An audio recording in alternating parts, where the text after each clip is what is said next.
Hello? Hi, chat. Appearance bra freaky. Oh my god, a fucking 95. Crazy. Yeah, Data's getting some coffee right now. But today we're gonna play more PARANORMASIGHT. If you have no idea what that is, it is a mystery thriller with a hint of spooky element, visual novel made by Square Enix. And it's the second game in the series. It is about the mysterious circumstances of these small coastal villages in Japan, and a boy that thinks that maybe his mother was a mermaid. There is a curse. Well, actually, there's multiple curses going around. A bit of supernatural occurrences. Last time we got the first ending, which is by default the bad ending.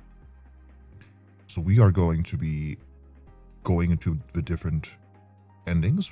First, we'll try to get like the better ending and then the true ending, and then we'll try to explore the other ones. Maybe we'll see how much time we have for doing that, because we still need to play through another POV of a character in the story. There are a few different POVs, like the main character of the boy who lost his parents to a mysterious storm that turns out to be like a curse that affects violence. There's his girlfriends. There is a like a supernatural investigator, and another supernatural investigator-ish, works for the same kind of branch of the police, dedicated to spooky and curses and ghosts and whatnot. So we'll see how that goes. I made myself some nice little tea for my throat. I got some water. I got some snacks. So I'm pretty ready, really. Data overslept a little bit. So that's why he's off getting some coffee right now. I had a fat nap. That's for sure. Because I think I was in and out of sleep, and I decided like, okay, let me just go outside, maybe take a little walk, do some grocery shopping. So I did, came back. I was feeling fucking sickly. It was hot outside, and I didn't eat a whole lot before that. That's why I was grocery shopping. So I was like, ugh. But I made food after that, ate that, and then I passed out. I was gone. Absolutely gone. I hope you all had a nice few days so far. I haven't really been doing a whole lot. I've mostly been in and out of sleep, really. It's kind of how it goes.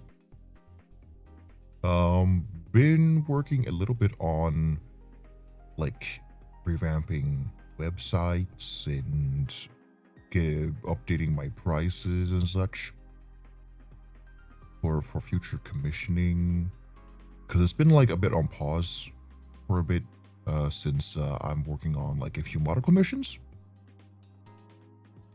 but it'll be good. I think it'll be good.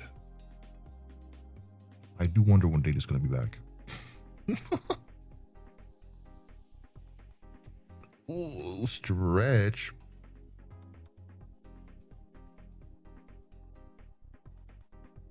Ooh.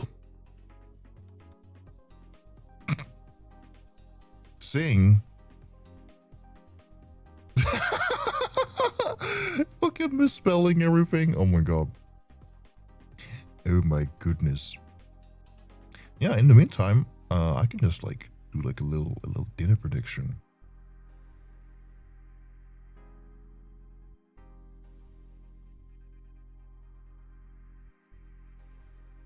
bum, bum, bum.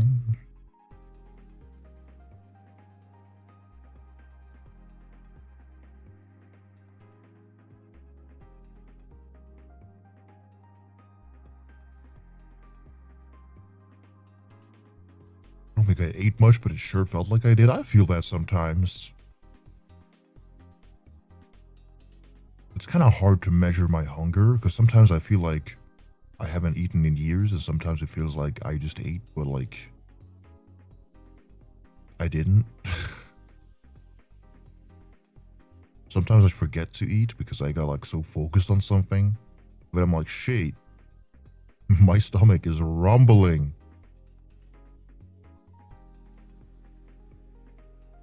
How hungry?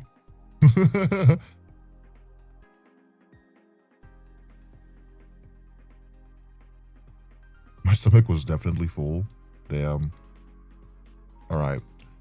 We're using the exact same one as last time because I've been rotating between a few dishes. What did I eat? Egg omelet or tomato pasta? You may measure points. There you go.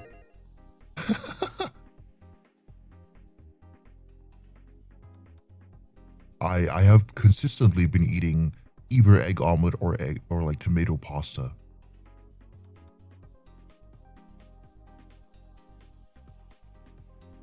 My body only remembers to remind me to eat when I'm already starving, so I need to do preventative measures. Yeah.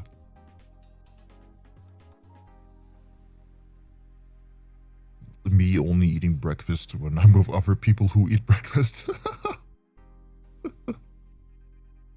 Because otherwise I can't be asked to wake up early as well. But when I do start to get into the habit of eating breakfast, I feel so fucking hungry in the morning. I'm like, oh, I need food.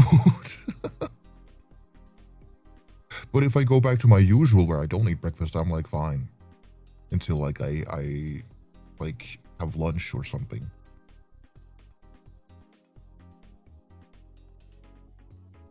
Like tea has cooled down a little bit. It's still a bit warm. A little bit hot to the touch.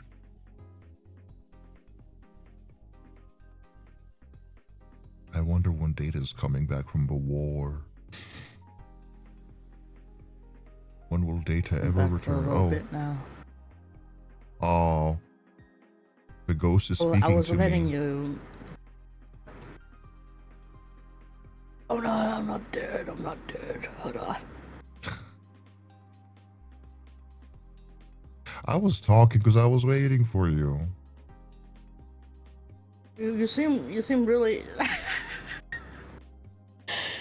You're so into your conversation. I was like, I'll patiently wait.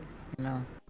No. You gotta announce your presence, so I can be like, finally, I can stop like filling the room with my speech of nothingness. Oh. Oh no! Continue your speech. I don't have anything more to say. I think.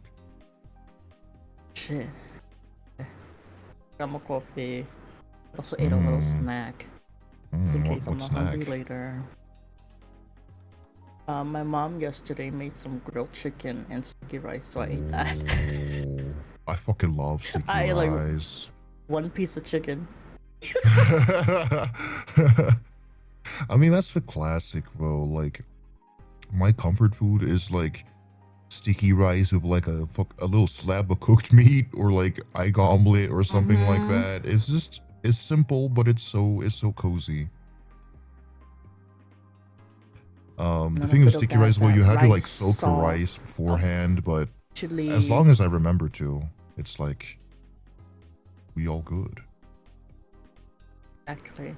I love it with like the sweet and sour like chili sauce too. Oh yeah. Hi, cuckoo. Damn, hello. You guys eating sushi? Holy shit. Ugh. Oh, I miss sushi, but it's so expensive. I was gonna say that. I'm budgeting.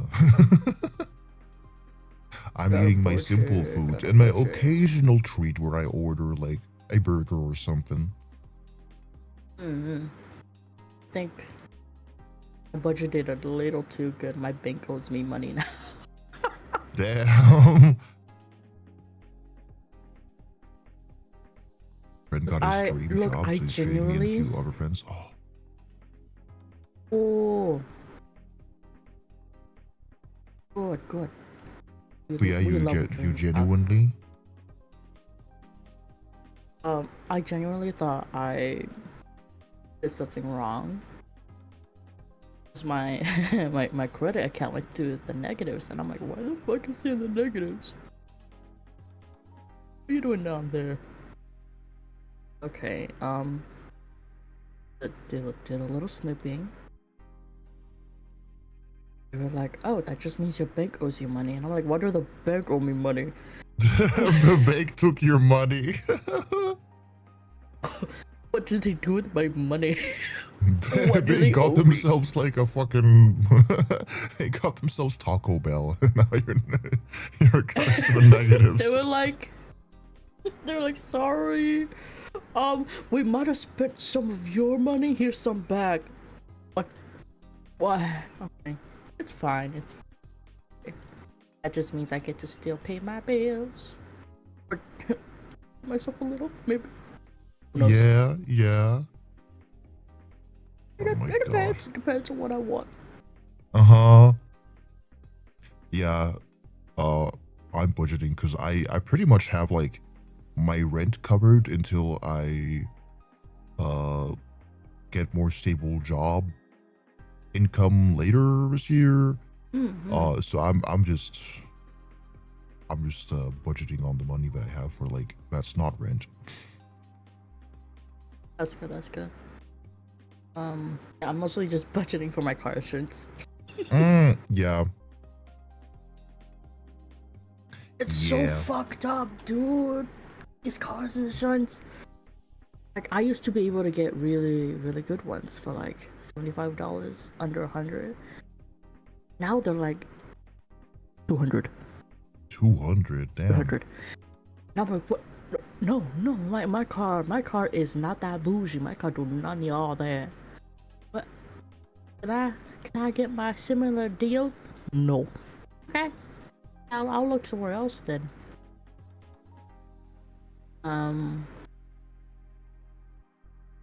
I tried, but everything is like over 100 now, and I'm fucking pissed off by that. It's disgusting. It's like, I know damn well that car insurance is a scam. I'm not getting it just to like whatchamacallit, to feel safe. I'm getting it because I need it, because if I don't have it, then the government is gonna be like, your car is no longer valid, and the police have to come at you if they see you on their radar. Like, I know way. What's that one? The car insurance meme? I forgot how it goes. Which Your one? Your car's extended warranty or something like that? UP. Come to talk about your car's extended warranty. Yeah. that one. Yeah. I'm such a big rememberer. They never tell me about my car's extended warranty. They just let it. They just let the warranty die. Okay, whatever. Fine. I am arresting you because you have no extended warranty.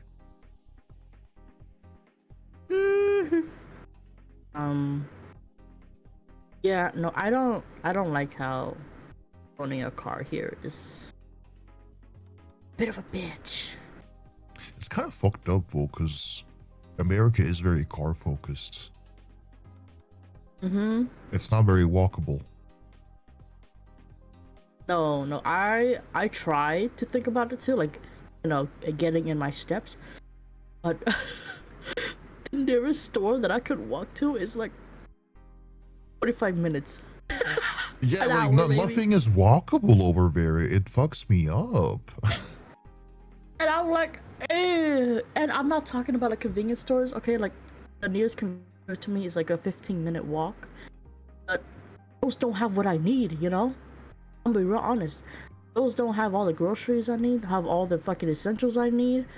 Half the time, I'm sorry, like I understand convenience stores are like small business and stuff like that, you know, so the price tends to be a little on the higher end. That's fine, you know, get their money. They have their own like really loyal customers. I'm sorry, I need those big dumb fucking companies that have any prices so I can buy everything in bulk. Cause I'm not gonna make that many trips, okay? I can't do that. But yeah.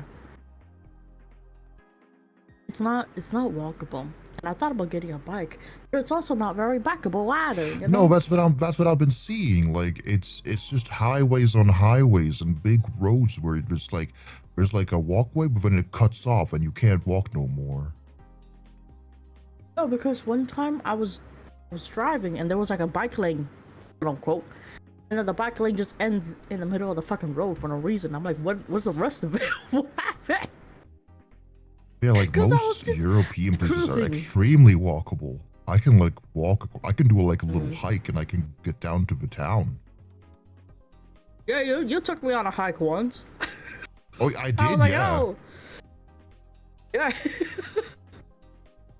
It was so much less traffic in general. I mean, it is also a smaller place, but yes. Yeah. But it is a different kind of bitch when it comes to like owning a car here, because there's so many like rules of where you are able to drive and where you can't drive because the city is walkable. And like I forgot what it's called. It's like they charge you money for driving into a certain area. A fine? A fine? I guess like a fee, but it had like a special name. It has a special name in Norwegian, but I don't know if it, like it probably has one in English too. I forgot what it was. So yeah, like if you like live slightly more on the land side, and if you want to go like to your work in town, you get charged because, you know, it's a different area. So people complain about that. So funny. Yeah. Shit. I think that's a little better though, because like I kind of do wish like it was a little more walkable. Yeah, because I can just take the bus or I can walk. I don't have a bike, so I can't bike. Oh, fuck the bus over here. I'm sorry. I hate the buses over here and what they became. Ooh. Yeah, we like, have good public transportation I think it here. happened while I was still in college, where they started enforcing like extreme bus fees, and I'm like, what the fuck? And here it's they got like pretty low because they want to encourage you not to use the car. Yeah, like I think that's the difference, you know. It's like most of the time I notice a lot of these buses are fucking empty, or they're packed with people who aren't paying, but the bus drivers are just kind of like, you know, being a good Samaritan about it, you know, being good people, because they know people still gotta go places. And the city that I live in right now has a homeless issue that the government is not dealing with. Go figure. And a lot of these bus drivers are just letting them get rides because they got places to go, you know? Like, not all these homeless people are just sitting out on the streets. Sometimes they literally have work to go to still, you know? But they just can't afford an apartment. They just can't do more things. And I'm like, that's so fucking unfortunate. But at least the bus drivers are being really nice about it. Like, you really do meet some really good and nice bus drivers, and then you meet those bitches. And we're like, you must pay the fee or don't even trespass. And I'm like, what are you, ma'am? This is a bus. Bus. I could wait for a different bus, okay? Car-centric urban planning is so fucked. Extra emissions, unnecessary expenses and cost. Literally millions die from car accidents per year. Encourages sedentary lifestyle, and the composite material of the tires is a major contributor to microplastics as it gets sanded by the asphalt. Exactly. Yeah. I would not be able to live somewhere where it's very car-centric because I can't drive, and I'm scared of driving because I'm clumsy. That's okay. I'm the hashtag passenger princess. That's okay. I'm usually not the passenger princess. I have been before, but I think I've only been them for like kind of bad drivers. But then I'm a bit of a bad driver too. Like, I won't say I drive. I'm a Sunday driver. Don't worry, I'll drive you, baby. Alright, you got your boyfriend to drive you.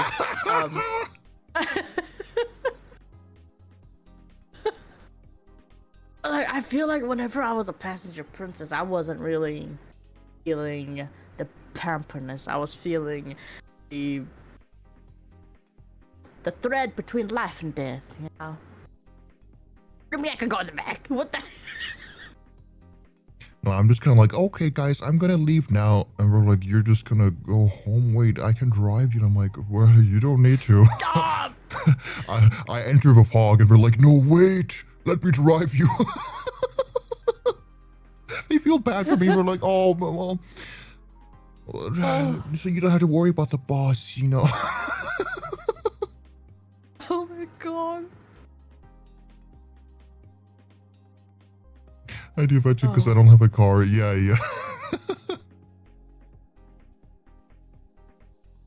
Because I never ask people to drive me unless it's like a really important thing. I'm independent. I just fucking go into the fog by myself, you know, alone. Fucking. You're like those fucking NPCs that are cutscene, you just walk off screen. Literally, like, it's like the middle of the night, it's dark outside, and I'm like, okay, bye guys, and I vanish. The cutscene ends and you get to like look around and you're just gone. You're not even like in the vicinity anymore. You're like auto teleported to your you're like auto teleported back to your home. And then like, what the fuck, we just talk. Magic. And we're like, oh, did you come safely home? I'm like, yeah, I saw like a crackhead and he was like yelling and shit, but it was fine.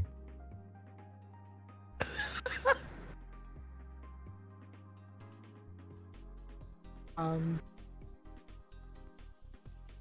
don't remember what I was talking about.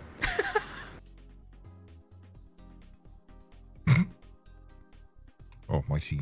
My brain is still kind of like waking up.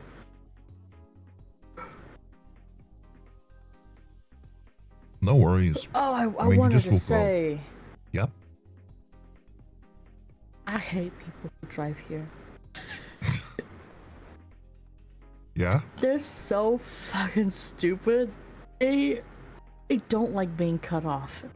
And the thing is, like, I'm not even doing it on purpose. They're slow. I got places to go, okay? It's not my fault that I got in front of them. And now they're road raging on my ass. And I'm like, what did I do? I merged perfectly. You were 100 feet behind my ass and now you want to kiss it? Why? Why? Now you want to hold hands side to side? Why? I mean, in a place where you're kind of required to have a car, but more stupid people on the road is the thing. Oh yeah, like one time, I think I keep sending into the group chat that these Teslas keep hitting my car, my parked car. Fucking my Teslas? fucking parked car. These Teslas are hitting my parked car. Why? There has been 3 Teslas who hit my car while it was parked. Is it a target? Oh my god. people, family members, LMAO, steal my car right when I want to go somewhere all the time. Especially recently because both my parents had their car windows cracked by the infamous Highway Rock of Doom. We're gonna get your car windows cracked by the Highway Rock of Doom. Ooh. That's a bad omen. That's that's a bad omen, especially if it happens to both of them recently. Oh, we're just gonna use your car. It's all cracked. Oh, sorry, I cracked your windows. Gotta fix that. Oh, one time I really thought about it. I was like, man, these Teslas. I would do something about it, but I think just really dumb people who don't actually have good insurance anyways. And I was kind of right one time. I was kind of right when one of them hit me one time. And I asked for insurance, and he started saying, "Oh, it's in my car. Let me go get it." And then he drove away. And I stood there staring at him like, "You don't have insurance, and you have a Tesla, buddy? That's the most accident-prone fucking car. Come back here." It's crazy when people get Teslas here in northern Norway when like the driving conditions are pretty rough. Those things break down in a few months, weeks even. Like here, we are famous for having long curved slopes across the mountains of driving. Unless you're exclusively using that Tesla. Nice, depends. Sorry, I just thought about it. I'm like, oh, it's just curves on curves on curves. So, you know, if you slip a little bit, you know, you're flying off the mountain. But hey, it's okay. Either way, unless you're like exclusively having like a town city car, but like I don't see the point of that. I mean, I don't know. Just a car for just driving in town seems kind of pointless to me. Me too. I've seen like fucking sports car with like the loudest fucking. Oh, me and my friends are like a low rider, but the thing is, in Norway we have lots of bumps on the roads, so it's like how is that car okay still? It's not. It was so low that the tires are practically the same level as like the bottom of the car. I've seen those cars, and I always like looking at them when they go through bumps, because I like to hear the little crack. Oh my god. Reader _49_ has so offered their soul. Though. Thank you for 8 moms, Reader. My god. Blessed Prime, Blessed Prime. Don't have a job, so I can afford to lend it out though. Yeah, yeah.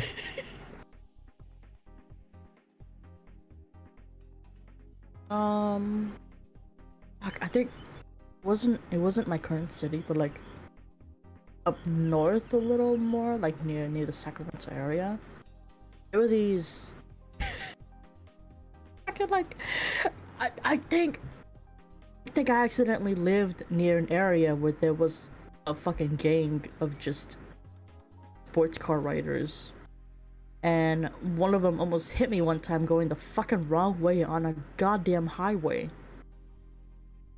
And I remember that car because it had a very specific color pattern. It was like black on the sides, blue on the trim, a light dark reddish like ombre tint of red in the streak of the middle. It had a dumb little tail that was black. I knew they didn't paint it. Why do I remember this? Because that bitch almost hit me.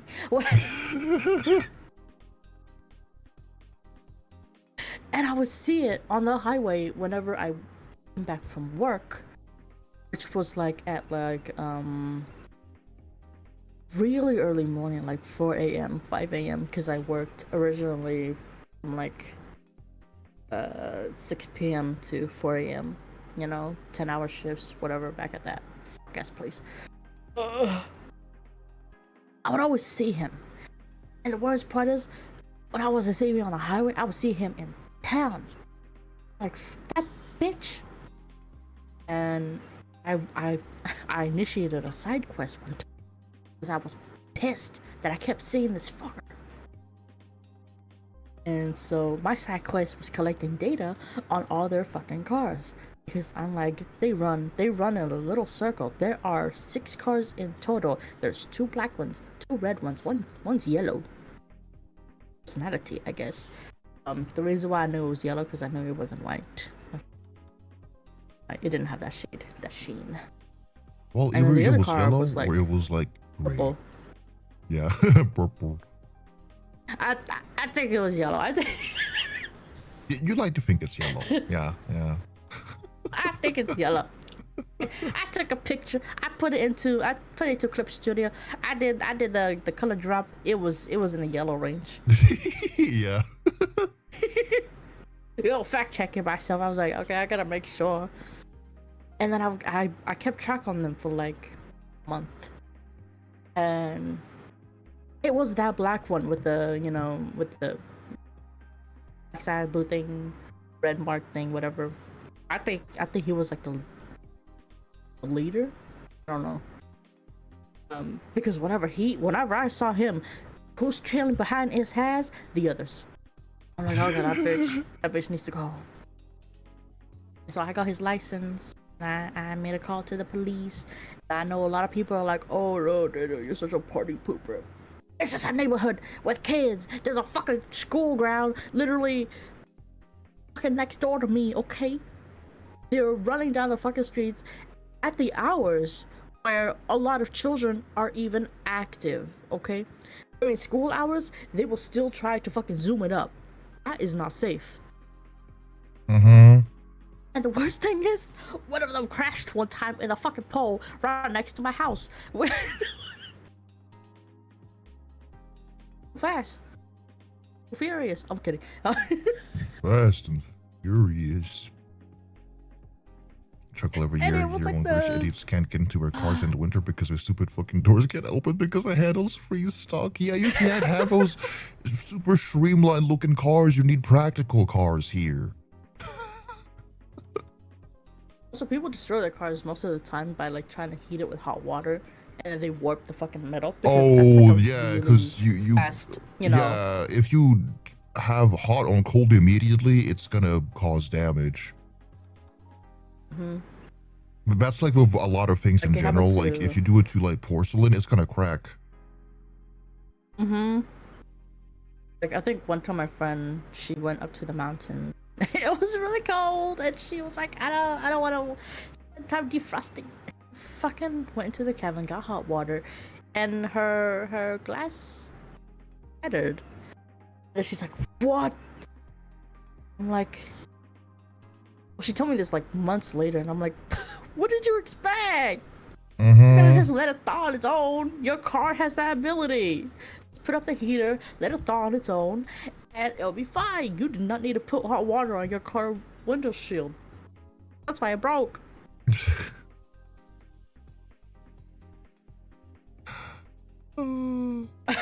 Despise Zoomers, one of our it's like, cats lost a tail to a Zoomer. What the fuck? Fuck. People here like to get Harley Yeah, no, Davidson I don't bikes, but like all our roads are winding and sloped, so we're always struggling. No chance to aura farm until we hit our short ass highways. Oh man, that's the best way to aura farm. You gotta ride that Harley in the winding slopes, and just truck it. Don't give a shit if you're struggling. You're skidding just a little bit. That's fine. Aura farming, but a little struggling. Cause real man, they struggle a little bit. I'm too short for one. I would look like a fucking toddler on a tricycle. You would look like a cannon. You like a little cannonball shooting out.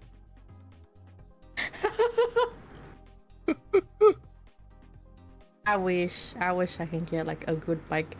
But I know the ones that are made to my size look really bad. I like the idea of a It's bike, like- but I get so anxious about like the thought of riding one because it's even more dangerous on a car. Oh no, for some fucking reasons, if you're on a bike and you see a car, you better pray, whatever God there is, that car does not want to hit you. You know? I don't know why. But there has been so many times where even I'm on the road, like just genuinely driving in my own car, I will see a fucking bike, you know? And I'll be like, cool. And then I would see a car getting closer to that bike, and I'm like, okay. And then I would see that car trying to, you know, get that bike off the road. And I'm like, there is no nearby exits. How about we not? And a couple of times I even had to intervene because that's fucking crazy. What did that bike do to you? Look small? Is that it? You fucking bullies? Get the fuck off. Like at least with a car, Like, at one if I time- learn to drive, I can like listen to a podcast and go la la la la la. Oh shit. You know, and I'm kind of protected. But if it's a bike, you know, I could get fucking snapped in half. I don't know. Yeah, you could just be jamming and then like someone decides to not hit the brakes on time and just hit you. And then you're snapped tree branch on the floor. Yeah, suddenly I split into two. Ah! Yeah, like one time I caught it and I was so flabbergasted too, you know, because I only heard stories about it. I didn't expect to actually fucking see it. And it was like a highway near the what was it? Like San Francisco, you know, LA, that highway where it's like a lot of traffic, like really nice scenery, by the way, that you could see like the bit of the ocean, the beautiful mountains, because up there you're not really obscured by all the fucking pollution. Anyways, I was just too fucking busy back on out my of nowhere. bike. I don't know if I die. But yeah, that's like a Chilling. normal bike, or like a bicycle bike. But on a motorbike, it's a bit more dangerous to not. You know, Yeah. because you go very motorbike comes out fast. of nowhere. Yeah. And then this truck starts trying to catch up to it. I thought that was weird, you know? I thought that was so fucking weird because I'm like, no, like right now, I'm driving in an area that is not that populated right now. It is just me, that bike, and maybe 4 other cars, and that truck. That truck in specific. And that truck is getting way too fucking close. That bike. I speed up a little, you know, just to make sure that it's not what I think. I felt like I experienced a cutscene of like the most evil person to look. It was so funny in my head at the time because I look to my right, see truck, and that bitch looked so mad that I sped up so they couldn't get behind the fucking bike, and she glared at me and then threw a middle finger, and I'm like, what did I do? I'm on the fastest lane right now. I'm okay to speed up, especially if you're trying to speed up to get to that bike, because I saw her merge 3 times in like a diagonal. No, you know, signal merge. She just merged. She was like, I turn now.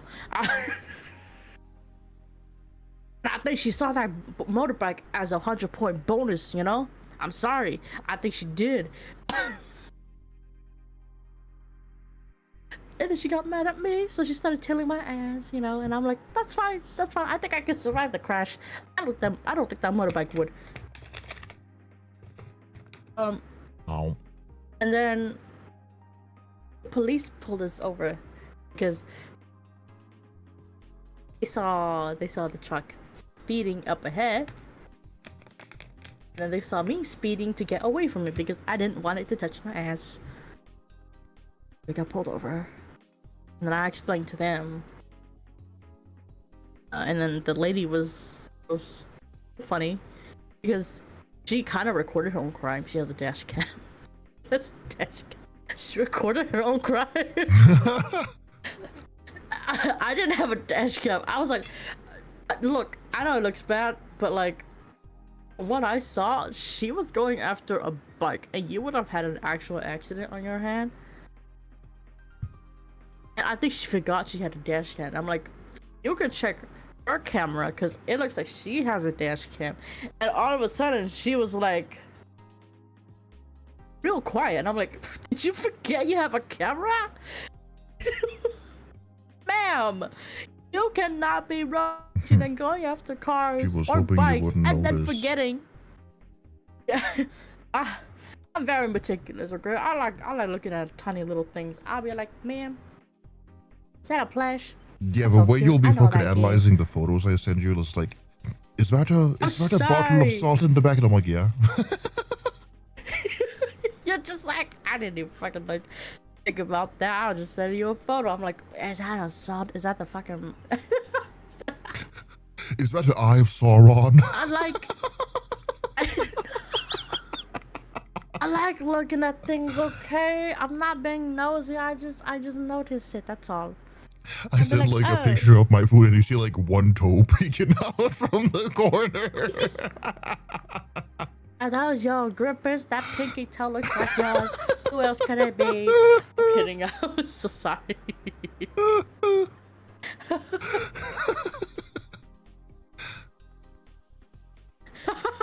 You notice tiny fucking things in my photos too? I mean, yeah. Oh my god. I do also analyze other people, it's true. I mean, it's kind of nice, you know. Then you make a mental note and you're like, damn. I just like to see what people are up to, or like what they have. I don't know. It's a trait from my childhood. You know that story when I kept going into people's homes. It's kind of like that. I just had to look around and then I left. Yes, I did home invasion when I was like 8 years old. I was just curious. And people... It was an unplanned heist. People don't often lock their doors here because it's pretty safe overall. So you can just go in. And I was very quiet. So, you know, I'm like a little ninja. People get scared by me because I am so quiet and I just fucking teleport to them. I don't know.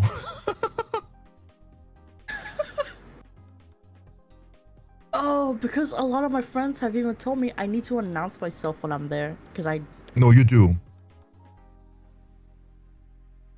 And then I'm there and I've been there for like 5 minutes and then they look around and then I give them a mini heart attack. I would do it to fuck with my friends sometimes. There's this friend that I have that I went to school together with. I would just like, he's a talkative guy. He would like talk to some other people and I would slowly sneak up behind him and stand right behind him and just wait until he notices. And then he would turn around and then he'd fucking jump and shit his pants. Oh my god. No, don't make him shit his pants.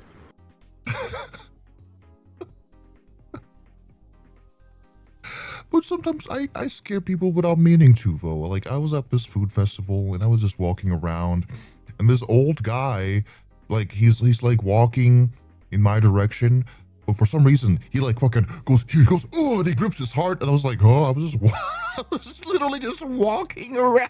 Oh my god.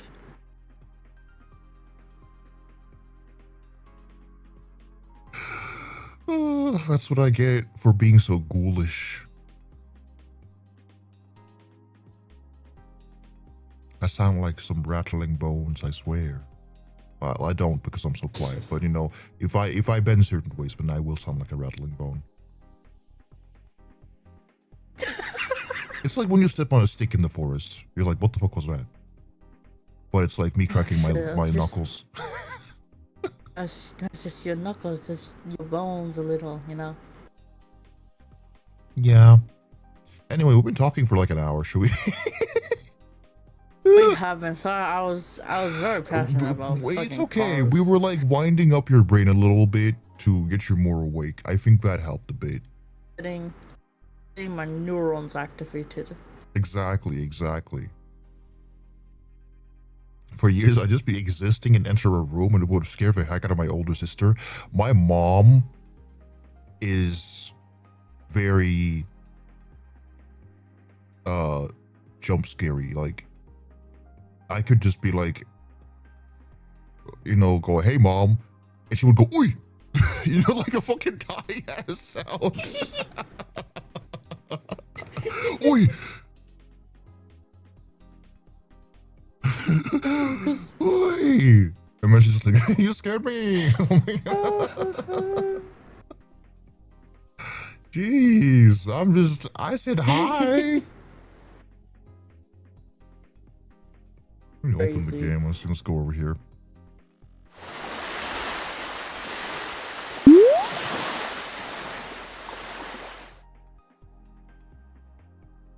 Oh my god, my eyes. Paranormasight. Did I see my eyes? It wasn't even my eyes, it was my nose. Your nose is your eyes? I was rubbing my nose because it itched, and then I said my eyes. I can't fucking correlate shit. Oh, my morning voice is gone. Yeah, exactly. We talked for a while. Got me exercised. Yeah, I was so scared. I was like, fuck, my morning voice is gonna ruin my voice acting. I wanna be able to sound only like an e-boy. Oh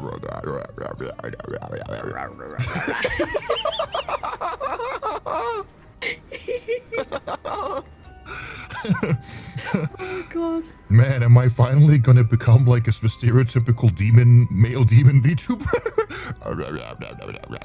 Yeah. Oh my god.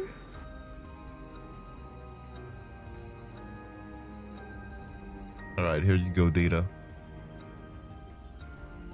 Beautiful. I had to pull up the ending guide. Oh yeah, I bookmarked it. Yeah, because some of it is in here like, okay, do 5 spins and then click on this weird thing in the corner and then do 16 spins more. So crazy. This 5 times. Go to that menu in that specific corner, 3rd degree to the right, back corner twice. Like I would have never solved that by myself. I know it's meta, but I would never. Oh, it's fucking crazy. Can you send the link? I forgot where it was. Oh yeah, I can send.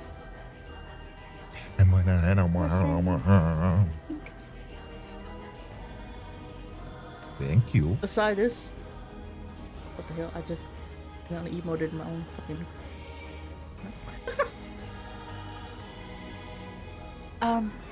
This song reminds me of like In the Dark of the Night. Oh yeah, I love In the Dark of the Night. It's such a good song. It's so good. Like sometimes In the Dark of the Night. I would let the. I know they're not a Disney villain, but they're like mashed together with the Disney villain songs, anyways.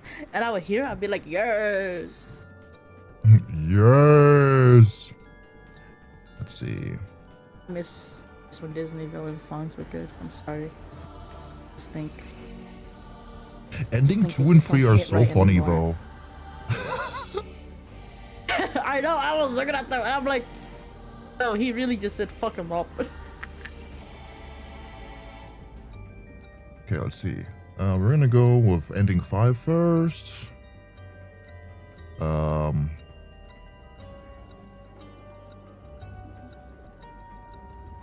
Oh no, wait, actually, back in the cycle, now that the side stories are out of the way, you can focus on actually fixing the map. I think you need to do the side. Well, I don't need to do it, but we'll be getting more endings either way. Okay, I'm hoping you don't need to do it, because I hope. No, you don't need to, because it's again, like, to get the true ending, you need to do like that ending and the ending 5. Okay. Let's go. Okay, so Refuse the mirror. We must refuse. So when there's a mirror, you must refuse. Okay, just remind me of that. Yeah. Throw the card. Convince Arnulf to give you the box. He had a box? Yeah. We'll be playing through he his did have a timeline box. as normal, and then we'll start digging, I guess. If we accidentally get an ending, then so be it. But yeah. Yeah. We'll be good.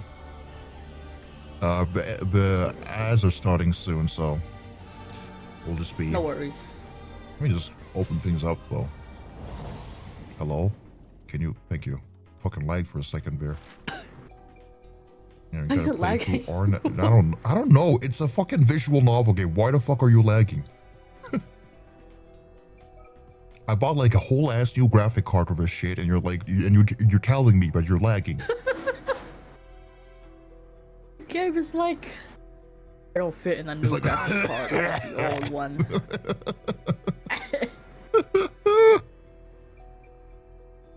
Please, master. I crave the graphics. Where are my graphics?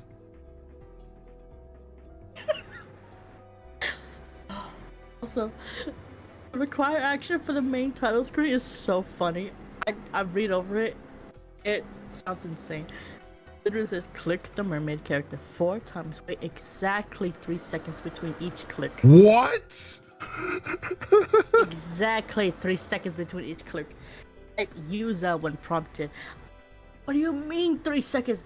What? 1 Mississippi, 2 Mississippi, 3 Mississippi. Click. Okay, crazy. Like who the fuck figured that out? Yeah, like the guide. Numbers at Square Enix were really fucking high. Okay. Like the first game was not even this weird about it, I think. You better click with a timer or something. We'll see. I mean, if I mess up a few times, I don't think that matters too much. It's okay.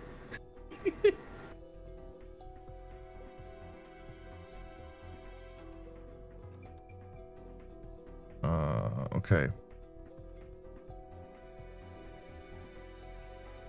There'll be an ad starting soon, so we'll jump into it when ad is over.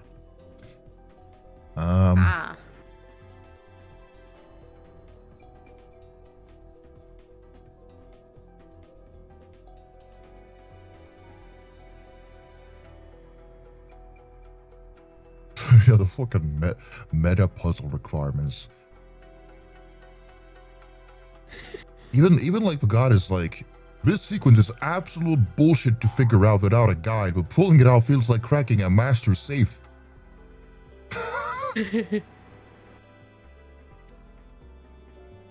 That's cool though. I'm all for more challenging and meta visual novels, but holy shit, man. It's fucking crazy. At least it's a big game from Square Enix and not like some fucking niche ass indie game where there's no guides or anything, so I will never know. And I love indie games. You'll be kind of surprised. Hmm? I said you'll be kind of surprised. I think I played the indie game one time and it was like a very small one, but they had a guide for it, and I'm like, oh my god. Some of them have guides because they're considering that people are stupid and that they can't figure it out.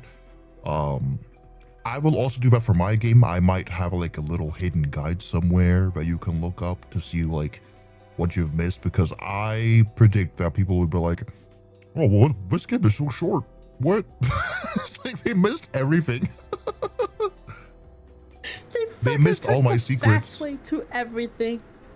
Yeah, like in the game, I made you play test it a little bit. They just go straight for like the beach. I still remember when the fucking glitch happened where I had no shoes for like the rest of the game. You were just walking bare feet. I fucking pip pap pip pap pip pap. Did you ever fix that? I did, yeah. I'm pretty sure anyway. It was so funny though. Oh, I it's mean, like, at oh my least it's not a goodness, okay. game-breaking bug. You're just bare feet. It's not Oh, like it's you get a fine. detailed close-up of his rippers, you know? You just get like little pixel Please feet. don't.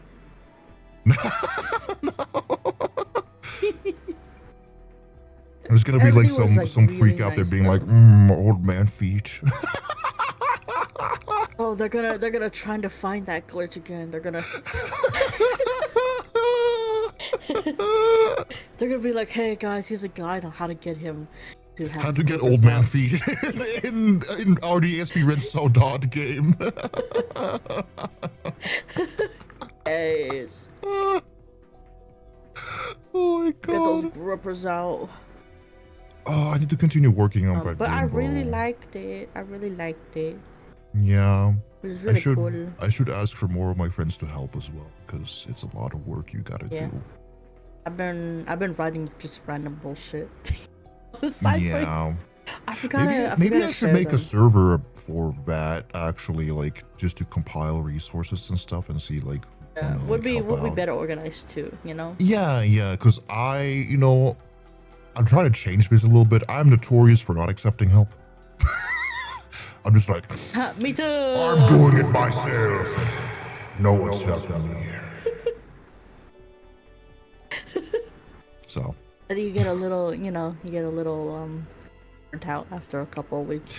Yeah, and it's a lot of work because for me to be able to make maps and stuff, while I can have it be bare bones, it just kind of feels really incomplete. So having I know more sprites and maps and just items and furniture and stuff like that would be like a lot of help. Yeah. Even like music or finding resources and stuff. Yeah, or even making for the sure. music. That mentality is why I was so bad at math. Yeah.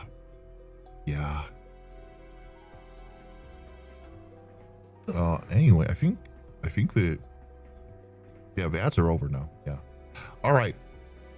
Let's get started. Wait, I need my fan on. Oh, it's so.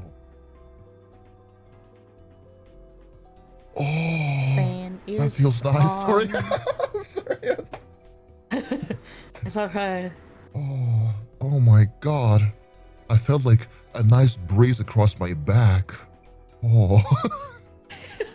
Yeah, like I'm trying to make sure the fan doesn't like hit my mic. Me too. I get pissed if I hear like a little whir in the back. So, but sometimes I can't avoid it because there's like interference from like my cables slightly touching each other or something, or my PC being loud. So I'm just like, oh man. But you can barely hear it anyway. Let's go.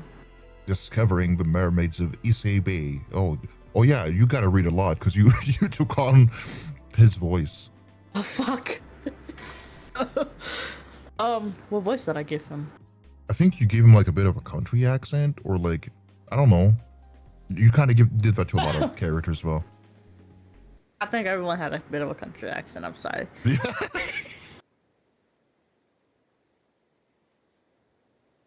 Who's Avi?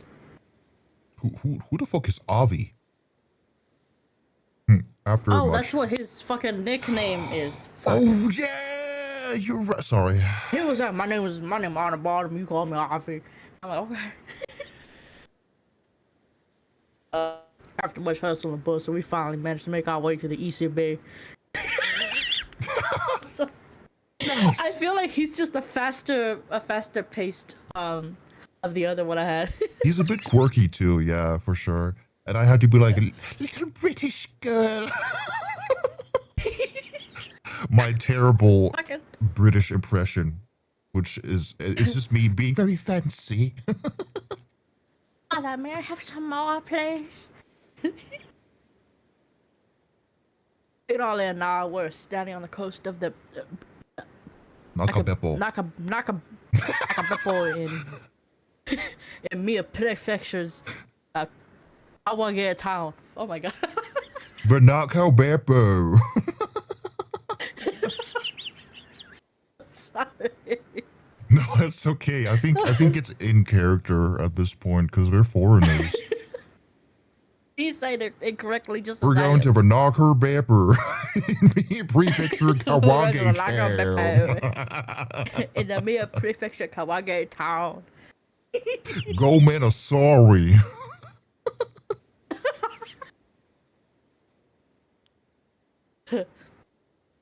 Which means this is the Sea of Ise, the connection to the eternal world.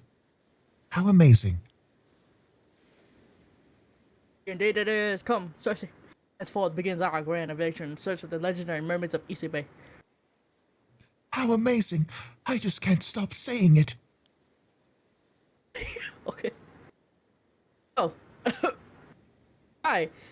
Fourth wall breaking. Without further ado, my name is Autumn Bottom, an American-born fantasy author. Please American. Oh my god. It's perfect. Oh shit. Who are you introducing yourself to, weirdo? Oh, well, I simply a new beginning call for a little dramatic flair, you know? Sure. She's like, I don't know what's wrong with this man. This guy's mentally ill or something. I don't know. She's like, I may be psychic, but I think this one's got something wrong with his psyche. He's a different kind of psycho. Oh my god. Oh, okay. Out of the way, perhaps my darling guy can provide some insight to the goings on of this locale. Sure. I don't know how to say I've it. got you covered. Is there a stinker? No? Okay. I can't turn further. Oh, was that it? Yeah. She has a force field. While this area is now called Nakabeppo, long ago it was a region of Ise province known as Betsuo. Records indicate that 3 mermaids were caught in the fisherman's net along this coast back in the Heian period.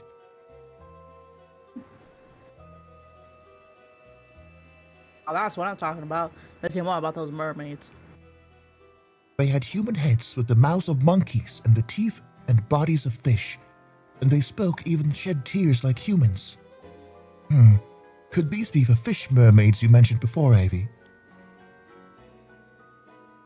Indubitably. Yeah, this must be the place. I'm getting goosebumps. Right? I feel the same way. This is so exciting. Oh my god. This is like a fucking filler story of comedic aspects, almost. I know. Oh, okay. Yeah, it's the area where 3 mermaids were caught. Okay. Think. Falling on this way to a distant foreign land, seeking mermaids. Yes. Of course, I have my own reasons for trying to locate the mythical creatures. I think he wants to be on board, though. I mean, one of the endings. Oh, yeah. I fucking forgot about that already. For now, I intend to scour this land in order to learn as much as I can about its lore and legends. But it occurs to me that I never actually explained in particular my Ise Bay mermaid excursion to the girl. Ah, what the fuck? What do you mean? No matter. It's nothing of consequence, really, so I'll just introduce my reasons a bit at a time. Profile updated. He's 40 years old. Awesome. Fantasy author and occult journalist. His books are published in both America and England, but they apparently don't sell well. Unmarried. Hashtag virgin. Notable works include The Fiend of Ringit and The Solar Crow, Hermode's Travels, and The Bon Appetit, The Phantom Gourmand series. Oh my god. Although a grown man, he still has a certain naive boyishness to him, most evident in his passion for romantic tales and appetite for chasing his dreams. However, this also comes with an equivalent amount of immaturity, making him somewhat troublesome to deal with. He believes that most any circumstance he finds himself in will sort itself out. An optimistic creed that often sees him casually throwing himself into difficult situations, and he remains impressively unbothered even on those occasions. He does find himself in trouble, often managing to slip out of danger with nary a dent in his usual carefree attitude. That he's made this far unscathed is largely owed to sheer luck, although he remains blissfully unaware of this. I'm gonna need this guy to bend over real quick. He could. He is currently in Japan seeking mermaid flesh, which is believed to grant immortality. His reason is simple: a fascination with the occult, a pursuit he feels is worthy of devoting his entire life to. Indeed, he is primarily driven by his pursuit of romantic ideals. If he finds something suitably inspiring, he will readily risk his life for it, and is willing to change his views just as quickly or the same. Avi's interest in the occult was born when he discovered his great-grandmother's vast collection of mysterious occult artifacts in the storage of his family home in America. Among them was a mermaid mummy, which yielded a mysterious map when taken apart. A discovery which captivated his imagination and led him to his current quest. Imagine it's like one of those Mystery Shack places.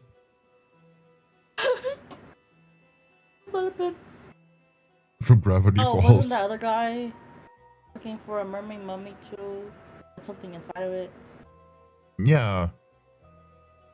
Hey, man. This great-grandmother happened to be a relative of a main lunar light family in England, albeit one who had chosen not to succeed the family estate. After discovering this through independent research into his lineage, Avi made contact with the lunar light family and continues to maintain a secret correspondence with them to this day. Interesting. Wasn't twice removed. I'm kidding. Talk about this place. Kalakatan might be located right next to the Mia Prefecture's modern capital, Sioux City, but there's something you have to keep in mind. This was also the birthplace of the Heike, a branch of the Heian period's preeminent Tyra clan. If you're going to talk about Ise Province, then you absolutely have to mention the Heike. So I just imagine a little girl having a grown man fucking cough. She has a grown man uncle sneeze too.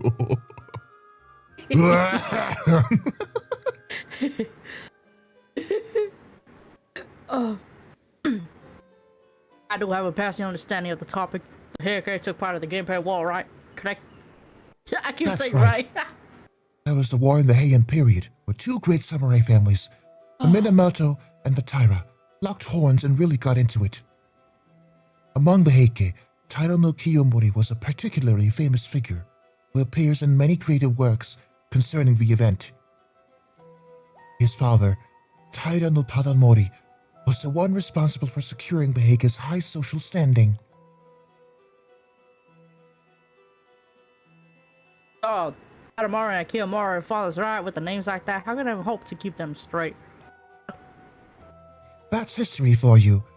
I'm afraid you just have to memorize them. I suppose you're right about that. Then memorize them. I shall.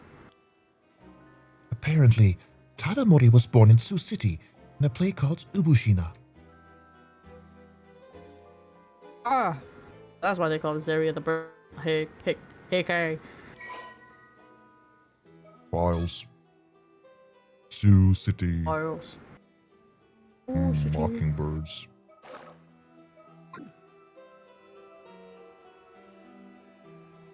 Is there more? Oh. I guess. The endless expanse of the Ise Sea. The eternal world may lie just beyond this horizon. After all, Ise Province is the land without whither repair the waves from the eternal world. Its own world is bordered to be the perpetual paradise of peace. Oh my god, a separate plane for the world we live in. Yes. Oh my god, there's so many fucking peace. Be that mermaid's hail from such a place. Okay, now it's done. Okay. Okay. Oh. Wow. This is the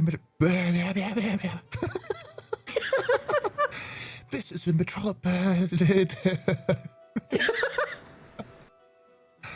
This is the metropolitan center of Mia and a locus of historical events.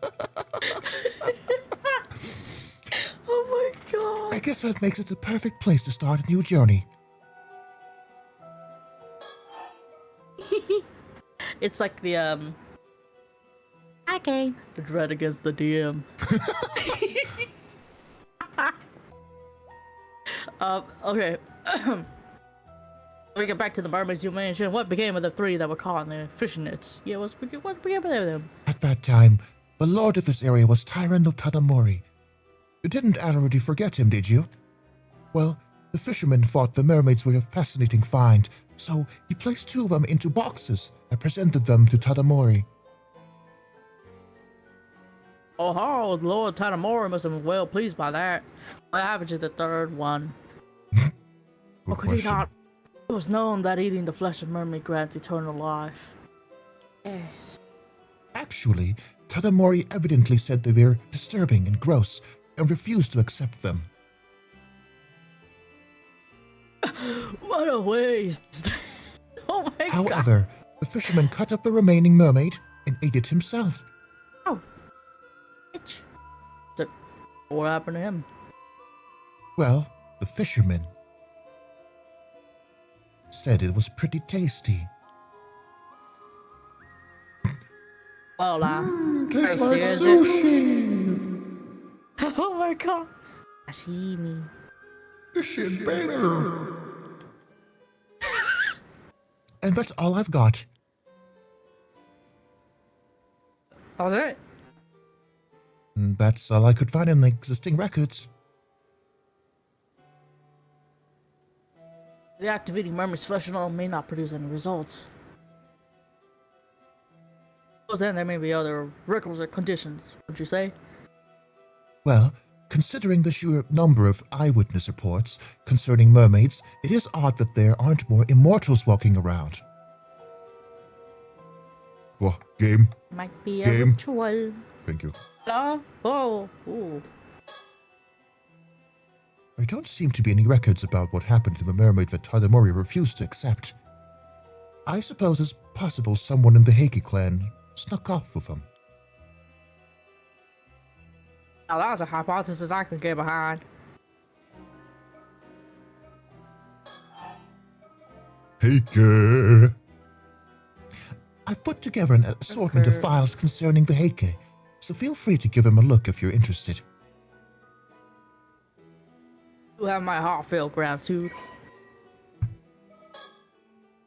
Ooh. What you got, girlie? Damn. Let me have some tea. Oh my god. Get some tea.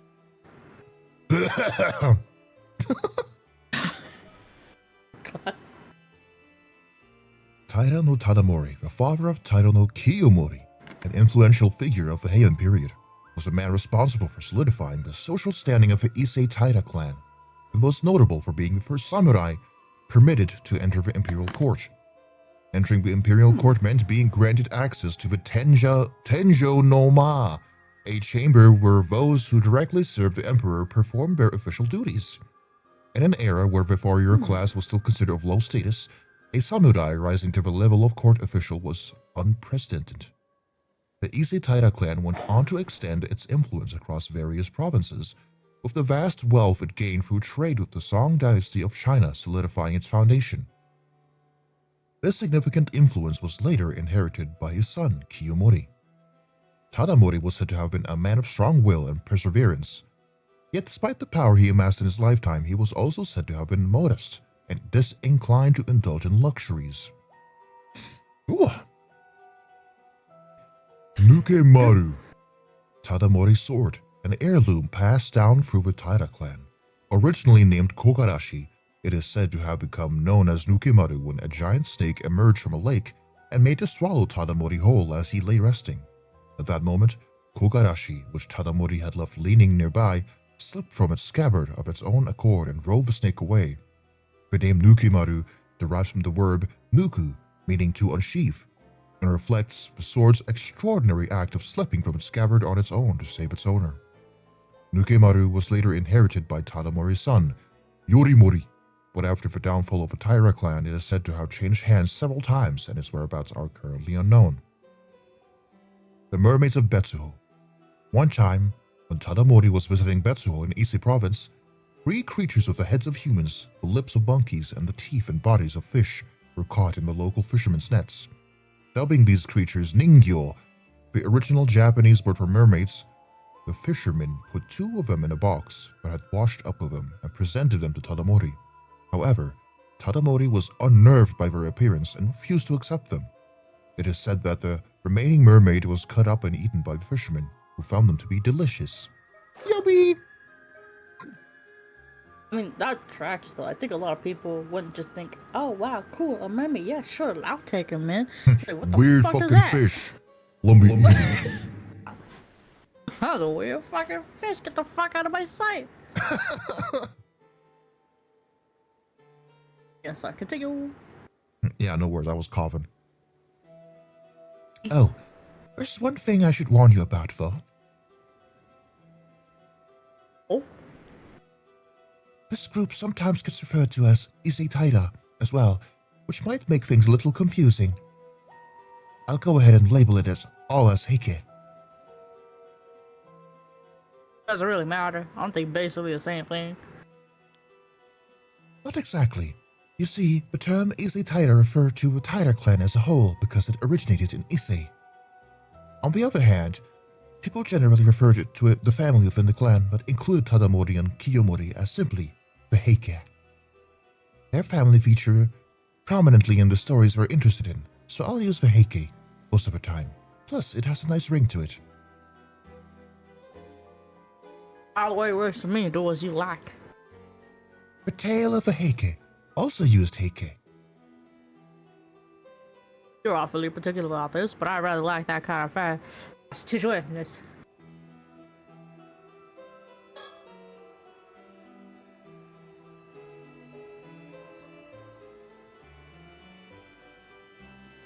Whoa. Oh, that's me. My bad. Yep. My bad. This young lady. Fuck, I'm so sorry. Yeah, we're this in young this lady is a POV. distant relative of mine. Third daughter of the Lunar Light family. God. The Lunar Knights have been in the business of demonic exorcism in England for several generations now. Demons in England. As such, young Cersei has received education on this rare subject from a young age and is now an apprentice exorcist. Okay. In order to continue her training, or more likely simply because her interest in the area, Cersei has come to Japan to study abroad. Upon hearing such news, I sought to employ her as my guide for this mermaid hunting expedition to Ise Bay. She's apparently quite fond of Japanese myths and folk tales, and has already explored a number of areas concerned with the occult. Interested in visiting Mie Prefecture at least once during her stay, she immediately agreed to my request. Oh, Ofa. Why are you loading? She's 15. Young exorcist from England currently on exchange in Japan, possessed of a bold and willful nature, she harbors an ardent interest in Japanese folklore and occult stories. She is quick to involve herself in anything that interests her, not stopping until her curiosity has been completely sated. Although she can be fairly blunt, she shows a naivety appropriate to her age around those she's comfortable with, and is not above the occasional prank. Cersei is the third daughter of Kiara Lunar Light, the current head of a matrilineal Lunar Light family, Yes, a long line of exorcists based in England. Along with her 2 older sisters, she has received a specialized education in exorcism ever since she was a child and is currently in training as an apprentice. As for beings known as demons in the West, ultimately share the same root causes harmful supernatural phenomena in the East. The spirits of the dead, strong thoughts and curses. What she does as an exorcist is fundamentally the same as what Japanese psychics do, with only the methods and terminology differing. Imagine we get like a PARANORMASIGHT game that takes place in like England or something.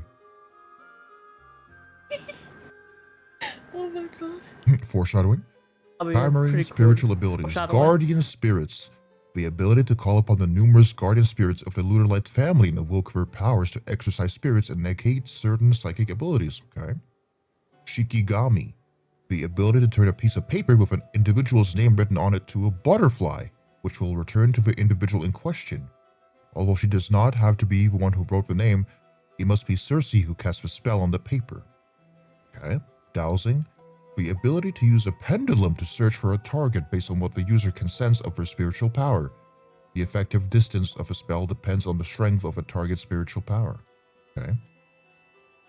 Although she is supposed to be in the care of the Paranormal Affairs Bureau, a confidential Japanese institute during her time in Japan, Circe has been spending more time traveling around the country sightseeing than working through her training curriculum.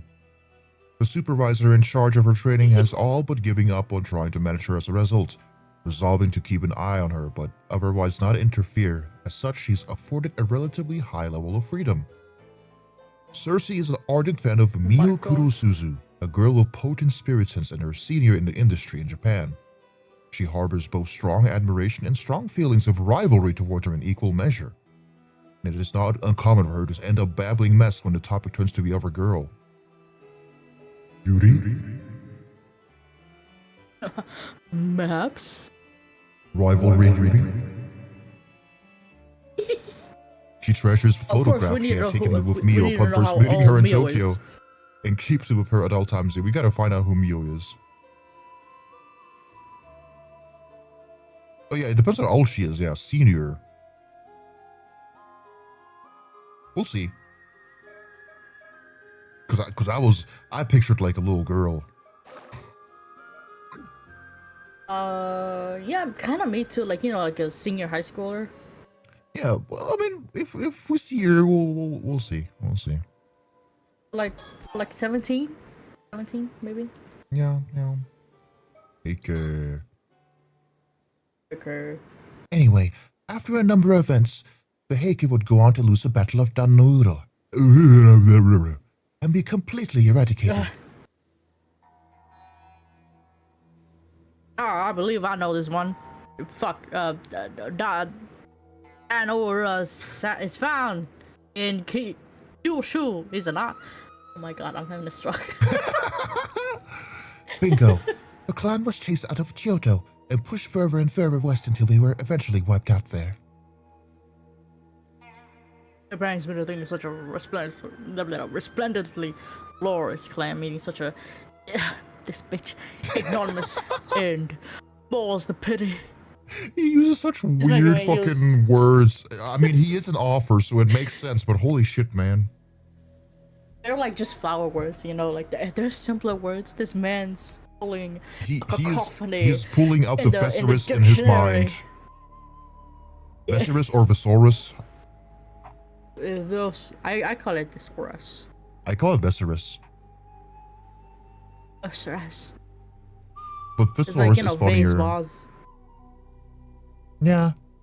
Tomato. Tomato.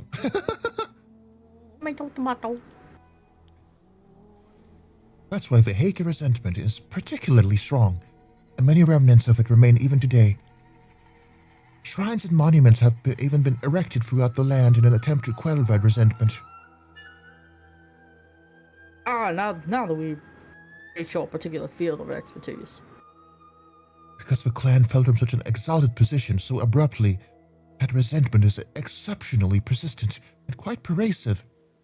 That said, famous places related to people like Taira and Kiyomori are all well attended by worshippers. What? Worshippers? Isn't that supposed to have two P's? Yeah, that's okay. Mine is spelling mistake. Yeah, so we're relatively stable. It's the puffed up and pretentious Heike clan members that no one even remembers who caused the most trouble. I seem to recall a number of individuals going so far as to claim that those outside the Heike clan could not even be considered human. Wow. If that's the case, are we really safe here? You don't think we might find ourselves assailed by these lingering grudges? Much of Ise province is protected by shrines and the area suffused with spiritual energy, so we're probably safer here than most places. But that's just the land itself. Objects or people that resentments have seeped into are a different story altogether. Not bad, oh my god. That's somewhat troubling to hear. Well, Either way you look at it, this region is still home to many places and things associated with the Heike. Excellent. I believe I've gotten a grasp of the situation at hand. It's time we made our way to the next locale. Where are the clock after all? On the clock? Let's get to it. What? Move. Rush.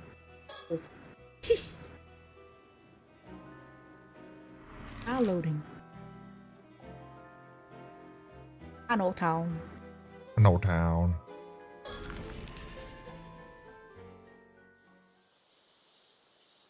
Morning.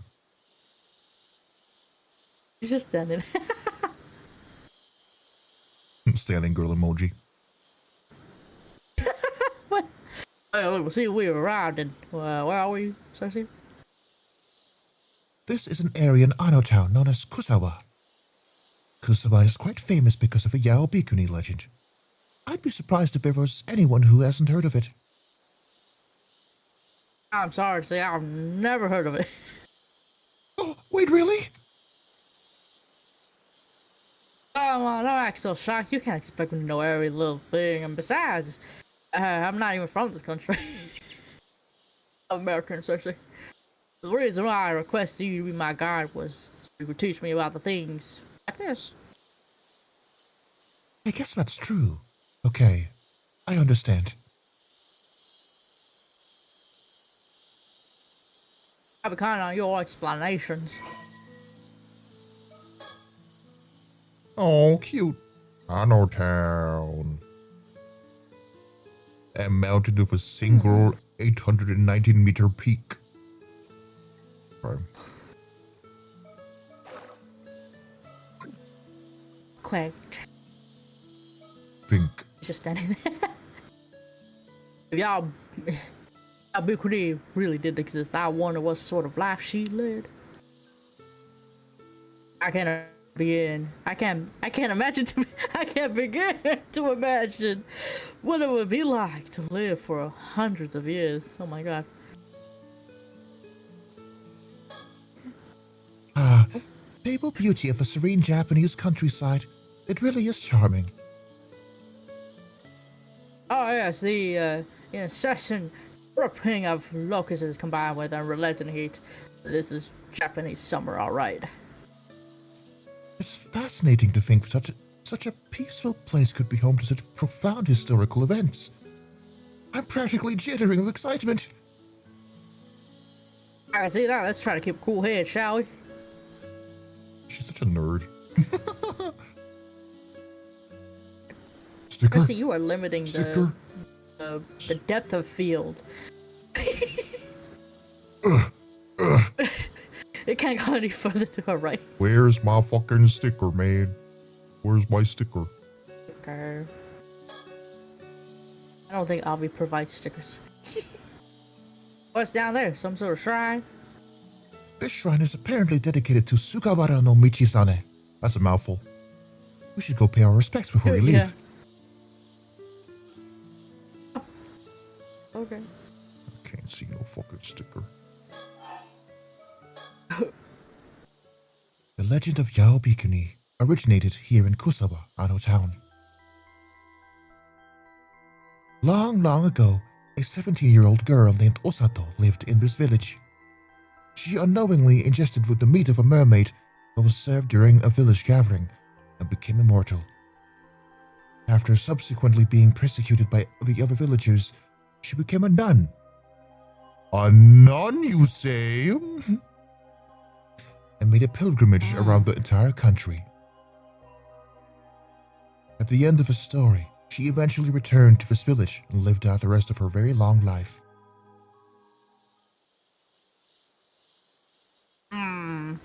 Tales told in other parts of the country play out in almost exactly the same fashion.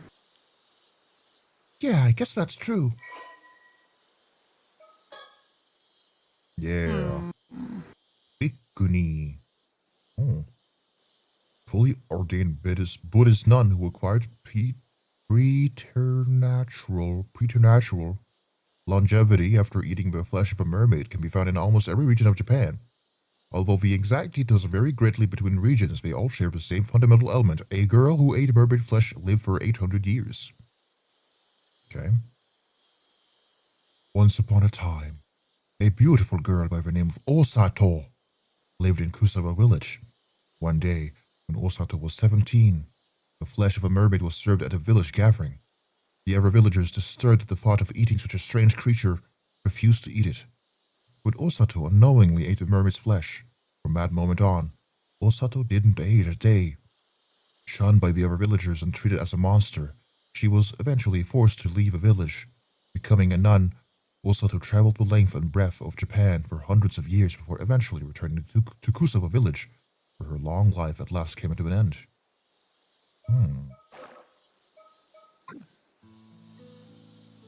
Okay. The legend of Yaobikuni, the girl who ate the flesh of a mermaid and lived for 800 years, has been passed down all over Japan.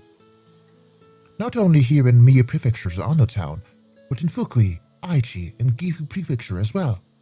In total, the story has been found in 121 locations in 28 prefectures throughout the country, or at least that's what certain research has indicated. Doesn't that seem like a lot? Were there really that many different Yaobikunis out there? Obviously, not all of its legends can be true. But I actually have a theory on the subject. Would you like to hear it? By all means. Most of the legends refer to a woman who stopped aging and lived for 800 years after consuming the meat of a mermaid. At that point, because others would find it strange that she wasn't getting any older, she wasn't able to live in normal society anymore. I suppose that would be natural. It would explain why she withdrew from the world and became a nun. A nun. Exactly. And that's how she got the name Yaobikuni, the 800-year-old Bikuni nun. Ah. With 800 years on her hands, she could have easily made a pilgrimage around the entire country. How interesting. Buddhist priests are known for trekking throughout the land as a form of ascetic training. Yeah, that's true, yeah. And if we consider the 821 locations where the legend was found, with 800 years to spare, she could have spent 6 years in each location. 6 years. What? She was the. she was the only one, I think, is what Cersei is trying to say. Yeah. 6 years would certainly be enough time for her to make a name for herself in each and every location, right? Oh, my dear, I believe I see what you're getting at.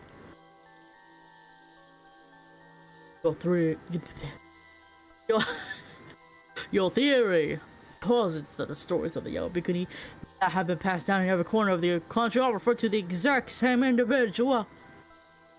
Well, it might be a bit much to say that all of them are the same. There may have been a few different people. But it's more convincing than the theory that there were 121 people. I also think the Yaobikuni of Iwakawa province, Wakasa. Oh my god! Wakasa. Sorry. Oh. What? I had air stuck in my throat. I burped. Oh shit. Yeah. Wakasa province is the most likely origin of the legend. I wonder. On all the different instances of the story throughout Japan, also claim that a particular location as her place of final rest. I keep looking at the word that comes before the other words. That may be true, but I assume that each of those different places would want to have a grave or some other tangible marker to base the legend on.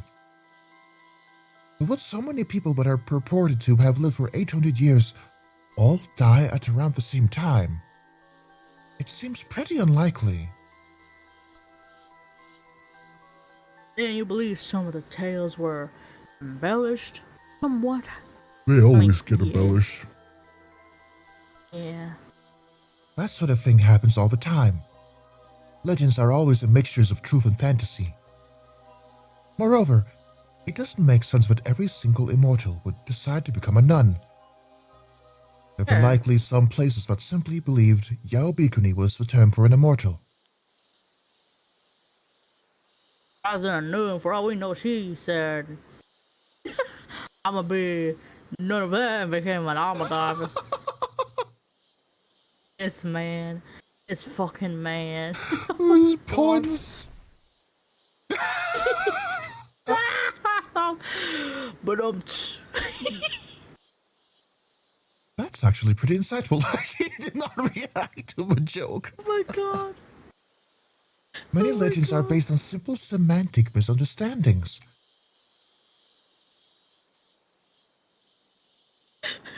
Now wait just a minute. I won't stand here and let my dumb joke actually become a salient point of discussion. Let's So give me a clap, please. Still on. If one were to live somehow,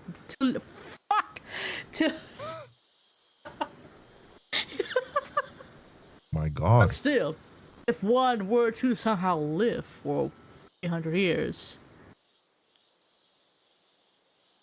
a person that became immortal after the Kura period could still be alive today.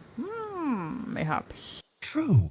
And if so, I'd love to sit them down for a long chat. I'm trying to do the math. I don't know how old Sato is anymore. Me neither, man. As far as the girl is concerned, I suppose I could be considered a guardian of sorts. Token adult, you know, for supervision in public, but then he's not actually doing any guiding.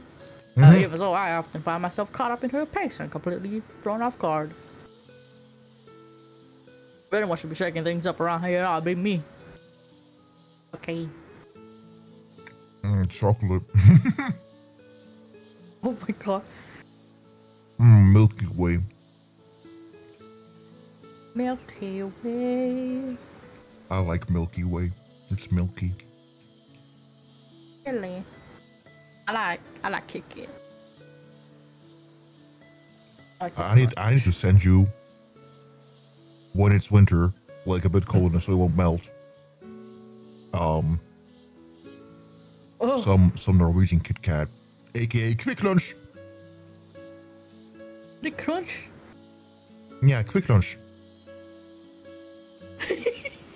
It translates to exactly what you think it is. A quick lunch. Crunch. Oh, what the fuck? Yeah, quick lunch. Oh, that's just like someone saying it in a funny tone, that's all. Yeah, it's just Norwegian with loan words. Oh my god. Like bacon, like we have loan words like bacon and juice and stuff like that, but like instead of saying it like in the English way, we say it like bacon, use. Oh. Yes, can I have some bacon and some use? Use. Some bacon and some use. Use.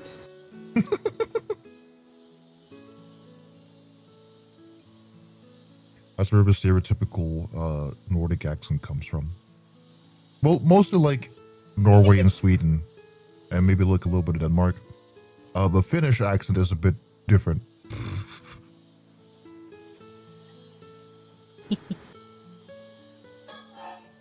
And Oh, I love language. I have some matcha. Hold on. Hold on. Oh, fuck.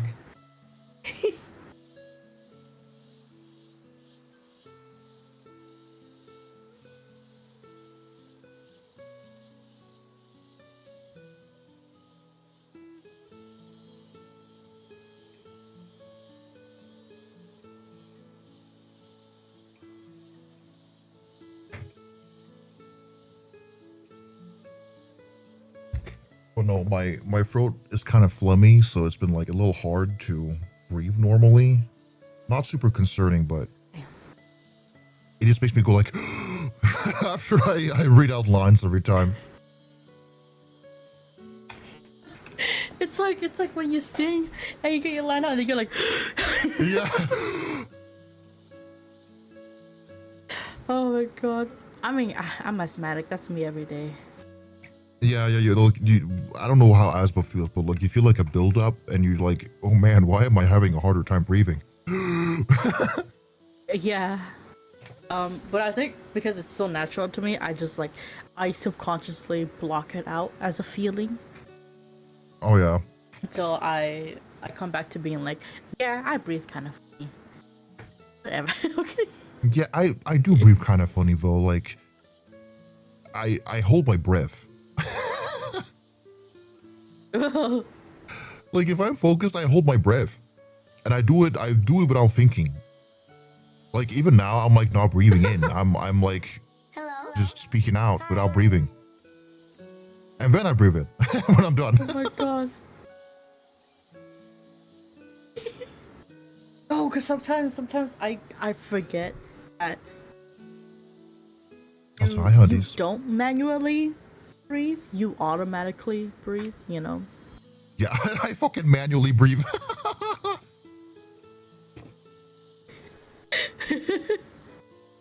Maybe I should blow my nose too, just to like try to clear up my phlegm and gloop. Hold on. Get your flame sorted out.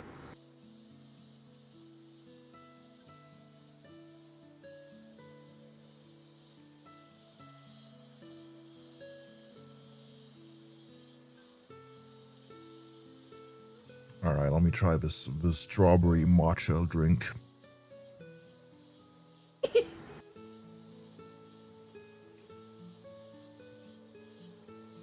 Oh yeah, that's pretty good. Oh.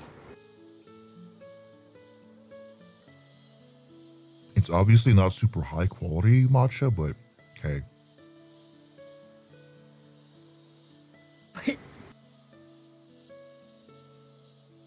Hey, it's a processed drink. Yeah.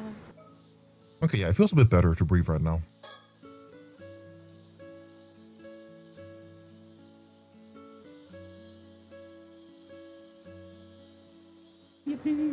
Mr. Avi.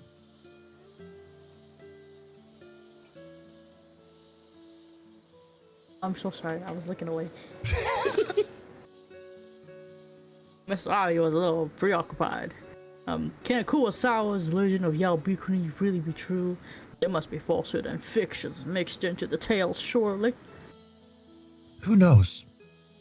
Ise province isn't that far from Wakava province. After all, she may have simply walked here from there. The fact that the stories from each different area are so similar does make me wonder if they didn't get mixed together somehow. You think the legend may be an amalgamation of stories from various locations? I mean, yeah, some people do adapt. Yeah. You know, Hi, from Sammy. different areas. Spooky fish game. Hello. Exactly, but then again.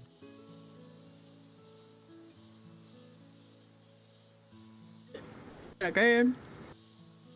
The immortal in the story from this location has her own name, which gives the legend a certain what the fuck is that word? Verisimilitude.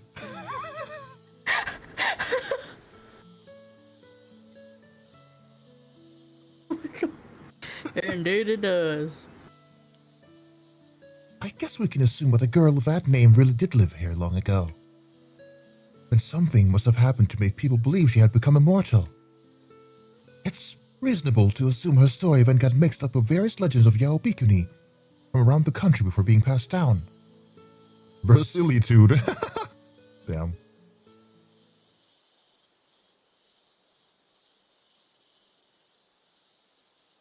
Of course, the exact timing of these events is still unclear, but that does present an interesting possibility. She could very well still be living in this village. Would that be a compelling development? Leave it to an occult writer to think up something like that. That's right. I just imaginative power of fantasy author in action. Of course, Avi. Yes, it's really something.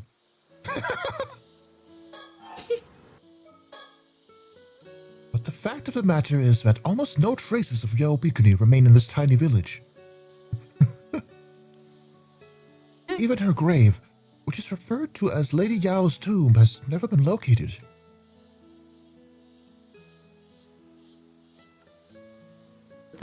Did we come all this way for nothing?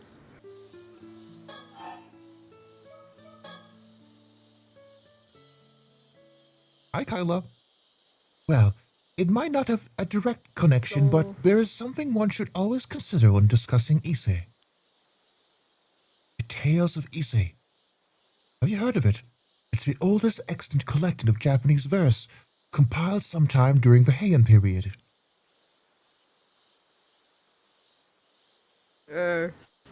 I'm afraid I'm not familiar with it.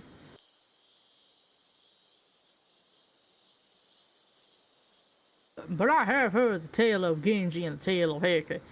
Is anything like those? Is it anything like those? Well, those were also stories written during the Heian period, but that's where the similarities end. Nice try, though. Oh. Well, they sound similar enough anyway. Don't worry, I'm not an expert on the subject either. Basically, this collection of verse elaborates on a number of waka poems by giving waka waka eh. Oh my god. Samuna by giving accounts of the events surrounding each one. The entire collection of 125 passages is referred to as the Tales of Issei. That's enough. That's easy enough to remember, no? The Tales of Issei is a collection of short stories. Check. Ah, one more thing. The title might be The Tales of Issei, but the content isn't all that focused on the actual area. What was this now? Intentionally attempting to confuse and bewilder us. Some believe the title comes from the fact that passage 69 is set in Issei province. At any rate, I just thought I should bring it up because it does have at least a slight bearing on the topic at hand. If you're keen to learn more, I'll add more detailed information on the files.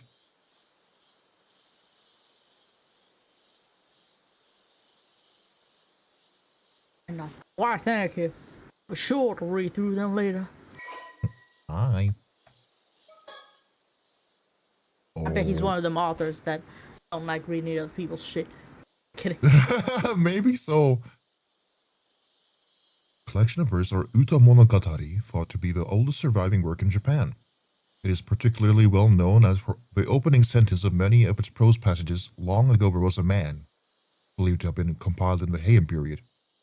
It greatly influenced the literature of the era, including famous works such as The Tale of Genji.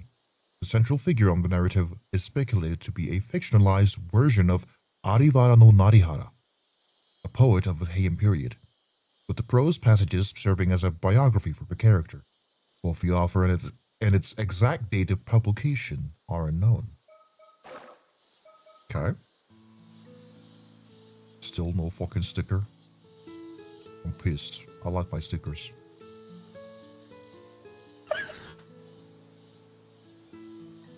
I don't think the side missions provide stickers.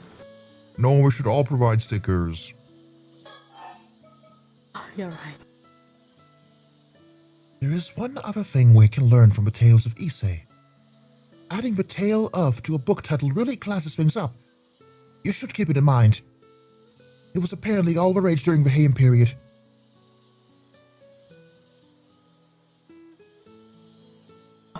I couldn't agree more.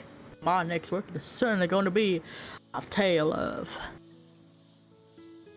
What? Well then, I suppose that brings this particular subject to a close. On to the next. No rest for the wicked, I say. Time to tackle the next mermaid myth. Sure. Oh my god. Futami Gaura. A fucking tricky ass area to say it. Futami Gaura. Uta. That's all I got.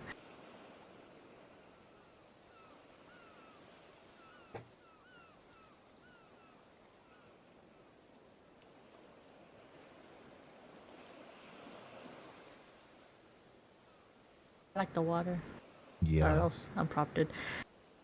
You were staring at the water for a bit like, oh, water. Fucking come on. And here we are. Here we find our next subject of inquiry. What might this be, my dear? This is Futami Gaura, a coastline that lies beside Futami town. It's just over from Ise City.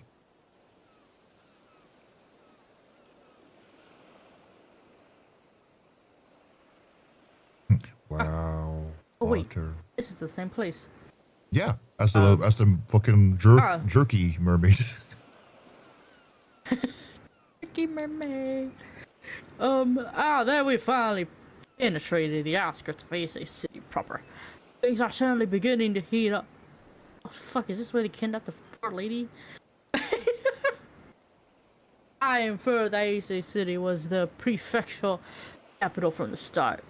And the fact, fuck, any words that are not there, that Mia Prefecture was once known as Ise Province. Not bad, eh? Hi YouTube chat.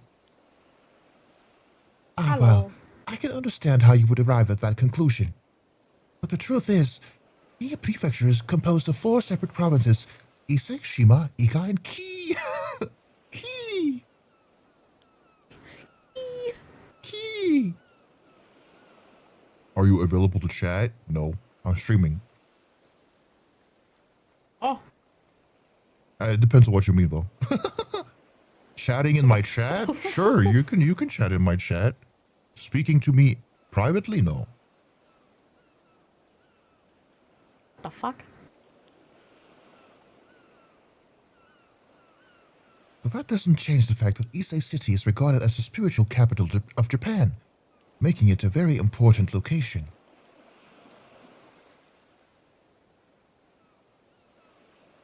Very interesting, but the sun has already begun its steady descent.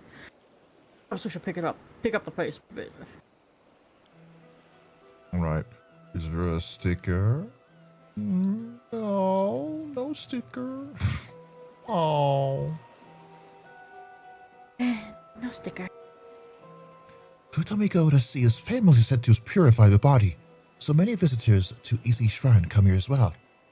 The scenic beauty of a location has even been featured in poems from antiquity. It certainly is easy on the eyes. Strands of pine trees along the shore make for quite a striking image. To make it even better, Oh god, the fucking spitting. embankment. Yeah. Oh shit, there's ads. Oh, If you are available to chat, I do want to talk, yo. Or can I have your Discord ID? No, you can't. I'm sorry. haha.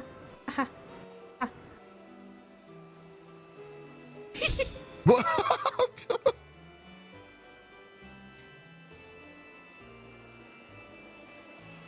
I'm sorry. If it's about commissions, then it's like when I have that open, it's on my VGen, but I don't accept like any private DMs. I will say this straight out. I've already done, but I think they're a bot or like a scam because we just made their account today. Oh, we made an account today? Yeah. Oh. I was so weirded out. I was like, what the fuck are they talking about? Why the fuck like, you want to chat with me? Why are you being so vague about it too? Who are you? I'm kidding. No chance. No chance. I'm not fucking giving out my fucking Discord ID like all willy-nilly so that people can send me like 1,000 friend requests. No. Oh my god. Food confirmation? I'll do it after we add.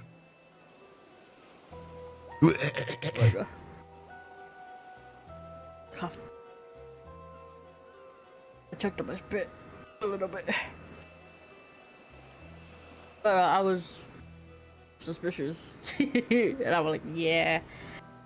Oh, God. Yeah. If it was genuine, state your purpose. When you come in, instead of being like, hey, can I ask you a question? I'm like, whoa, what's the question? Can we chat? I've never seen you before. What do you mean, can we chat? What?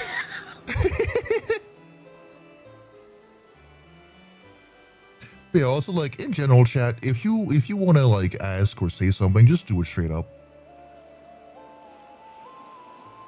Yeah, because if you ever say, can I ask you a question? We're here.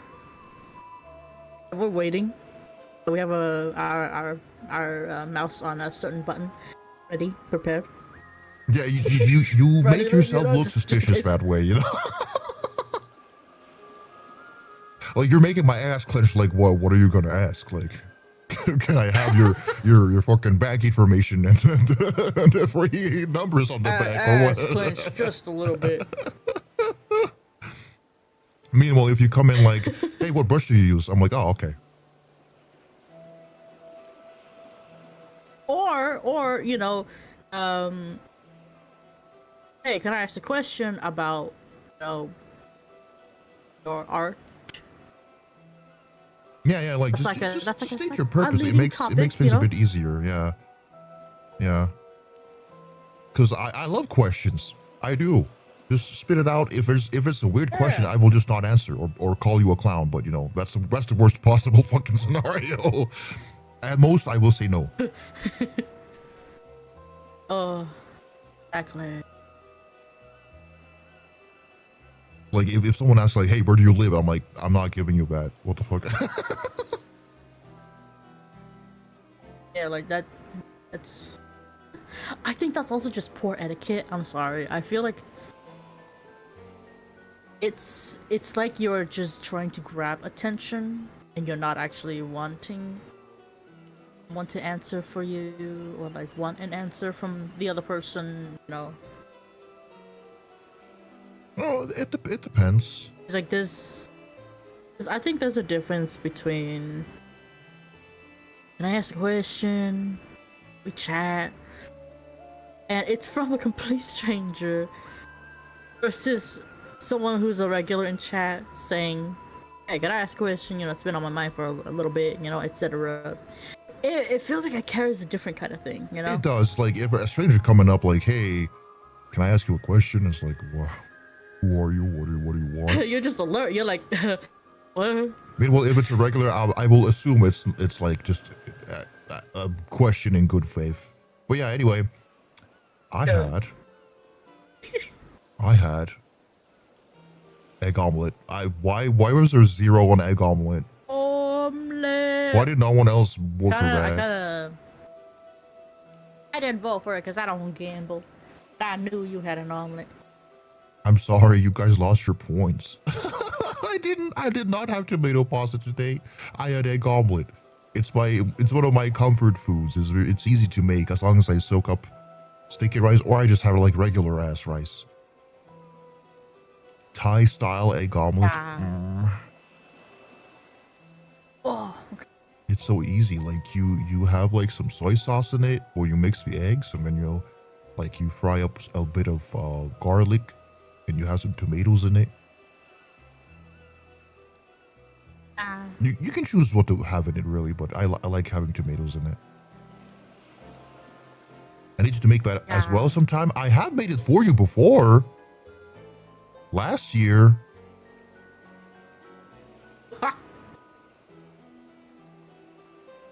Have you? I have. We had it with sticky rice, and we also had salmon. Although you didn't eat that much of it. I think you mostly focused on eating like the salmon. So I was eating most of the omelet, I even made omelet when you came over recently, and I had you taste it. I was like, you want some? Because I made myself breakfast with egg, and because I wanted some egg. I think he didn't remember. Because whenever I do make an egg omelet, I will 99% of the time do Thai style. Oh my god.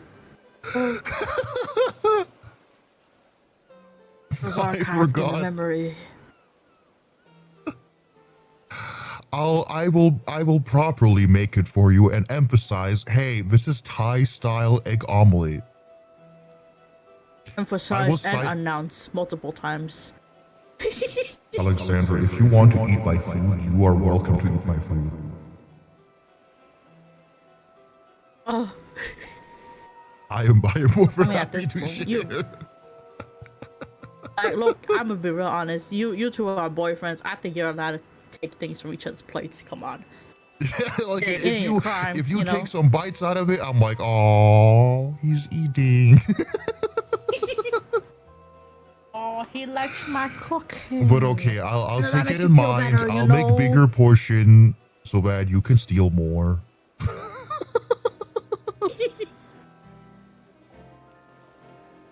Oh my god. Yeah, I always expect a relationship food text, but I think he's just so polite. You know, he's very polite about it. And I am pretty polite about it too. I don't touch his food unless he hands something over to me, to be fair. But you know, I'm the trash can in the relationship. I eat everything. Oh shit. He's like, oh, I'm full. Do you want this? And I'm like, sure. Or no, I'm full.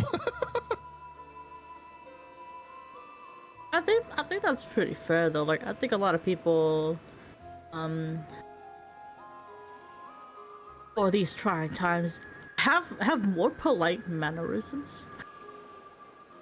No. Which I feel a lot of people kinda lost on the way. Yeah, I get that. But yeah, you know, you're welcome to steal some of my food. I really don't mind. In fact, I will steal some too while you're not looking. Yeah, like whenever I go to Burger King with my friend Sam will grab some fries. And I'm like, yeah, go ahead, take some fries, man. A fry tax. The fry tax. Oh, because I used to go out with friends and they will always give me extra fries because I steal their fries. Yeah, but also I will say it is a bit of like a kind of like a Southeast Asian love language of sharing food together, or just, you know, a lot of parts of Asia in general. Because Thai food in particular, you have a lot of side dishes. Also like Chinese food, like you got a big table filled with like a lot of side dishes. You pick and choose what you want. You share your food with others, that kind of thing. It's sweet. Mm-hmm. It is like the highest level of endearment if you like there's something, particularly with a partner, a friend, a family member, you know, like, oh, there's like 2 pieces of fish left. I'll give you one of them and I'll give myself one of them. And you're sharing that endearment and that like purposeful act of love, you know, platonic, romantic, whatever. Yeah. The other person, and that's really fun and cute and shit like that.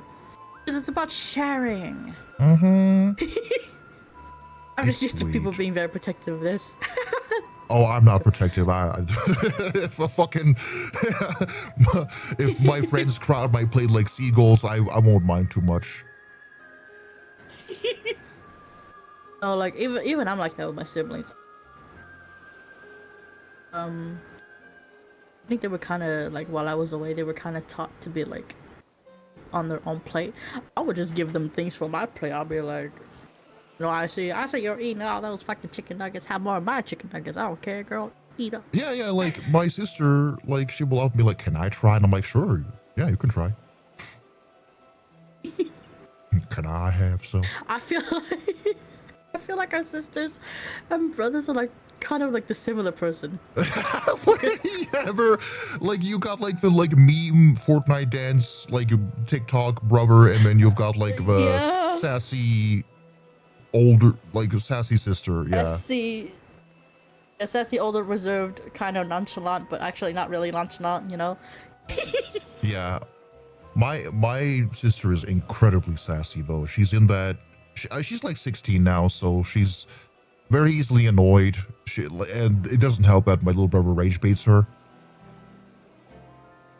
Oh no, same here too. He does have like my mischievous traits, but he's worse because he actually goes through with them with other people. You at the age you were like, I can do this, but I won't, because that's me. And consequence. No. He's like, I think it, I'm gonna do it. like my little brother will be stimming and stuff. He's be like, hello, hello, hello, hello. And my sister will be like, shut up, you're so fucking annoying. Oh my god. You little piece of shit, you're so annoying. It's like, geez, girl, you're hurling out the insults. Oh my god. She's tired, okay? I am the chill older brother, and they look up to me because she doesn't treat me like that. She's just like, big brother, can you come with me? Can you help me buy some pads? Or can you come with me to like the clothing store? Does this look good? She doesn't call me big bro, but like she just calls me like by my name, but you know, still. Me too. Me and my little brother. Like, I think I messaged you earlier too about the whole what did I say? What did he say? A bumble clot wahali. Yeah, the bumble clot wahali. My brother says the exact same things. Think about who follow Dark Beast. I was just walking by, and then he said that, and I'm like, what the fuck? No, my little brother will come into the room going, tung tung sahur, yeah boy, and I'm like, oh, okay. all right. They're like little That's parrots. Great. My little brother is a parrot, and you know, he very obviously also has ADHD. Like my sister probably has like ADHD too, honestly, but like more so. The more subtle one, ADD, which it's all under the ADHD spectrum anyway. It's, you know, stuff like that. But it's noticeable. Yeah. Not anymore. He was very loud and a lot. I say, baby, I'd get mad at him for breathing too loud. No, my brother, I think he really looks up to me, I think. Like I introduced him to like anime and manga and even like a lot of games. Yeah. So he'll talk to me about like new anime he's watching. Like he really liked when I introduced Death Note to him. He's picking up JoJo, which is really funny to me. So I've just been recommending him some good animes, and he's like, hell yeah. I think I got, like, when he first started watching anime, I think I got him into, like, the more age-appropriate ones, like My Hero Academia and, like, Dr. Stone, stuff like that. Oh, yeah. Yeah. Now he's watching, like, he still watches shonen a lot. But he does pick up on, like, more mature ones, like, again, like Death Note. And he says he really likes, like, unique art styles, and I'm like, It's so nice, though. Still can't watch JoJo. I mean, JoJo isn't for everybody. It has a very certain feel. It's very, it's very bizarre, but it's in the fucking title. It is kind of strange, but I like that. It has, like, its tropes within the show.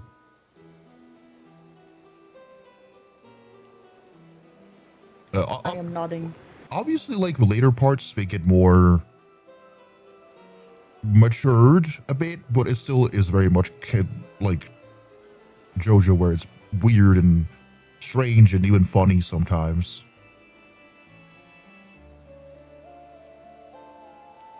I introduced Steel Ball Run Part 7 of JoJo to Alexander recently, and he was like, what the fuck's happening? And I'm like, he's got rotating balls that it rotates, and that's his power. And it's like, what the? Yeah, he's got rotating balls, man. Oh my god.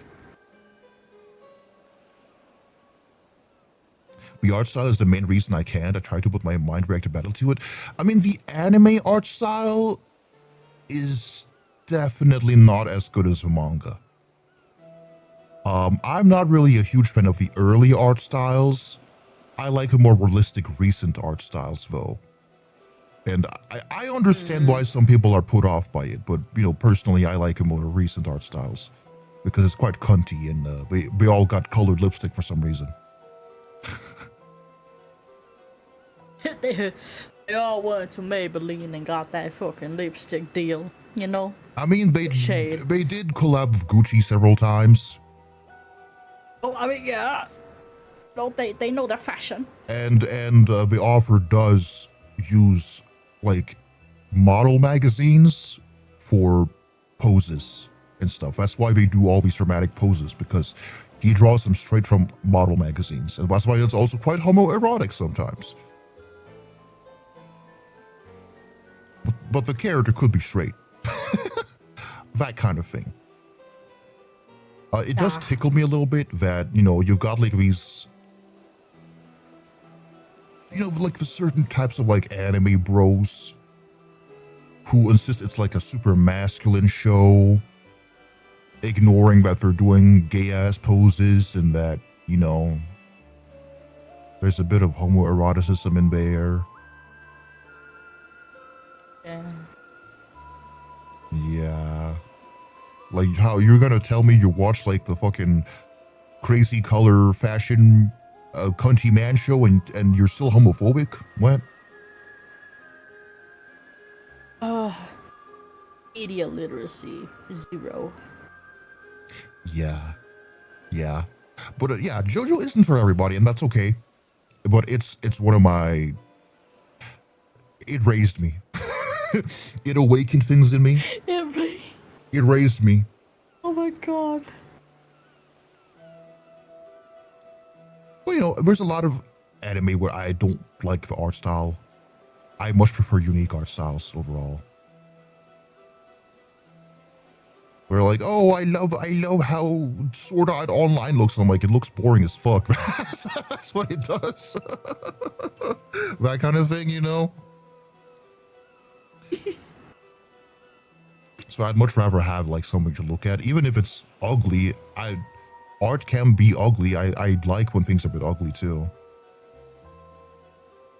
It's not like me and Sailor Moon. Sailor Moon is okay. It's got that classic like 80s, 90s shoujo art style. I think that's kind of nostalgic to me. It's just like the really like generic like anime where there's a pale protagonist of black hair. He's like the hero and shit like that. I can't stand that shit. I can't. I'm nodding. You can't see it, but I'm nodding. Yeah.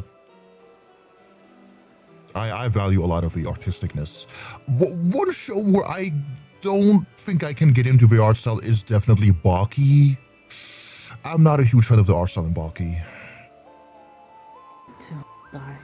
I don't even like that some people show like little GIF memes and shit like that. The memes are kind of funny, but man, funny, but I don't the like art seeing style them. is not for me. Yeah. Like you thought JoJo looked weird? Ooh, Baki takes it to another level. Holy shit.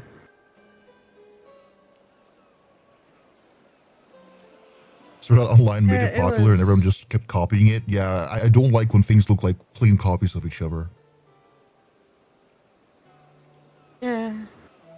So a lot of my favorite animes and stuff are animes with more unique art styles. Like Dorohedoro has a very unique look to it. Plus, it blends like 3D and 2D. If you want like a similar, very beautiful looking show, check out Land of Illustrious. I think that's more like palatable for more anime fans, I'd say. Except people who are like really against CGI anime for some reason. But like Valon looks fucking stunning. Land of Illustrious. I think we won't get more animation for that, I think. I don't know. But the manga is beautiful. Absolutely. What else do I like? I keep forgetting my favorites, and I really like it. I swear, I just keep forgetting. I like Trigun, like the old Trigun. I haven't seen the new Trigun because I'm a little off put by it, of like the design choices they made.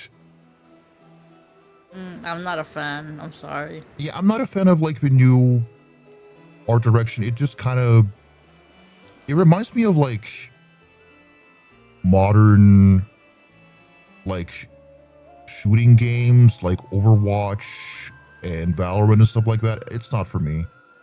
The art style is cute, but you know, it's just like it's so different from like what I associate Trigun with. Yeah, I think a lot of anime nowadays is way too polished. I miss when it had that edge. Yeah, true. Me too. Everything's like colorful, round, and squishy, and while I like that, I also really like edge. I like when it's edgy looking. I like the graininess of it. I like the edge, the crisp of it, you know? You don't get that anymore. You get like fucking gloss and they get blobbified. do get blobbified. And of course some people like that, but again, it's just like I like a good balance. So some things can be blobbified, some things should have a more grungier aesthetic. And I really miss that. Yeah, for sure. Yeah, for sure. Like anyway, we're getting quite off track.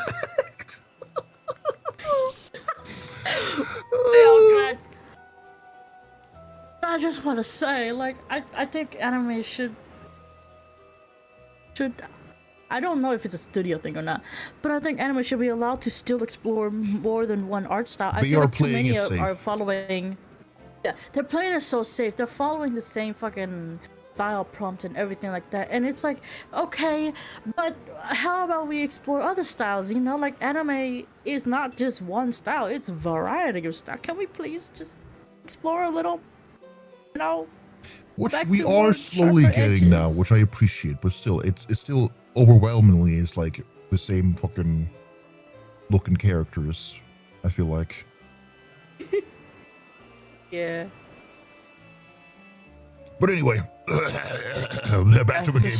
Sorry, continue. We started yapping. We're very yappy today. Yeah, yes. To make it even better, the embankment we're standing on offers a 360-degree view of Issei Bay.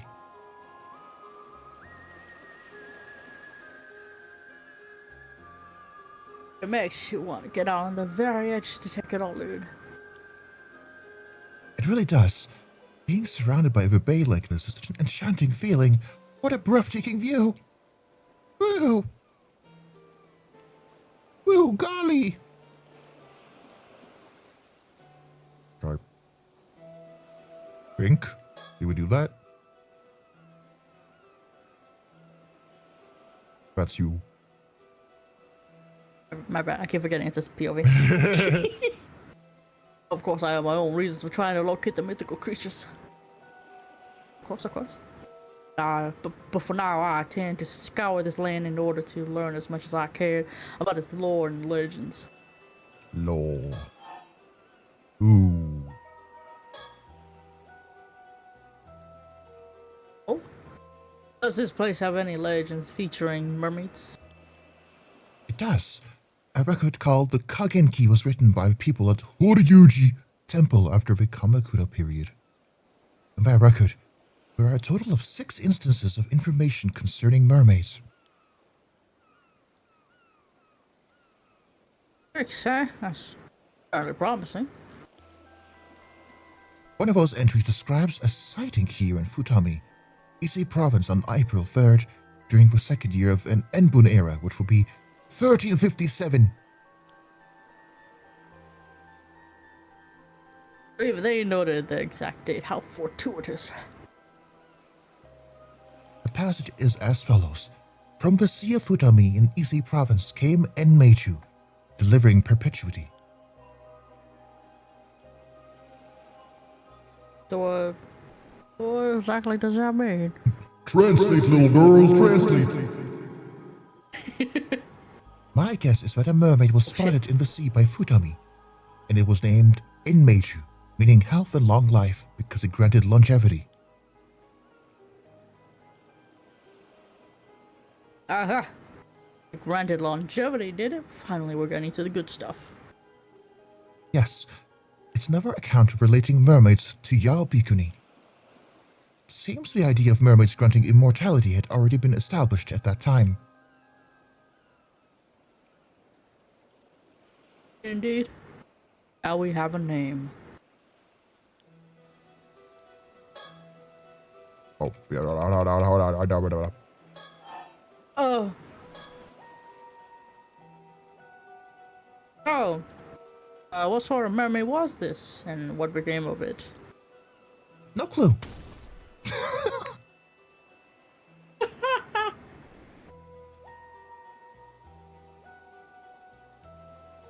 Again, with the vague records, people write down the appearance of some fantastical creature, and then just let it wander off. I haven't personally gone over every bit of research on the matter, but I could speculate on an answer. Records of mermaids in other places also often refer to them by name. In fact, it may not have been all that uncommon for the people in the area to encounter them when these records were written. Ah, let me see if I follow your meaning.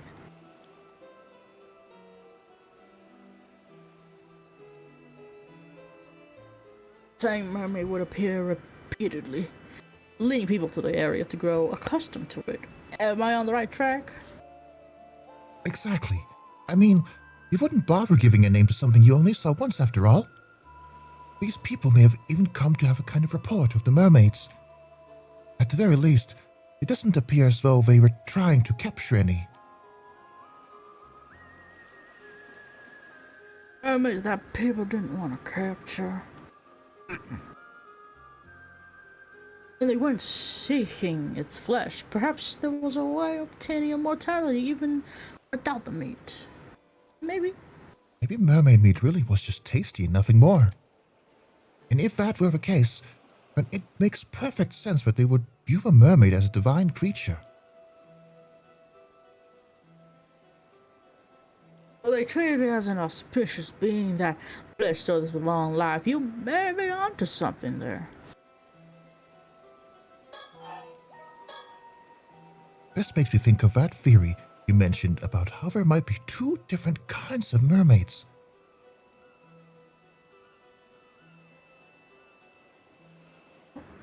You remember? I stand by my theory.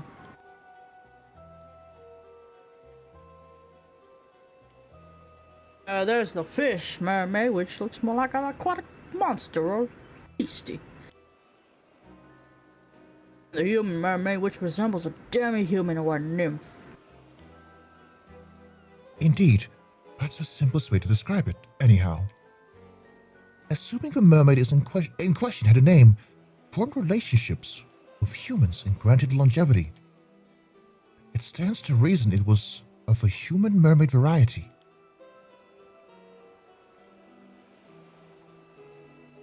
You have a point.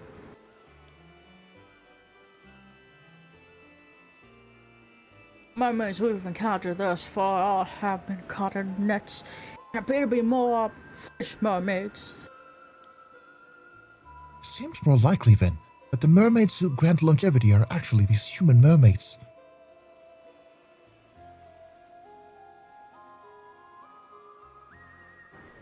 Sorry, excuse me. Interesting. That in turn would suggest... Oh, word, would this mean that one could become immortal without eating their flesh? I'm not sure. There are countless legends that reference the need to consume their flesh. But I can't help but feel like there's more to it.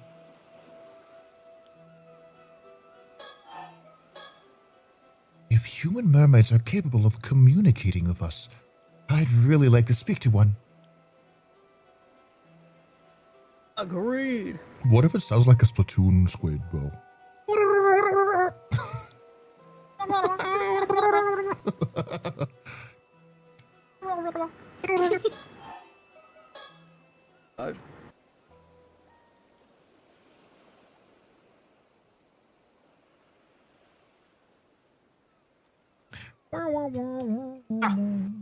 Speaking of which, this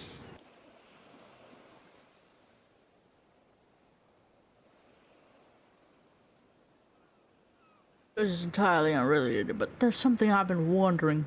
Mind? What? But our conversation was just getting good. Oh, that's all you like, but I shall ask away.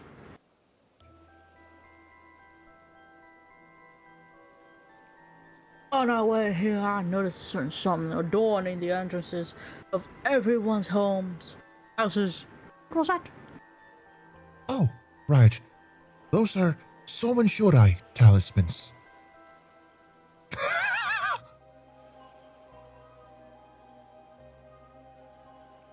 So, man, so I.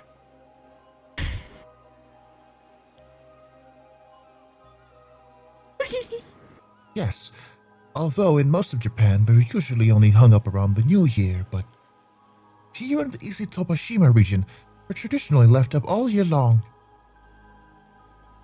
Interesting.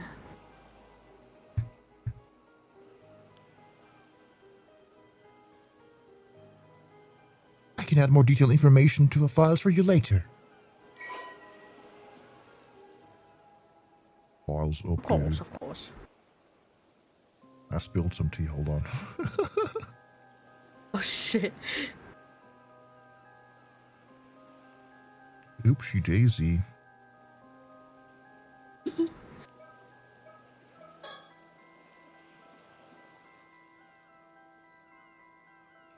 A type of talisman inscribed with the characters Somen Shodai Shison, meaning descendant of Somen Shodai. These talismans come in a variety of forms, ranging from smaller objects such as paper slips, wooden tags, or hexagonal wooden charms, to larger objects such as hopes, made of entwined miscanthus reeds or shimelnawa, sacred ropes used for ritual purification. These talismans are generally placed at the doorways of households as a prayer for sound health to ward off illness. Many households in Ise-Shima place Somen Shodai talismans to the entrances to their homes, usually in the form of paper slips and shimenawa. Although most families in Japan only put shimenawa up during the New Year, in Ise-Shima they are kept up the whole year round, being replaced once a year on New Year's Eve. The word Somen Shodai originates from the name of a central figure in the legend of the same name.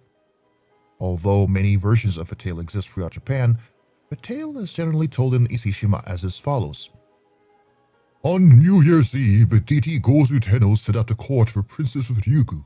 However, when night fell, he found that none of the nearby inns had a spare room to offer him, and so he turned to two brothers who lived by the sea for hospitality. But while the younger brother, Kotan Shodai, turned him away despite having the means to accommodate him, the elder brother, Somen Shodai, welcomed Gozu Tenno into his home, even though he lived in poverty. Pleased by the simple yet heartfelt reception he had received, Gozu Tenno rewarded this hospitality by sparing only Somen Shodai from a plague that ravaged the area the next year. Ever since, it is said that hanging a wreath of miscanthus reeds and a charm declaring oneself to be a descendant of Somen Shodai from one's waist will offer protection from plague and illness. This tradition has survived to the present day, where such charms are now used as talismans for good health and well-being. Interesting. Ah.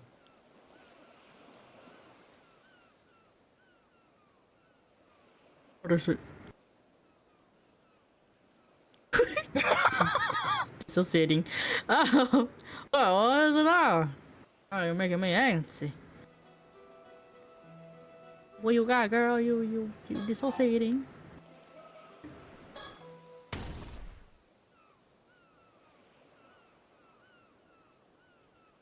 Oh, now, seriously, you realize something about these women Shorai, didn't you? You must share. No, nothing like that. It just made me think about how close this area is to the eternal world.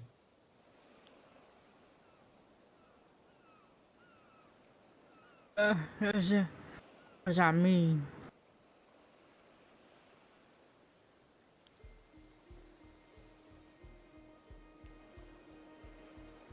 You'd already know this from the files, but regarding the Somen Shorai, its origin goes back to a legend about the deity Gozu Tenno, who was courting the princess of Ryugu.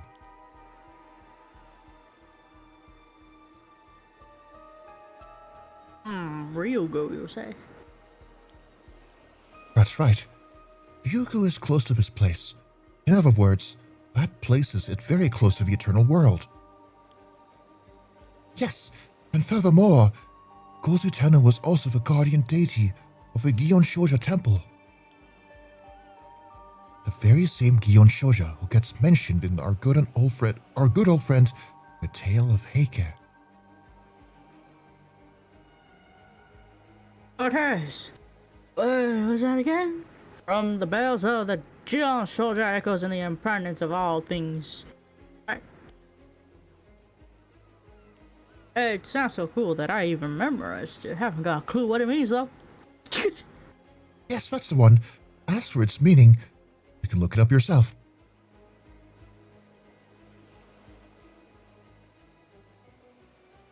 What you're saying is, East Tsushima is a land with deep ties to both Ryugu and the Heike. That is exactly why the Somi Rai tradition is so well established here. Ah, that reminds me. There's something about Ryugu's princess that keeps bothering me as well. She certainly is mysterious, hmm? That reminds me about Futami Kaura. Suddenly it's night. Oh my god.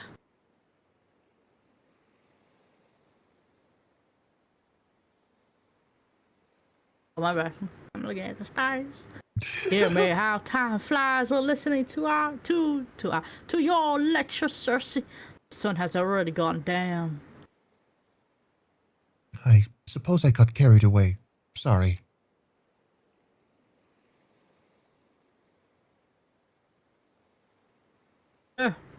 That results in such a lovely view of the sea at night. I'll not complain. You're right. Just look at all those stars. Yeah, what about the stars? Wow, is there a sticker? Ominous. It was an ominous No. red one. Yeah, you're right. Oh, What the fuck? Hello? Wow, is it getting closer? I don't think so. Oh, they move and shit. There's more of them. Oh my god. There's 3 of them. Remember, One's blinking. there's one red one. Which Oh, must yellow. be the... No. Red, yellow, Blue? blue, and another Blue? darker blue?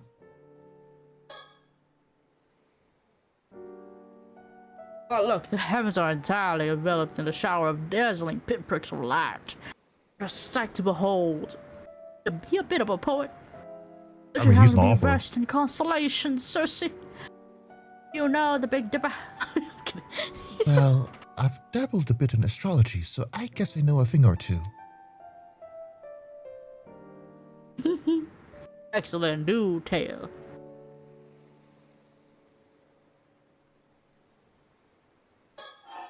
Yep. Do tell. Well, if we consider the constellations you can see in Japan during summer, the first one that comes to mind is the Summer Triangle. It's an easy one. Did we look at the Summer Triangle? Yeah, I mean there's 3 dots in the sky. Yeah. They're on the north too.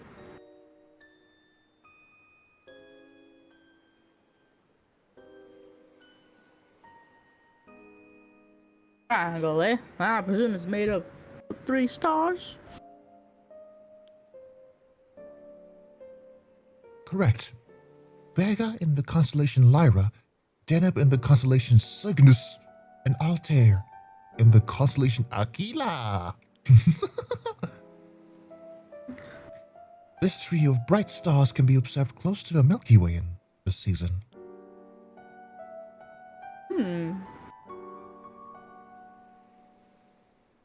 What? I want to see. What do you go about identifying them? Fucking Chris.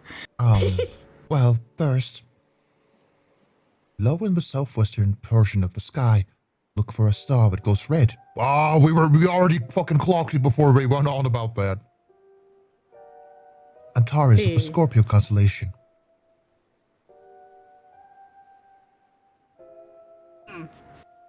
Southwest, you say? From here, that would be very looking to the right. Okay, try to find a red star low in the sky and point to it. Oh, I saw a red one. Yeah. Whoa.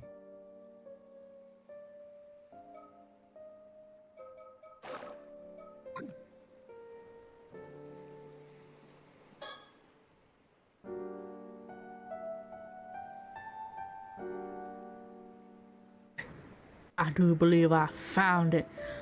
Star just there with the reddish tint. That must be Antares. Yes. Correct. That is indeed Antares, the brightest star in the Scorpio constellation. I found it all by myself. Well, I'm quite the celestial cartographer, if I do say myself. He's so proud of himself. I hate to win on your parade, but you were supposed to be looking for a star in the summer triangle, so please try. What?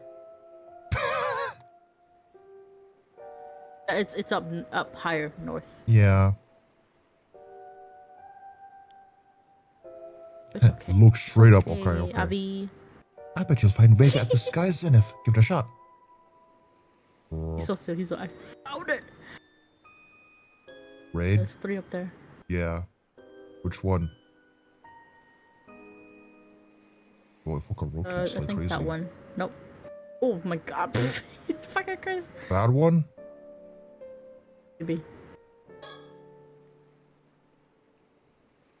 There, that must be it. If we get it wrong, it's still in character. Yeah. Bingo. Bingo. That's Vega, one of the 3 stars in the summer triangle.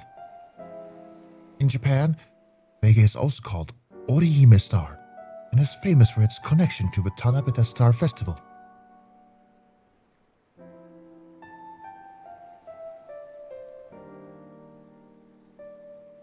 Oh, then that must be Hikoboshi's. That must mean Hikoboshi will be on the opposite side of the Milky Way from that one. Exactly right. Can you figure out which one it is? Opposite side. One of the other stars in the summer triangle is in the same area, so see if you can find it. Oh, what do you mean opposite? Here? Oh, opposite side of the Milky Way. Whoa! My eyes are as certain as I believe it to me. That's the one. Oh, nice. Find, that's Deneb, one of the 3 stars in the summer triangle. Deneb lies within the Milky Way, which earns it the nickname Milky Way Star. The Milky Star? Oh, it does indeed appear to be the swimming actually along that starry stream. There's still another star in the summer triangle, so try to find it. Wow, I wonder which one it is. Wait, okay, hold on. Go up? That? This that one. Yep, yes. Sorry, I got like lost, so I had to like make sure I was relocating right. It's a little disorientating. Eureka! I've spotted it. Eureka! Oh! Ooh, that's Altair, one of the 3 stars in the summer triangle. Part of the Aquila constellation, Altair is also known in Japan as Hikoboshi, for its role in the Tanabata Star Festival. Oh, that means I've managed to spot both Orihime and Hikoboshi. It's as if I've been drawn, as if I've drawn the two star-crossed lovers together with my own hand. How overjoyed they must be. Yeah, nice work. I didn't expect you to be such a romantic.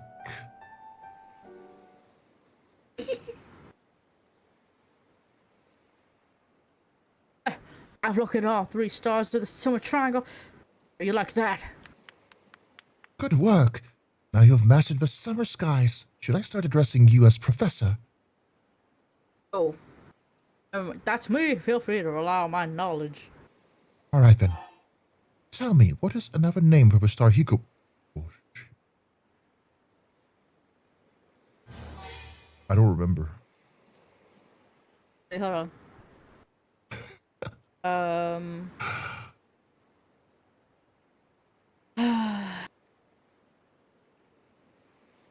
Give me a second. I didn't think I needed to remember these. I could be wrong. I could be wrong.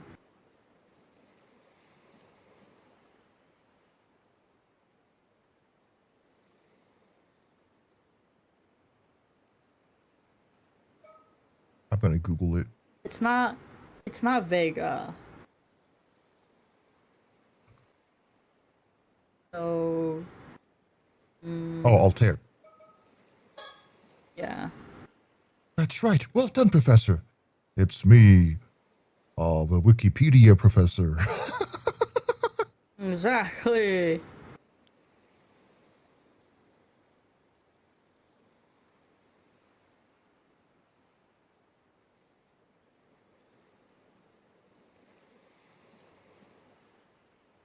Wow, wow, wow, wow, wow. I mean, nothing to it. I know this.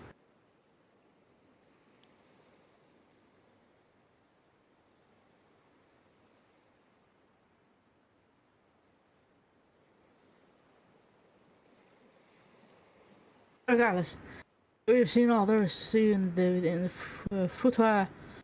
I would even go as far as to call this a rap.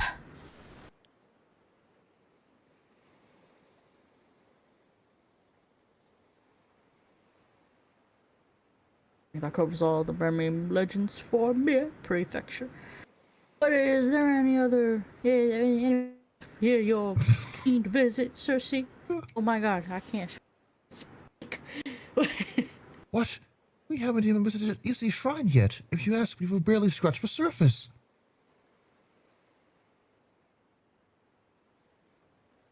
You got a point there, but it's getting late, so let's save that for tomorrow, shall we?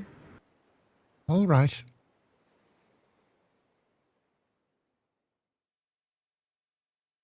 The next day. Mount Asama. Asama. Whoa.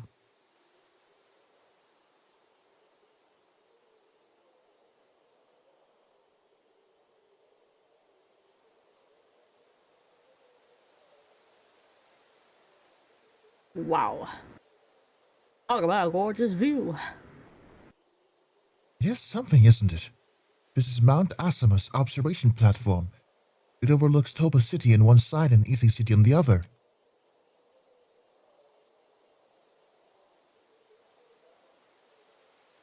Oh, that's Topa City over there, eh? What we got going on for? Going on for it? What the hell? Well, the first thing that comes to mind when thinking about Toba is Toba Castle, built in the Sengoku period by none other than the pirate daimyo, Lord Kuki.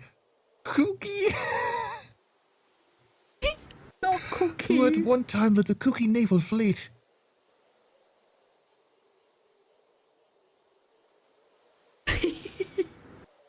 That's more exciting than I anticipated.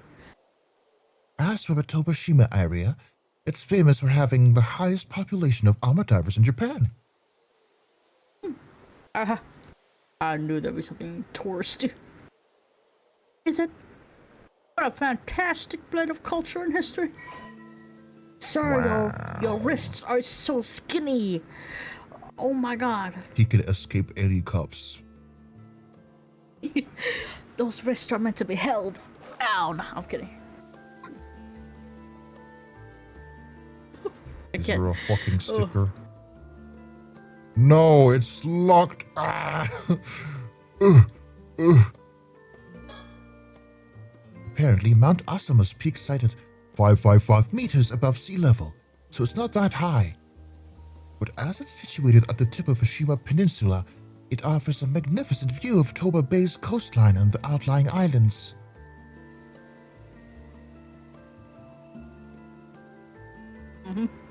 There was a dog. As soon as we stopped by the shrine this morning, they stopped by the shrine. Okay. I assume we take the mountain path. That's a really long way down. I'm not gonna lie. All I can say is this place takes my breath away. Mountain air just hits different. Kooky. First off, you should know that the naval troops in the Sengoku period were basically just pirates.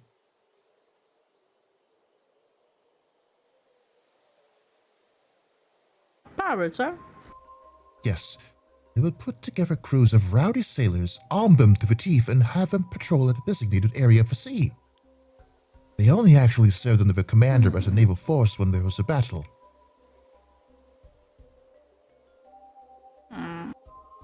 So that's what the Navy was like back then, huh? Ragtag bunch of pirates only called on to do their duty in times of need. Exactly. In fact, such forces only came to be called navies during the Edo period, and that was purely a matter of convenience. As for the Kuki Navy, it was one of the pirate bands patrolling the waters of Ise Bay. A man named Kuki Yoshitaka was its commander, hence the name. He distinguished himself in the service of Oda Nobunaga and Toyotomi Hideyoshi, eventually rising to the position of daimyo of Shima province. That's why they called him the Pirate Daimyo. He started as a lowly pirate, but rose all the way to the top as the chain of command. Hello. Hi. Hi. Did you say Oda Nobunaga. Nobunaga. Him I've heard of. Was the demon king of the Sixth Heaven, no? True, but a title he gave himself.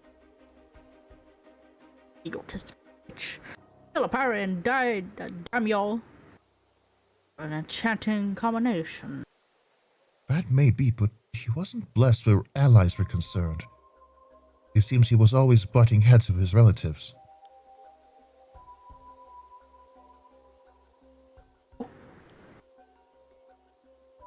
Is rocking tonight? I rock all the time. I rock and move in my chair all the time. For one thing, he may have had his nephew Sumitaka assassinated in order to take over Kuki clan. He also fought on the opposite side of his own son Moritaka in the decisive battles of Sekigahara. And in the end, spurred on by his vassals, he committed suicide on Toshijima, that island over there. So while Kuki became daimyo of Shima province, his land was confiscated during his son's rule, and the clan fell into decline.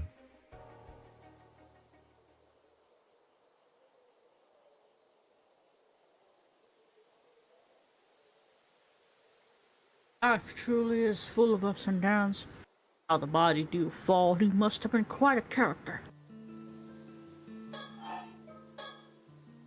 That reminds me, there's another fascinating legend related to the Kuki clan.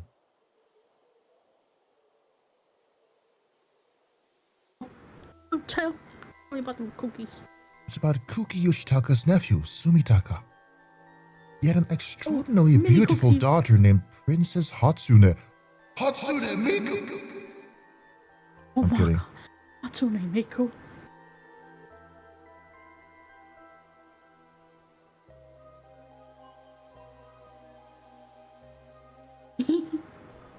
I dare say I know where this is going. Whenever legend starts with a beautiful daughter, it inevitably ends in trouble. You're not wrong there. Princess Hatsune was so beautiful that she saw no end of suitors, and her father sought to marry her off to achieve his political ends. But the princess already had a lover, so she fought against her father's plans and even ran away several times, only to be brought home. Say I knew it. Alas, that's what life was like for those daughters of powerful figures in those days. Well, Princess Hatsune lamented her fate. Must I be cursed with such misfortune merely for my beauty? And she didn't stop there. May no beautiful daughter be born into this land again. Such was the curse she left behind before throwing herself down a well. And so ends the legend.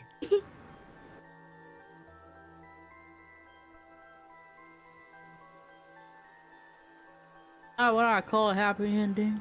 Unfortunate.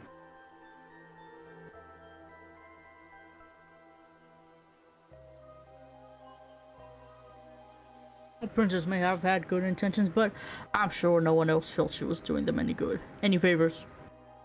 Good intentions? That isn't how I interpreted it.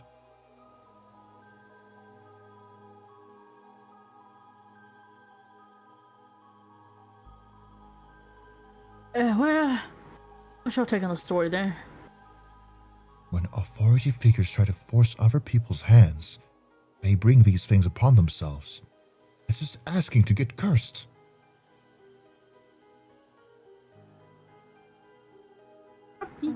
Fair enough, I see your point. Still, the princess did take it a bit far.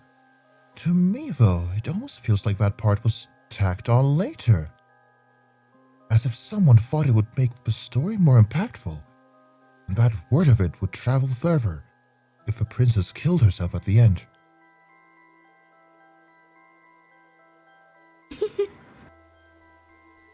Oh, how? If you're right, I'll change the story completely. There's something else that interests me more.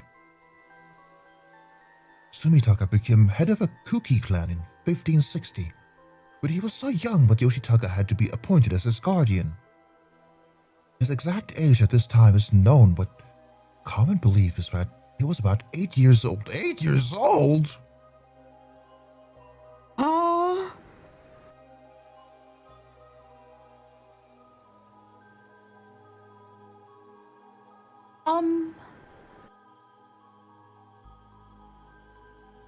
Eight is baby. Nothing unusual there. Nothing unusual there. Premature in hand is were a common occurrence in those days. Yeah, sure. But consider this. When Sumitaka died 24 years later, in 1584, he would have been 32 years old. Yes? Even if we suppose that Princess Hatsune was 15, their ages don't quite add up, do they? Age differences weren't so much a point of contention back then, but even so, that is a bit odd. Oh my god, add. Whoa. Shit. Stretch. Oh my god. Wow.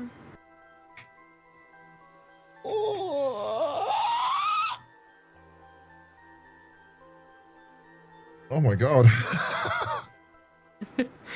Lord. That felt good. I'm so sorry. Oh my god. Dude, I looked away from my YouTube and it put on the lowest fucking quality. Oh, was it Minecraft pixels? Oh my god. Oh my goodness. You know what? I'm gonna piss real quick because I've been chugging so much tea for my throat. Holy shit. Hold on. Go piss.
Oh, I want to draw comics so bad again, but like more simply styled because it would take forever. Ooh. What? I keep having fucking story ideas and shit of like, because if I'm not very good at like writing shit down, so it would be easier to tell us things by just images, right? But then I had to draw it. You and me have the complete opposite fucking thing. My poor friend, I would write thousands of fucking AUs for our gay corbos, and they just read it because it's its own little like AO3 mini channel.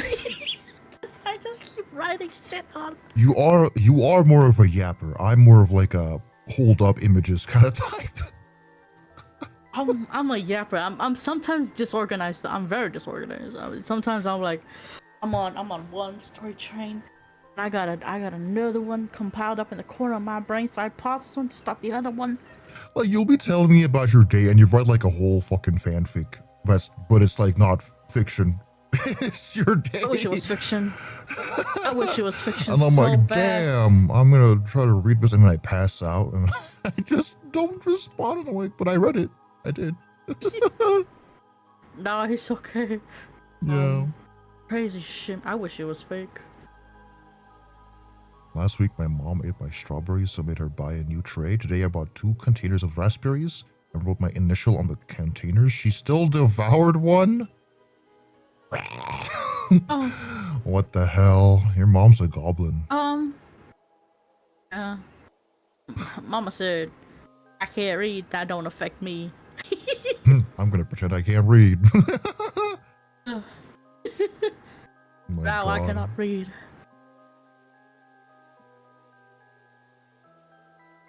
I don't know, and hope you're doing good. Yeah, I'm doing good. No, like, because one time, I'm not gonna go too off topic, but one time I bought like these popsicles. This whole box of popsicles. It was like at least like 10 or 15 in there. Because, you know, I wanted to have like a little treat after dinner and stuff. I'm pretty sure it was more like 10. Yeah. You know, I wouldn't eat 10 popsicles in the span of 2 days. So I was like, well, yeah, we're going to be able to share, you know, with my siblings. One day goes by and the box is empty with one popsicle laying there, probably because he felt bad or something. We wanted to have it, but he ate the entire fucking box. My little brother. Of these popsicles. He kept sucking, I guess. I don't.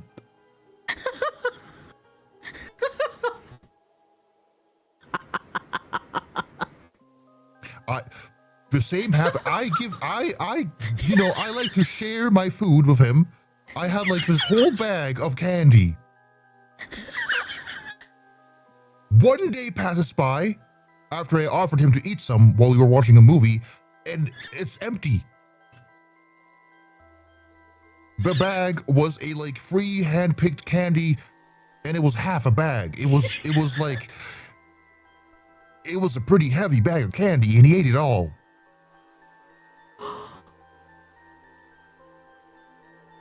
I mean, they sometimes don't have that self-control, you know? He doesn't have any self-control. He's a monster. I mean, and then they fit, cause like that's the reason why I don't buy my baby brothers and sisters snacks, cause I'll be like, this better last more than one day. The next day, where is it? Gone. It's fucking gone. Gone.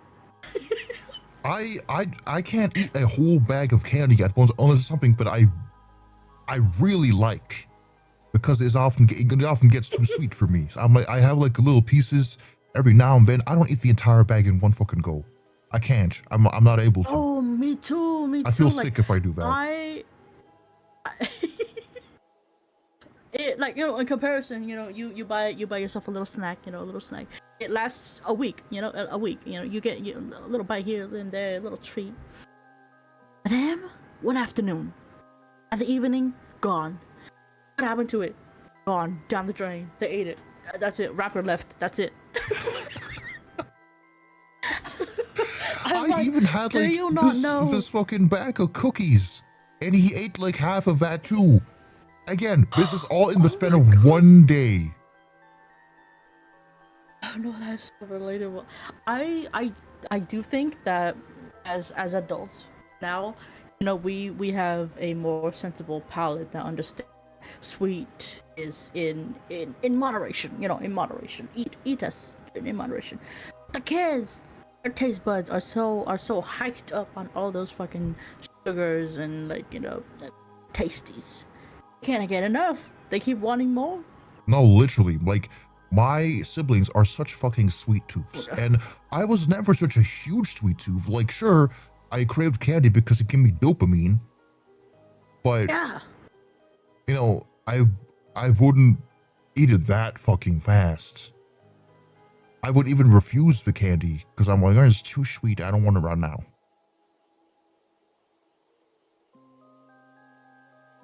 Like, there are some things I can fucking devour in one go. If you give me like fucking Kinder Buenos, oh, I'm fucking devouring that shit.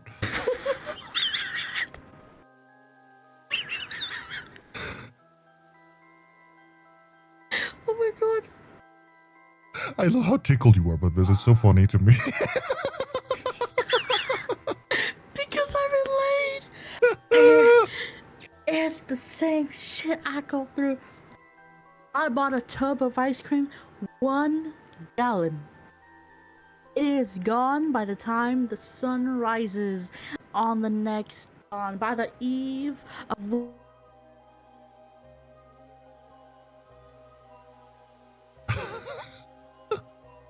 As a kid, I could eat like an entire like Ben and Jerry's by myself. Now I can't eat an entire Ben and Jerry's by myself anymore. I take breaks in eating it and I put it back in the freezer. I have like a few spoonfuls.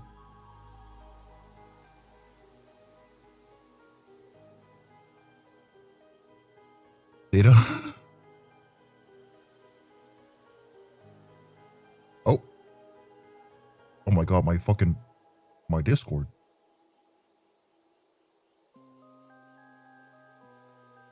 No wonder it fucking cut out. Hold on. My Discord's acting up.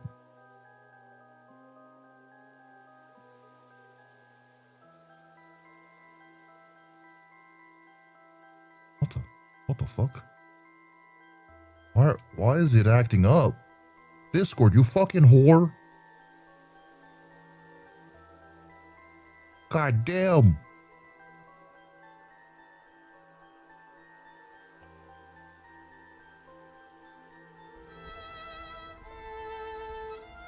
Discord!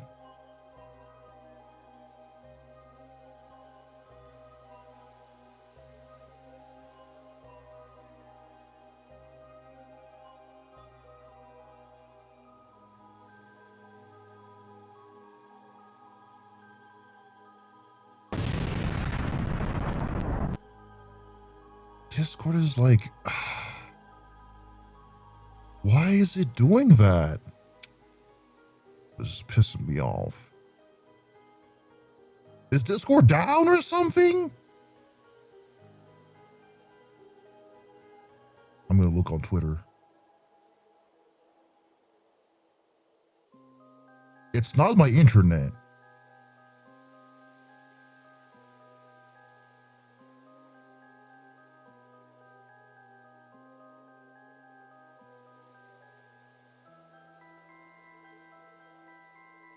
Oh, I think Discord's down. Yeah, people on Twitter are complaining.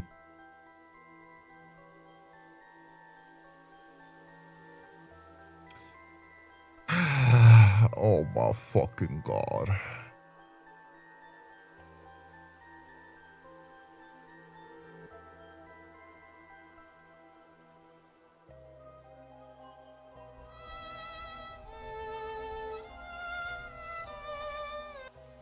Man, this sucks balls. I will finish my minutes in a day, but I'll meticulously measure my ice cream in more cups I have. Don't ask me how it makes sense. No, I get that. I get that.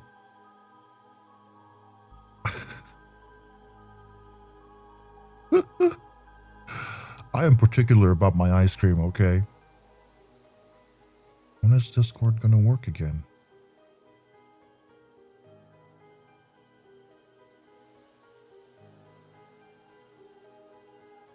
I'm trying to do a fucking stream over here. About 1 gallon of ice cream, it's gone. Yeah. Fucking hell.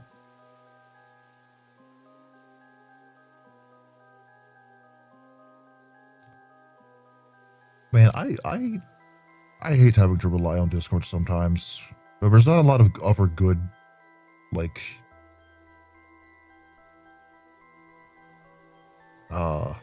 chat and voice communication apps on PC.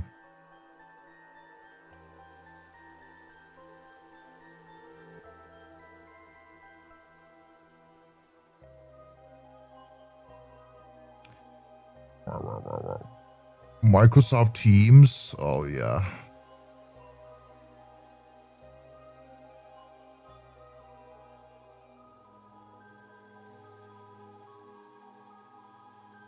Aye. Does screen share work on Microsoft Teams? Well, it should be, but do I even fucking have Microsoft Teams installed?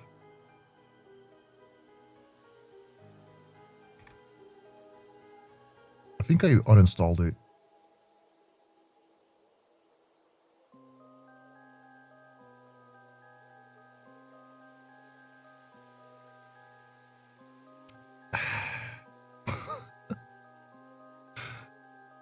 Hold on.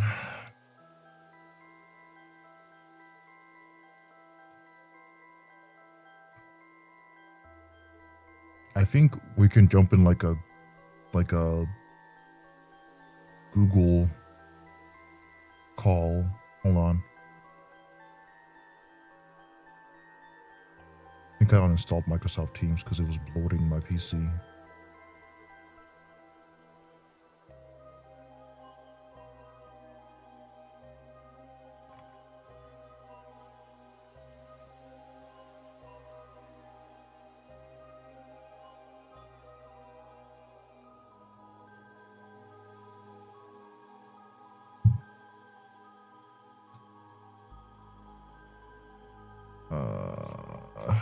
How the fuck?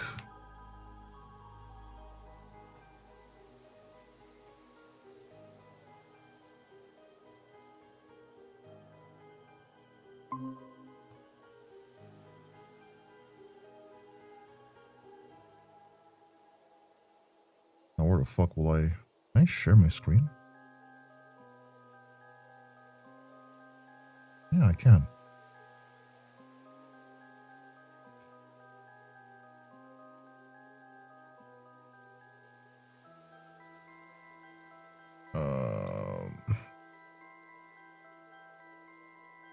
Data, where should I DM you the link?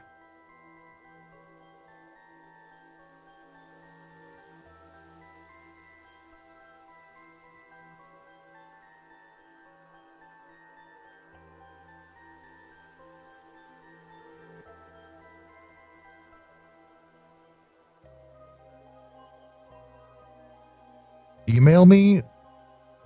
Can I just share the link on Twitter or something?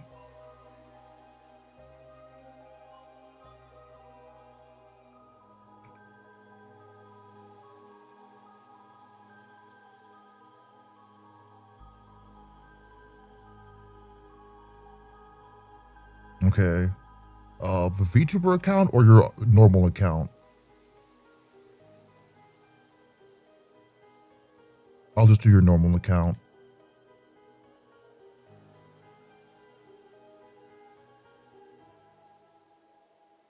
I give you a link.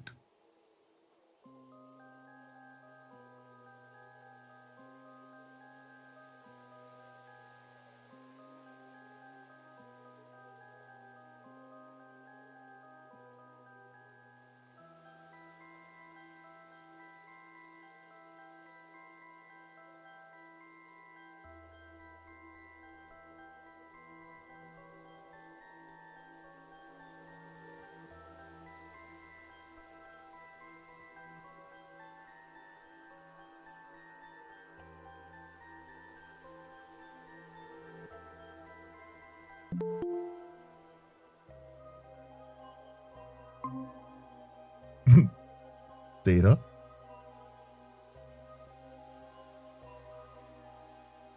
Hello. Great. The quality's kind of shit. Oh my god. Hold on, I needed to pick up noises. Hold on. Yeah. They can't hear you right now.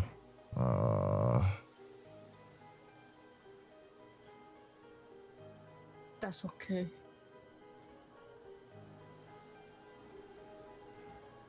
Okay. I think we should be good. Yeah. Yeah.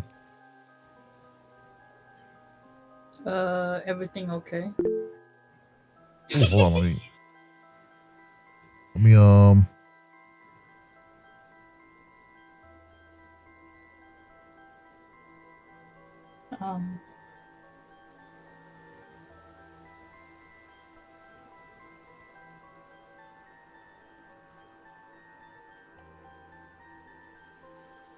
Okay, should be separate now. Oh my god, they got fucking captions. They got captions? They got captions. I'm using them right now. Damn, you can put captions on me.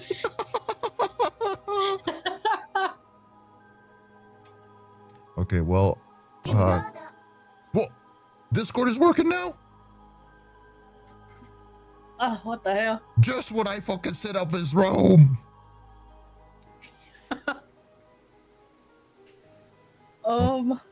Okay, hold on.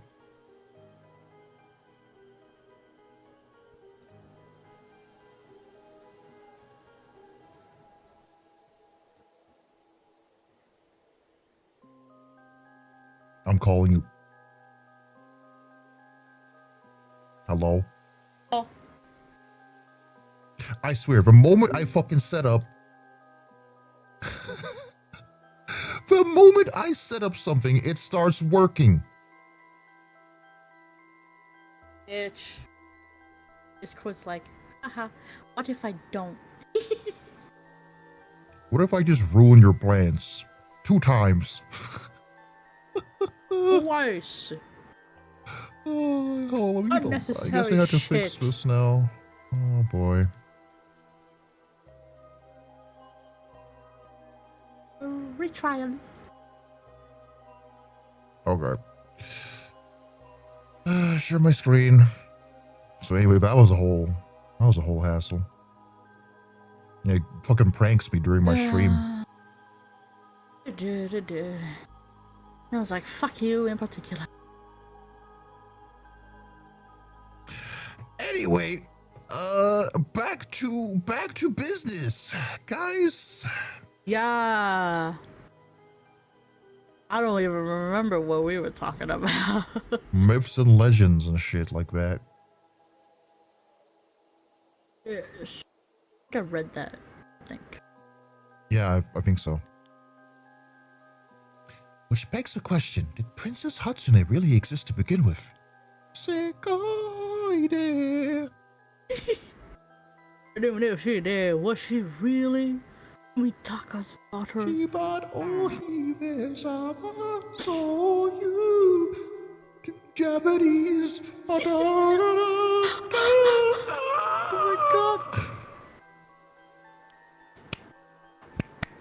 Thank you. An agate Magatama was unearthed at the I sounded so nervous.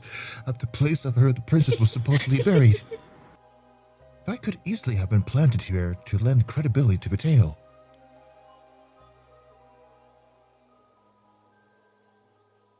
Well, once you start down, it's hard not to see lies everywhere. True, and the pursuit of an unknown starts with belief, doesn't it? Well said. A certain occult researcher taught me that one.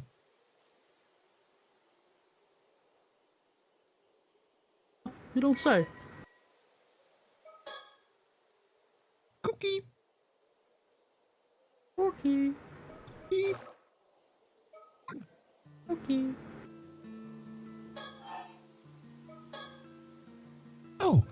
I just realized something.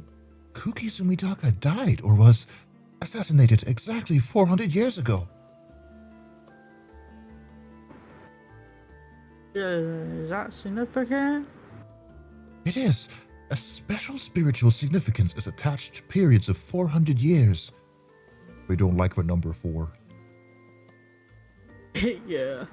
For instance, the cycle of death and rebirth supposedly lasts 400 years. Some stories claim that a soul endures for 400 years. Of course, 800-year immortals have twice that lifespan, but as you can see, 400 years is widely considered a good cutoff point.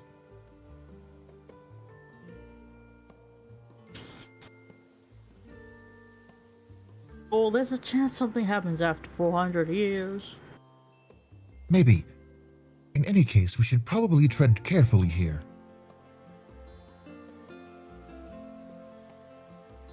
It sounds to me as if we're in the right place at the right time.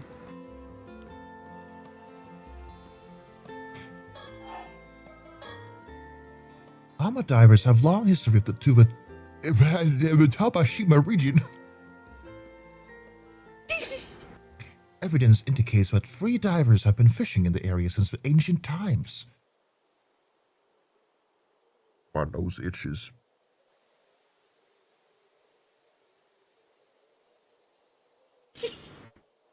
She knows.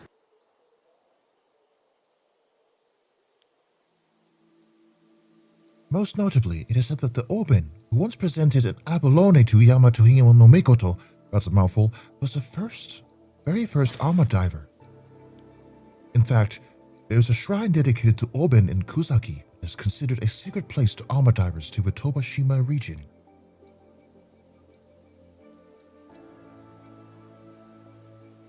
Is that so? Must have been truly legendary. Moreover, there are several poems in the famous 8th century poetry anthology Manyoshu that depicts the Ama diving in Shima province. Ama divers also appear in dozens of ukiyo-e from the Edo period. Clearly, they were a popular theme.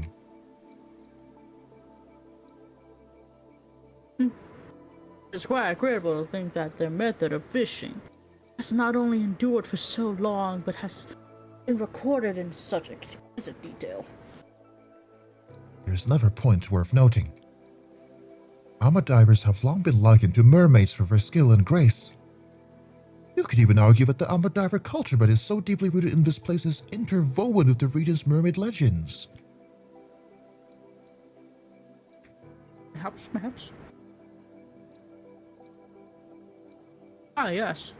There is a theory that the mermaids of Isebe were simply Ama divers. It does seem likely there's a connection between those two. I wouldn't be surprised if they were originators of a legend.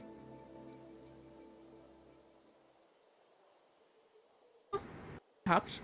But I'd be beyond disappointed if that's all there is to it. Oh, right.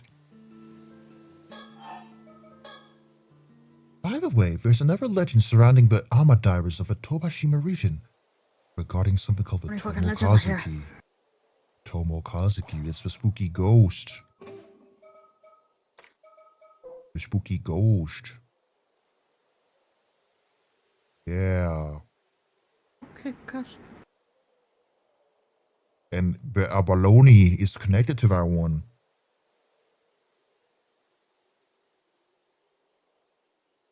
Yeah. Abalone. Abalone. Abalone, lonely.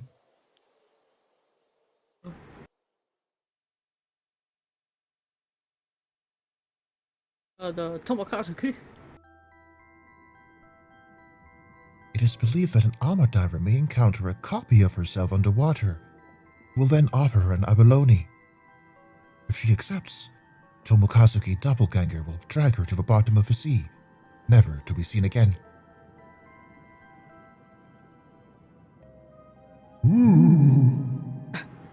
Percy, please don't spring stories on me out of nowhere. I'm sensitive. That's why the armor divers of this area wear Seaman and Doman symbols on them while they dive. It's a tradition that has continued right up to the present day. There must be some reason for it beyond pure superstition. Interesting.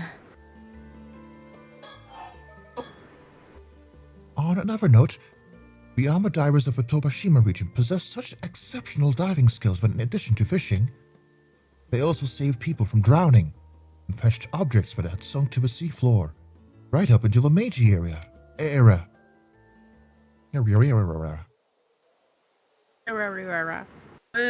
it sounds as if they were truly diving professionals. Exactly. In fact, after the Heike were defeated at the Dannoura and were lost beneath the waves,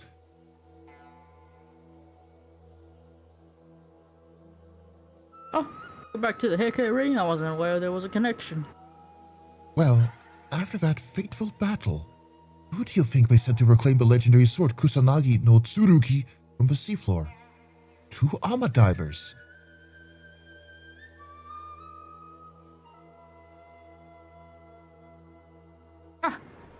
Their lost and found services were being employed, even back then, And while they were diving, they came face to face with the vengeful spirits of a drowned Heike.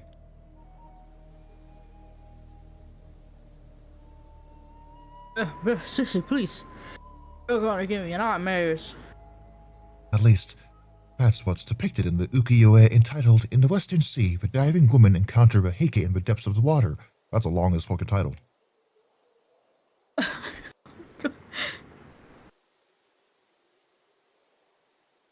There's such a deep connection. I think the Heike were even ones depicted with armor divers. They truly are a symbol of the Isishima region.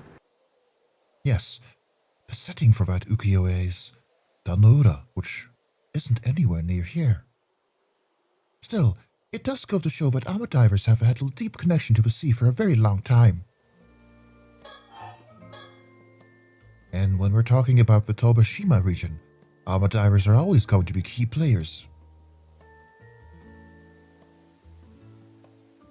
True, if you ask me, they should be brought up before the pirates. Mind you, the Navy had a crucial role to play too.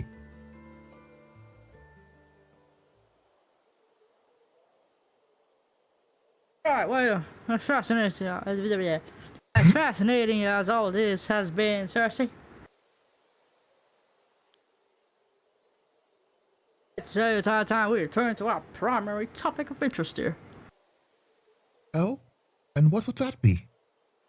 Personally, now that we've visited Isa's shrine, I'm more or less satisfied. Tortured.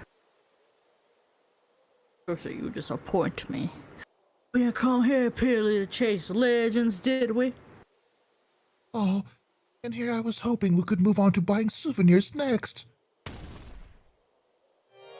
Know very well what the true purpose. I spat on my monitor. Oh my god. Oh my god, I can't. I had too many P's. I'm sorry. You know perfectly well that the true purpose of my voyage has nothing to do more. It's nothing more than, oh my god, less than a treasure hunt. I cannot read. Right. Of course, all this information we've been gathering will come in handy as well. First things first, let's head back to the inn. From there we can plan our next move. Why is he looking directly at me? I know, I was like, what? She's also looking at us. Stop! It's like, are you hearing this shit? Oh my god.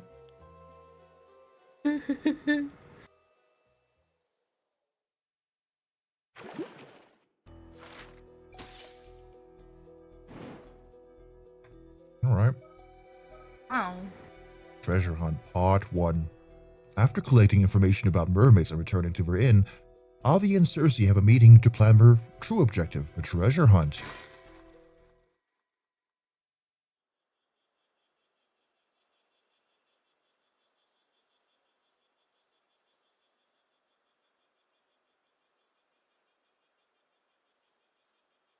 Pasted into my soul. Yeah. Got that 1,000-yard stare.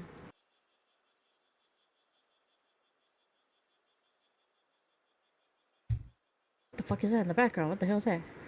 What? Red thing on the floor plugged into Maybe the like wall. maybe like a mosquito repellent. But here. Shit.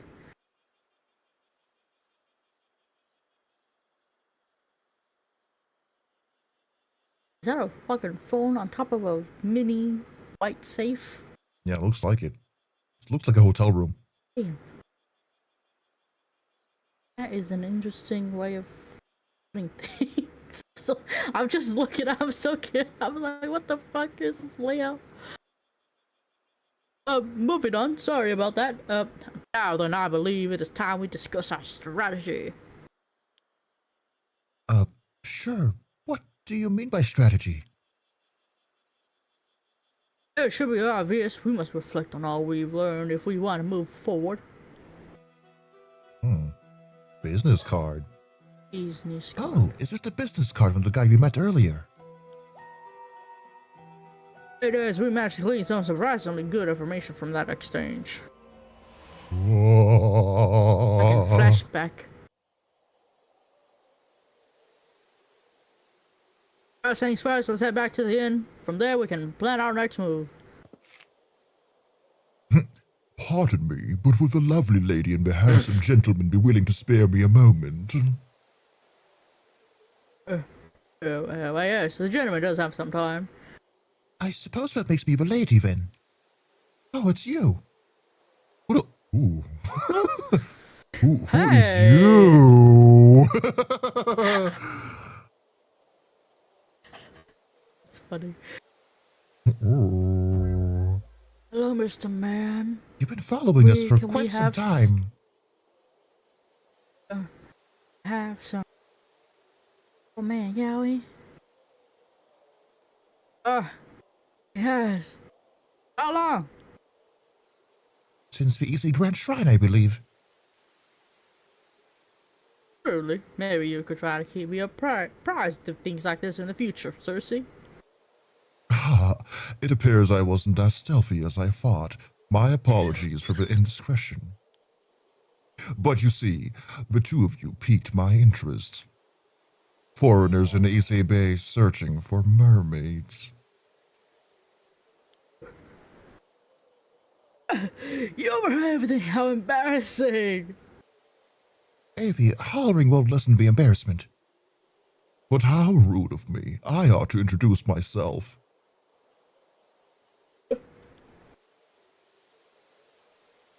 I'm an event planner here in Ise City. My name is Kipe Ikoma. Ooh, fancy business card and everything. A charming fellow. Let's see. Sala. Asalele. Sasalele. It says here you're the CEO. He's the CEO. This is like a YN story. I can't. I'm actually the only employee, so the title doesn't mean much. Oh fuck. I see. Okay. CEO and business owner. Okay, I can appreciate that. I apologize for the rudeness, but I actually just ran out of business cards of my own. Did you ever have any? I heard you need to carry business cards in Japan if you want to avoid looking suspicious, but I still forgot to bring any. But the freewheeling and forgetful man before you, let's go by the name Orn of Barnum, a fantasy author who is merely passing through. You believe me? Or am I too suspicious? Without a business card for proof, the verdict is yours alone to make. So you're an author, Mr. Barnum. Please help me, Avi.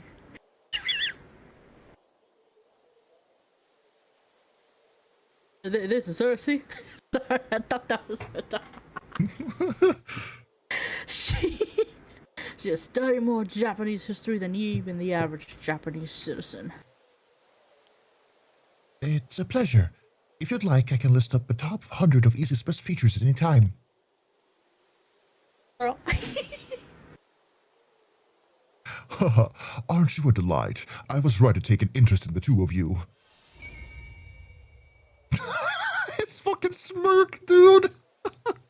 Oh my god.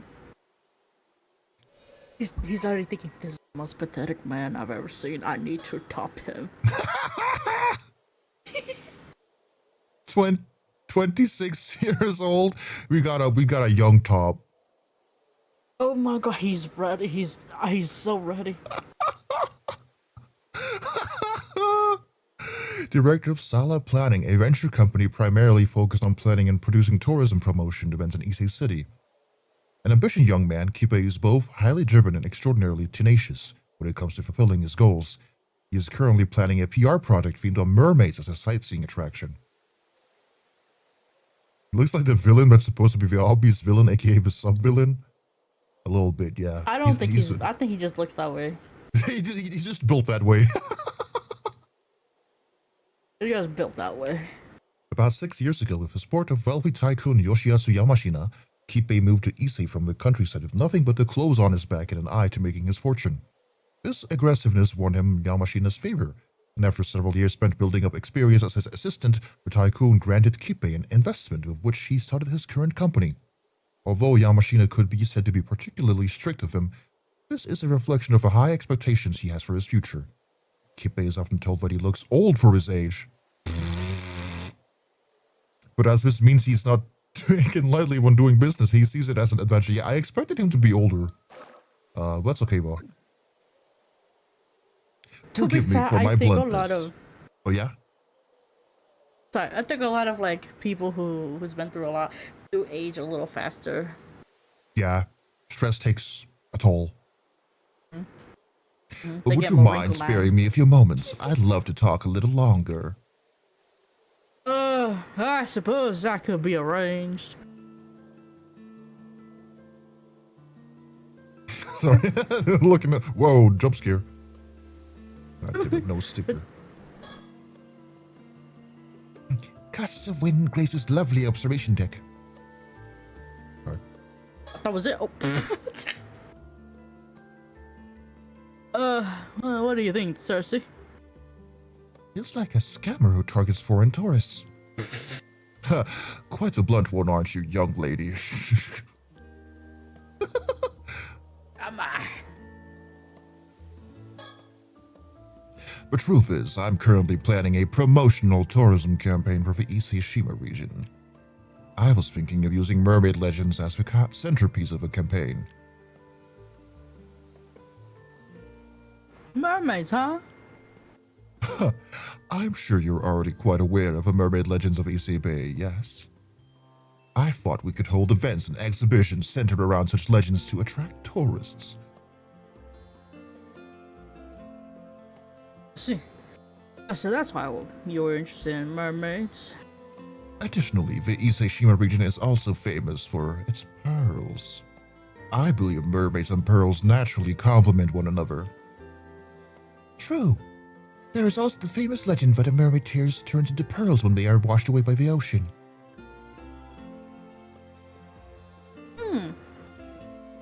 Oh, the story would do wonders for driving tourism in the area. You got him.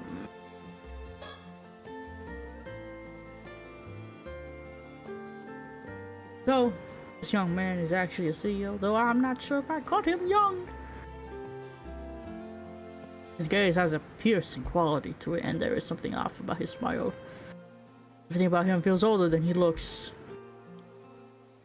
He better not be guy who called Sato. He better not be that fucking crazy guy. I need him to be crazy but sane, you know? I believe these oversized suits, known as soft suits, are currently quite popular in Japan. Perhaps he is trying to be taken seriously as a CEO. He certainly is putting a lot of effort into his appearance. Like, I would have thought he was like at least like 35 or something like that. Like, you know, 35 sounds like a nice number for him. Does this project mean you are knowledgeable about mermaids in EC then, Mr. Ikuma? I suppose it does. I know a fair bit. For example, there are some mermaid legends that most people have never heard of. Okay. Like what? A long time ago, there was an island south of Kamishima known as Taishima. Have you heard of it?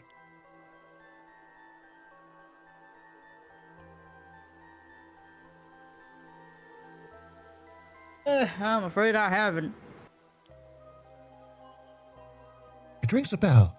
It was also called Taishima, Taishima, by some. That is absolutely right. It is said that once upon a time, 3 mermaids lived on Taishima. Wow, Avi, you know this. What the fuck? Wow. 3 of them? Now tell me, are they human mermaids or fish mermaids? Human mermaids? Well, I suppose their upper bodies were human, so I suppose you could describe them as such. I see, then I will separate them from the 3 mermaids discovered, okay, in Itsuo during the Heian period. Oh, this is the first time I've heard of his tale. However, Taishima sunk about 400 years ago during a natural disaster. The mermaids seem to have vanished after that. That's such a shame. Regardless, it is said that the 3 mermaids were named Sobae, Nagame, and Hayase.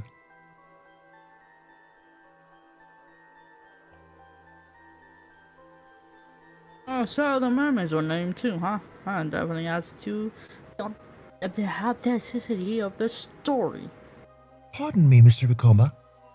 I never came across such concrete information. Where did you learn this? I don't blame you for questioning my sources. I also haven't managed to find any records of his tale. You see, the story was passed down through word of mouth. As it turns out, there was a single man who managed to escape the island's destruction. His descendants have kept the legend alive. Uh-huh. Aha! It was one of those descendants you heard the story from. Who is it? That's right, they live a modest private life these days. Who is it? When the story comes straight from a descendant like that, it does lend it some credibility.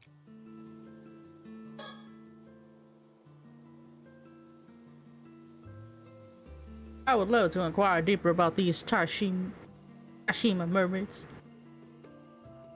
If you wouldn't mind, could you share the identity of this descendant you speak of?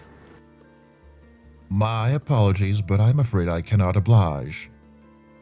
She is not the friendliest sort, frankly. Even I have trouble getting her to open up. No matter how many times I visit her, I always feel like I'm the only one getting part of a story.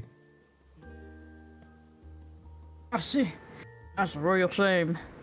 Now, this might not be much consolation, but I have an ever-interesting rumor from his descendant to share.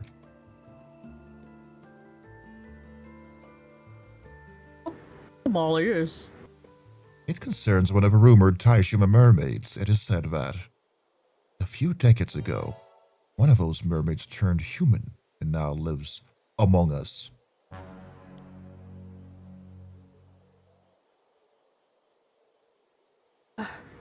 No kidding.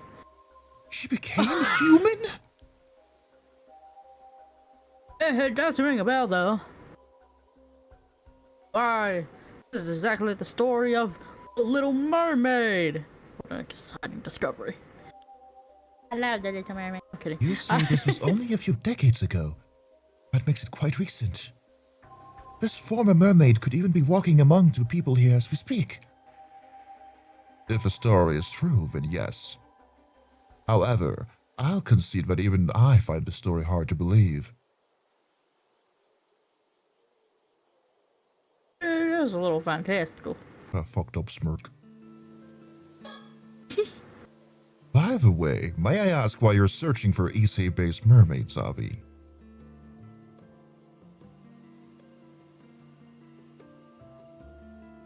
No particular reason. I just thought it'd be fun to wander through some sightseeing areas related to the mermaid folklore, that's all. I see. Well, since you've traveled all the way to Japan to sightsee, I'd love to ask you some questions. Was there anything missing from Bay areas you visited that you think might have made your trip more enjoyable?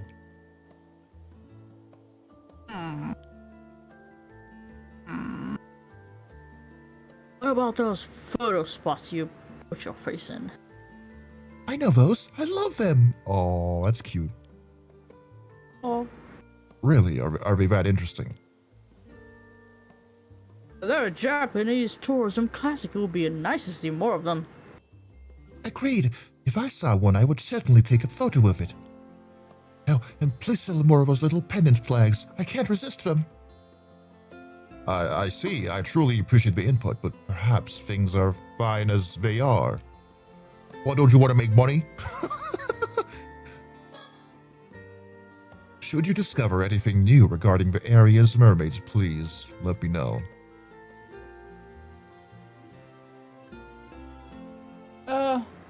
Understood. I hope you'll do the same for us. He might be evil. Oh, He might just be evil. He might just. he might be. He's really a evil. CEO. Yeah, I'm the more good. I feel like he's half lying about descendant. He's trying to sell things, You're like- so you know, it's a selling tactic to make people invested. Even if he isn't like fully evil, he's like doing CEO stuff. He's doing business stuff. No, I think he's fully evil. The way he phrased that sentence earlier, he sounded real. He is very suspicious. I did give him a suspicious voice though, but that also plays into it. You did. I might just feel a little biased from how you give him this tone. I make him sound so suspicious. Like I make him sound like a villain. That might be true though, you know, like I think there's been a lot of like really inconspicuous villains in this far. Yeah, that's why I was like, he looks Like, kind of slimy. Let me just give him a low-key- slimy voice. Okay, I was not expecting Kikuko. I didn't like her. I don't know why I didn't like her. I just didn't like her because she was way too. She was a bit too kind, maybe? It was kind of weird. Well, she was like a weird sort of kind, like a, haha, yeah, we know each other, but you're stupid. That's why I didn't really like her. I felt a little suspicious. I don't know. Could just be me. And then she was evil, and I'm like, fuck. I knew I didn't like her. I knew it didn't. The evil bone in my body was like, it's one of them. The evil bone was Just a little rattling. like, the evil bone was rattling. My evil bone rattling right now for that CEO man. I thought she was totally absorbed in our sightseeing. Yet you notice you were being tailed. Impressive, if I do say so myself. If I do say so myself. If I do say so myself. Amazing. Brand new mermaid legend. Okay. The real question is why? Why? There's a long history of people making up legends to drive tourists. That's what I'm saying. Such stories linger on despite their veracity being entirely unverifiable.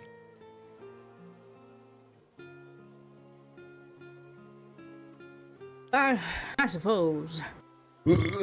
Sorry. Bless you.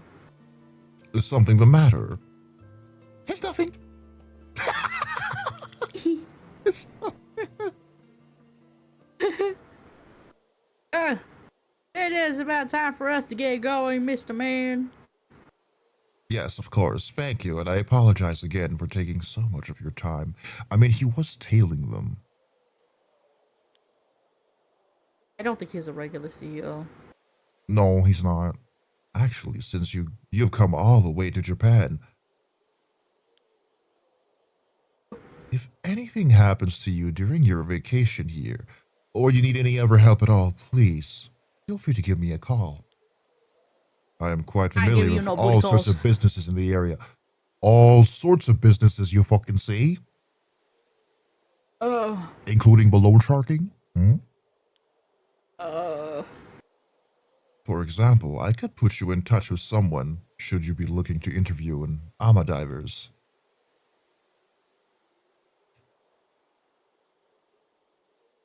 Oh, really?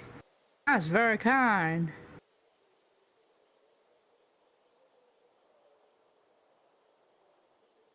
You're not just saying it as a formality, are you? A free spirited lad myself will not hesitate to take you up on an offer like this. I will call you. Oh my god.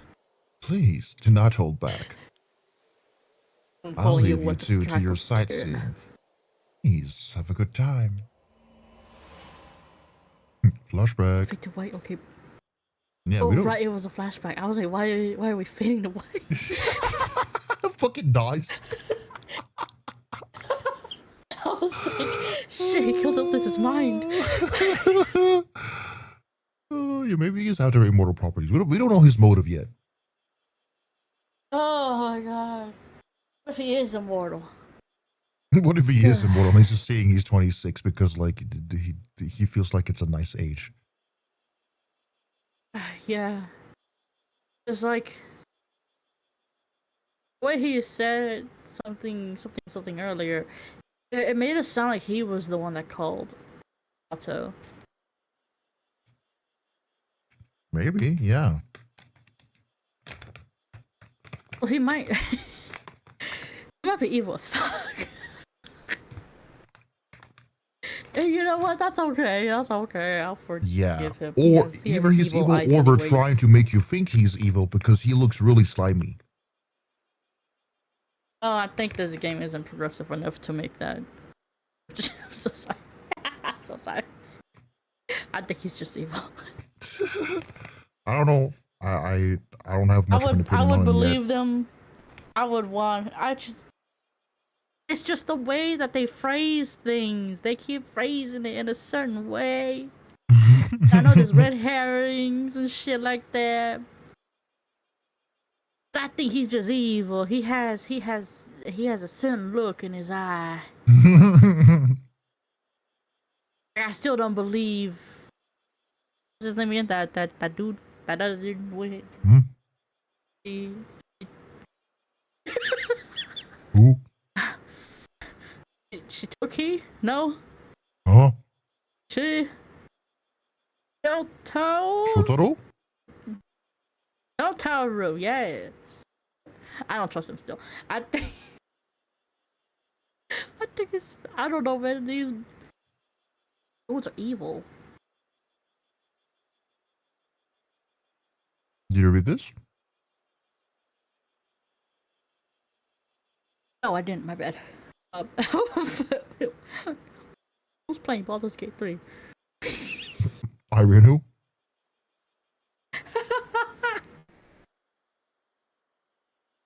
Anyway, sorry. If mermaids really did live on Tashima, it's certainly worth investigating.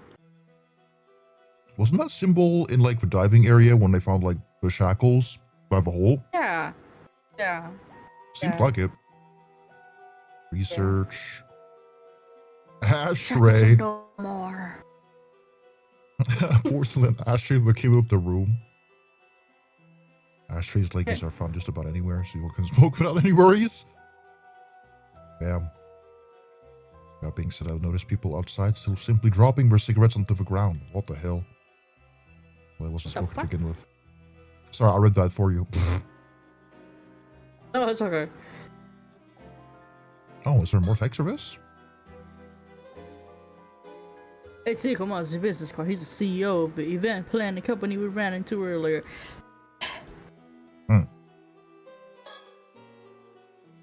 Map. This map looks quite old. Exactly. It is also the precise reason I have come to Mir.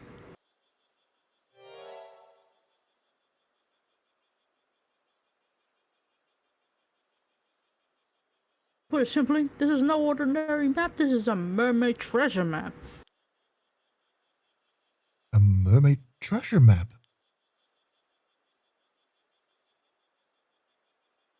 Allow me to explain. Allow me to explain. Is there a sticker in here? Maybe. Ooh. Maybe. Hello, flowers. Maybe. Yeah, it's a mosquito repellent. Oh my god! How did you know? Because I remember, like, when I was a kid in Thailand, you would often have, like, various kinds of mosquito repellents. What the fuck was that? Something's happening out. Damn. If you must equip with a mosquito trap, they tend to come in through the windows on hot days. It's a neat contraption, you just have to plug it in and place it, and they will kill any nearby mosquitoes. Traps like these are reliable, as well as easier and safer than the combustible types that have gotten quite popular.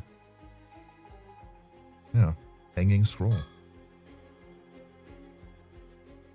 That's you.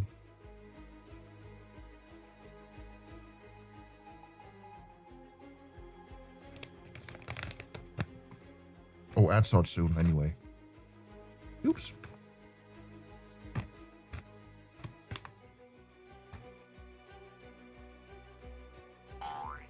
Ad.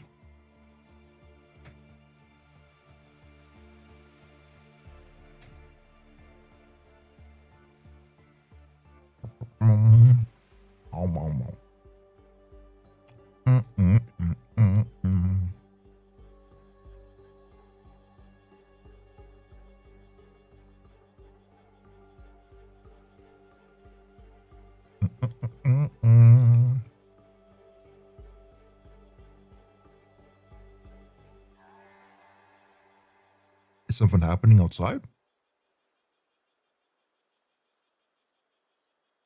Something's happening. I don't know what. I keep hearing like something like that stuff. Damn. What kind of stuff? I don't know. I'm confused. It's like someone's like drilling something. Drilling? Then I see no one, but I hear it, but I see no one. Well, drilling can be quite loud if it's in the neighborhood. Oh, but it feels particularly close by.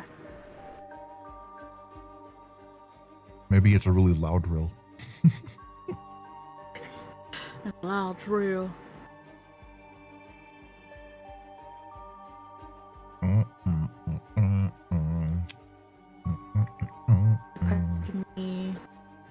A hanging scroll perfectly complements the tatami room.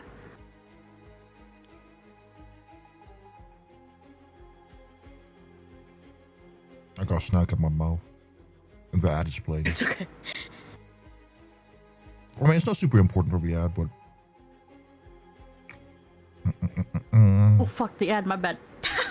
No worries, it's not important, it's a scroll. This room might not have a dedicated alcove, but the scroll still really ties the room together. How lovely! See? Not important. Poster. Atmospheric lighting.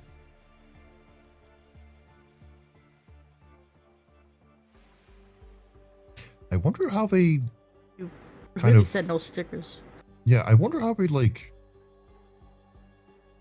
formatted these drawings to be like looking around in the 3D space.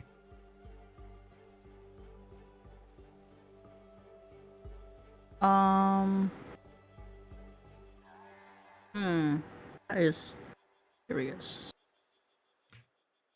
I like to think it's just a static camera that you can move, but you can't actually physically move.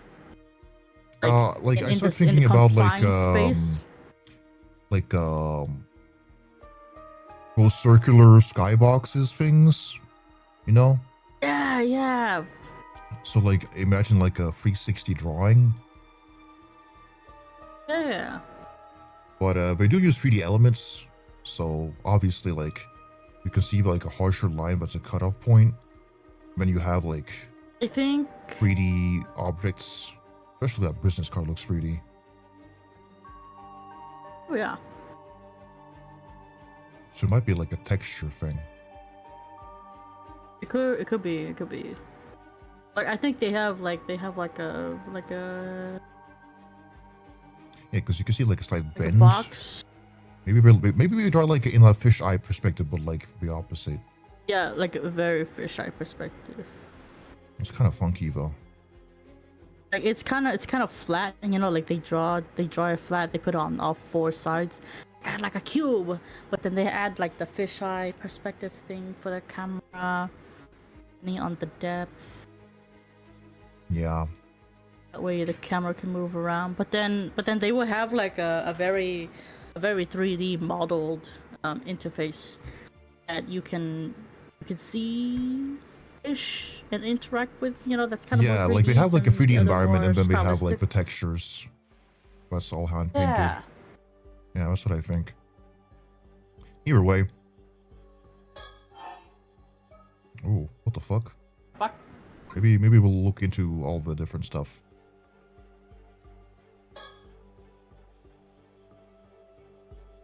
I found this mermaid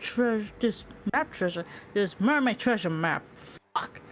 In the family storage. I could explain it to Cersei. Can he explain it? Oh, is it the same shade? Okay. What about yeah. research materials? Okay. That's a different angle. What the fuck? Yeah. Notes I've taken. The information is an item not substantive and likely of no use. Why do you have it then? Okay, it counted all of them. Okay, well, I guess. Why you have it then? The fucking low quality pixel telephone. This phone can only be used to call the front desk. Outside calls are impossible. Okay.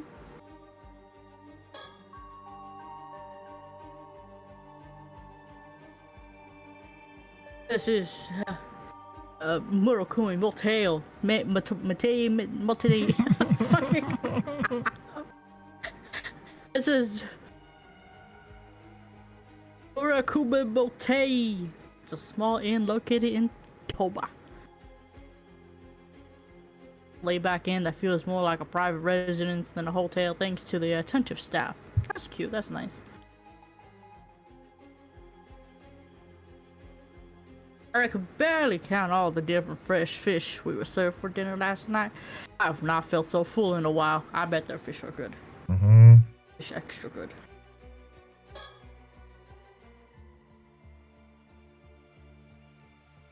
This is a poster advertising the island of Kamishima. I love how that turtle always has a little squint. Yeah. My mouth is full of mango treats. Wow.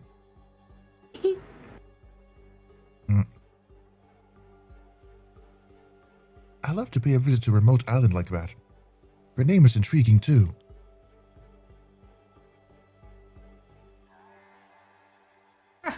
I mean, means turtle, doesn't it? Yes, it does. Hi, Cardina. Fine.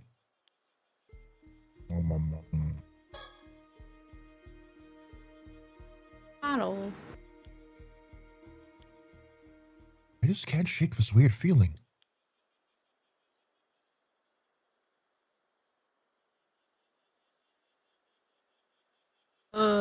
Why?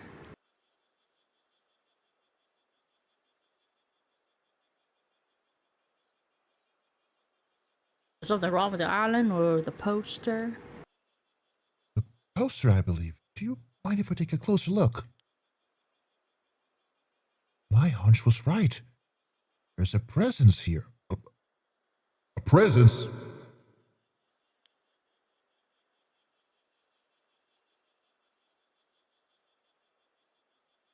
Don't scare me like that. That turtle can't see me, can it?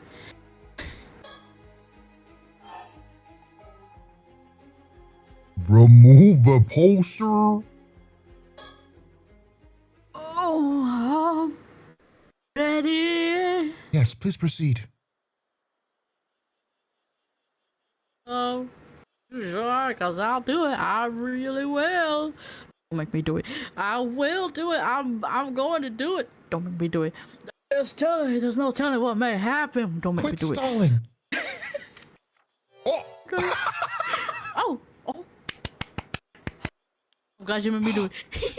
My sticker! Yay!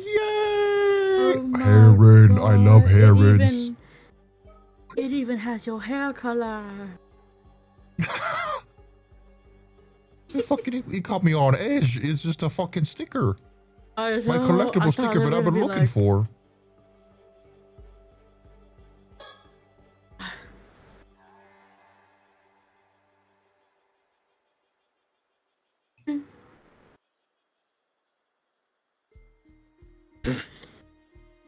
To zoom in. I'm sorry. A bag. Faithful travel companion of several decades. Okay. Of course. Window. I'll be honest, I kind of missed the other two. I do.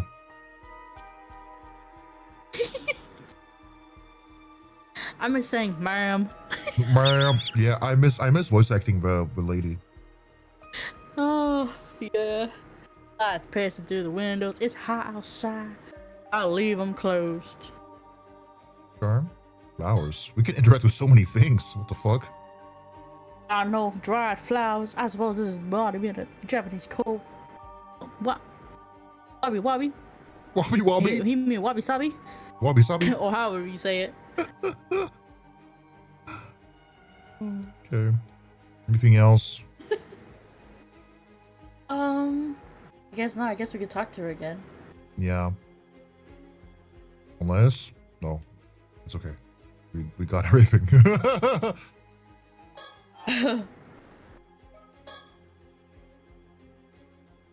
I found this map in the old family storage. It was left behind there by my great-grandmother. She's your great-grandmother. I will make her my great-grandma's sister. I heard she was exiled from the Lunar Light family because of her eccentricities.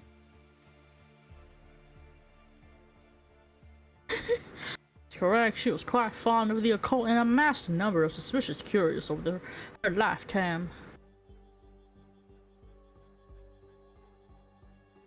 As a child, I loved searching through the storehouse that housed her collection.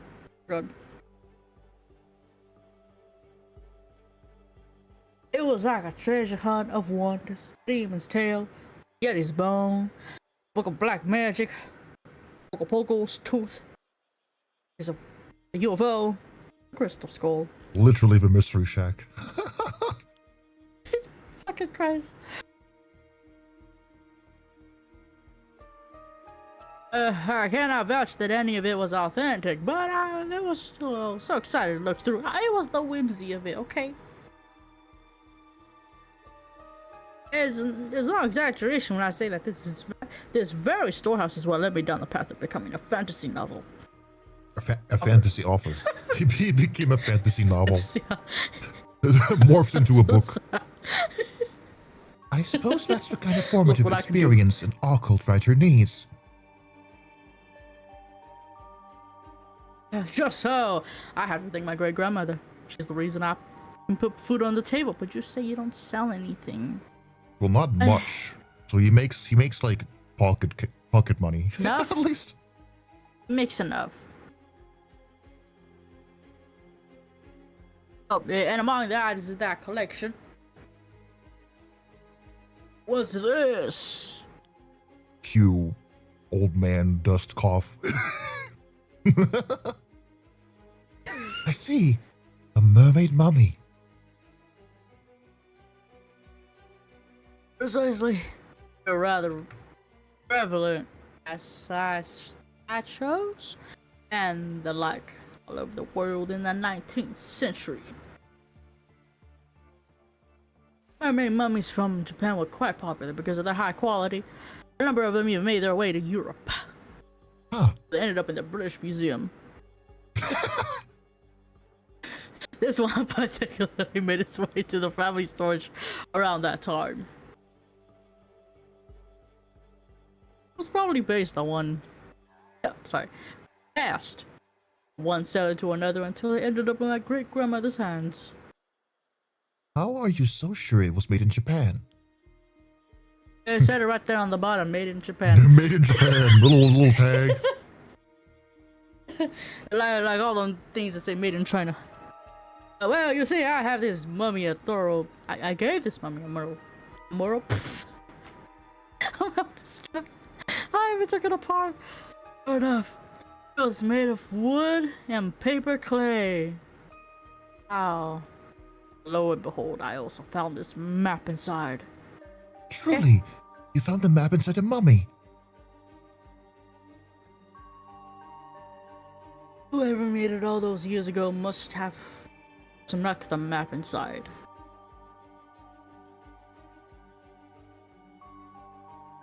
I doubt my great-grandma had the slightest idea it was even in there.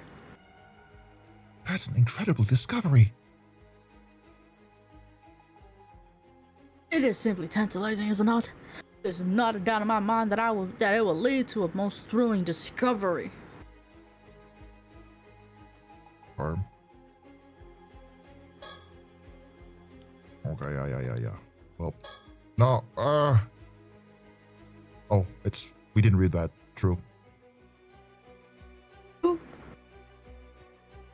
Worried yesterday that Cersei might struggle to sleep on just a futon in a tatami room like this, but she looks well rested. I suppose she's used to it. I, on the other hand, was too excited to get much sleep. He's so excited. So then, why did you call this a mermaid treasure map?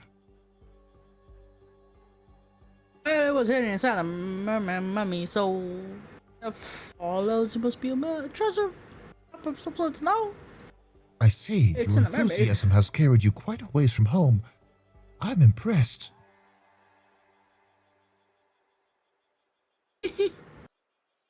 Thank you. I have no doubt our treasure lies somewhere in Ishe Bear. That little smudge there looks like it's something. Yeah, it looks like text. It's a shame there is no X to mark the spot.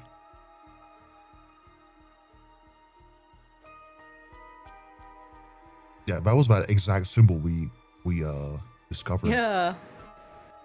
Indeed. And this leads us to our first conundrum. Any ideas how to decipher this map, Cersei? Put me on the spot, why don't you? But it does look like something is written here. Do you know what it says? No, I can't read. Oh, never mind. That part, I actually did some research on that. Apparently it says search the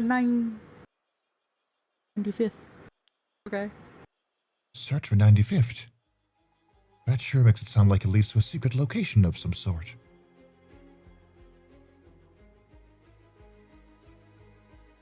Yes. It must be related to mermaids. Aren't you just itching to find out? You know it.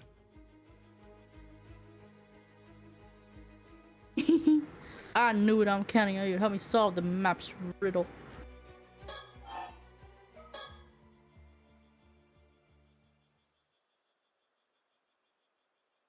Wait, I just remembered.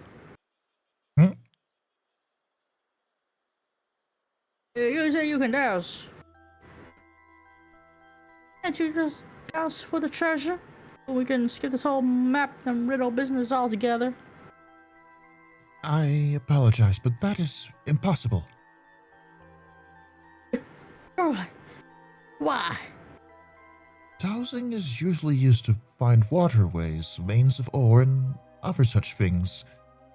My dowsing, however, can be used to find people and objects imbued with spiritual power. However, I must be familiar with the spiritual power that I'm looking for. I see. In other words, you wouldn't be able to find a treasure you've never seen or heard of. Yes, the distance from which I can detect the source also depends on how strong the spiritual power is.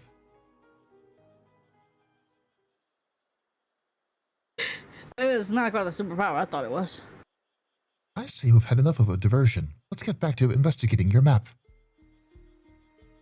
Of course.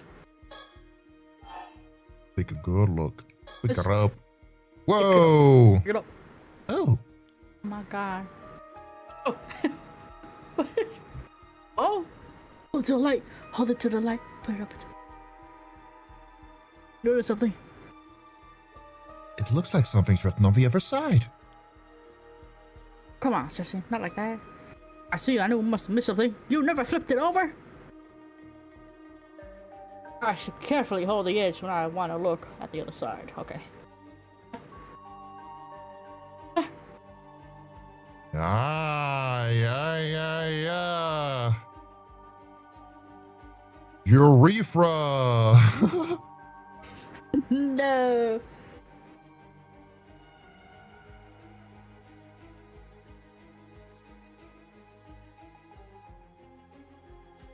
It's a map of VC Bay. Sorry, I was looking at the little dots.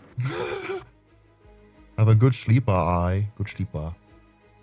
If I were to Good guess, I would say night. it's over 100 years old. Oh, perhaps even more than 200 years old. I wonder how old it really is.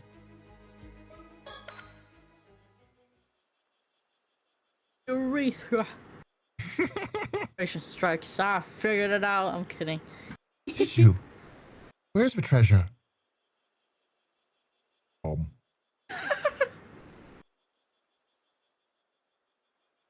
Isn't this like the stars? It might be that. It kind of does. It's like in the middle.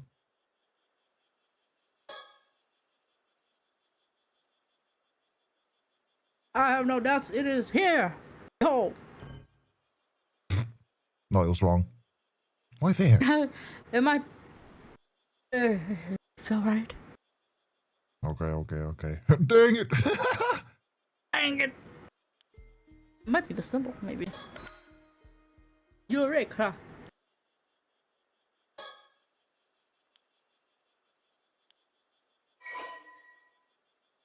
Oh.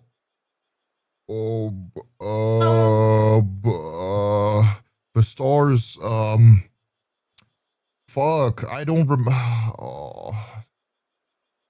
What was it called? Hikaboshi? Wait, what did you click? The bottom one, the bottom star. Bottom. Ikoboshi. Oh. Hello? Altair.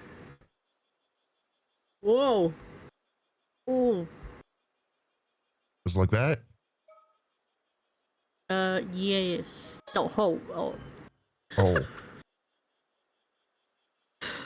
What? Oh, my bad. What? Ikoboshi. Altair.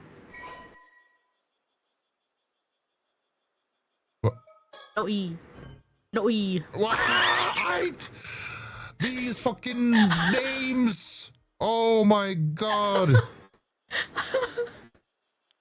Oh my god.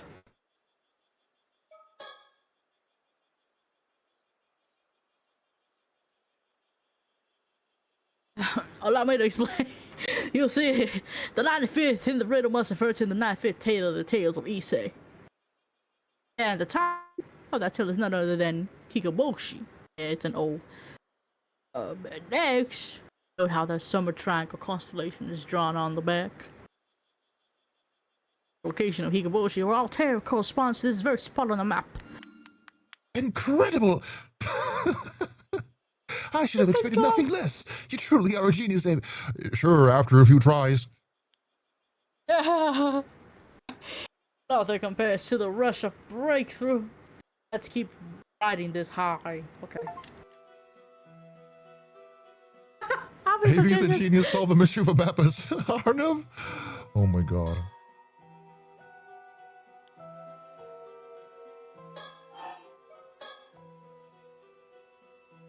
We may know where to look, but it's far too large an area to just start searching.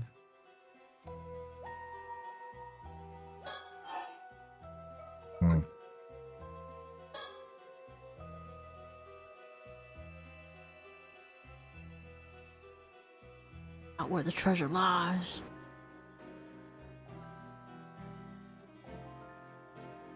I'm keen to investigate further, but I should confirm some other matters first. Okay. Like what? Very well. Like what? Oh, have you clicked her yet? Yes. Oh, you did. Okay. It's like this freaking thing. I think. Have you Sketch. stunk? Oh, fuck. This is a sketch of the mermaid mummy that I found in our family storage. bringing it along would have been out of the question, so I settled on just bringing a sketch. That's fair. Oh, that's right. I still haven't told Cersei why. I keep forgetting. I still haven't told Cersei why I'm searching for mermaids. Why are you searching for them, buddy? Why do you keep forgetting? Oh. He's like me, though. I keep forgetting, too. But Frank, I didn't just come here to solve the map's riddle. I wanted to be immortal. Our real goal is to find an actual mermaid. Oh, yes, I had a feeling that was it. You already knew. I just sure have some keen instincts. What will you do if you find a mermaid? Do you want to become immortal? I suppose as well, considering how thorough finding one will be. Your reasoning is unexpectedly uninspired. Simple as it may be, I find the idea quite romantic, akin to ascending to a new stage of humanity. Sure, I guess. I take it you disagree with my thinking, Cersei? I fail to see why my opinion should matter here. What you do is your decision to make. Though I am not certain that an immortal can still be called human. Still, your decision is irrelevant to my duty, so I will not try to interfere. Actually, meeting an immortal will be a rare once-in-a-lifetime chance. Please transcend humanity and let me examine you. Oh my god. I prefer you didn't speak to me like a research specimen, but I'll overlook it for now. Though I do wonder if immortality would actually bring you any happiness. When you look at old folk tales, it tends to be less of a blessing and more of a curse.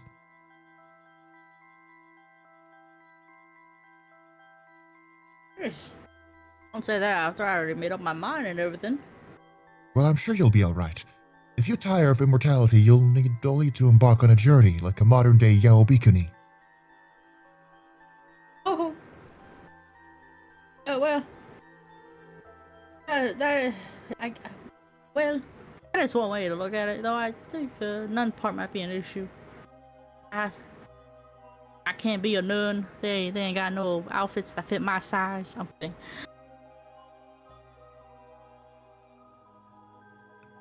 Well, do you read this one? So I was like looking at. I was looking up the guide. Oh. Wait, did you read this? Yes. Yes. Okay.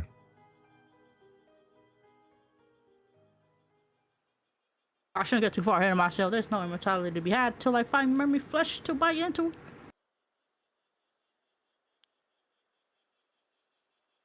So, let's start there. Understood. I'm also quite interested in finding a mermaid myself. Even if we were to search for area on the map, it's in the middle of the sea. How are we supposed to search a place like that? Looking for an unknown object somewhere on a large swath of seafloor seems like an impossible task. Alright, that does sound difficult.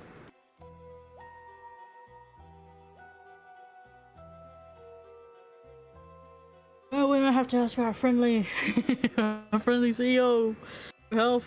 Yeah, let me just call him right up. He did give us his card. However, wouldn't that mean we'd have to inform him of the map? I don't think you should do that. We don't need to say anything. We can just say we might have a lead. Or not. Maybe. No other way about it. In addition, should we find anything, I imagine he'll expect a share of the spoils. I really want to keep it all to myself. Sharing is the worst. It's okay, it's okay. I understand, but we have no other options. And it's a shame, but I suppose you're right.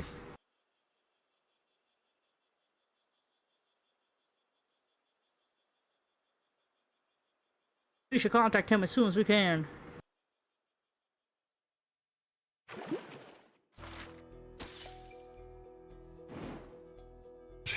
The little boat. Wait, let me. Oh my god. Oh my god. Damn, that one loves her. Damn. The fuck? She likes that little guy? Yo, girl.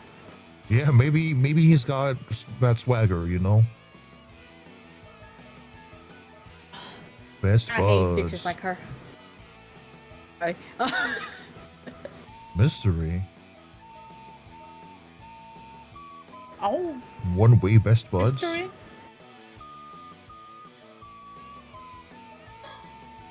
Golden roses. Oh my god.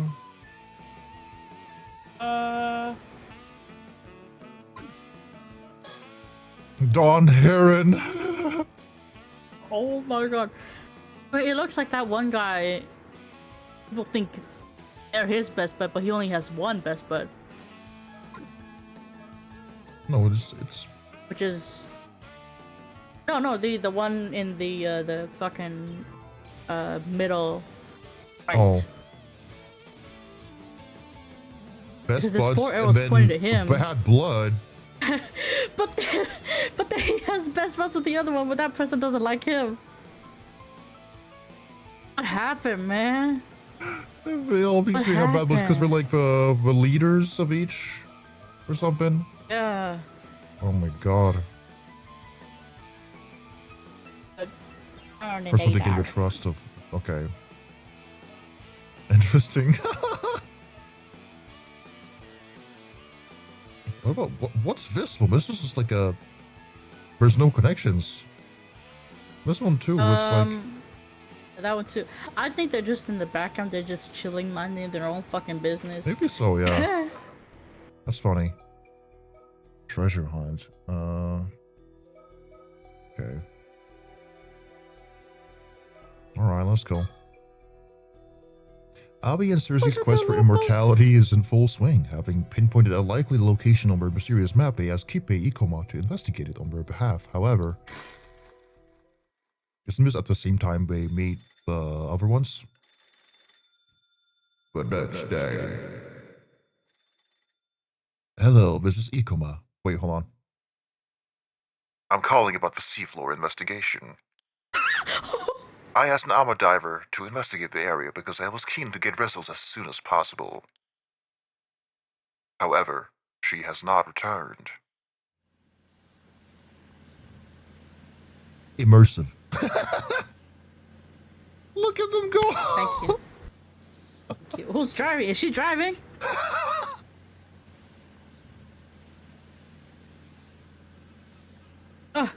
Well, which is why we're headed out there ourselves to assess the situation.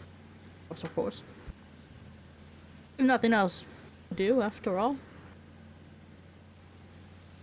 Man. So he asked an armor diver to investigate the seafloor in the area.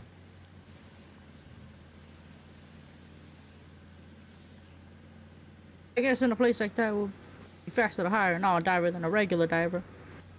I guess. What's the I guess.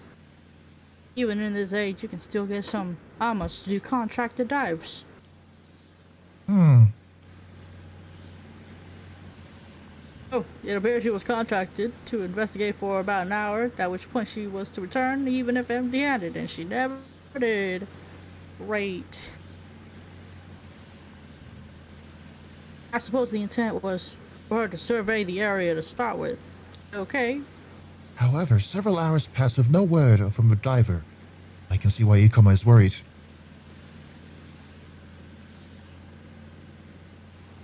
We'll start by checking out the location. Who's going in the water? Yeah, good question. We can request the police search after it needs to. Or are they just gonna stand there? See, I have a bad feeling about this. I do. Ever since we first heard about this.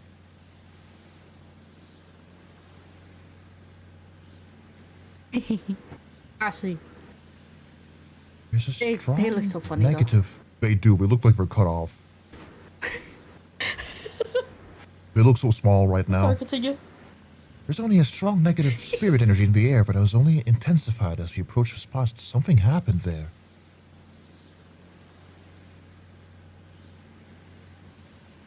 Diver didn't make it back. Is it safe for us to go? What if we don't make it back? I have a talisman that repels evil. It should be fine. Okay. Alright, well, if you say so, worst comes to worst, we'll reunite in the afterlife. Understood. Leave it to me.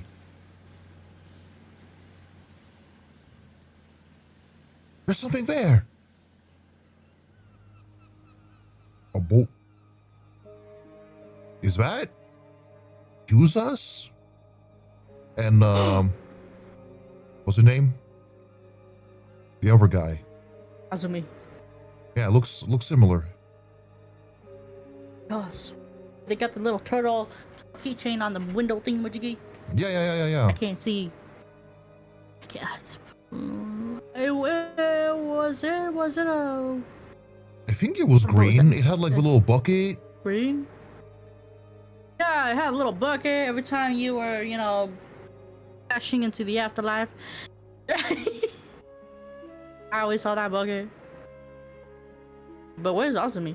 Yeah, where's him? Is he squatting?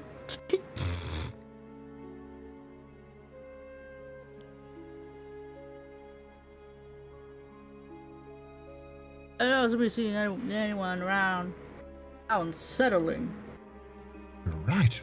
There's something terrible here. Unless this is just a generic. It might also be that. Because we did mention that like really a lot of armadillos were missing. Yeah. It is. I can tell even from this distance it's coming from the bucket. Oh. It's saturated with sinister spiritual energy. It has that fucking symbol. Has some real powerful curse inside. Yeah. Is that the bucket? Does that mean the Armadillo found something in the seafloor and brought it up to the surface? And now they're gone?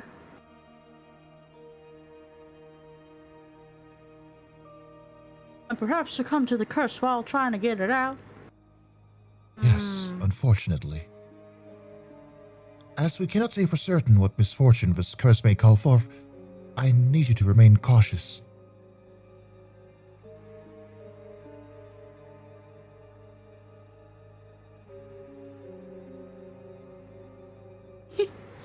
You dispel curses, Cersei? Got that bow jingling you? Magic. It depends on the curse itself, but I believe I may be able to handle one of his caliber.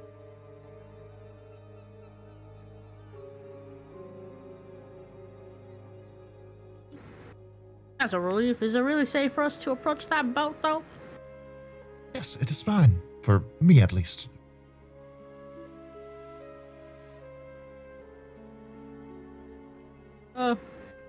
Understood. If anything happens to me, then I'll leave the rest to you. Okay?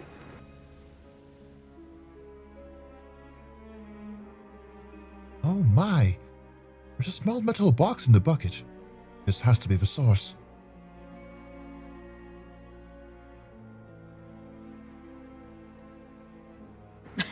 We took it?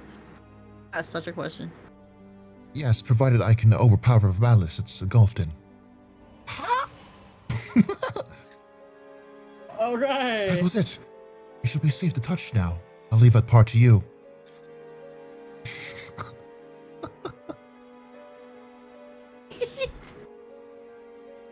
No problem.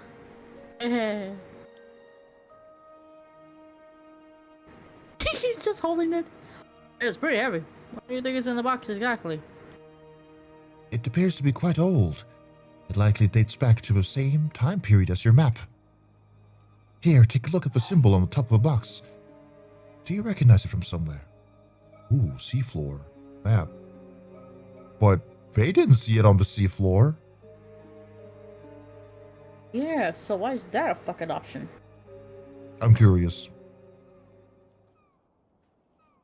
I think I saw it on the seafloor. He's not so unsure. Excuse me?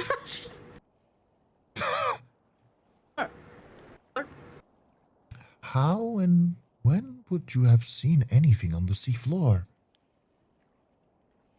Did I say that?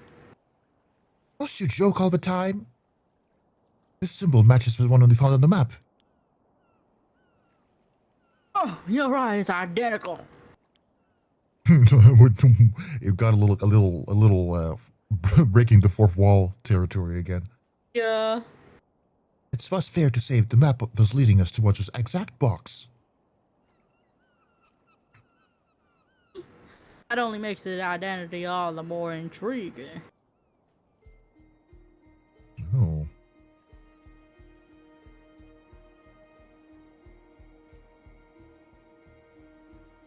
There's some strange lines on the side.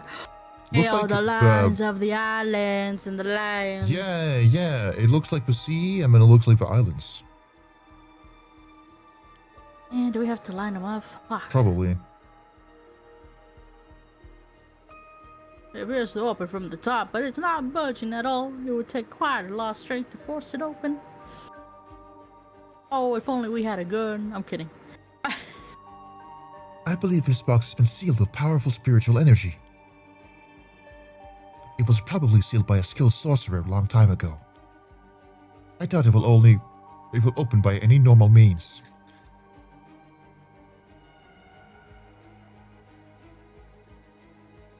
I feel like I can feel something shifting whenever I turn it. There must be some kind of mechanism inside.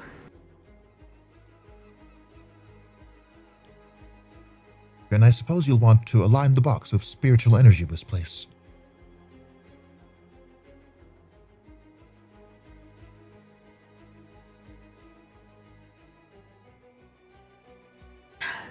In English, please. It is likely that the mechanism for unlocking the box is activated by orientating the box in the right directions, in the right order.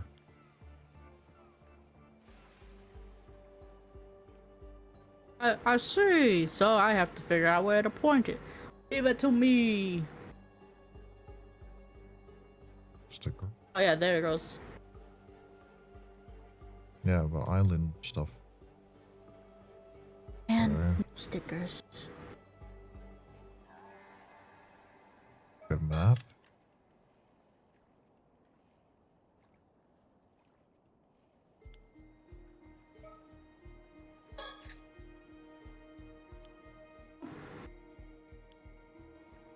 Round. Okay, this is free. 1, 4, 2. Okay. Uno. Like a It's like a booty overlapping cheek. thing. It's right there.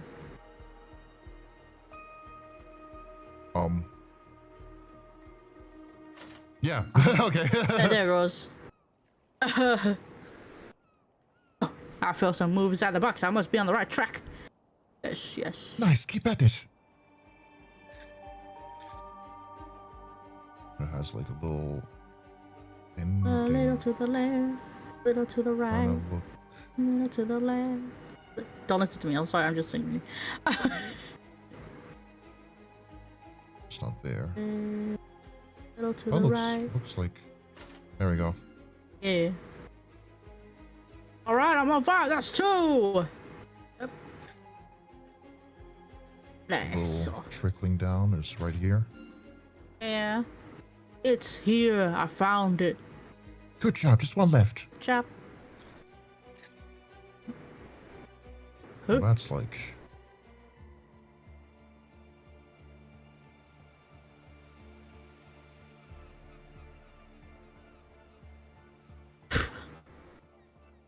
No.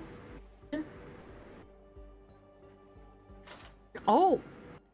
I just spun it around. I was gonna say it was right there because one of the island is not actually there. Oh yeah, you're right. Yes. It's open. Congratulations. What's inside? The thing. Let's see. Hey, what is this? Ooh. Fuck. Oh, what the hell? Oh shit, some kind of wooden carving. Oh. Curse stone. Curse of the Forsaken Fish. I don't think we should have that. Whoa. Hey, girl. Whoa. The song came out. Oh shit. Help me. Terrible pain. Terrible. I want to go. Aw. No, it hurts. Oh.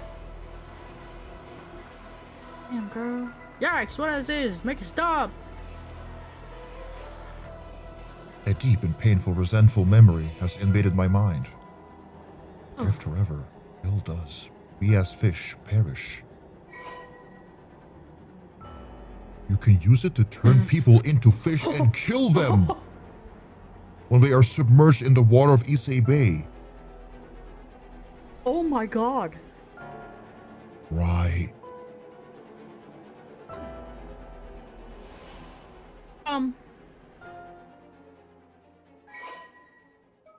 Oh Okay. my god. A curse born from the final moments of Hayase, a mermaid brutally tortured to death by humans on Taishima around 400 years ago. I like the design. That's really cool looking. It's really cool. I like that she has like a semi stonefish, lionfish vibe. Yeah. Curse has the power to kill any human submerged in the waters of Issei Bay by gradually turning them into a fish starting from her feet.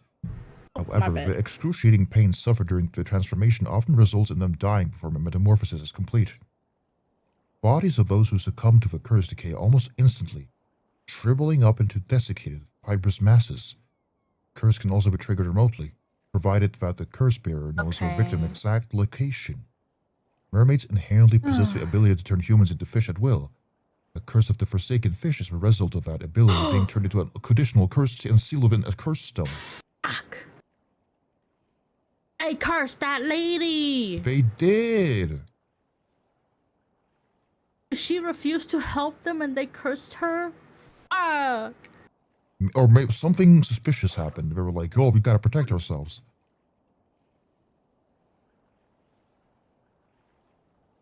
Man.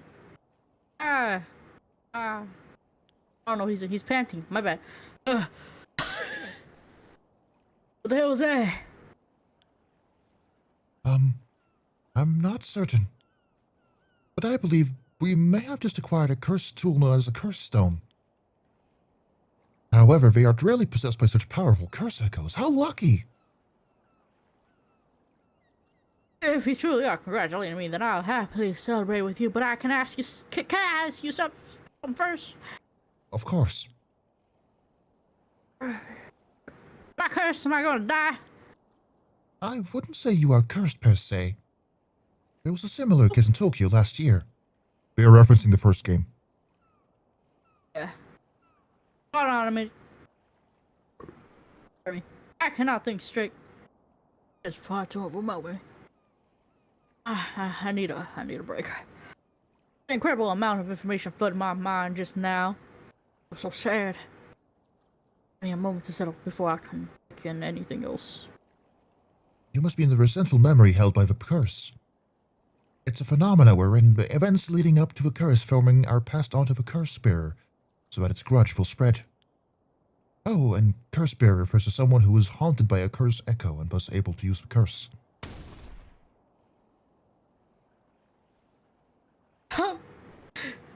Stop! I already told you I can't take any more new information. You're doing this on purpose, aren't you?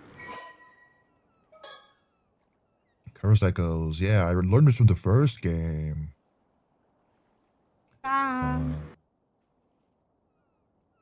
Like spirits are manifested in illusions and such have no consciousness of her own. A person afflicted by a curse but has a curse echo is called a curse bearer. Yeah.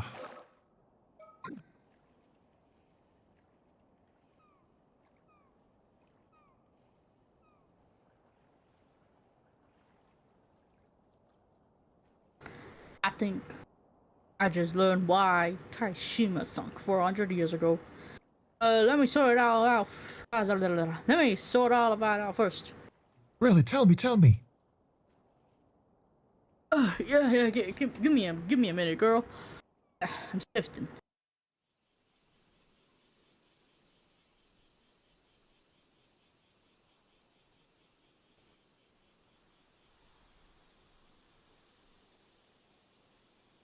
There he is again.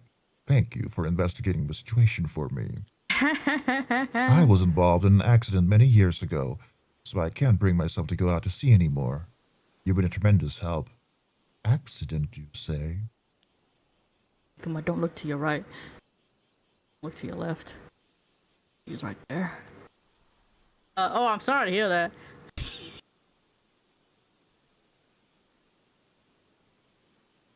We actually got our hands on something quite valuable, so we all do thanks as well. That's great. I'd love to hear more about what you discovered, if you don't mind. Of course. No sticker. We're just standing in the middle of the fucking... Okay. We're currently at the mouth of Kamo River. There's a residential area further upstream. It seems Mr. Yukuma had just arrived in Toba, so we managed to meet up without any problems. I feel like he's meeting up too conveniently.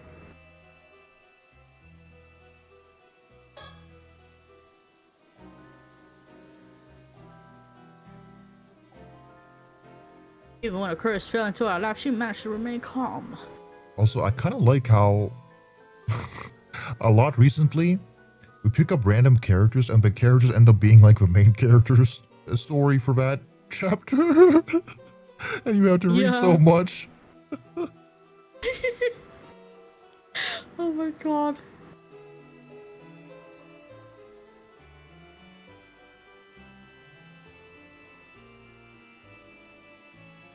Only a consummate professional like her could be so cool and collected with all that's happened.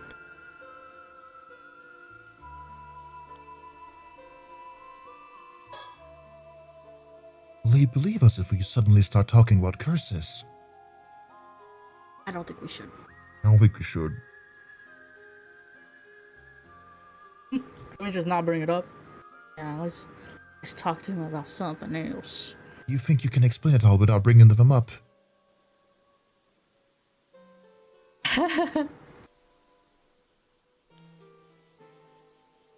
I had our vision, Mr. Man. He may look scary. Okay. His demeanor is surprisingly gentle and kind. He is a very polite young man. Okay. Whatever you say. Well, I can't tend to be misunderstood. Whatever you say. Because they're a little awkward. He must struggle with that kind of thing a lot. Whatever you say. The diver I hired to perform the search was an armor diver living in Toba City by the name of Tamiko Suma. I don't think we have a file on that, but just in case. Well, thank you. No, I don't think so.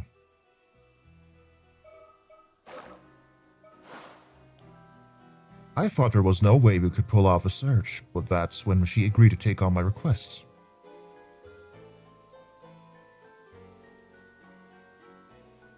I feel terrible about what happened. I can only hope that she's still out there somewhere, unarmed. Yeah, no way of knowing how dangerous this job was. Please, I'm the one who sent her out there. If there is blame to take, it is mine. But still, what exactly happened out there?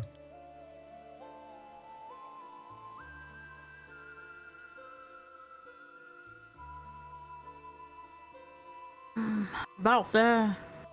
Let's start with this metal box the armor diver found. Please do.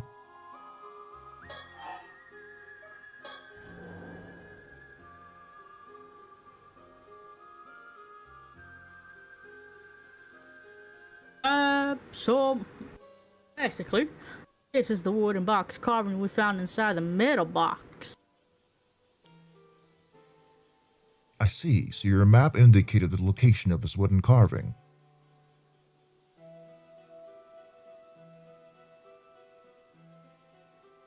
We believe so. Yes. The question is why? Why go all the way to not just hide it, but to conceal the map in a mermaid mummy? How very intriguing. I suppose a carving like that would have had some value back in the day, but to go through all the effort to preserve it like this. I believe what was preserved was not the carving itself. The mermaid's memory that was stored inside the curse. Dun dun dun. Don't reveal all the details. Now he's questioning the curse, fucking dumbass. A curse? Dun dun what now? That's right, in other words, one who made that box entrusted it with the message that we are the recipient. Please calm down, I'm feeling quite lost. I know you're quite excited, but I think we have no choice but to start explaining the curse. That's right, it's curse chit-chat time.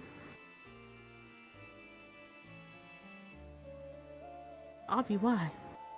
You might be a bit too rational to believe that I am about to tell you, Miss Rikama, even so I ask that you try your best. Huh? If you are ready to hear it, I'm ready to say it. Come, give me your answer in the next 3 seconds. I'm prepared, please tell me. Loading? Now loading. He took a moment. I see, so the Taishima mermaid known as Hayase was killed by raiders. The hatred she left behind became a curse that entered this wooden carving. You, Avi, then inherited her curse in addition to information from 400 years ago in the form of a resentful memory. You observe all of that quite efficiently. I'm impressed. This is actually not the first time I've heard of what can happen when one touches a cursed stone.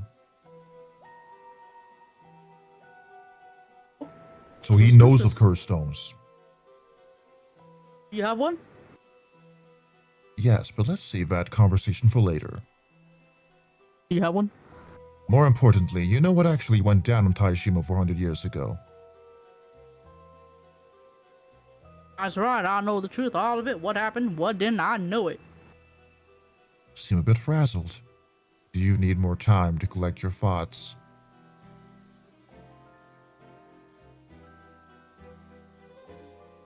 There's no need to worry, I'm prepared, but it will take some time to explain.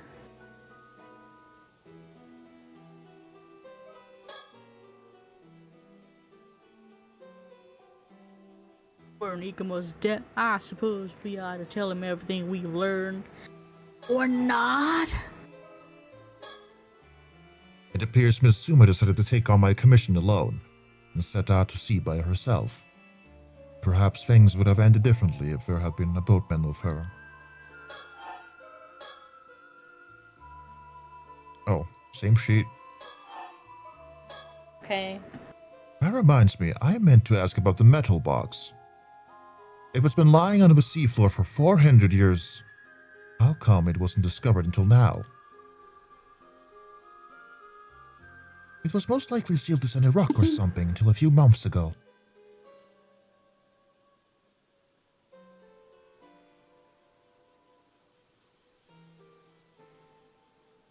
So it was sealed away until a certain amount of time has passed? No, I believe a box The unsealing may have been time capsule. triggered by something. Me. Huh?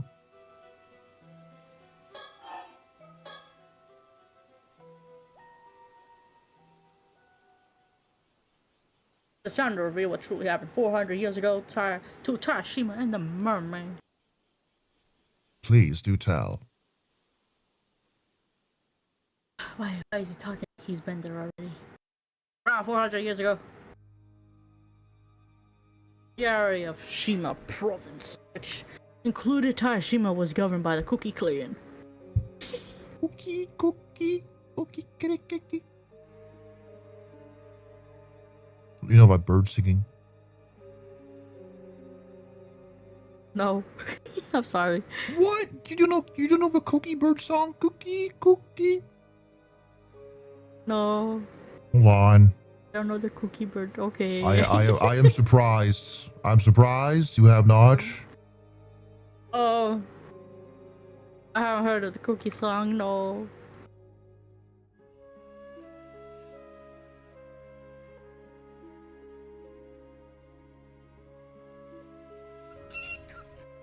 Alright, let me fucking send that to you.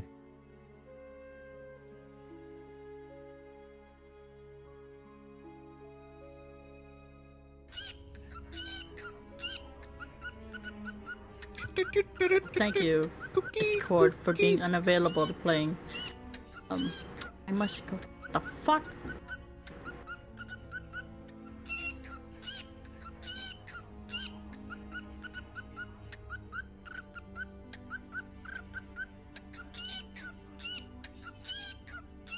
I fucking love birds. Oh. Oh. It's so cute. Cookie. Cookie, cookie. There's apparently a video you can play to your bird so that it starts singing the cookie song. No, cause I had chalk for a little bit, and I taught her how to do a little tweet sometimes. It's this little thing. Cookie song. Play this video to your cockatoo once or twice a day. He will eventually mimic the sound.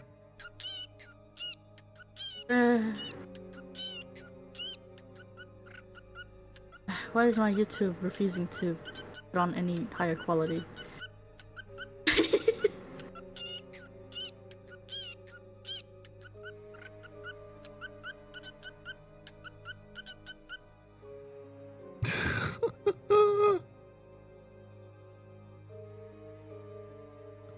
Cookie, cookie, cookie, cookie. I love it. Cookie.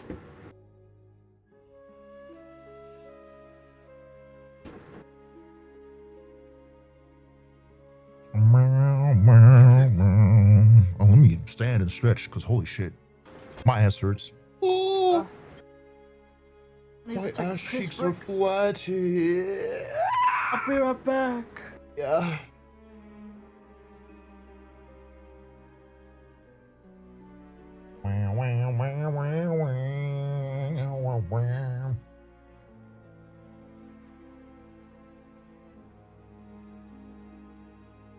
Maybe I should have a banana.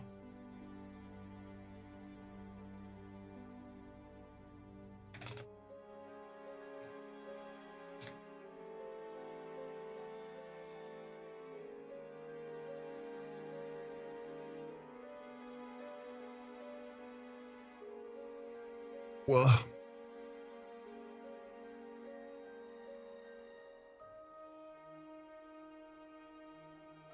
was gonna make a joke about the Kooky Clan sounding close to my username, but the Cuckoo Clan sounds like something rather unpleasant. Oh yeah! Like the Ku Klux. Yeah. The white pointy hat one, that's really bad.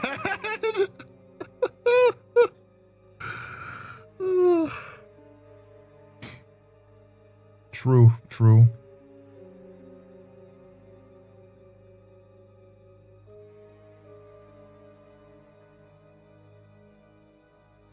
Ku Klux Klan more like the Cuckoo Crazy Clan.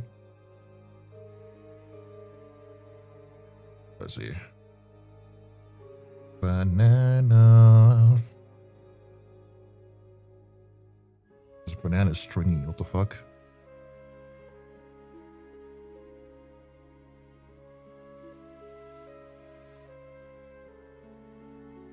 I kind of need to piss again, actually. Sorry, guys. Hold on. Hold on. I piss again. Fucking hell.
You thought I said I'm kinda into piss again?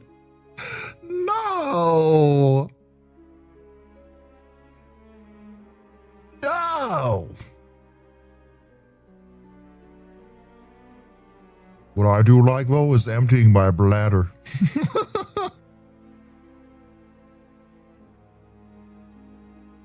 I like drinking, and, you know, I don't like having a full bladder.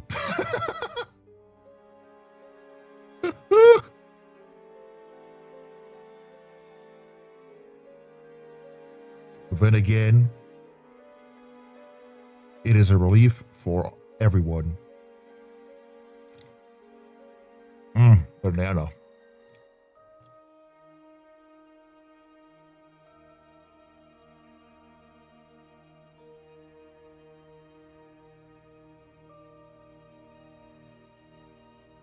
I like being hydrated because I feel awesome. I feel terrible if I'm dehydrated. Do I still get dehydrated sometimes? Yeah, absolutely. So that's why I make yummy drinks for myself, like tea. Maybe like some juice or something, some mixed water drink.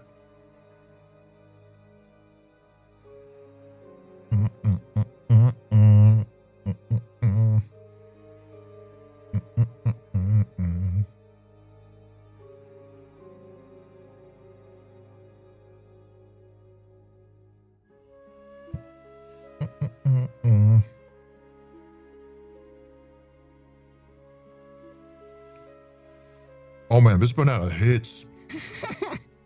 This is a good banana. I wonder when Data will be back. I forgot what he said he was gonna do.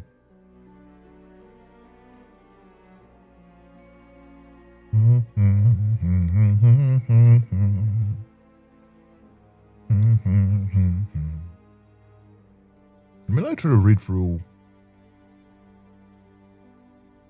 I'm gonna try to read through like the different endings you can get.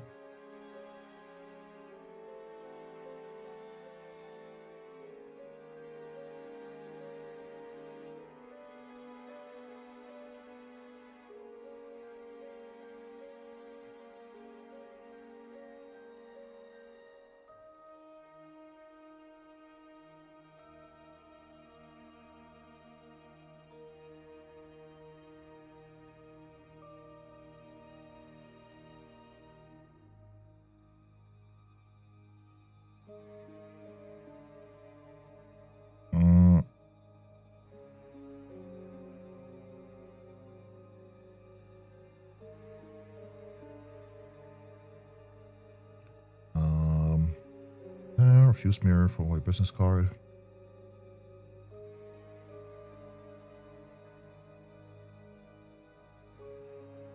Okay.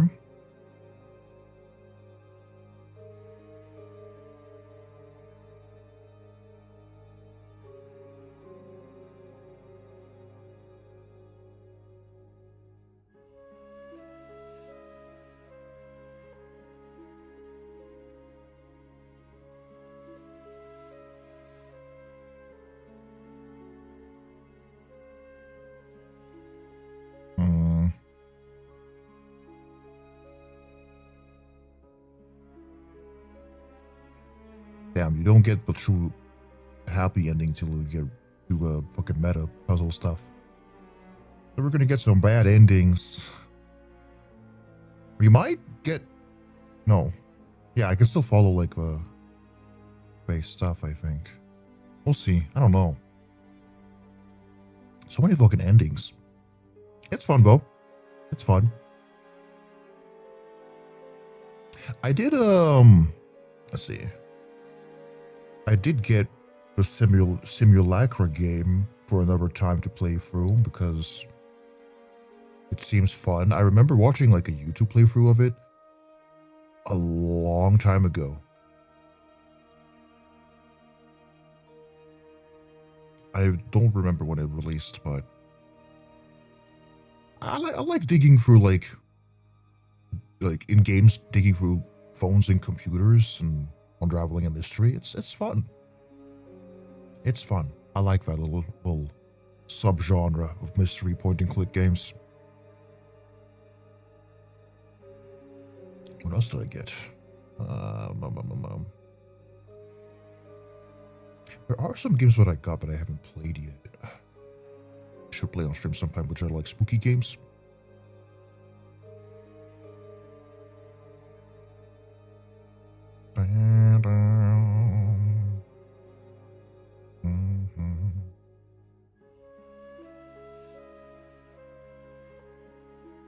Where is Data?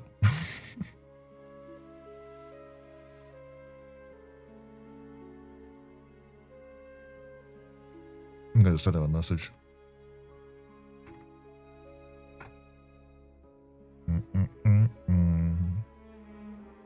Oh.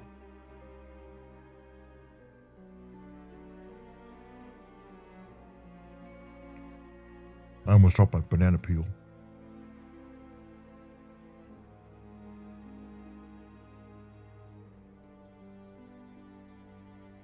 Bum, bum, bum.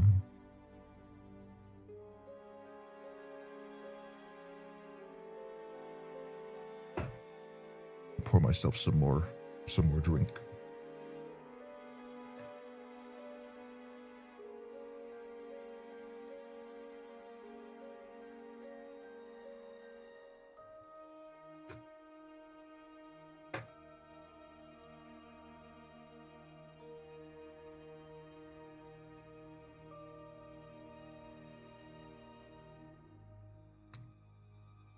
Ooh.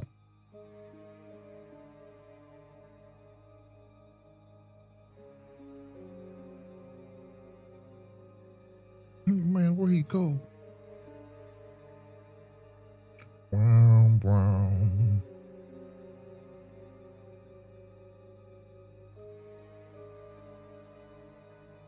I bet he's doing like a side mission right now or something.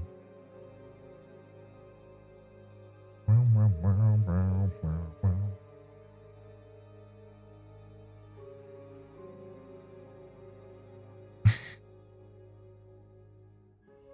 I'll just sit here in the middle of the screen, looking right at you.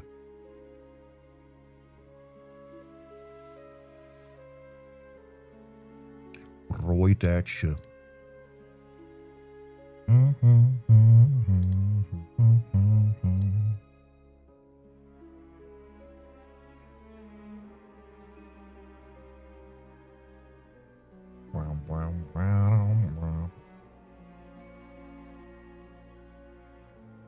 Let's see.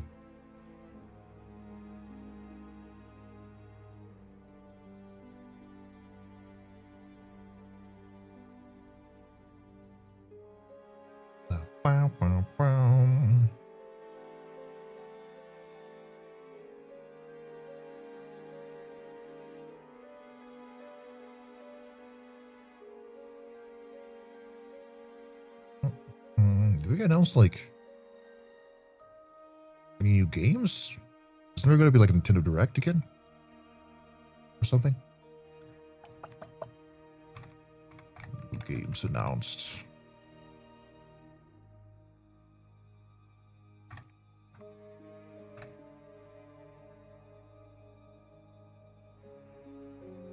Oh.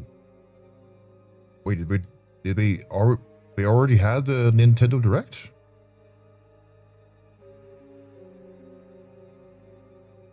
Oh shit.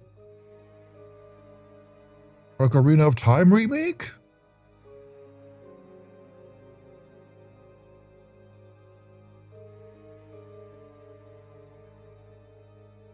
Kingdom Hearts 4?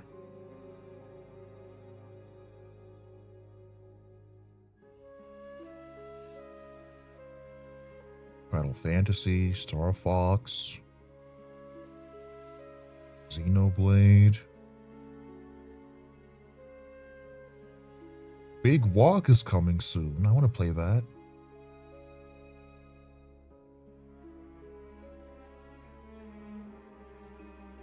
Oh yeah, Deltarune Chapter 5 is coming. I need to finish the fucking chapters. But I got stuck during this difficult fight, which I really wanted to finish, but I just couldn't do it.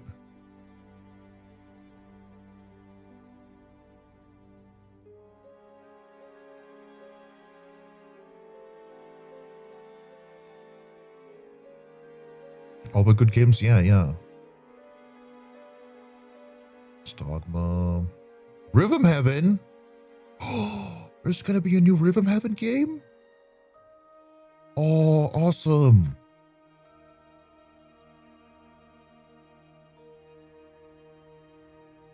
Dragon's Dogma 2 DLC? Oh, right, that too. Yeah. I want to see the trailer for. Let's take a Oh, fucking jump scare. look at the Nintendo Switch 2 remake of Ocarina of Time coming out this year. Long ago. I don't want some guy speaking over it though. I want to see the actual. I don't want some fucking bald guy talking over my video. Now, hold on.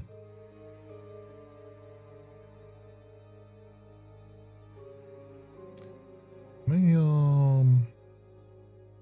temporarily mute the game. Same.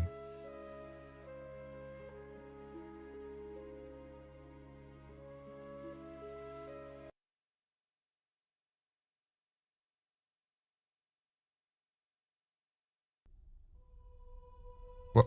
That's the wrong one. That's the fucking guide. Hello? Jeez, I gotta. Fine, I gotta pull you over here. Okay, how about now? There we go. There we go. Long ago, there was a land called Hyrule, created by beings of supreme divinity.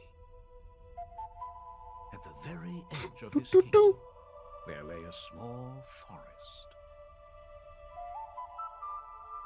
Within it, an ancient solitary tree quietly watched over the inhabitants of the forest.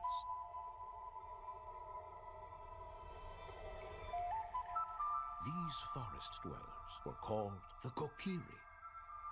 Each had a fairy companion, and they lived out their innocent lives in these woods. However, there was one particular boy who did not have a fairy. He was a fairy. Except no. Oh, it looks awesome. I don't have a Switch 2.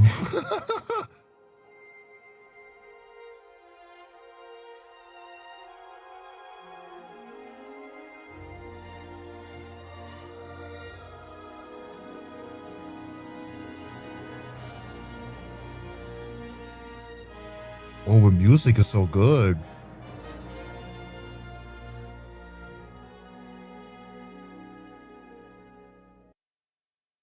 Man, I can't justify just getting a fucking Switch 2. I don't have the money for that either way.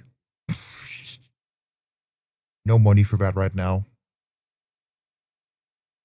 Hello, Data?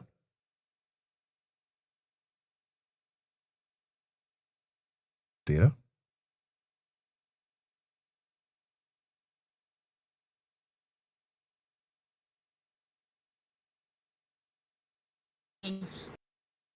Hey, what'd you say? Yes, I'm here. Yes, what happened? I had quit. You have what? Don't worry about it. You cut out. Don't worry about it. Why were you gone for so long? I went to piss. I remembered I had something to do that I promised my mother I would do. Ah, I knew you had a side quest going on. And then I had the very image of like, my Asian mother knows that I didn't do the thing I promised her I'd do. I'd be dead.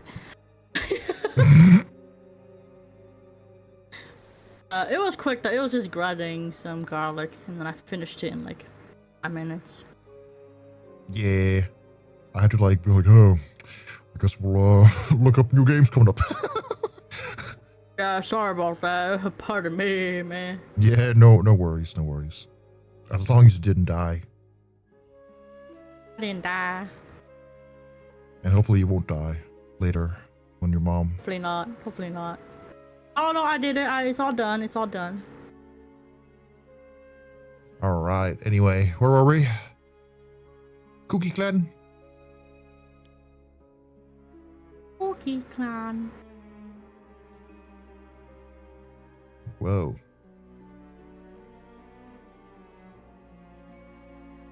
Leader of the clan at that time was Koke Mitaka.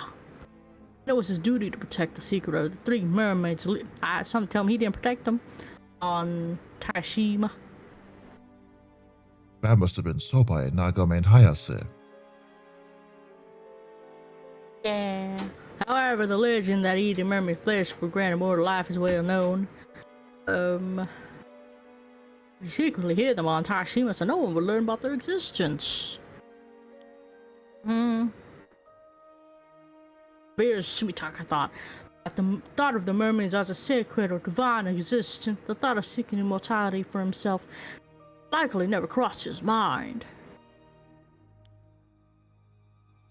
The land where the mermaids lived was a sanctuary that he fiercely protected at all costs. Mm-hmm.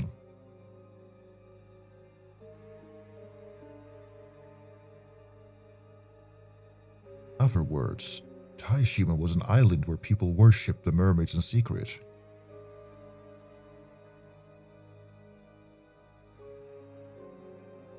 Indeed. It meant the people living on the islands were not simple commoners, but bards, tasked with protecting the sanctuary and its mermaids.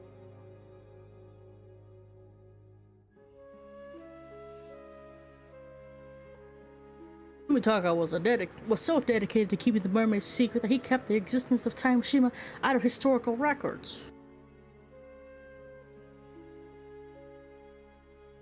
public believed the island was entirely uninhabited. I see. By keeping its existence hidden, he was able to keep the mermaids safe. However, a vassal of Sumitaka's uncle, Yoshitaka, learned about the mermaids on Taishima.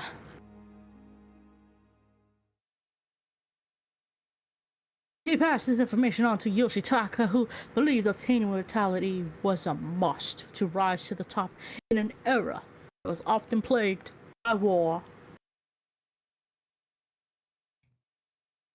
He commanded his vassal to lead his army to Taishima and do whatever he had to do in return with the flesh of a mermaid.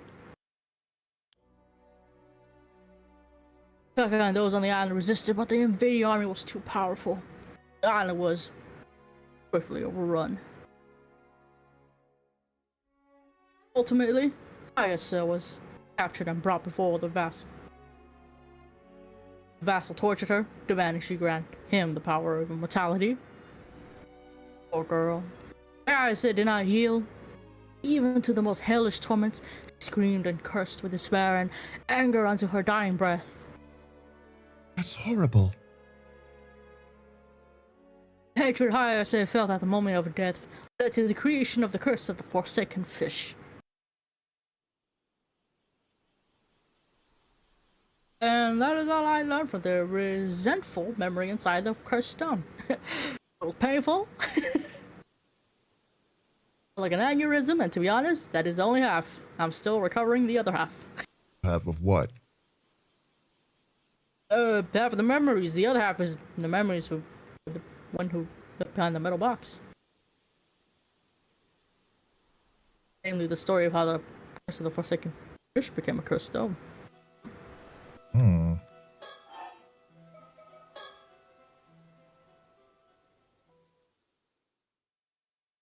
Having failed to obtain immortality, the vassal flew into a rage. Yeah. He had all inhabitants of Taishima slaughtered as revenge for keeping the secret. What a bitch. This guy was the worst. And the people under him, okay? Not just him, and the people under him, okay? Finally, he continued his advance into the sanctuary the islanders had protected, down to the last man. There, he destroyed its shrine.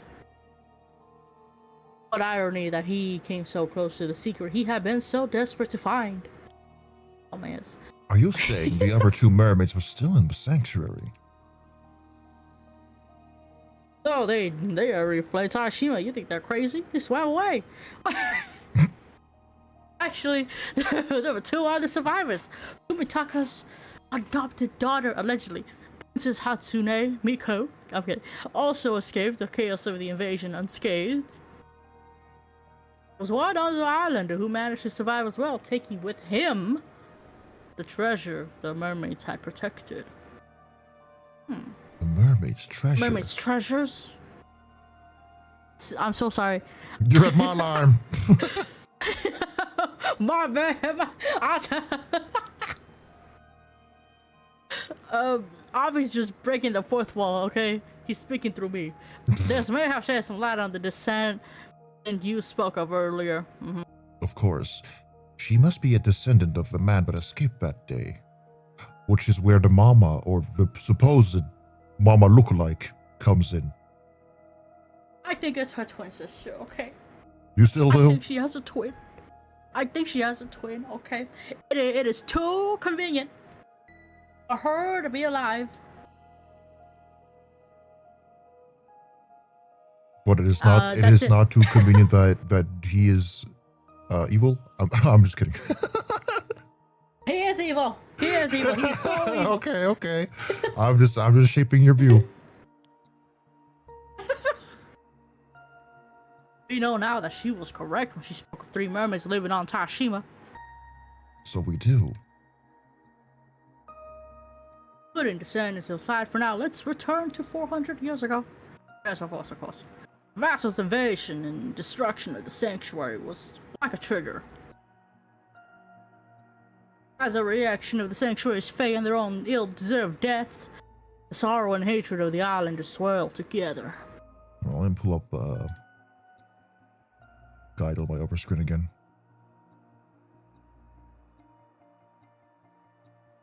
There we go.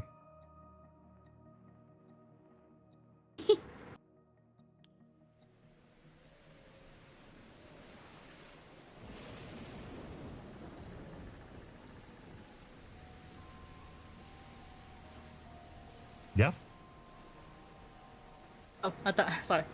Forced into the curse of the raging waves, a natural disaster that took the heavens when it descended upon Tashima.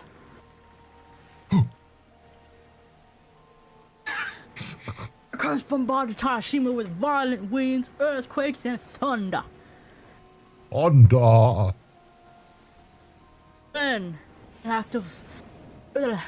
a final act to protect Tashima's lost sanctuary, they sank into the sea to destroy all evidence of it ever existing, like Atlantis. They destroyed it. The small island of Tashima sunk swiftly under the waves. Vassal and all of his men were, of course, all killed thanks to the curse.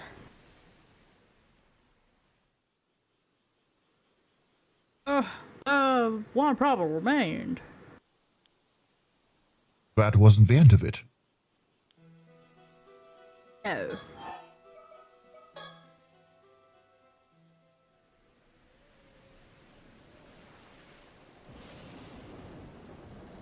Tashima was destroyed by the natural disaster caused by the curse of the raging waves. The calamity continued for many days.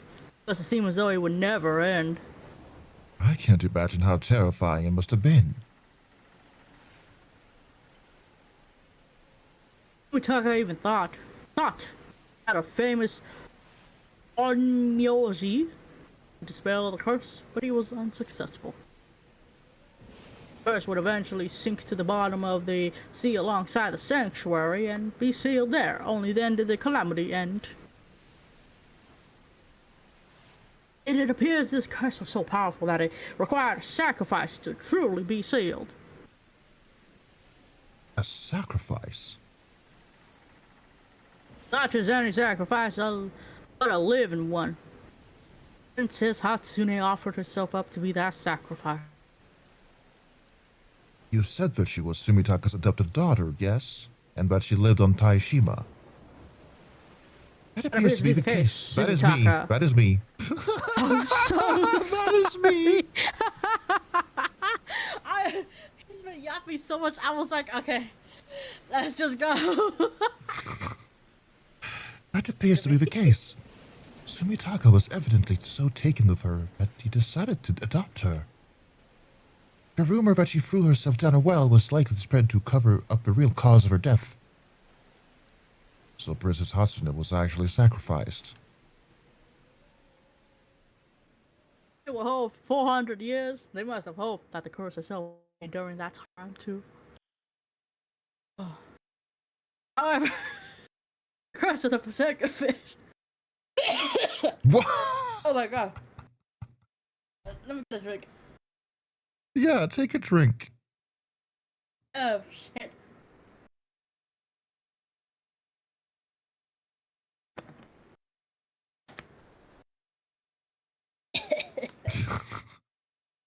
Oh my. Restart. However, curse of the Forsaken Fish created by high-ass sales to continue to linger in the same place. So the Onmyoji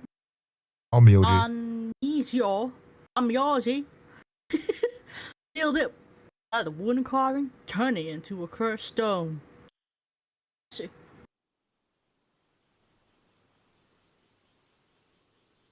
The same Onmyoji, knowing that seal would only last 400 years, stored his memories within the cursed stone to pass on this information. He wished to pass down his knowledge for others to use in the events of the curse outlasted the 400 lifespan of the seal. He left behind his instructions on how to completely dispel the curse of the raging waves.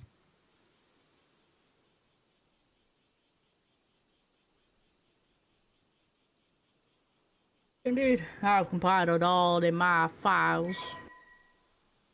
Updated. Files.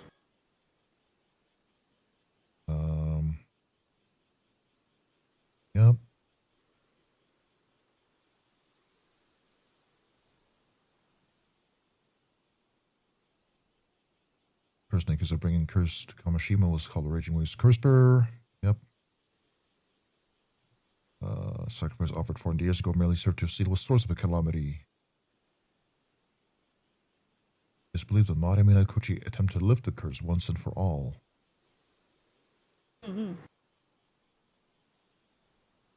First, thou must unbind my seal arisen from the depths of an iron box. Second, thou must offer the still-tied mirror bequeathed by the sacrifice to the sanctuary. Third, let those who share blood with the lost souls of Taishima be the ones to offer appeasement. So basically, we want Yuza to be there. We probably want... Yes. We probably want Sato with the mirror. Sato. Yeah.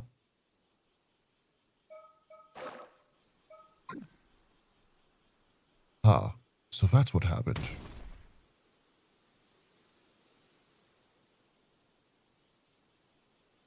And that wraps it up. I got all that info beamed into my brain in a flash. And yet I still managed to present it in all as an attached narrative. Hey, how amazing was that? You're utterly astounding. Wow, incredible. Why the fuck are you loading so much? Damn. Yeah, the invasion.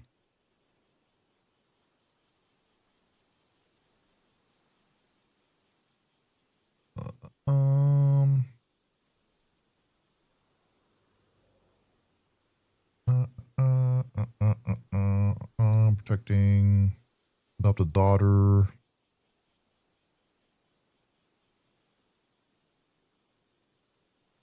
No, but like, Sato was the one that was sacrificed. Yeah. Was she also the princess? Then? Or was she just twisted to be a princess? And she said she remembered eating flesh.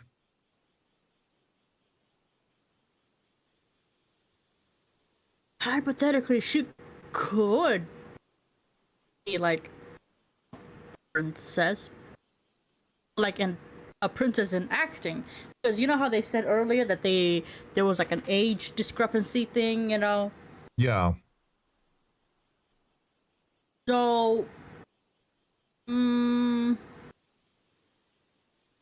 maybe it was a real princess, but might have died early, and Sato took her place.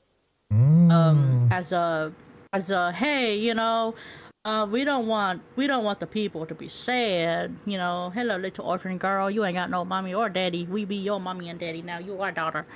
And she doesn't know full etiquette. Oh, 17, she ate the fish. That was not actually fish. That was mermaid. And they didn't really like that, but and that doesn't make sense also because Oh, Princess Hatsune volunteered to sacrifice herself in hopes that it would bring peace to the souls of the islanders who had broke after her time on Taishima. With her noble sacrifice, the storm at last died down, and peace was restored to the seas around the island. A bronze mirror in Princess Hatsune's possession at the time was imbued with powers to serve as a talisman to calm raging waves, and was passed from person to person over the years, eventually becoming to Kamishima. So she said she owned it, the bronze mirror. oh, actually, you know what? Second theory. That makes a little more sense. What if Sato and the princess were friends? Princess was supposed to be sacrificed. Princess was not sacrificed because Sato was like, you know what? Fuck it. I'll be sacrificed instead because I'm immortal and you're not. And she, you know, cause she was traveling. Maybe she ended up here with the other 3 fucking mermaids and shit like that. And then after finding out what happened and stuff like that, she knew she had to give back in some way. And originally, she was probably like a good friend, you know, like you're right, you know, you're a princess, you're noble, you want to do this for your people, I can't stop you. But then she realizes that the princess is just gonna like throw her life away to save her people, but it's already doomed, you know? at least let her be with the people until the very end, and Sato can be the one that's sacrificed instead. Like she can take back her mirror that she probably gave to Hatsune to begin with as a token of, like, you know, maybe this will help. That she was like, never mind. You know, you're my homegirl. You deserve to be with your family until your own dying breath. I'll deal with this fuck ass thing, whatever it is. It was nice knowing you guys. You know, you were very kind and whatever.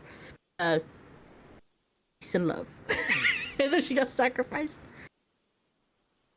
She probably also maybe I'm saying speculation, dressed up as Princess Hatsune, because they were young girls. You know, they were probably wearing very like Orientalist, thick clothing that hid their body proportions very much. You know, so from with the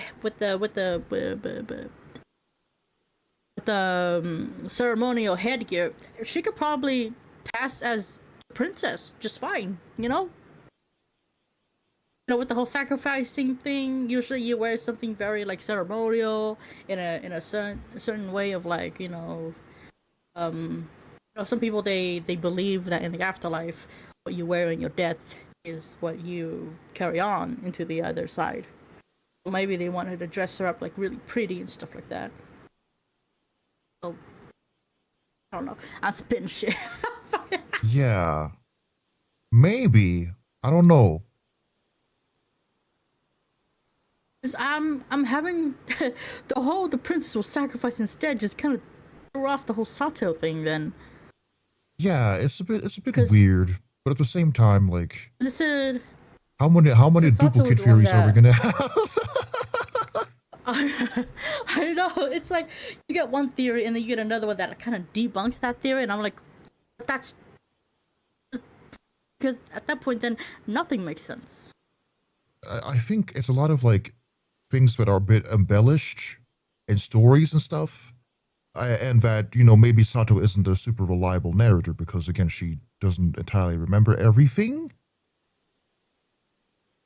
So yeah. I don't know what to think.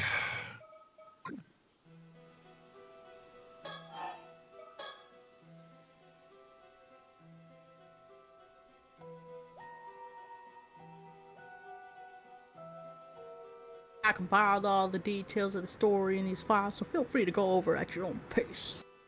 Oh, thank you. What?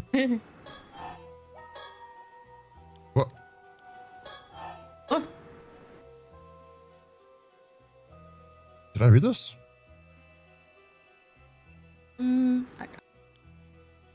Oh, it is likely. Okay, she died. It is likely. We consider that the curse of a forsaken fish had completely saturated the metal box. It is likely already too late for her. How horrible. They say submerged.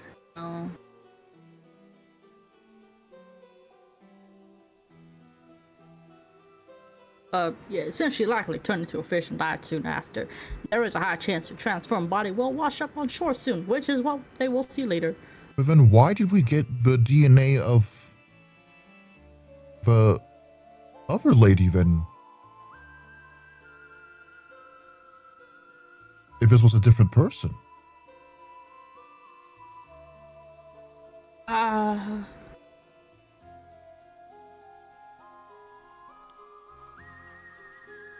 This is not adding up. Unless there's like several. It might be several, but the one that we found was the other lady instead. Yeah, we'll see. We'll see.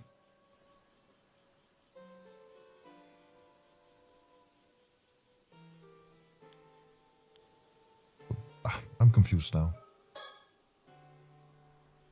What? Cersei! Wait a second. Is something wrong? Avi, if someone is affected by the curse of a forsaken fish, the transformation starts at the feet and travels slowly up, yes? I believe so, though it's hard to say for sure without witnessing it. If it is true, then that may explain the true identity of the fish mermaids discovered in this area. It could have been the bodies of those who died in the middle of transforming due to the curse of the forsaken fish.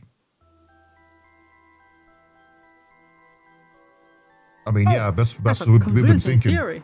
That's what we've been thinking, man. Yeah.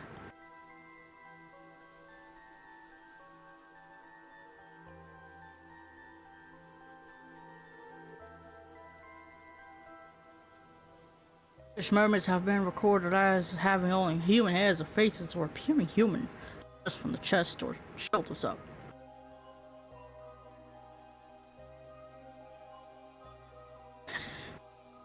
If the curse starts at the feet and travels upwards, that would explain the variety of fish mermaids that have appeared. The process is so painful that most die amid transformation. Then the curse causes the corpse to rapidly wither, forming a fibrous mass.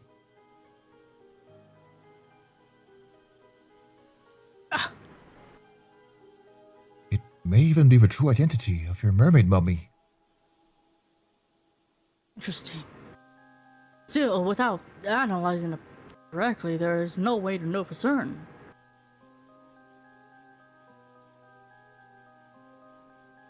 Perhaps this is why the mermaid mummies originated from Japan of such high quality. Of course, this doesn't mean that all fish mermaids and mermaid mummies are authentic. Remains as a possibility. Any number of fish mermaids could actually be victims of a curse.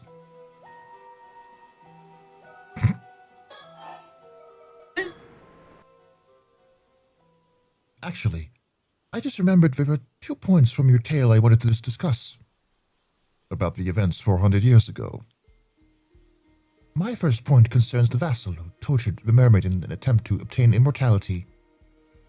If all he needed was the mermaid's flesh, what necessity would there be in for torturing her? Oh, that's true.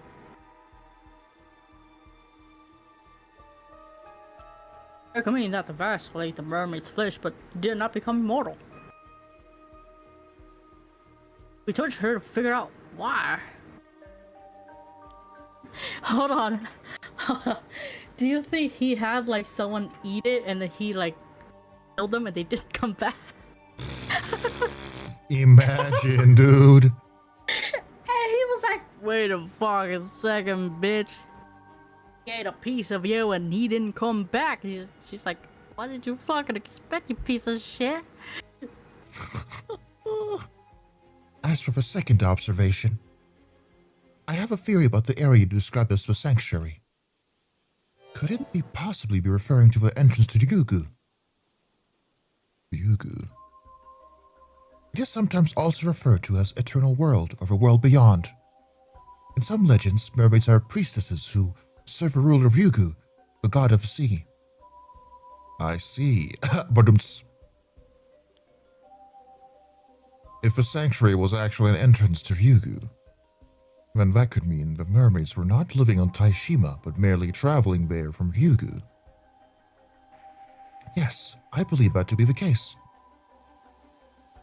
It would also explain why the destruction of the sanctuary would inspire the fury of the god of the sea.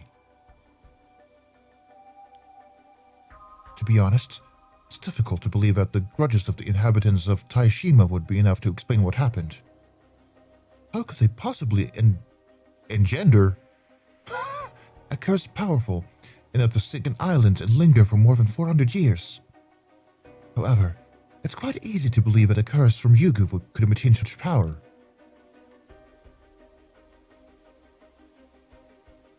That also explains the necessity. Necessity. I don't know why the vowels weren't rolling properly. Of a living sacrifice, of course, one would be required to seal in an entrance to Ryugu.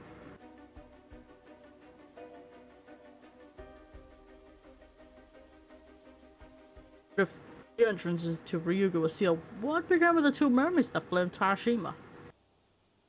I doubt Sobai and Nagame managed to return to Ryugu.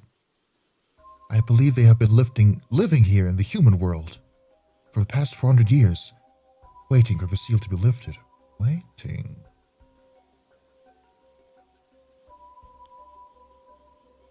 buried his head somewhere away from human eyes.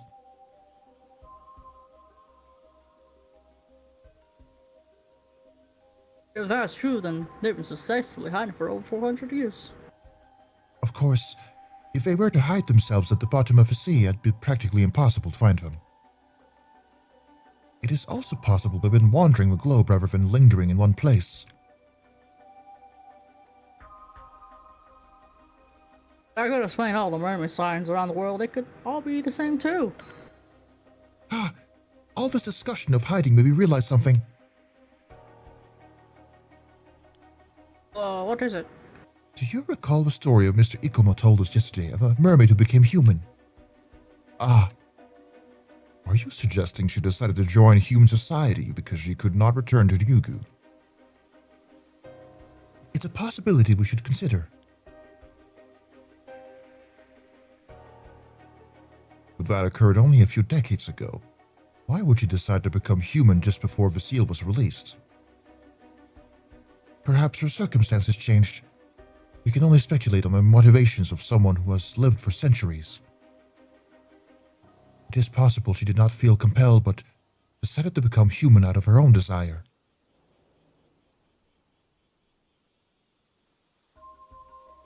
Could she have met someone she wanted to live a mortal life with, like in The Little Mermaid? That is certainly possible. Quite romantic, too. I'll have to write this down. I can make a solid novel. You cannot rewrite The Little Mermaid, okay? Well, yes, you can, as long as you put on your own twist to it.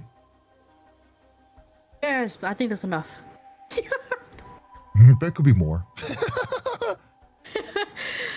Okay, fine. You're right. There could be more. I can make one too. Now, I've just realized something. What is it? You heard about this mermaid from the descendant of the Taishima survivor, yes? That's correct. I feel it's only right that they are informed of the things we learned. We'd love to talk to her. Oh, I think I know why she turned into a fucking mummified mermaid. Now, I'm gonna talk to her. I'm quite curious about this mermaid treasure, too. It must have been passed down to them through the generations. I understand. I'll probably drop by her place later anyway, since I also have to handle the matter with Miss Suma. I'll discuss it with her then. Thanks. That'd be great. That said, in return, I have a favor to ask of you. Go ahead, we will do whatever we can. You said that the seal over the entrance to Ryugu has been lifted. Is that correct? Yes. It has been most likely been gone for several months now.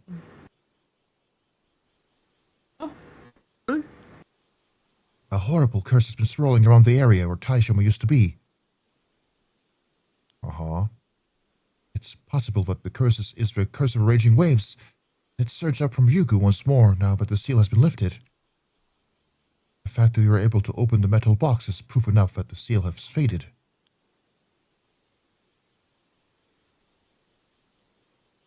That would mean the entrance to Ryugu is now open. So the theory with the little ghost thing could be true. But it's like the entrance to the place. Yeah, so maybe when you get too close, they come. Yeah. Because it's protected. Yeah. Well, the situation is quite unstable now. What with the curse of raging waves seeping in through the entrance?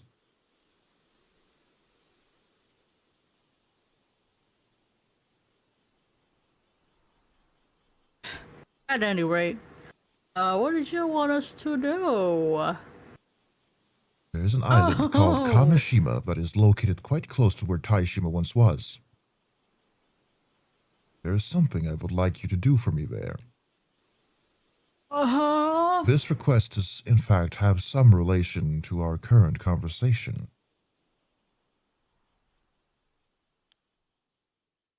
Oh.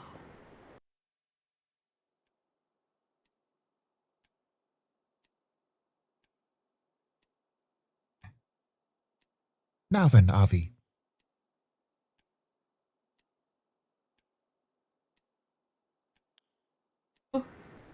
We decided to tell Ikoma everything, but I know there is some information you kept from him.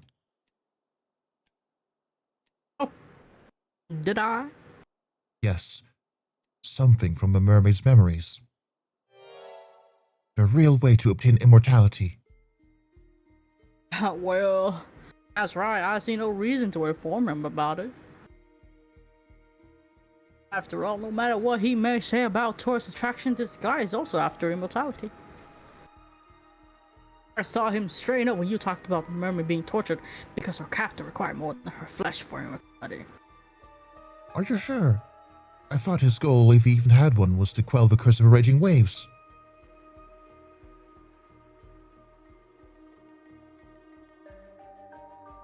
Perhaps there's that too. You know, he even asked us to go to the Kamishima to find the still-tied mirror. To find still-tied mirror in his stead. Oh yeah, he definitely wants to. I think he I think he. Oh no. Oh. Yeah, I think he knows Kikuko, and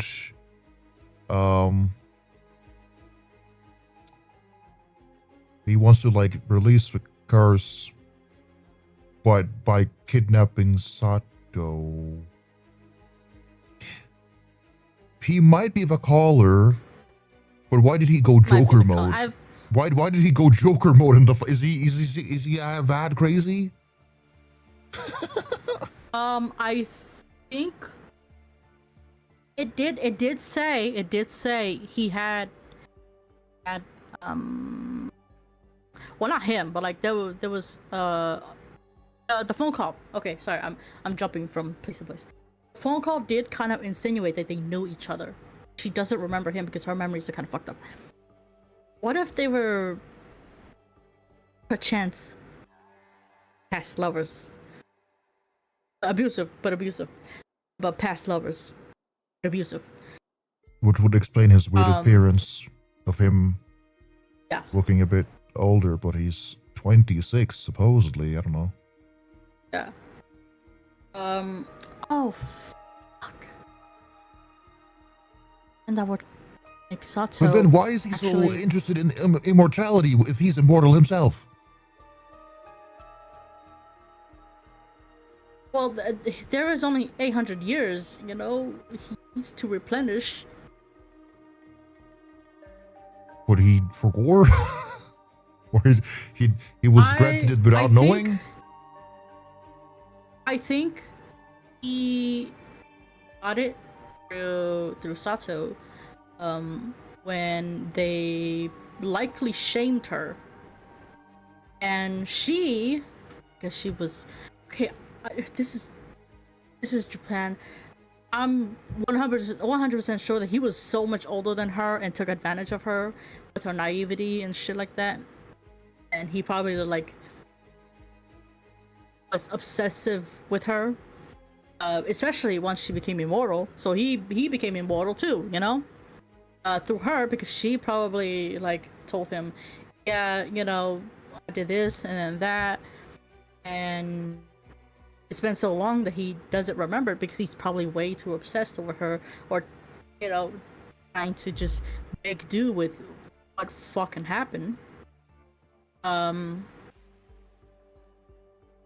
Which that would make sense, because Sato then finally aligns with the whole Hatsune thing, and her and Hatsune being like promised to be with someone, but she didn't want, because she was already in love with someone else, because that someone else was probably fucking manipulating her, you know?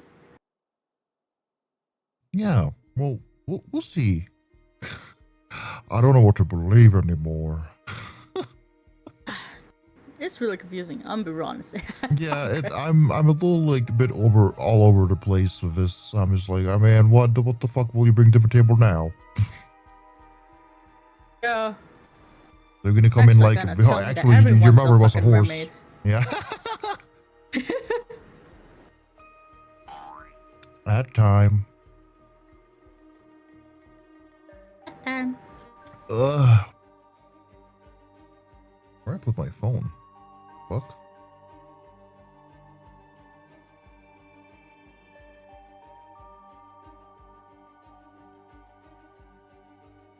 Did I forget my phone in the bathroom? I might have. Hold on.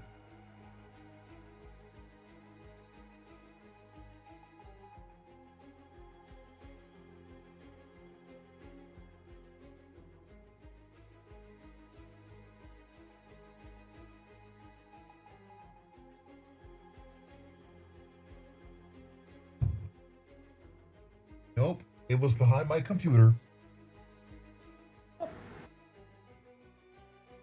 All right. Wow, wow, wow, wow, wow, wow, wow, wow, wow, wow.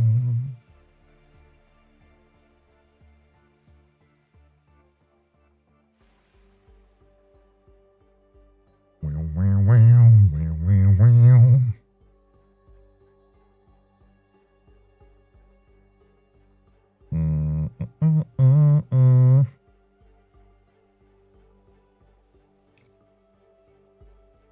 Ooh.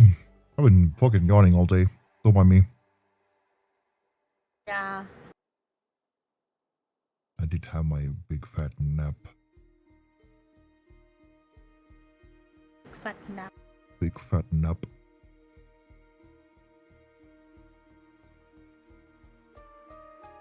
Meow, meow, meow.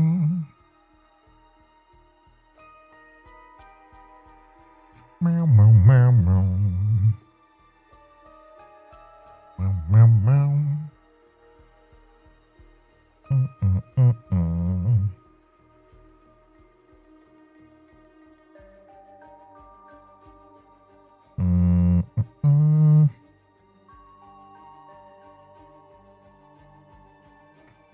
Yeah, was just checking some stuff.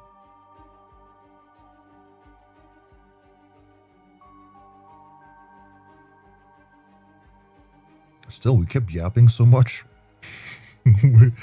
We're only like, what, like fucking 2 free chapters in? Yeah, we did maybe 2 chapters. Fucking hell. Okay, but the thing is, like, Discord did kind of throw us for a loop, you know? It did, and then you had to do your little thing, and we had a little pause where we talked about, yeah. Yeah. All right, ads are over. Okay.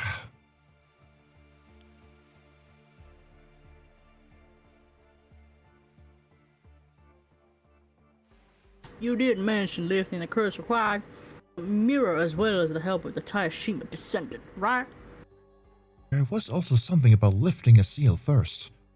Oh, we did that already. But I don't know what that part's all about. I see no harm in quelling the curse, so I say we continue to cooperate for now. Agreed, though I do wish we did not have to approach Kamishima at all. The evil atmosphere is nauseating. Oh yeah, she's sensitive to it. Yeah.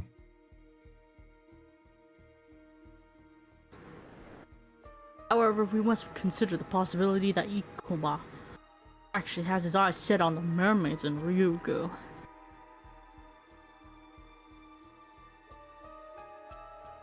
It's possible he may be searching for mermaids like us.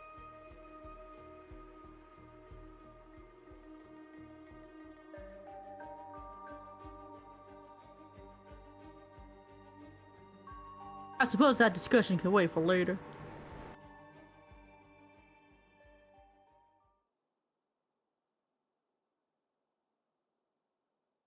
First, we must find the treasure that the survivor managed to slip out of Hiroshima. Yeah. I mean, the treasure required in addition to mermaid flesh when attempting to regain immortality. Treasure required.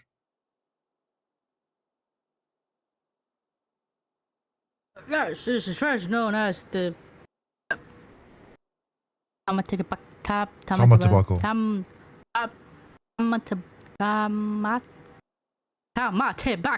Yeah, Tamatabako.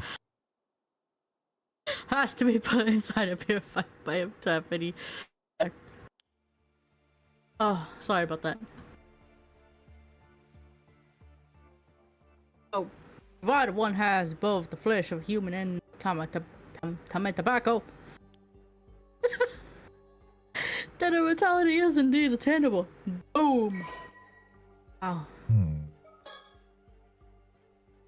If Clementine heard me now, she would be so steppy. Tamatabako. Relic. Used by the mermaids who once lived near Taishima. A similar box also made its appearance in the tale of Urashima Taro as a box gifted to the right! Eponymous protagonist by Otohime, leading to its name becoming widely known. The box is filled with a spiritual energy similar in nature to that which fills Ryugu, the mermaid's original home. Objects placed within it may thus be kept in the same state they would be within Ryugu. It is said that the mermaids used the box to bring objects from Ryugu with them that they would otherwise have been unable to transport to the material world. But it also has the secondary effect of returning mermaid flesh, normally only able to exist in a transient state in the material world to the state it would be in Ryugu, thereby restoring its ability to grant immortality.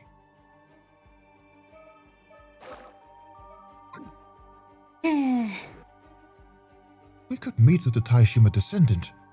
They could probably provide us with information of a Tamatabako.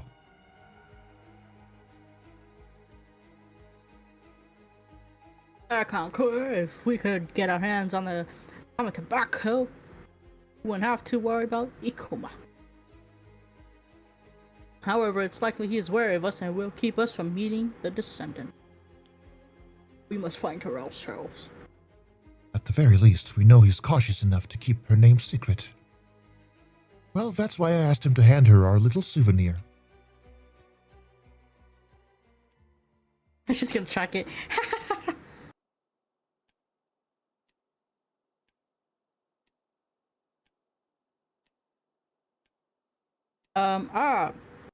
What was that all about anyway? You're sure we're not gonna need that iron box? I doubt we will need it again. Plus, think of it as a backup plan.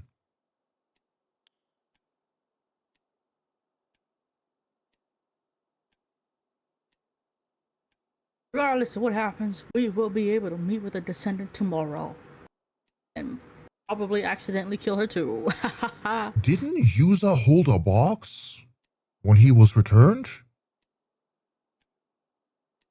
He came back with a fucking box, yes. That's it. That's the fucking thing. But the box inside was the mirror, though.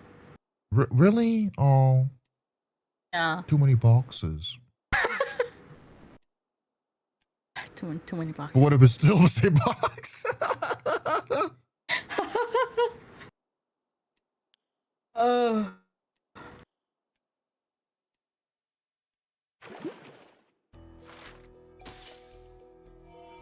Whoa!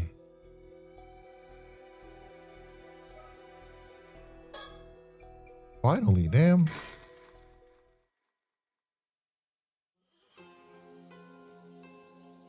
And oh, what the fuck kind of bush did I give her? The Wakamoe residence is just up a slope after you head through that alley. It's a bit of a maze, though. Want me to show you? Ah, so it was that way. Thank you. We should be fine by ourselves, I think. She could see. Ah. Got Oh it. my god. Take care, then. Oh, something the matter. No, it's nothing. I'll tell you later. Oh, Wakamura. Let's go.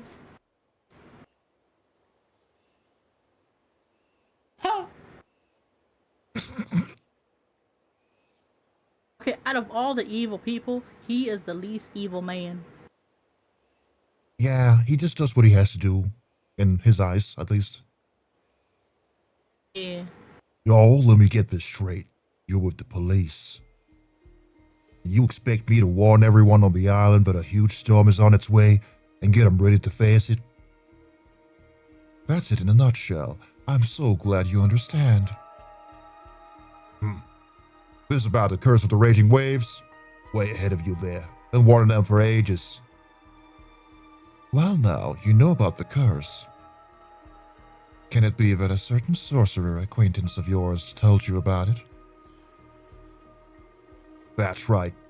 Unlike you phony psychics who crawl out of the woodwork every other week, my instructor's the real deal. In that case, I expect this instruction knows how the curse can be lifted. No, hasn't got that far yet, but it's not for lack of trying. Why, you saying you know a way to break it? Unfortunately, no. We have yet to determine the exact method for bringing it to an end.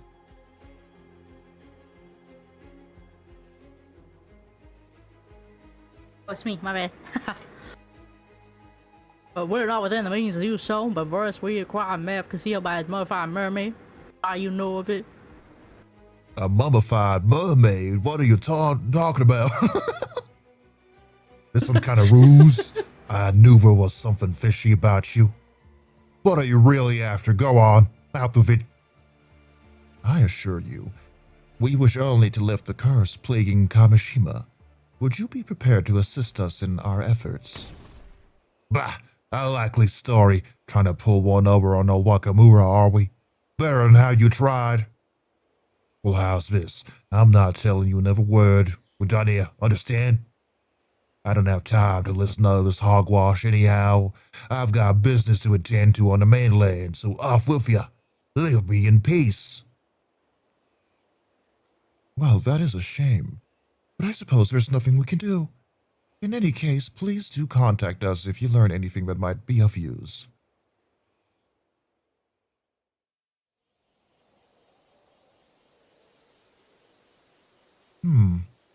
Not very cooperative. Cooperative, is he?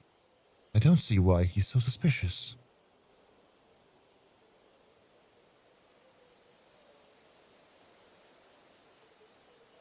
He had his hackles up from the first. Perhaps he's so accustomed to dealing with the rough customers. He can't believe anyone would be so sincere. I cannot speak. However, he does seem is interested in the breaking the curse. The raging waves. The raging waves, as we are. True, and this sorcerer of his must have some psychic ability. If they were able I need to to know who that fucking receive the sorcerer curse. is. Wish I'd thought to ask for a name.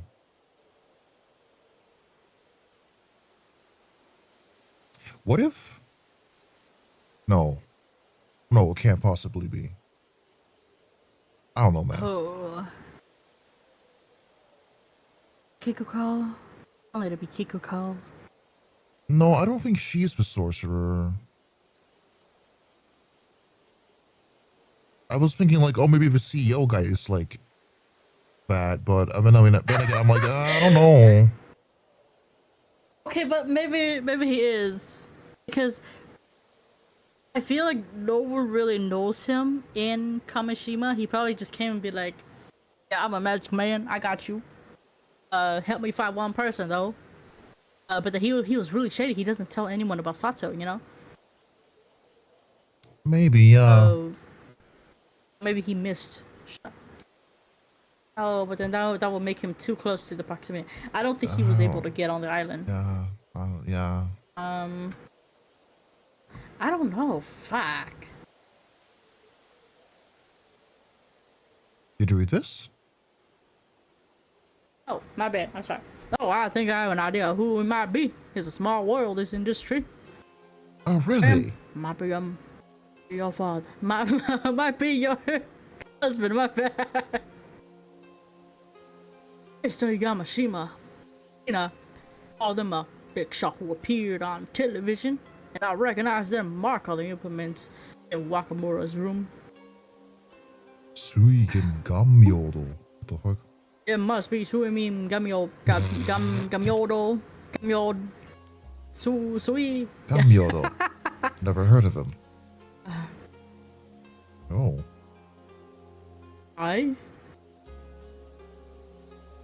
No. They used to make frequent appearances on the occult programs, though they always had their face on camera. Sorry, Okay. it's not ringing any bells.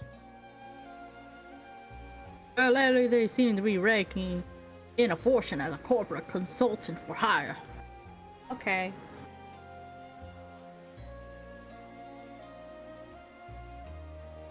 The powers have a reputation for being accurate and potent, and their popularity has grown to the point where they can essentially name their price.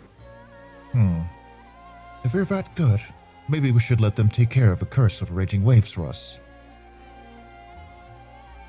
Perhaps I should mention, Gamyodo's popularity has reached such heights only very recently.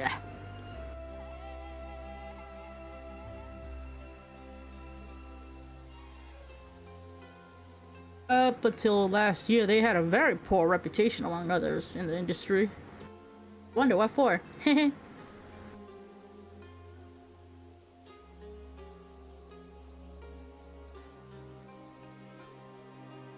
Oh. Huh? Hello? Hello? Fuck. Fucking Discord choked. Oh, I was like, damn. I was like, moving on from the last one. Did you? Oh, never mind. It shows now. Okay. Yeah. Fucking Christ. Discord, please. In fact, as I recall, on the list of notable psychics. Physics. Get down by the Paranormal Affairs Bureau. We're given the lowest rank. Shit. Well, there are nothing burger. Fucking scammers.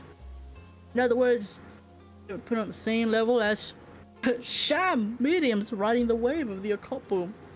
I mean, yeah, no shit. Ah, I'd forgotten about that list.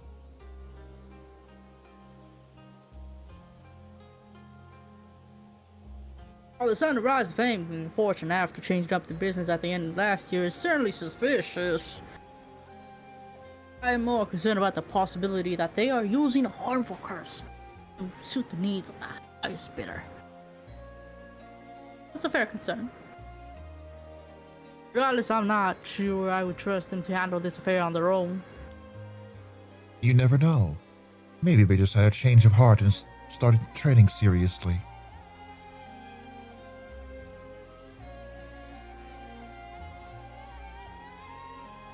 Even so, I highly doubt they would have time in their busy schedule to venture out here and solve this case in our stead. Yeah, he did mention that getting a message to them would take too long. Yeah.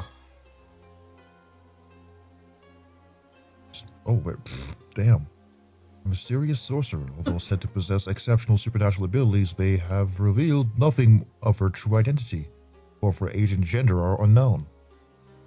Suigin Gamyodo was previously most known for her prominent media presence, with numerous appearances both on television and in magazines. Wearing an unusual outfit that covered her face, who demonstrated a variety of psychic abilities, including exorcism of possessed individuals, assessment of submitted ghost photographs, identification of guiding spirits, and conduction of telepathic readings at haunted locations.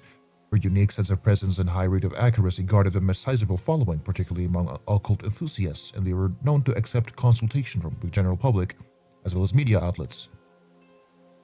However, the end of the previous year saw his once public figure suddenly withdraw from the spotlight. They now mainly operate behind closed doors, signing consulting agreements with particular companies to provide a variety of services, including management advice from a metaphysical perspective, divination of auspicious and harmful events, proposals to improve her clients' luck, and the detection and elimination of paranormal disturbances. It is rumored that they will even cast curses on key personnel at rival companies, or conversely exercise curses from targeted victims to a right price. The undeniable potency of her spiritual abilities has earned them immense trust from both the executives of her contracted companies and other wealthy individuals, and their behind-the-scenes reputation continues to grow.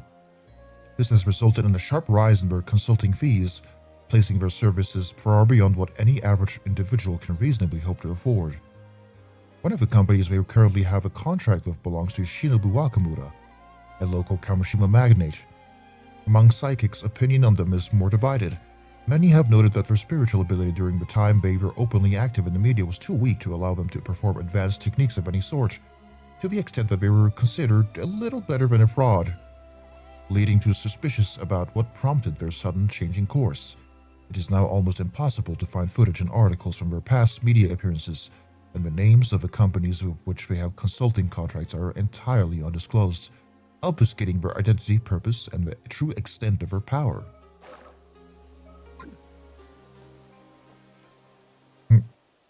Sato.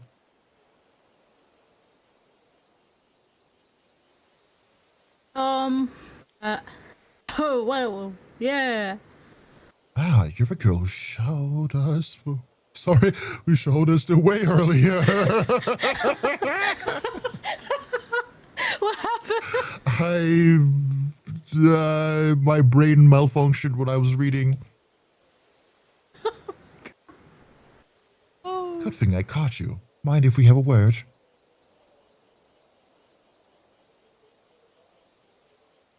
Actually, I don't know. I'm afraid you don't really have a choice because I know what you are. Ma'am, I can explain. But you're an 800-year immortal. Oh, I thought you were gonna say I was a lesbian. Happy Pride, everybody! Be who you are. For your pride! I'm so sorry.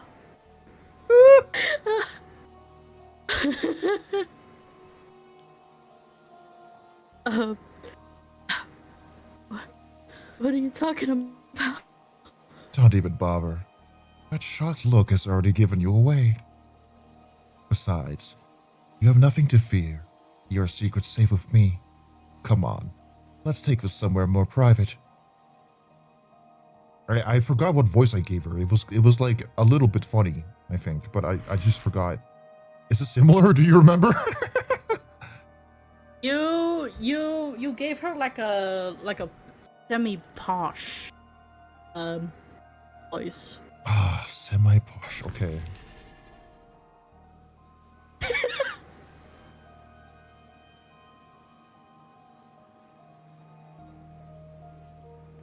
So in short, when you came to, you'd been washed up on the shore of the bay.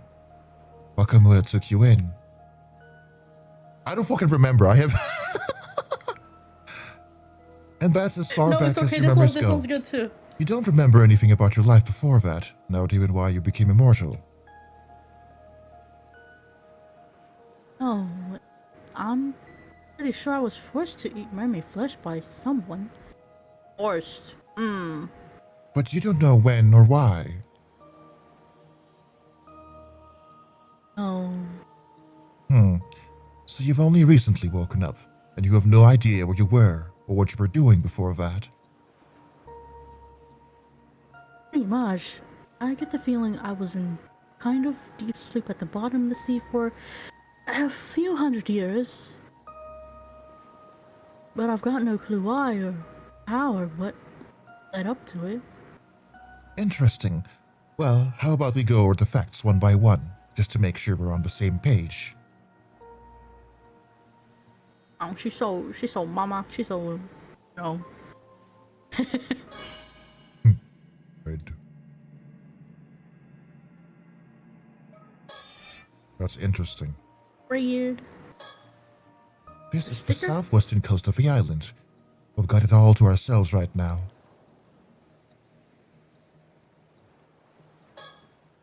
Soto has been researching the ways in which spirit sense effects of human brain. So I'm sure he must have been curious what affects longevity on the minds and psychics of 800-year immortals.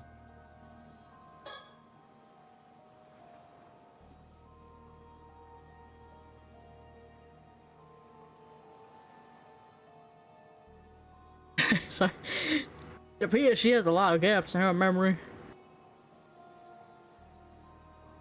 I've never encountered an 800-year immortal before. I must confess, I am bursting with questions. I think I still have like a bit of Arnold Barnum in me. Yeah, you do. I'm trying to. I think I need to mellow him out. You give him like a softer country. How does a lifespan impact the structure of their brains and memories? It would be fascinating to find out. Yeah, I that think was more like there that. would be a good range. Arnold possessed me for too long. I wonder if Bakamura knows about her immortality. He seems to be our guardian. If he does know, and he'll slip to Yamashina about what could become a problem. It's just one thing after another. What are we to do about her? Now, am I right in thinking you didn't eat mermaid flesh and go straight to sleep? You were up and about for a few years in between, at least. I think so. What interests me is the fact that you were already familiar with the term 800-year immortal. It's not a widely known concept. You must have been in a unique position to acquire knowledge of it before you went to sleep. Yeah, I have a vague memory of being told that that's what we're called. But I don't know when that happened or where, let alone who was it. Who it was. Maybe you'll remember in more detail if we touch on some other topics. Guess we'll just have to go by process of elimination. Work on our way down the list till we get a hit. Sato. Is there a reason for all these Well, not to sound insensitive, and I'm sure it can't be easy for you, going about without any memories and all. But I was hoping you might know something that could be of use to us.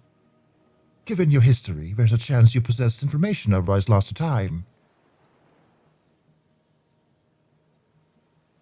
Maybe, but I'm not sure how much help I'll be. I remember so little. Gotta freshen up her memory. Come to think of it, I'd say it's about time we introduced ourselves. I'll admit we don't exactly look the part, but the truth is...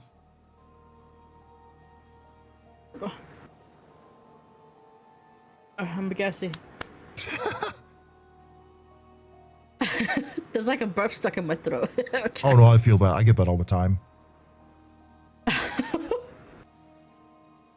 You're with the police? No, I would have guessed there was a paranormal affairs department.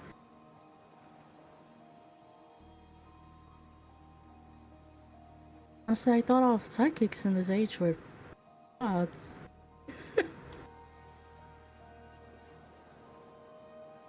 At least that's the impression I got from watching TV.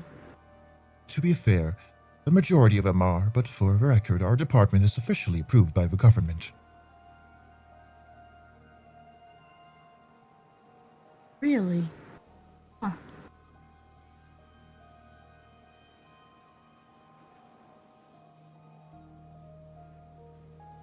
Back in my day. Back in my time.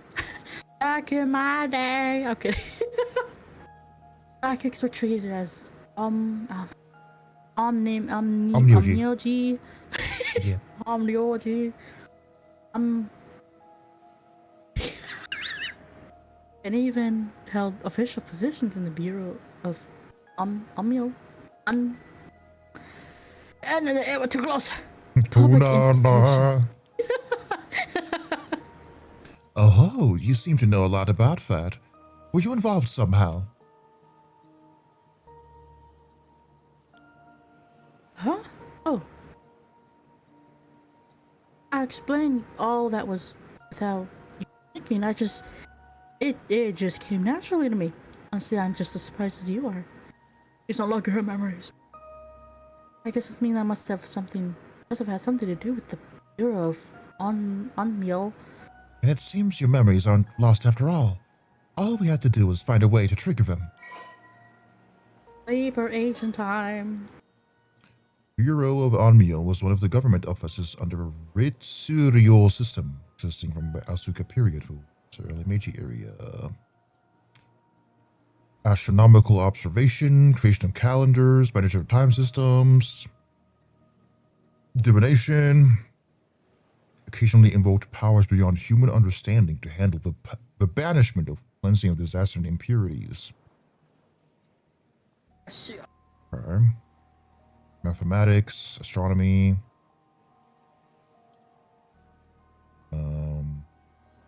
spiritual practitioners in the service of a state were also formally inducted as Onmyoji.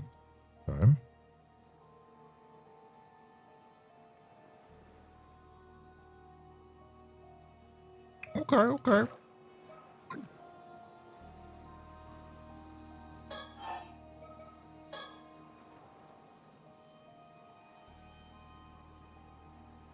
Oh, anyway, what are a couple of paranormal affairs officials doing in Kamishima? Working on a case, of course. What are y'all doing else? here? Our job is to resolve incidents caused by curses and paranormal phenomena, and wherever possible, prevent them from occurring. It's up to us to solve the greatest mysteries and do whatever it takes to keep the peace, which is usually a lot. Wait, does that mean something's happened here? You don't know, huh? So what? Sounds like we'd better fill you in a bit first.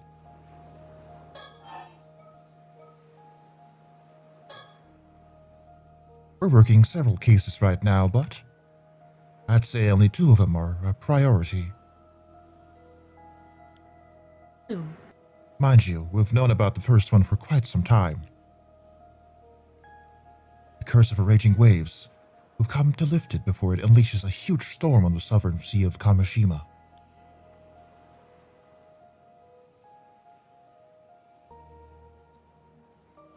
The curse of the raging waves? That's right. Ever heard of it?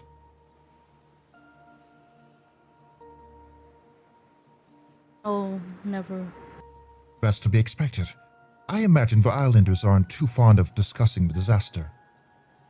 Anyhow, that situation is ongoing, as for the ever priority case.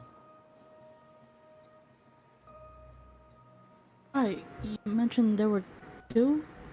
We actually only learned about this one after we arrived on the island today, but protocol dictates that we have to deal with any 800-year immortals we find. What do you mean, deal with? It's not all that difficult to understand. To begin with, 800-year immortals shouldn't exist in this world. And if their existence were to become public knowledge, it will lead to an outbreak of trouble of every kind. Heck, some people are already looking to gain immortality for themselves at any cost. What? For the sake of maintaining public order, it's vital that the world remains convinced immortality is just a myth. However... Oh, huh?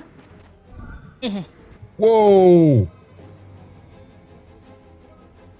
Oh, she's running! Oh my god!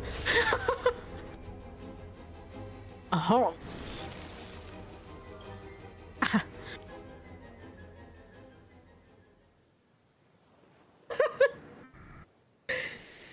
Can you just let me go? Calm down, will you? I hadn't finished.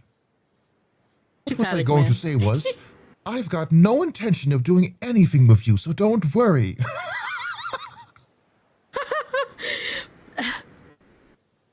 Wait, really? Surprised? Well, you should know better than anyone why that will be.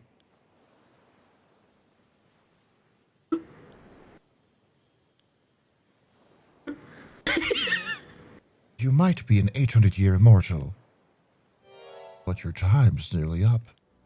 I fucking knew it. Look at his face! Oh my god! It's so funny because his He's like- eyes are so, like, squinty most of the time. Yeah. Man, what are you talking about? These eyes never lie. Sato Yeah, his eyes Shiranami. don't lie either. For the first time in centuries, you're standing on death's door. In a matter of a few days, you'll be gone from this world. Am I right?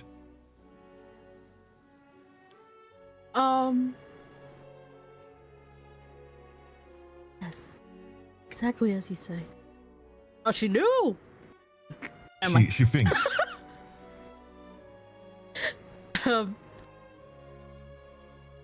Oh, I've only got 2 days left now.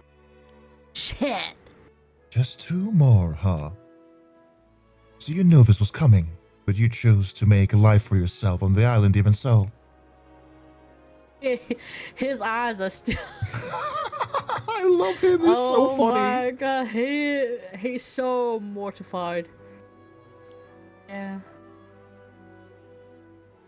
I've known all along. From the moment I woke up, bitch, you ain't got no fucking amnesia. I'm going to kill you. I'm kidding. She just wanted to live a good life. It's fine. It's fine, I love her. She just keeps throwing me for a loop because I'll be like, no, but then. But she claims she forgot. She didn't forget. Then. Well, now you know why I'm prepared to turn a blind eye.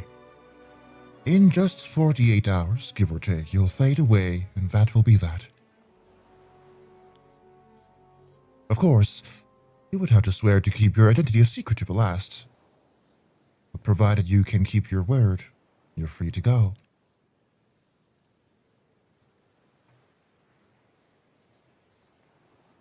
I can and will. Thank you. Don't thank me yet. There's another matter I'll be needing your help with, if I'm to leave you be. Other matter? No fucking sticker around. I'm showing my sticker. You have my sticker.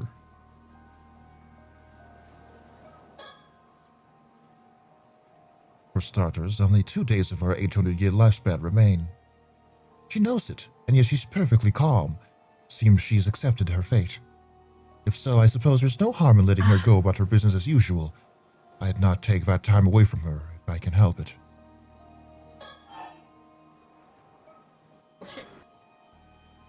But first, before I forget. Yes? Keep our meeting today a secret, and don't let on to anyone but you know about the curse of raging waves. Super secret. Okay. People will get suspicious otherwise. Even if Wakamura tells you about it, be sure to act surprised. I figure that shouldn't be too difficult for you. You're an experienced secret keeper after all. I don't know about that, but I'll do my best. Damn, girl. Fine to everyone. By the way, I was wondering. How did you know I was an 800-year-old mortal? 'Cause you're red, girl, you're red. What the hell? What do you mean I'm red? Oh, that. These eyes of mine have what you might call a special ability. A special ability? They're green. They're like jade. If I look hard Is that enough... a shade of jade? Yes. Okay. If I look hard enough at Sorry. someone, I can tell whether they're an ordinary human or an immortal. It's like you have a different colored aura about you.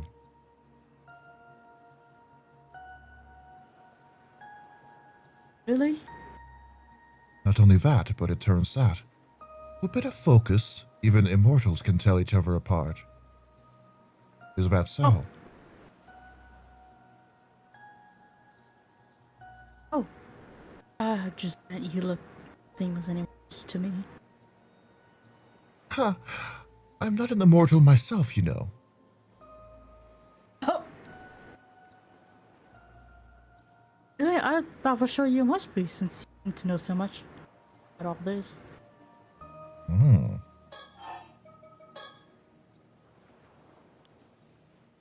Oh, okay.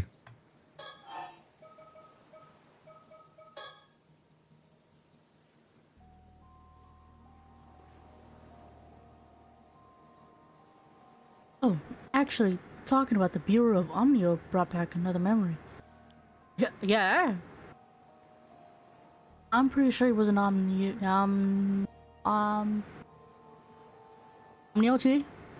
It put me to sleep using some kind of spell to keep me in the state between life and death. Okay. Really? So someone intentionally put you to sleep under the sea? There must have been a good reason for it. From what point are your memories clearest, would you say? Well, I guess about 3 months ago, when the spell keeping me in that state under the sea wore off. From when you woke up then, I see.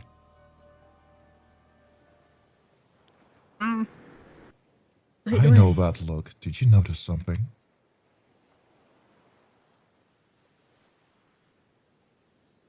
Oh, exactly, but it simply occurred to me that if her state of, shall we say, suspended animation was lifted while she was in the sea depths, would she not have drowned and resurrected several times over? Oh, yeah, I did. It was hell. I imagine it being very nice, you know. I woke up under the sea, unable to breathe, around and back, over and over again. Oh, she kept drowning, oh my god! It was horrible, I can still remember it every second. Jeez, I'm sorry you had to go through that. Instead, I came back, I'd swim as hard as I could, trying to reach the surface.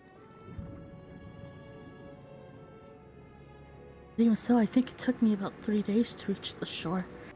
72 hours of drowning, dying, coming back, drowning and dying again. Oh my girl. No wonder she wanted to repress all those fucking memories. Yeah. I lost count how many times I died down there.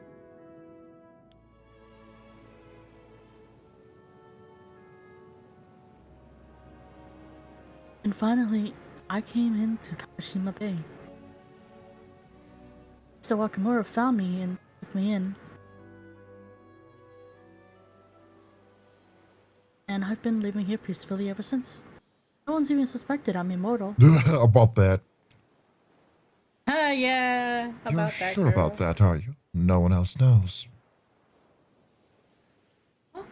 Yeah, I mean, I think so. Anyhow, I guess that settles the issue of how far back your memories go.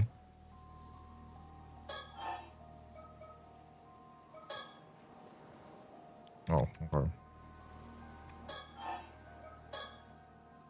If your lifespan is nearly at an end, that must mean you consumed the flesh of a mermaid exactly 800 years ago. Of course, you already knew that, didn't you? Not that you've been forthcoming about it. I Don't apologize. That just proves you know how to hold your tongue, a valuable skill when you've got a secret to keep. Mind you, this fact does put matters in a new light. Say, Soto, what events took place 800 years ago? Let's see, 800 centuries, present day. Hey, Wikipedia. Wikipedia. What places midway through the 11 I don't know how to read that. Where the 1180s? Heian period was 1180s. I feel like that's such a wrong way to say it. But we say 2020s, 1980s, 1180s, you know? It's just, Yeah, like I guess 18 something too, you know. Okay, 1180. The Heian period was coming to an end. Right around with the Genpei war took up. Ah, of course, the Heian. Oh my god, he's... exactly. Don't you think there might be a connection?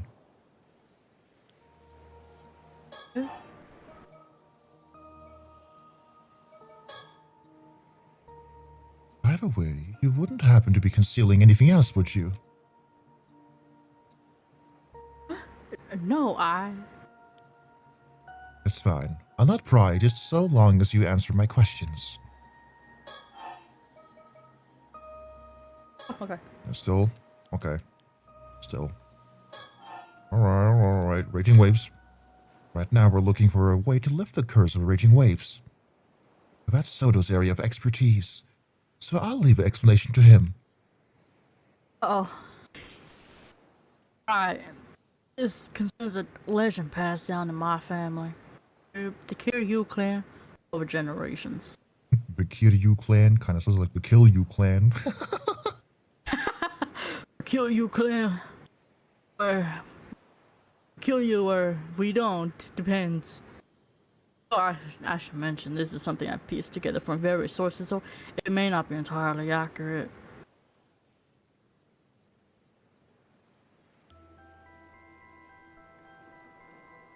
Long ago, south of the Kamishima, there was an island called Taishima. It said that 400 years ago it was hit by an earthquake, a tsunami, and an event so catastrophic that the island sunk to the sea floor. Taishima. However, the truth of the matter is that it was invaded and laid waste to.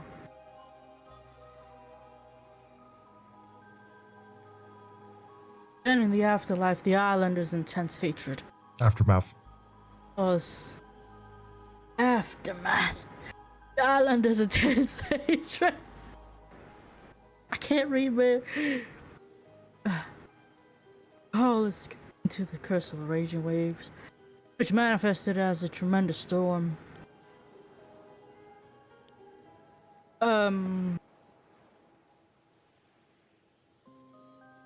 400 years ago. So this would have been towards the end of the Sengoku period, correct?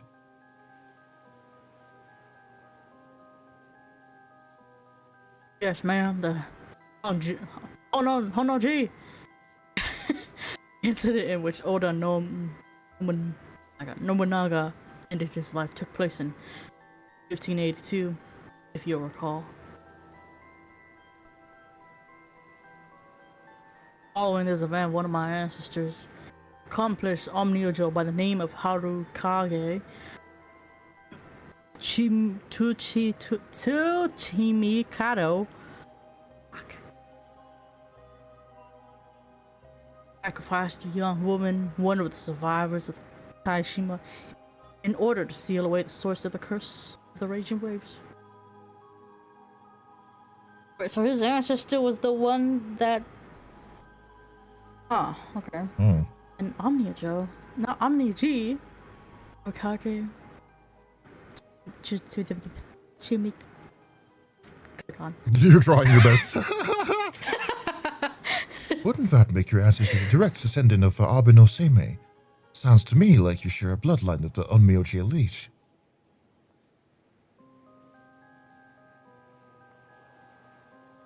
Yes and no. While Harukage's powers were potent, he was never affiliated with the Bureau of Omnio.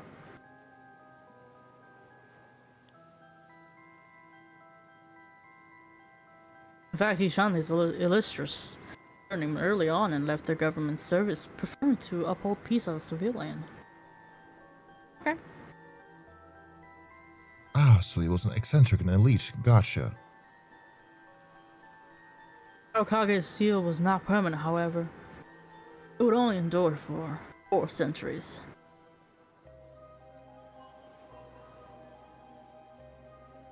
Wait, I mean... Yeah, this was the last year of peace. Actually, the seal's already broken. Isn't that really bad? For now, the curse appears to be inert, but the storm could strike at any moment. Okay, so you need to find a way to seal the curse again? Is that it? Not seal it, break it. We're here to put an end to this curse for good. Shouldn't be too difficult. It's bound to have weakened a bit after 400 years.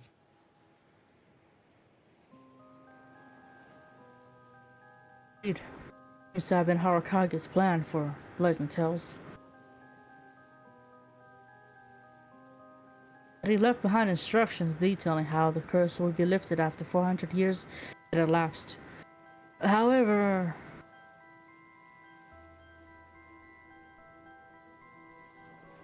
the map would have letters, seasons. Oh shit. Instructions have been lost.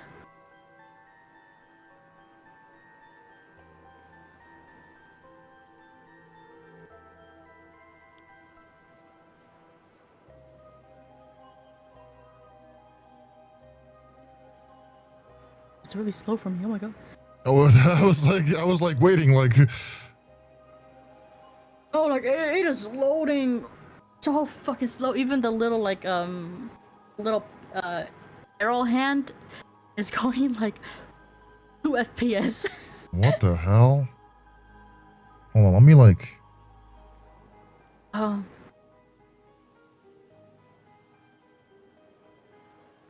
don't know what's going on. What if I make it smaller?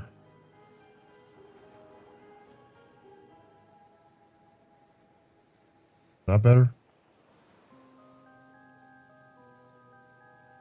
We'll see. It seems they were once concealed inside a model of a mummified mermaid.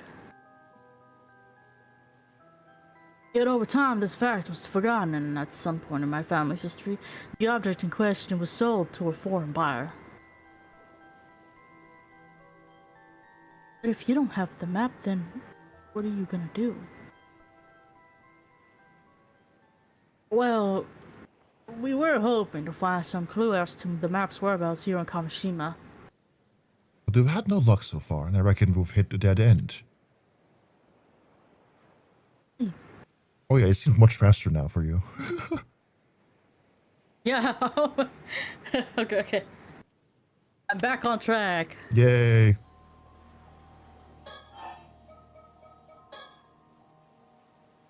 Now, there's something I'd like you to try and remember for me. Me? Humor me. Listen to the story behind the curse of the raging waves ringing the bells. Why should it? The girl who was sacrificed in order to seal to I think that may be a typo. because I was like, am I having a stroke? The girl who was sacrificed in order to seal to away the curse of the raging waves 4 centuries ago. That not have been you, Sato Shiranami? What? You have said yourself that it was an Amiyajo who put you in a state of sleep. Oh my god! You slumber on the sea floor. Does it not seem highly probable that you were the sacrifice who was held back curse for the past 400 years? Oh man, I don't know how to scream like her. You're right. That was me. Oh, I shit. knew it. Flashback? No? I'm sorry. I can't. No, I can't do this anymore. What's the matter with you? Get a hold of yourself. I think you triggered her. Okay, leave her alone. She's so sad now. Is it that painful to remember? We didn't come here to ask you to sacrifice yourself again, if that's what you're worried about. All those years under the sea couldn't have been easy on her, you know? Wasn't really asleep. Her brain would still have been active. Fuck! That's worse. Oh. Moreover, there's a limit how many memories the brain can hold. I would estimate the maximum capacity is about 100 years worth. Are you saying she remembers being in the state under the sea? In a sense, I presume her memory is filled with stretches of utter darkness, her view of the sea depths. When something is repetitive, your memory does get a bit fucked up, though. So then you actually lose a sense of time. yeah, Just really yeah. fucked up.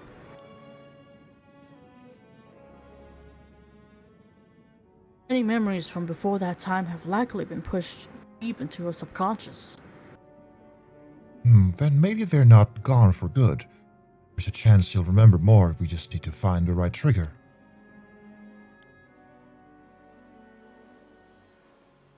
I didn't mean to freak out when you like that. Give me a second to get over the shock. Well, seems my theory about you being the sacrifice was right on the money. But it doesn't look like you'll be able to tell us too much about the past after all. I guess not. I wish I could have more help.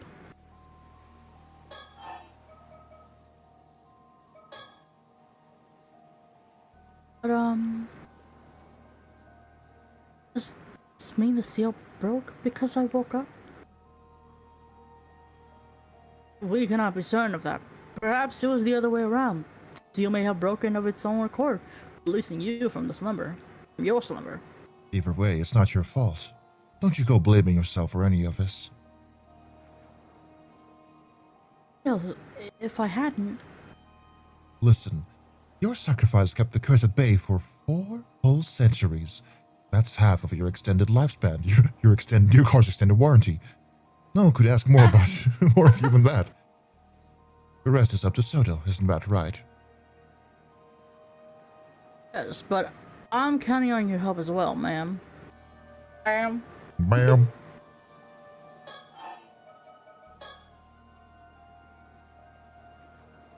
So any chance you remembered something about the curse of raging waves?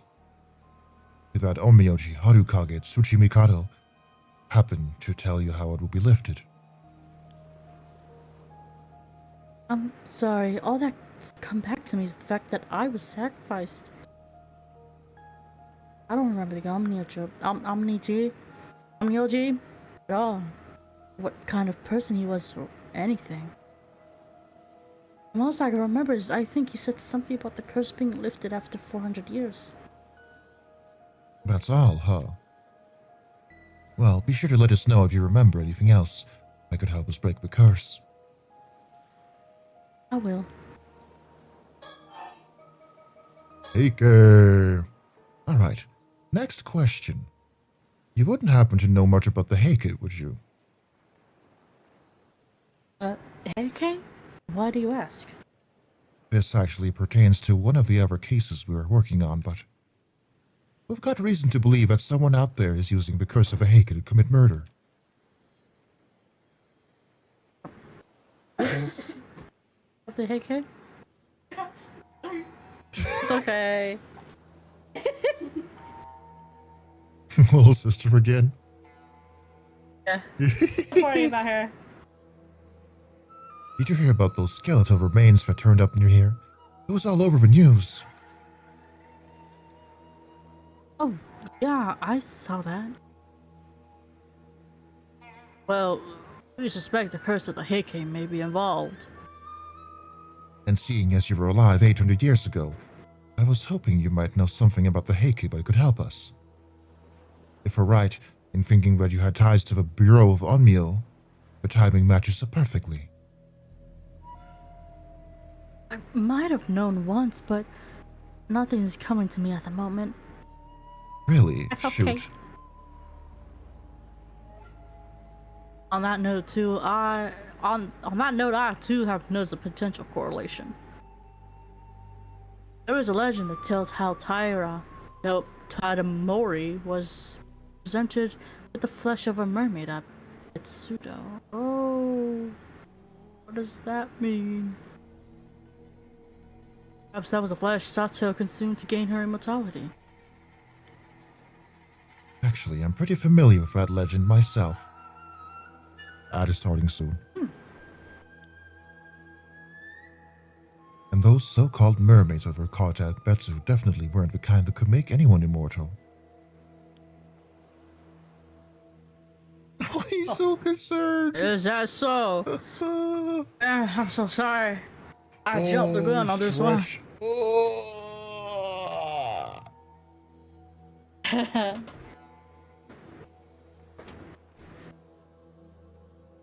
Ooh. I fucking, my, biceps are kind of sore because I worked them out. Well, My with God. my grocery shopping. Workout. Yeah. Damn. Oh my goodness. Wow, wow, wow, wow, wow, wow, wow, wow. Okay, let me look at the guide again. Look.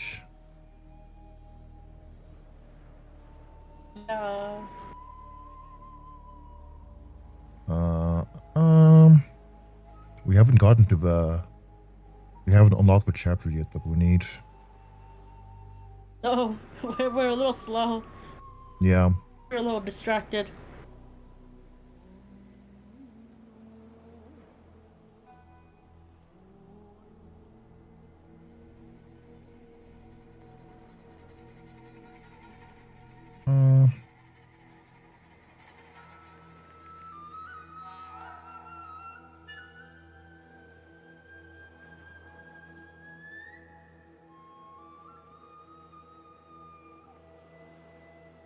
Dun, dun, dun.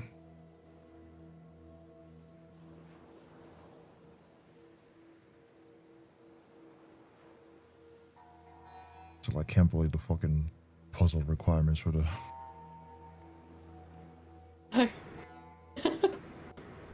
Insane.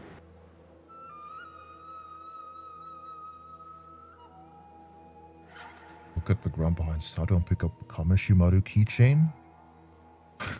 Scroll to the very bottom of your save slots. Load the blur out file to view Mermaid's memory. Start from Minakuchi residence. Check the altar shelf to find the scale. So a lot. Thank you for the follow. Thank you, thank you. Click the mermaid 4 times, waiting exactly 3 seconds between each click.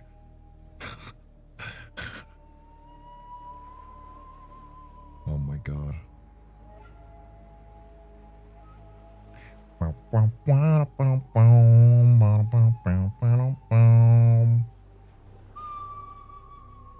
Interesting though.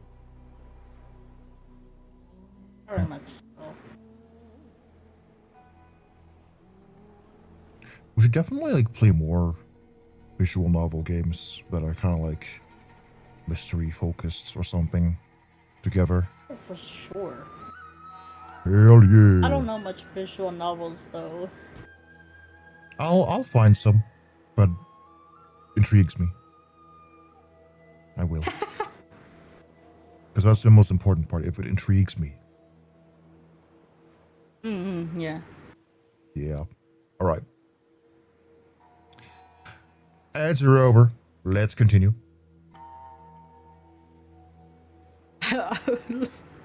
I looked at like fucking. Oh, sorry.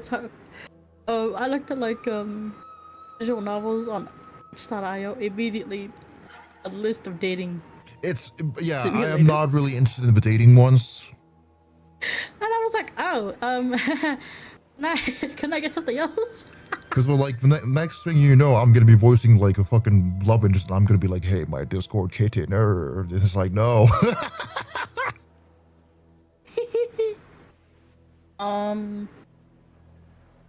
Yeah.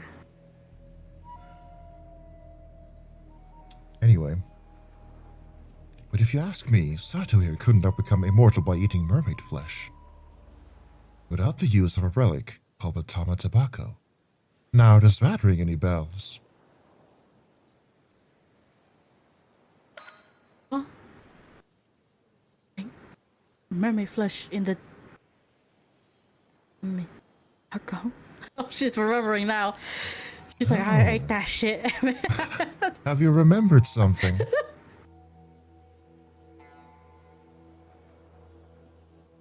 Yes, that's it. It was one of the Heike. Oh shit. That's for. What the fuck? That's a samurai. Yeah. Oh man. Man wearing a suit of armor. We were on a boat. And he had Amibako was mermaid flesh inside it. He wanted me to eat some of it. Some of it, meaning there's more still. Yeah. Also, I know it was just an ad break, but I should have gone to the bathroom during that time. I'm sorry. Go piss. I'm so full of drinks right now. I've been No, it's okay. the fucking piss counter. Lots of tea. Yeah, hold on.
Okay, I tried to be fast.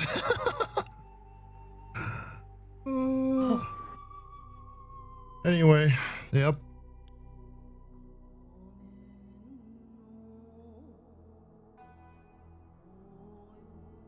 Yeah.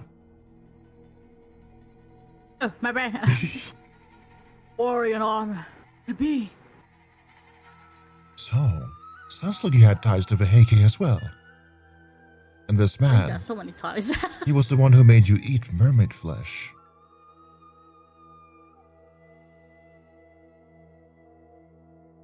Yes, I remember. What was his name? Do you remember that too? Tomo? I think it was almost something. It's that fucking CEO. I'm sorry. What the fuck? Oh, he's a little further. Keep it. Just keep it. But here my theory. My theory. I'm gonna sound really insane. I'm really fucking insane. I think he's just as old as she is. And he has the curse of the samurai thing. And he gave it to Kikuko. That could work. Either way, if whoever that was given, you know, it was given. It was given, yeah. No.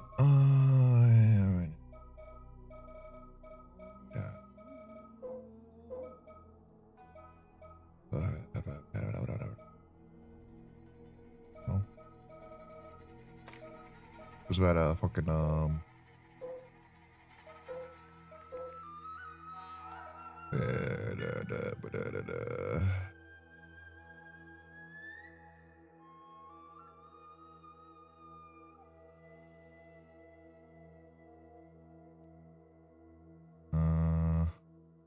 Sata. What's that other one where it's like fucking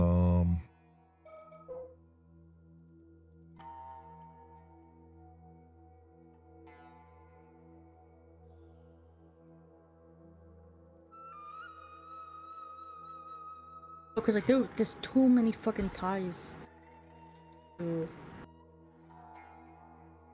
earn.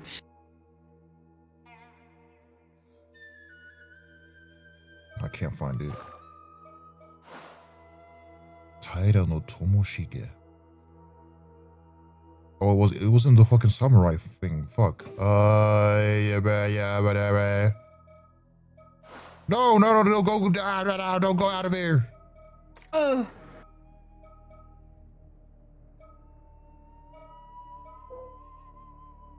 Invasion?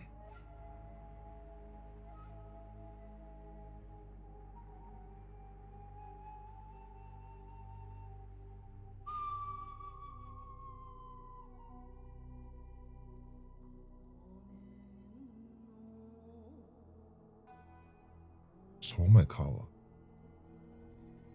What the fuck? I can't fucking find it. Whatever. I remember something talk about it. Maybe. I don't know. Maybe I'm crazy. Oh shit. Taira no Tomoshige.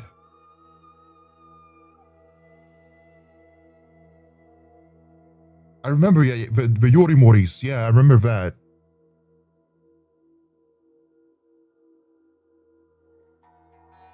Yes. That was the name of one of the Tairo no Yorimori's sons.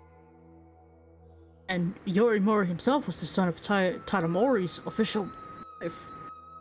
So you're telling me that Tadamori's grandson forced Sato to eat mermaid's flesh? What do we know about this Taira no Tomoshige anyway?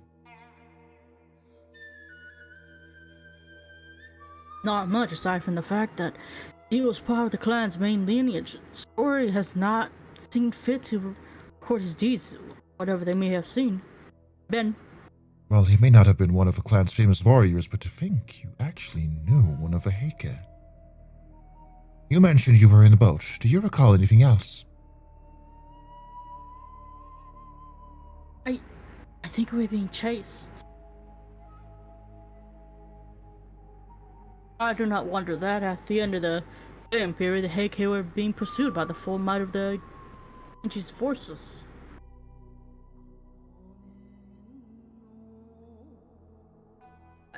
Oh shit!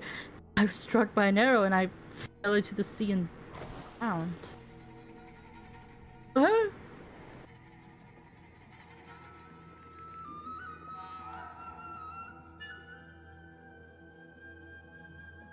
At that time, I had already become immortal. Later, I must have resurrected and washed up somewhere along the coast, and I guess that's how I escaped. What about Tomoshige? Did he eat some of mermaid flesh too? It has to be because he was like, "My dear Osato," in the call. It has to be that guy. Yeah. I don't remember that part, but I don't think I encountered him again after that. Maybe he was just like mad, obsessed with her, you know? And he was like, we can be immortal together, escape together forever. But then she got hit by an arrow, she fell down the fucking... she fell down the boat. No, my wife! My wife! My deviously underage wife! No! Sorry, I'm so sorry, that was in poor taste.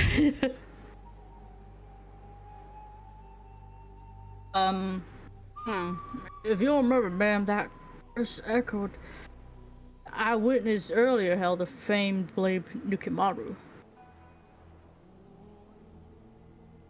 Perhaps Tomoshige inherited the blade from Yorimori, wielded it with the intent to avenge his clan. After that, future generations will surely have held a memorial service for a warrior of renown like Yorimori, sending his spirit to rest. Tomoshige, on the other hand, is unlikely to have received the same treatment. If so, his hatred may have persisted long after his death, creating the Heike.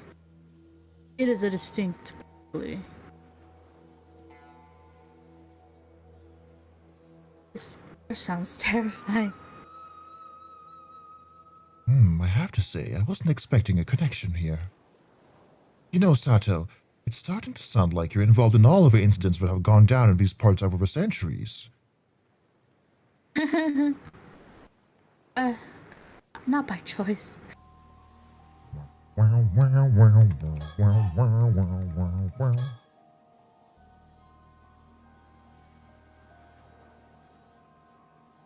Anyway, I get the feeling this Taira no Tomoshige wasn't a very nice guy. Yeah.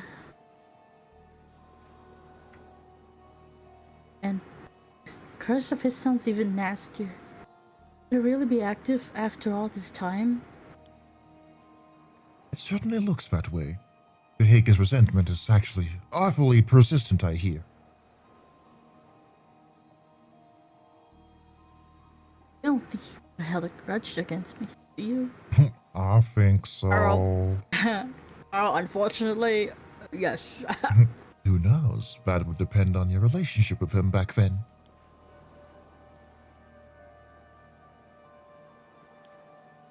Oh man. Oh man, swings arm. I'm so sorry. I was debating how to like deliver that line. I was just like, oh man.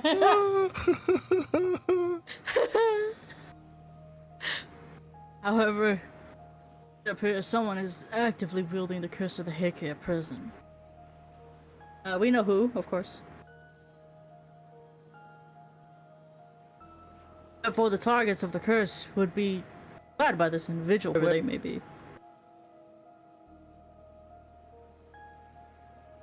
Other unknown, huh? Whoop.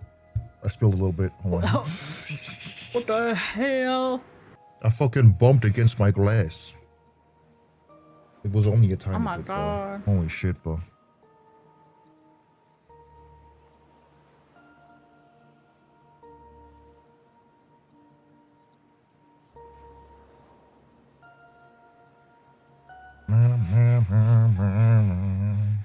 Okay.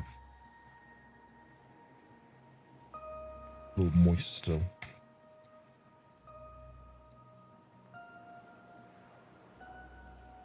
Wow, now my like little desk cover is gonna smell like matcha. It's gonna smell like glassy.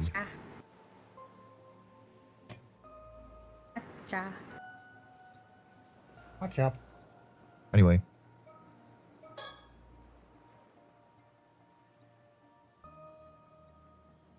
Curse of Tomoshige.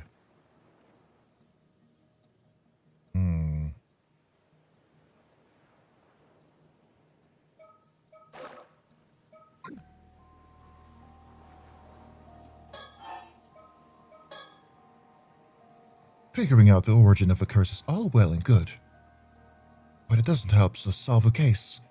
We need to track down the person who's actually using it, or it'll keep happening.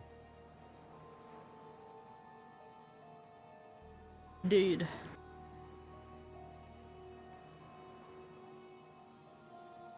Hope you find them. Hope you find them soon. Fuck. I was using the wrong voice. I hope you find him soon. Yeehaw, my name's Don't start with Sato. an S, okay? Oh no, and Sato, come on. Oh, oh. Oh, sorry. There's Something something else else. I'd like to ask you. Be my guest. How exactly do you deal with 800 portals? So we might have another one. You're sure you want to know?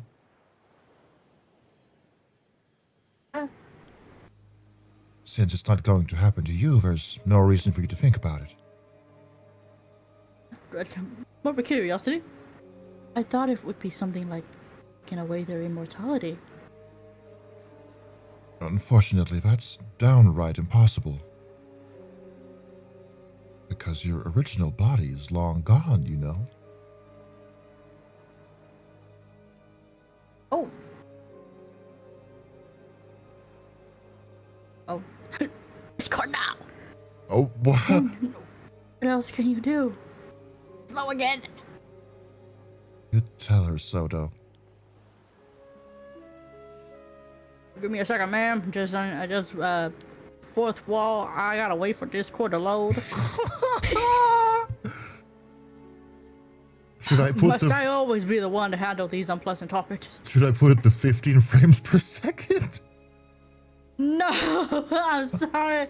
I don't know why. Like Discord keeps like cutting out because everything else works fine. Okay. There's not a whole lot of frames in this game anyway. Yeah. Put it at the lowest. I'm kidding. I'm not gonna make it super tiny, so you'll still be able to read.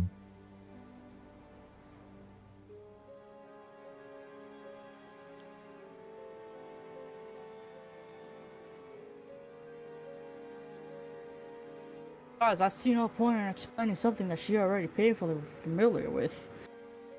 Huh?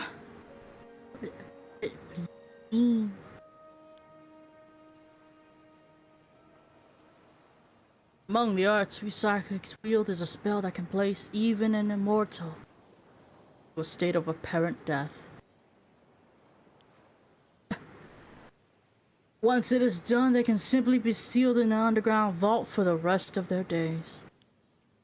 Shit. Wait, it means the same thing that happened to me? Essentially, yes. Except that in your case, he was for a purpose of making you a sacrifice. And you woke up before your lifespan came to an end.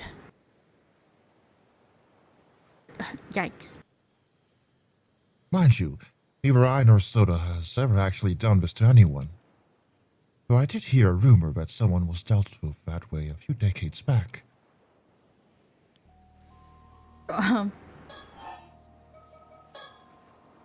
Of course, there have been 800-year immortals who sought ways to become immortal again in the past. But they all failed. Even if they managed to track down the mermaid who gave them their immortality, it was no good. That's why more than a few immortals have ended up living out their long lives in religious seclusion. Like the nun. You don't say. Speaking of immortals, there's something else I had to ask you. Yes? Now, I'm not certain about this, but I get the feeling that there's another 800-year immortal in Kamishima right now. You don't say. You don't say. What? I've never met such a thing. Any idea who it might be? Use eyes by you. Oh, I don't have a clue. Are you sure about that? Because if there is another immortal here, I'll find him eventually, you know. Even if I had to scour the island from end to end. Does that change your answer? Oh, I really don't know who it could be. Alright, if you say so. Guess this means I'll have to search the island after all, as if I didn't have enough to deal with. Well, I'd say that about covers everything. We've talked your ear off long enough. It must be confusing, all this talk of the past. Will not trouble you any further. Right. Thank you. Still, give it a bit of time and something else might come back to you. If it does, please let us know. We're visiting the island again real soon, so you should have a chance. I'll be going then. And then she runs away.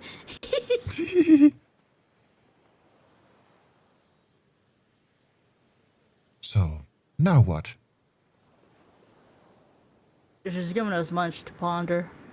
We encountered a living witness. I never had dreamed it possible. Sure, it was fascinating, but I can't say it did us much good, as far as our investigation is concerned. Besides, she's still hiding something, that one. You think so, ma'am? I do. In fact, I'd bet on it. She might even be up to something. But our primary objective here is to lift the curse of the raging waves. We don't need to start digging into anything else without good reason. On that note, do you really intend to search the island for the other 800-year mortal? Yeah, I figure we might as well look into that too, while we're here. Understood.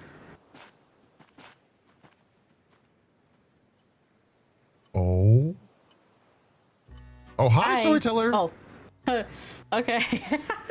My apologies so for lost. the interruption, but there is an important matter I wish to discuss with you. Now then, I believe you have just been privy to quite the interesting development. As Yume Koshiki would tell it, Sato Shiranami is not the only 800-year immortal here on Kamishima. So I would Don't pose say. you a question. There is indeed one more individual in Kamishima who has made a miraculous return from the dead. You have borne witness to the death and revival of his individual in total of 2 times. That is so funny. They were like, yeah, you died twice in a hole. With this in mind, allow me to ask, who is the other 800-year immortal in Kamishima? Please tell me their name.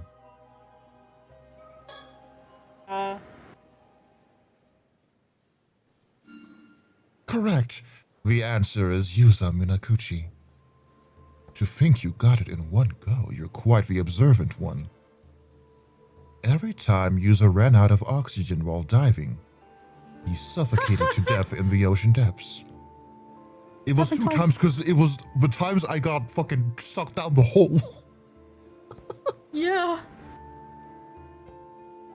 However, following his demise, he returned to life and was able to continue where he had left off. It would normally be highly unusual for someone to reach a diver rank of 17 on their first outing. What the fuck? That's so No, that funny. was just me being skilled, okay? No, but imagine every time he died, he just floated up and fucking... Azumi was just looking at him like, what the fuck is he doing? Well, man, that's an interesting way to get air. Then he pulls up him and he's like limp as hell. He's like, holy shit, dude, you good? And he takes a deep breath. He goes, what happened? I don't know, man. You were floating. Oh shit. I can go back in. You sure? Yeah. Okay. More must level up. Oh my god. Such a feat would be difficult indeed unless one was unburdened by fear of failure or fear of death. It was this knowledge of his own immortality that led to him displaying such an uncanny degree of confidence. As you may have suspected, Yuza Minakuchi became an 800-year immortal 5 years ago when he was saved by a mermaid. In truth, help arrived too late that fateful day, and it became the first time he lost his life. Ooh! I wonder what light this new information will cast on events going forward. With that, please enjoy the continuation of his tale. We know he died that day too. Yeah. Yippee! Which is why he was the only super. Yes! Oh, hello? Okay. But what do we need? His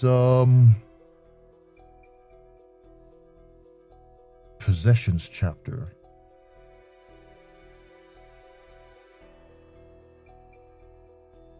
I mean, we can continue over here because I don't think it's super important yet. I don't think it leads to another ending. I don't know. Okay, I'll just go here.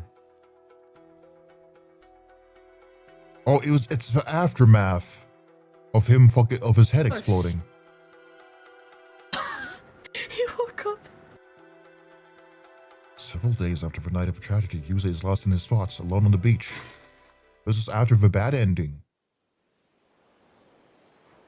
Yeah. Yeah, no friends. It's been 1 week since the night Kamishima was struck by a tragic storm of mysterious attacks. All in all, it resulted in 16 casualties, 7 missing, and 20 buildings totally or partially destroyed. A horrific calamity. It caused a huge stir when news broke about what happened. The culprit responsible for the massacre is still unknown, and the investigation is ongoing. I went diving this morning for the first time since that day. No one's taking their boats out right now, so it was just a short dive from the shore. Oh, fuck. Whoa, hi? Oh, hi! Hey, Oh man. boy, is he gonna get We're fucking not taken gonna- in and put in the box? We're not gonna put me in a never-ending Oh shit, doom there's a of lie. dying. Oh, fuck. Still don't know who the culprit behind the massacre, the so-called assassin, was. The investigation is proceeding under the assumption that it was one of the people who went missing that night. Seems like it's not making much progress. Among other things, they're having to conduct it behind closed doors so word doesn't get out that it was caused by a curse. Storm struck before we could even mourn those who were killed and left the town in tatters. Things are barely functioning right now. Everyone is somehow managing to get by on the aid we're receiving, but it's apparently going to take years to fully rebuild. Some people fled Kamishima the moment they could, citing what happened as proof of some sort of divine punishment. But most of those who stayed are already trying to put the tragedy behind them, look to a future. They managed to get back on their feet 5 years ago, so I'm sure they'll be fine this time too. Although they've been bombarded by accusations, by demands for them to take responsibility, the Wakamuras have been busy doing what they can.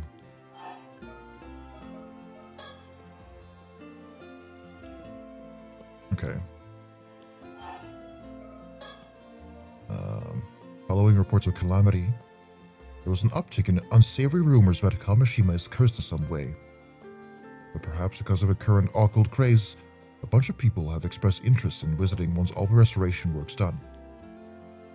The mail order service for souvenirs that was set up to help fund recovery efforts have been flooded with orders.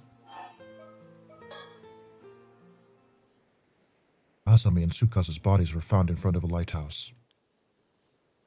There's no way of knowing what happened to them now. But I'm told Asami was found collapsed on top of Tsukasa, as though he had tried to protect her to the very end. I wouldn't have expected anything less from him. Same night as we I attacked. knew they were gonna kill him. Yeah. It was too fucking predictable. Same night as we attacked on Kamishima. A massive storm, caused by the curse of raging waves, broke out in the sea to the south of the island. Seems the bronze mirror my mom left wasn't enough to hold back the curse by itself after all. Many of those who attempted to flee the island by boat were caught in the storm and are still missing. The storm descended on Kamishima soon afterwards, and the island was swept by harsh winds and lashing rain for 3 days straight. No one was able to leave their homes. It caused blackouts and landslide across the island. Several buildings were also completely destroyed. Everyone was made painfully aware just how fearsome the curse of raging waves is. Combined with the horror of the massacre, the entire ordeal has left a deep scar on those who remain. Still an eerie rumbling coming from the sea, and no one knows when another storm might strike again. Everyone here is still too on edge to take their boats out to fish, and the ferry service to the island is currently suspended as well. Naturally, no one paid me any mind when I headed out to dive today. A pair from Tokyo had apparently come to Kamishima to try to find a way to dispel the curse of raging waves. They were extremely regretful about failing to stop the storm, and went around apologizing to everyone in its wake. It seems we're still planning to find a solution though, and have asked for my cooperation. That's why we're behind him. I don't have much to show for my dives today. My catch has been pretty pitiful, to say the least. Looks like I really am hopeless without Asami. Oh. Unable to bear the tragedy that had befallen Kamishima, Sato Shiranami apparently gave herself over to the assassin and left the island with him. I don't know if whoever sent the assassin got what they wanted in the end. I'm probably never coming back. Either way, they took any chance of my seeing her again with him.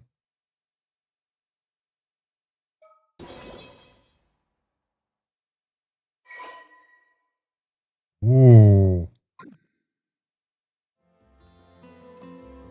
I doubt I'll ever meet her again.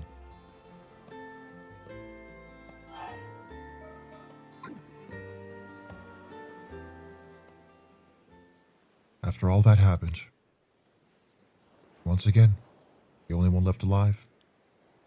Well, I don't know if alive is the right word. Did get my head cut off once by the curse after all.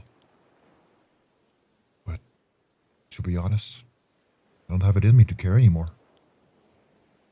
Couldn't fulfill what I set out to do, despite swearing I'd see it through. I have nothing left.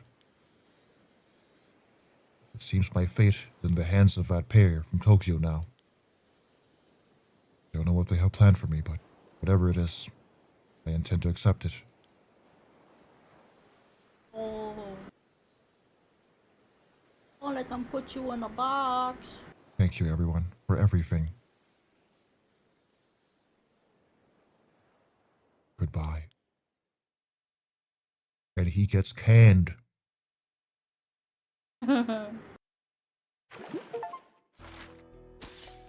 Yusa Minakuchi's bad ending. Ooh. Okay. Interesting. Okay. Approximately 1 month ago, having only just returned home to Kamishima, Yusa Minakuchi goes to the roof of the Kantei Kisho ruins for some time alone, only to find Sato there. I see. Okay.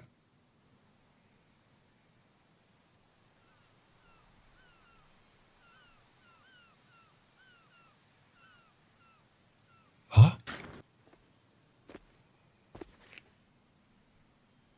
There's someone already here. How unusual.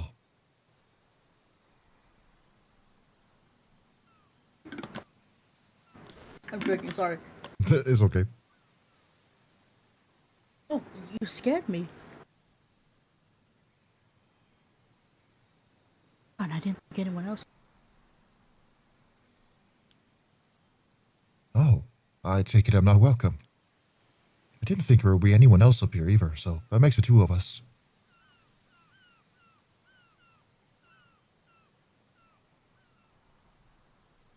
Oh, who are you?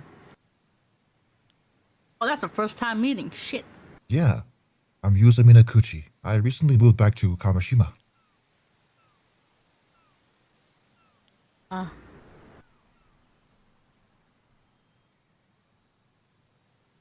Oh, you're that old friend of Tsukasa's, was it? Yep, I don't think we've spoken before. You're, Sato Shiranami, right? Mr. Wakamoto's relative. Nice to meet you.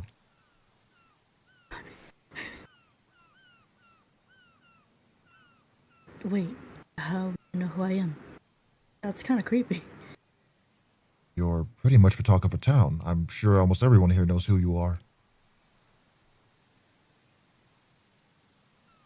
Yo, don't shy. So, rather not stand out. It's a small island. Word spread quick about who comes and goes.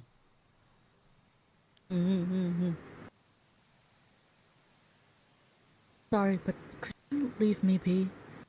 I don't feel like talking to anyone.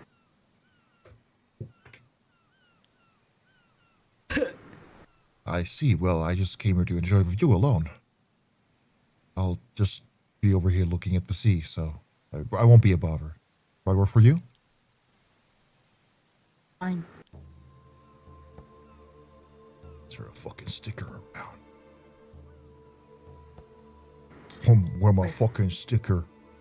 You guys know you got no sticker for me? Rest spot. Built a rest spot for any tourists who come up here, but doesn't see much use. You can see all the way from Ise Bay out toward the Enshui Sea from here. It's a great view, but that doesn't mean I want to share it with anyone. Thankfully, most of the islanders don't come up here that often, so they sometimes come here to unwind. There are a lot of reefs in the area, and the tide is strong, so it can make for tough sailing. But from here, it looks as tranquil as can be.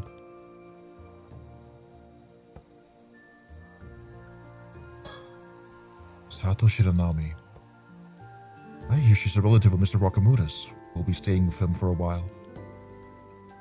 But apparently no one's heard of her, so the island rumors mill's been working overtime ever since she arrived. Things have calmed down a bit now, but when she first showed up, she knew so little about how things worked that the gossip was that she was some sort of sheltered princess. That, or she'd been raised by animals. Princess mentioned? Even now, she spends most of her time cooped up at the Wakamura's, so the mystery was only grown. I guess it doesn't really matter though.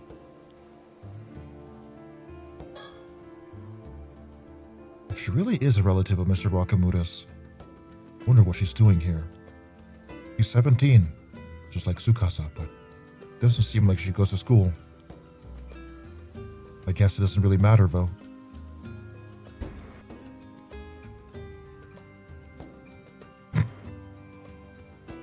Okay, well, Sticker. now that I have a better look at her, she's really tall. Maybe even taller than Azumi, and he's 173 centimeters. Damn, really? She said she doesn't want to stand up, but that's going to be tough at that height. I'd rather not stand by close to her, to be honest. Is he shorter? She's been staring at the Southern Sea this whole time. Could it be she sees something out there? So Azumi is 5'7". She's like 5'8". Damn. Coming here always helps clear my head. Now then, I'm back here after quitting work after just 3 months. Went to a boarding school in the mainland for high school. So it's been about 3.5 years since I actually lived in Kamishima. Nothing's changed. It's almost as if time itself has stopped here. You could say that's one of the good things about living on an isolated island like this. But for me, that means it's just as uncomfortable as ever. Ever since the disaster 5 years ago, people here haven't exactly been subtle about avoiding me. Maybe it's as good a time as any to start seriously looking into my mom. I said I wouldn't bother her. I should stop sharing already. She's probably like just staring out there and she can feel his eyes behind her back. He's just like right behind her, fucking breathing down her neck. The processing plant I worked at wasn't a bad place or anything, but working there didn't feel that fulfilling either. I just happened to come across it when I was looking for a job. I've never really been sure what I want to do with my life. Asami has always had a clear goal of becoming a fisherman. To be honest, I've always felt a bit jealous of that. After losing my parents in the disaster 5 years ago, people not only began to avoid me, they avoided talking about my mom as well. At some point, I honestly began to wonder if there was much a point in me being alive. I only made this far because of my Gran and Azami. I could never forgive myself if I made the two of them sad. The only reason I'm still here, drifting through life. Not that there's much else I can do here. Got to find some work here as soon so they won't worry about me. I've always been good at swimming, so I've actually been thinking about armor diving as an option. I haven't gone swimming since the disaster, but I wonder if Gran would be happy if I followed in her footsteps and became an armor diver. Maybe I'll start looking into it in secret. Though I'd only been able to do it during the diving season, so I'd still have to find something else. I originally came back here to take care of Gran after her injury, but her condition's improved a lot recently. She can walk around by herself now and has even been handling the cleaning and laundry. I wouldn't be surprised if she had said she was planning to go back to diving. Kamishima women sure are made to sterner stuff. But I'm still worried about her. We never know what could happen after all. Seems she's been watching a lot of TV recently. Perhaps because she's had to spend a lot of her time at home. Seems a bit bummed that she doesn't have anyone to talk to about her shows though. Hey, why don't you talk to my grandmama? Azumi was really happy to hear about what I was coming back to Kamishima. He even helped me make sure my return would go as smoothly as possible. I can't thank him enough. He's a true friend. On top of that, he's hardworking and kind. It's easy to see why so many people here like him. But he's involved in a bunch of stuff around the island now, so he's much busier than he used to be.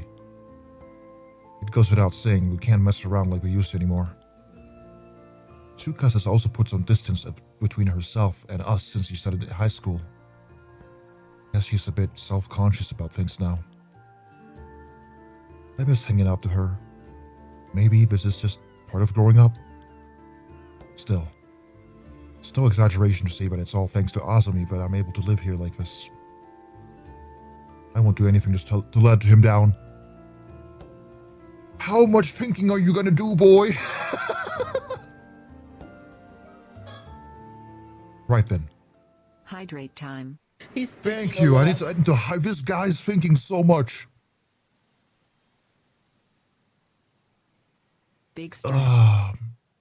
Stretch, yeah. I think he's trying to like do a recap from all the things so far. Yeah, pretty much. Pop that spine. Yeah. There's a lot going on. Oh. Sorry, that was a good position. I'm like, oh, that's a good stretch. Yo. Sure, I have plenty of time, but I don't want to be a burden for any longer than I have to be. I thought that cat was like your character's in-game icon.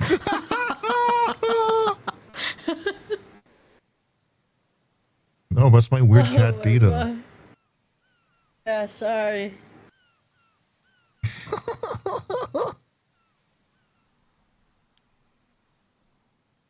On the contrary, if there's some way for me to make a graceful exit and draw the curtains and all, maybe that would be for the best. Cat boys are popular nowadays, true. I'm not a cat boy, what the fuck? No, but you're a cat. I'm bitter. I am the cat. You are the cat, yeah. Same thought's been lurking in my mind ever since that day. Yeah, if it had been the character icon, yeah, that's what I know that part. He grows like a little pair of cat ears. What's the point in living if I'm just going to cause trouble for Gran and Asami? Yeah, Yuza. Man, you're thinking so much. What? He's thinking, he's still holy.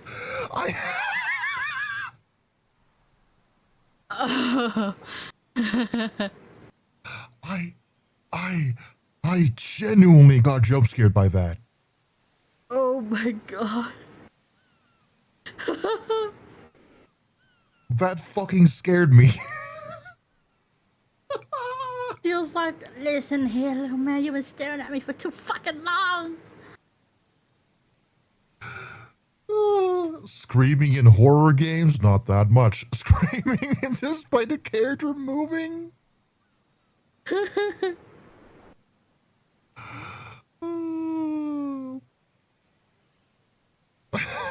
She's so mad, yeah.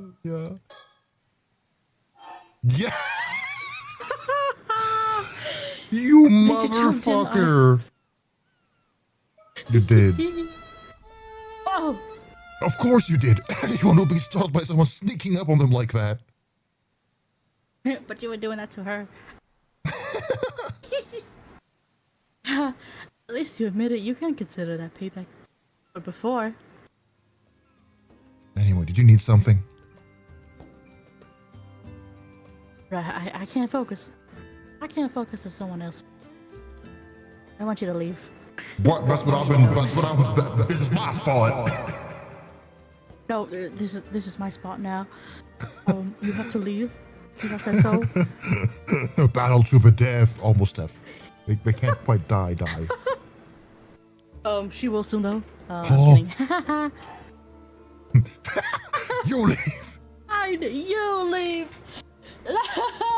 Oh, wait, I shed a single tear from my eye from laughing. Hold on, Oh my God. eye burns now. Oh, I hear the tissues. Yeah. Oh, yeah. No. You're the one who should leave. Oh God, my eyes, stop.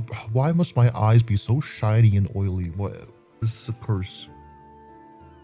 A curse that has been bestowed upon me.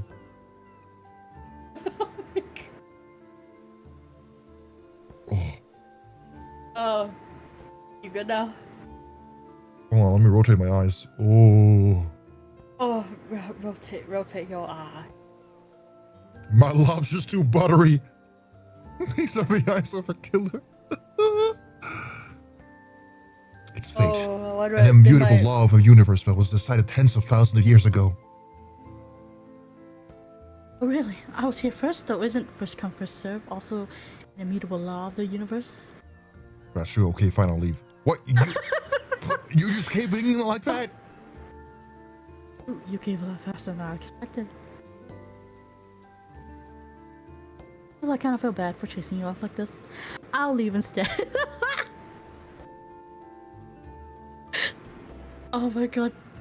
You can have this Kamishima. Oh my god. Kamishima Maru keychain. Picked up over there. Picked up? Picked up over there. Who? Pushing random stuff you picked off the ground onto others now, eh? Still, who could have thrown such a cute keychain away? Oh, and then Nah, that you ends didn't up do anything on, wrong, but since you're offering... on Azumi's... Oh. Yeah, keychain. Aww. Cute. Got the keychain, is that?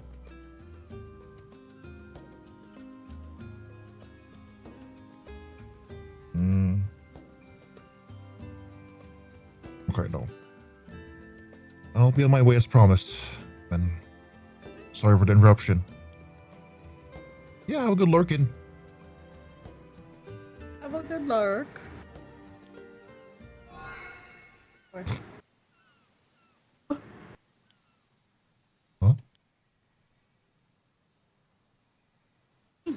Oh, that's how it is, huh? Is something wrong? Oh, no, I was just thinking that it was pretty rough. Yeah. Pretty rough. Alright. She knows. Bro, what are you talking about? She knows. She saw.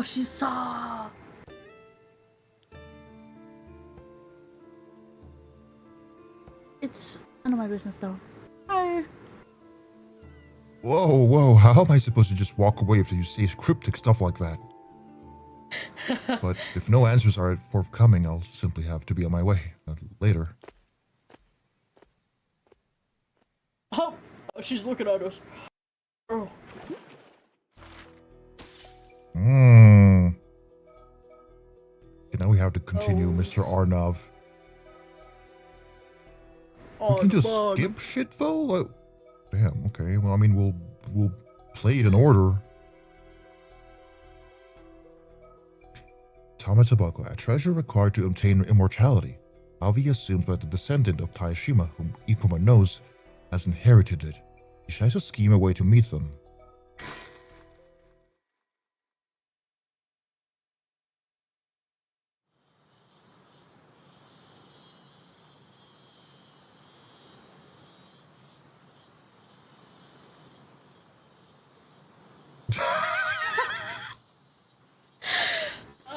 Hello again, on the bottom, back on the scene. Allow me to summarize. As expected, Ikuma contacted us today. Telling us we have to wait a little long before we can meet the descendant.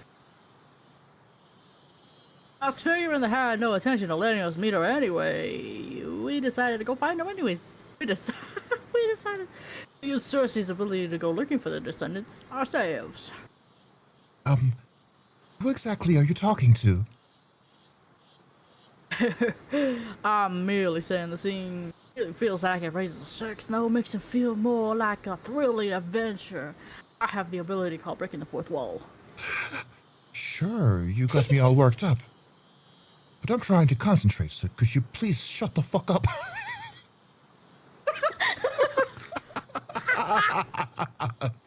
Oh, right, sorry. Let her say Oh fog, my I'm God. telling you. No sticker. No sticker. It is a town of Ichka in Topa City. The area is one of the many areas known for its divers. Yes. Farm. Was that it? What the fuck? That was it. Oh shit, okay. Nothing else. Surroundings. Cersei is completely focused on dousing right now. I should probably let her focus. That's what her necklace is. Oh, okay, that's cute. Oh. There are several types of dowsing techniques, but it seems like she's using the pendulum. Okay. We're saying that the necklace she wears can be used for such a purpose. Of course. The closer you get to the target, the stronger the pendulum swings. She's in focus, but not to interrupt her now. Cersei, we there yet? We there yet? Right, we good yet? Like, hey. It's fucking annoying. Yeah, he's...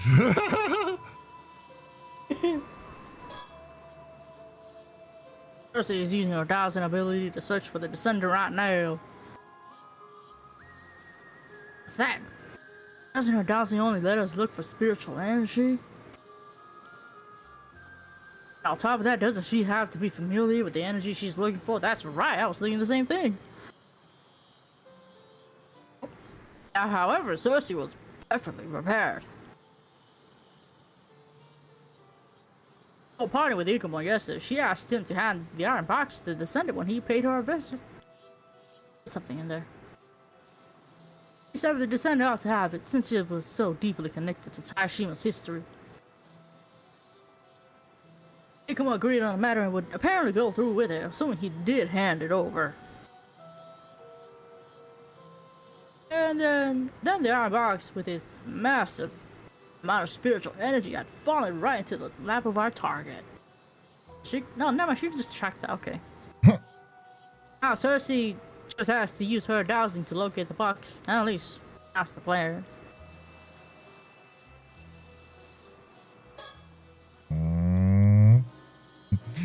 Are we there yet? Click on her again. No, I think we need to think more. All this thinking. I know. However, her dowsing range is limited with the spiritual energy the box. The iron box possesses. Their range is probably just 2-3 kilometers. We gotta narrow down the target area somewhere before starting our search. Okay. Oh. Oh my god, flash. Any idea where we might start looking for the descendant? I think... Mr. Ikoma said something about visiting her several times before she finally agreed to talk, didn't he? He did, which would mean that Doesn't live far away. She's a difficult person. Must live close enough for him to have paid her frequent visits. Yeah. Yes, exactly. So I think it'd be best to start by searching the towns of Ventoba.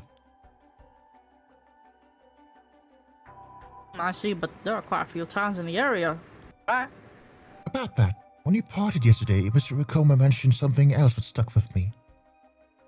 When you asked to meet the descendant, he said he'd probably drop by later anyway, since he also had to handle the matter with Miss Suma. Oh, right, he did say that. So, basically...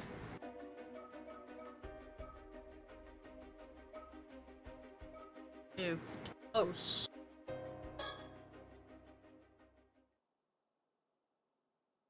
He said it like he would drop by while he was in the other area, so they likely live close to one another. Damn, it was an ad. Ad time. Oh fuck! Let me scratch my back, cause it's itchy. I got my special scratching stick. Ooh. Oh.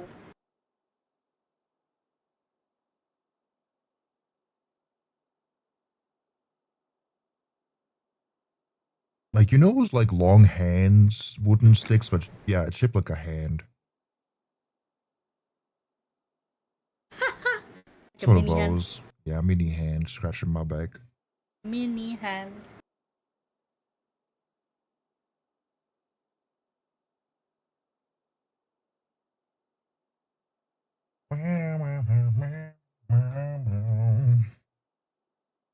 What did you eat today? The only thing I ate was the thing I ate before I ran to street. 1 piece of chicken and sticky rice. Oh, right. Right. Yeah. Yeah, I had my little rice and egg. Maybe I should have like a little sandwich or something though. I have bread right here. Kind of sandwich. Just a simple peanut butter and chocolate spread. Peanut butter. Is this convenient? Because I have it right here. No, I feel that like sometimes a good old peanut butter sandwich is just fine, you know.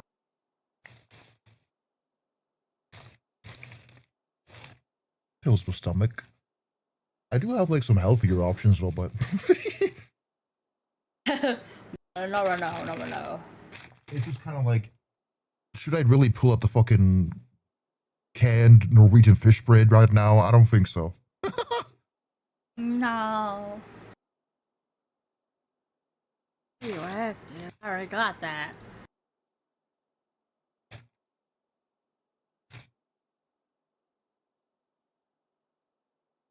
Peanut butter.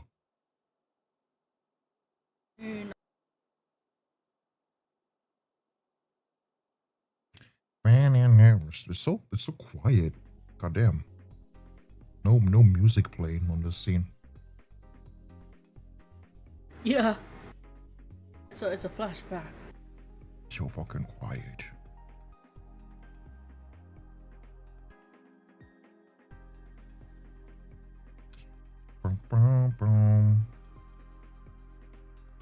Do you like peanut butter? Depends.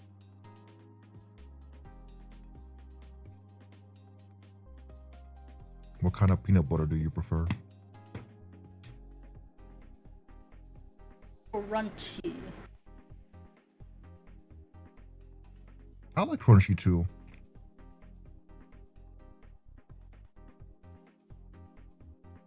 But I don't, there's not a lot of like options where it is like smooth here. I have this one peanut butter brand that I Maybe I could put banana slices in between. Oh my god, wait, this is gonna be so good. Oh yeah, you don't like banana. Sorry, I didn't mean to make that I tried to like turn it off. I'm sorry. I was like, yeah. I just forget. Oh, it's okay.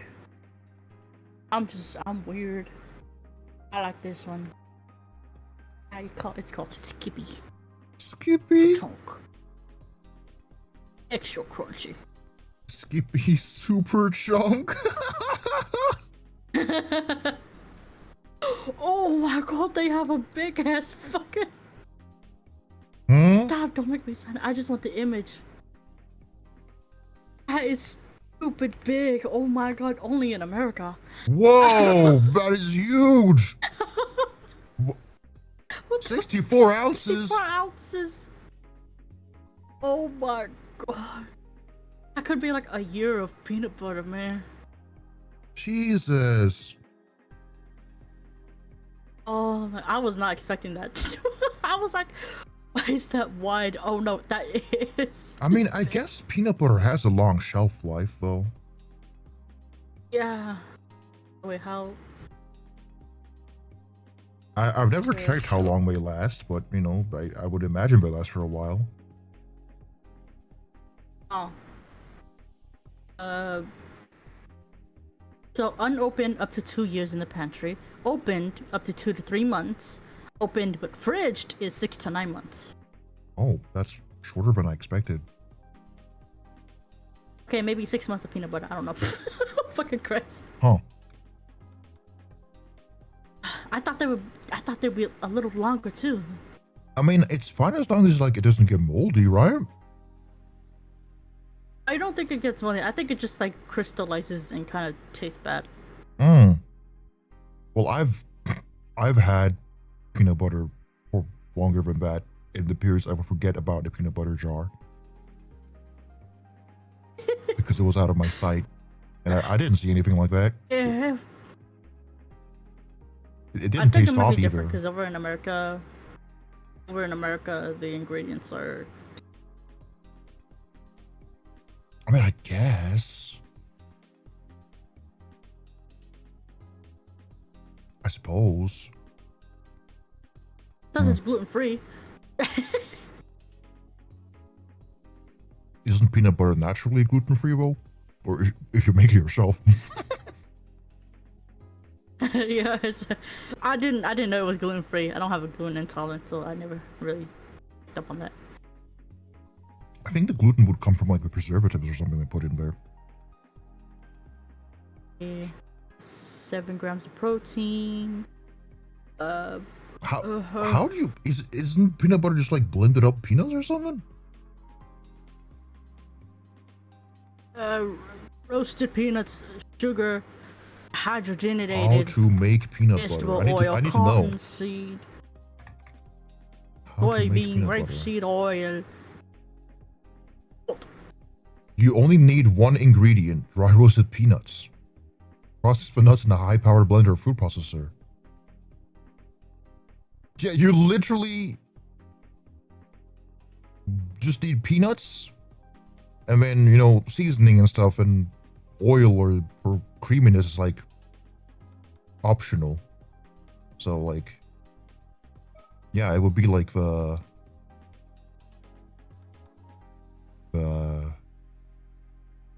preservatives in there. Yeah, so in America, there's a lot of preservatives. Because.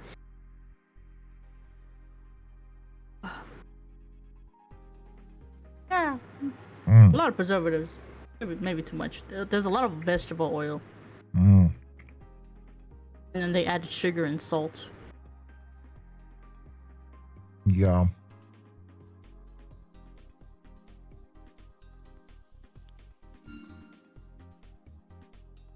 Yes, I was thinking the same. Most towns with many armor divers are our top candidates.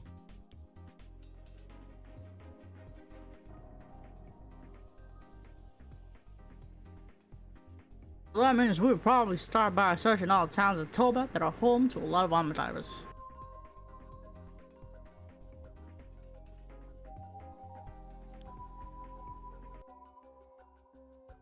That's right. We can make our way up by searching along the coast of Starters.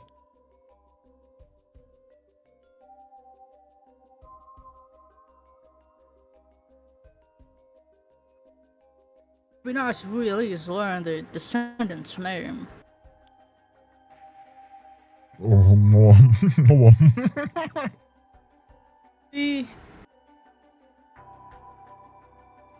Wait. Suma. We might have a lead on that. Be the same. Think of your research into the past of this place. What?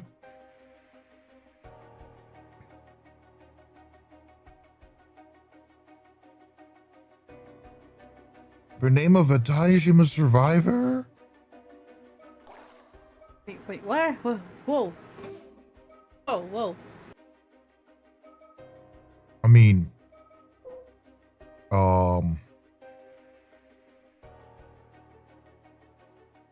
That's Kamishima. Yeah, but hold on.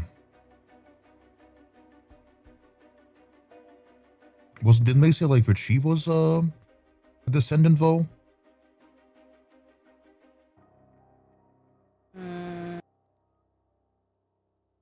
Is it confirmed? I think it was confirmed. Yeah. I'm pretty sure it was confirmed. You can try to just put the last name Somikawa. Somikawa. Yeah. Fuck. Yeah. Somikawa, that's what Taishima's survival was called. If there were any descendants, they may still bear the same name. Yeah. That's right.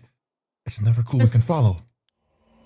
Oh. I think it was left very vague. Mm-hmm.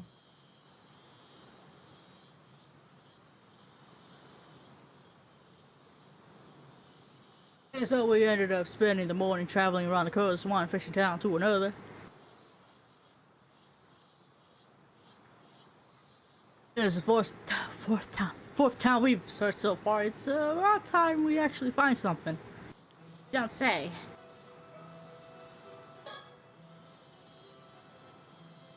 Oh, Artu. What is the situation? Wanna give it a try? Oh my god! Joshua, spit out your pendulum. Oh man, this pendulum sure looks tasty. Oh, It's like not those rock ring candy. pops. No! Can't believe it.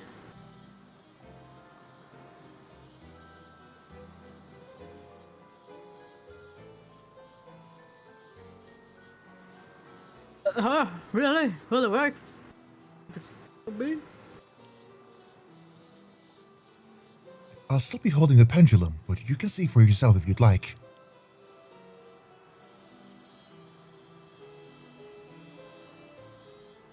Okay. Well, I mean, Trude, I'm in.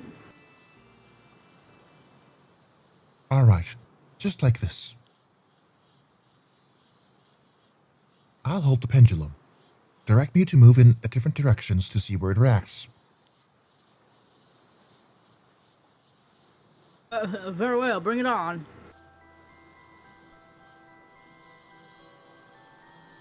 The pendulum won't respond right away, so the trick is to point it in one direction and wait a while. Okay. Once you find a spot where it reacts the strongest, just shout that you figured it out.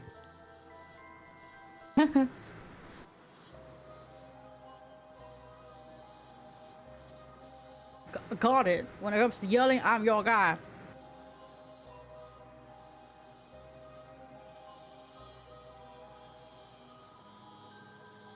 Jingle.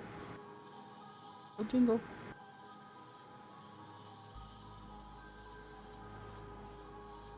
Jingle. Jingle.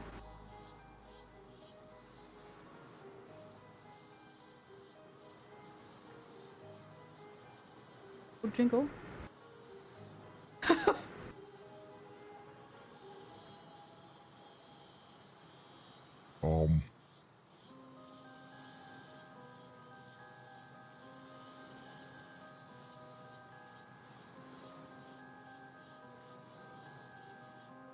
I'm not seeing much change in the... Oh. Oh. Oh,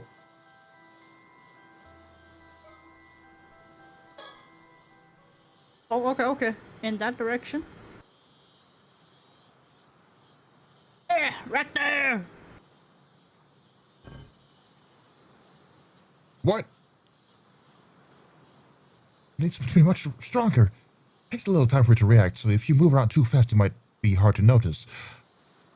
We'll be searching this place high and low for information. What? But it's right there! So, that's how it works. Got it! Is she in the fucking bushes or something?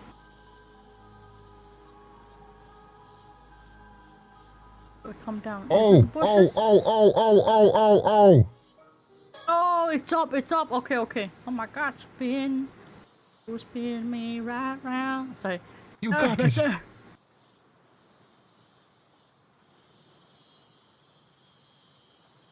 I can't stop looking at that. Somewhere up there. It spins. Well, it may still be a bit further out, but at least we figured out what direction to go. I knew it was about time we hit the bright spot. Alright, let's follow this thing and see where it leads us. Right. Go.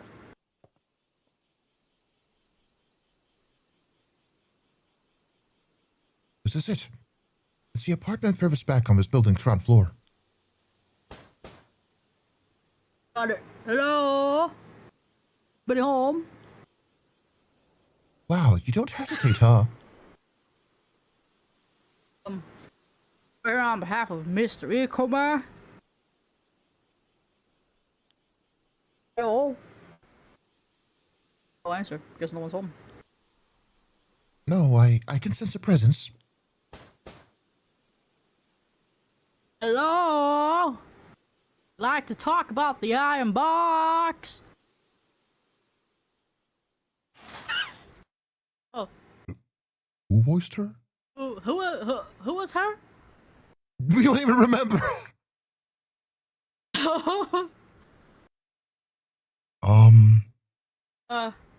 I guess I'll be here. Yeah, I forgot who.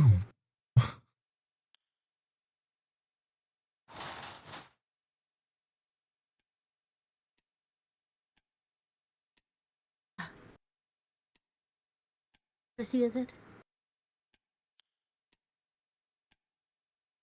We're the ones who found the. You're cutting out a little bit. I'm trying to use a very whisper voice for her. I don't think she wants to talk very much. You're the ones who found the iron box. Yes, that's right. You know, I never asked to talk to foreigners before. I'm nervous. I can hardly think straight. Please, no need to be so tense, Miss Summercall. I promise I will harm so cheerful. Right. So fucking dark. It's dark, girl. Where you live? You live like. Yeah, for real. So this is Miss Summercall's home, even with the lights on. It's extremely dark inside. Even though it's daytime, the shutters are kept tightly shut. You can hardly hear any noise from outside either.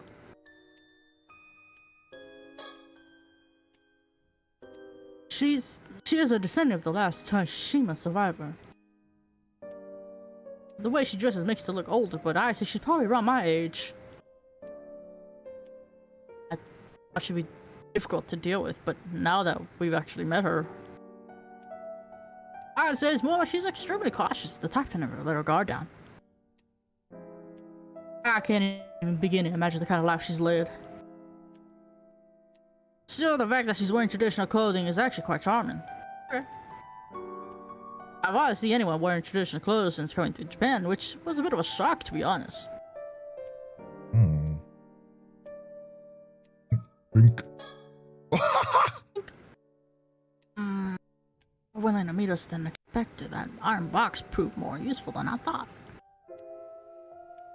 Last work, Thursday. I'll treat you to more onigiri senpai later. Oh my god.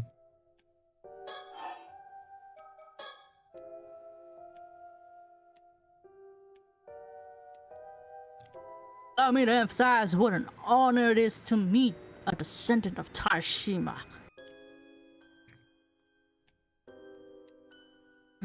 Who's to say it's even true? I suppose your family must have lived in this town for generations.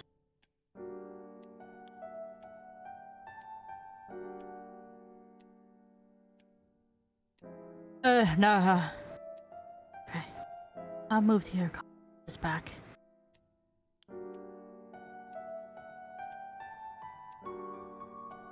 Oh. Why's that?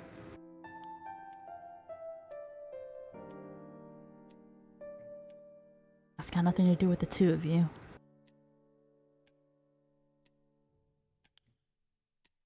Fair enough. Then if you don't mind me asking, do you have any other family or relatives, Miss Sumikawa?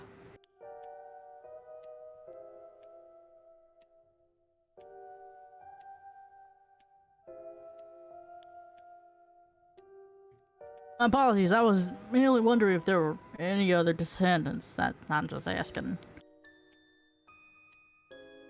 You know, I'm probably the only one left. Okay. That too will come to an end soon enough.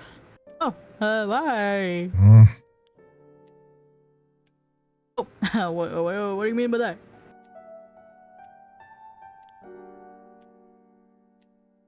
More than what I said. Okay, okay. Hey, stay vague, girl.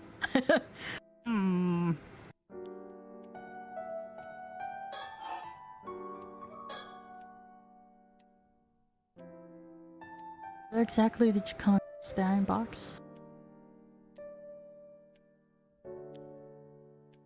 I followed this map that was in my family's possession. Supposedly, it was left behind by the oh fuck! Oh yeah, sailed away the curse of Tashiba.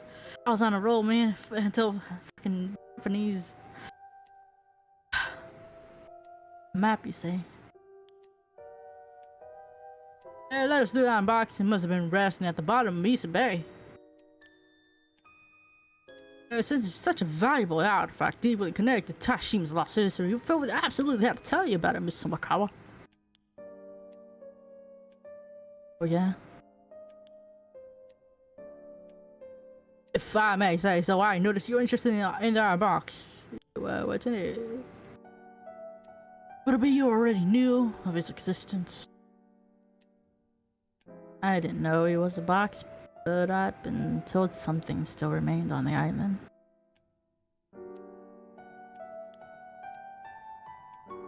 That makes sense.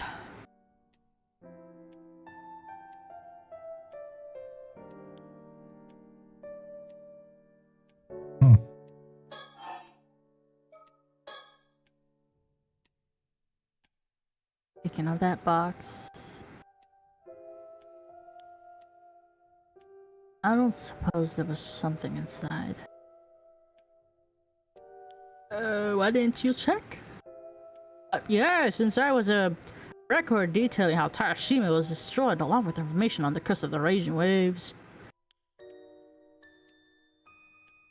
Record? Oh, allow me to fill you in on the details. I got you.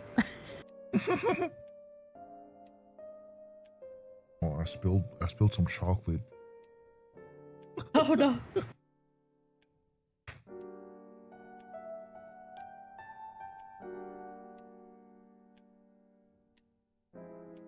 And that sums it up. Such a horrid man, wouldn't you say, is massacring the people of Tashima because he wanted to find a mermaid that bad.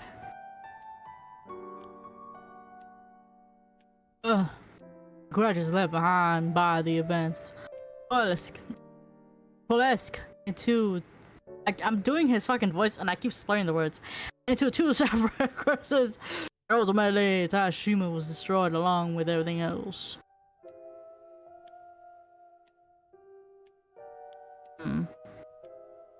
I'm sure it must be excruciating to hear the tale of how your ancestors' home was destroyed. But I believe this story could be passed down so people can learn that of Tashima's true history. Won't you agree?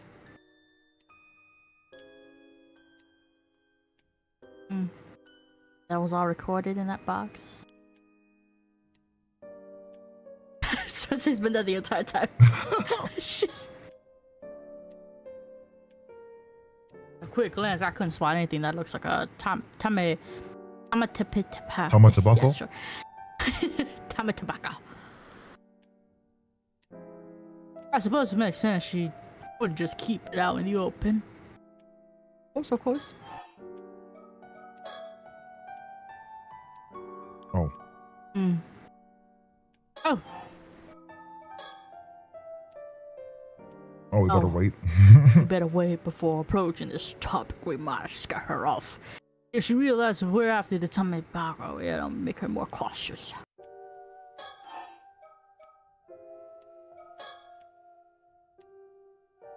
You live here by yourself, Miss Somakawa. That's right.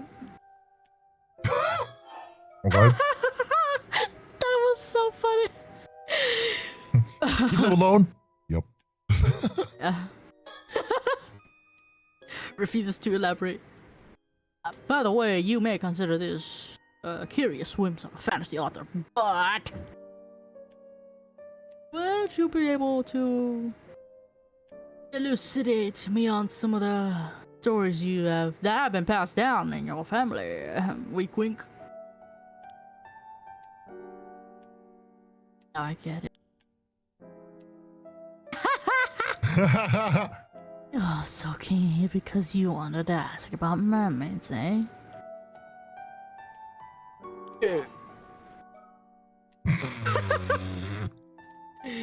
You got me. Not at all. You got me. Let's be honest, yeah. Alright, you got me there. That's true. Can you blame me? As a fantasy author, it is in my blood. If mermaids truly do exist, then I must sate my curiosity. I knew it. Whatever your motives are, I'm getting the tummy. Calling for one of Ikamas. He wants it too? Of course he fucking does. Oh my god.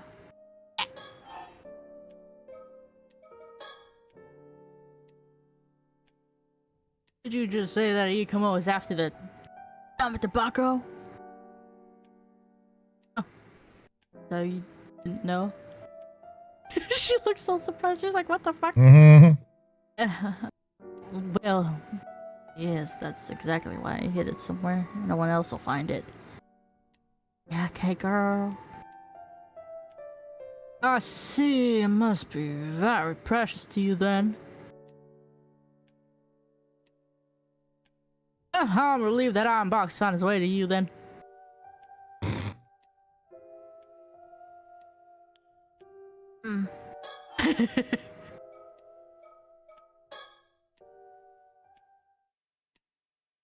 So, was there a curse stone inside the iron box? She knows. A curse what? What do you mean? Cersei just look at them and like, Cersei's like, I can't help you here. Suddenly, I'm 12 and I'm very, very I don't know anything. Goo goo gaga. Must have been one. Go go gaga. Whatever you mean. Yes, there was. I feel like she just gets suspicious if he's like really vague about things. Let's just be honest. Yeah. Oh, you already knew about it. Yeah, there was indeed a curse still inside. Yes.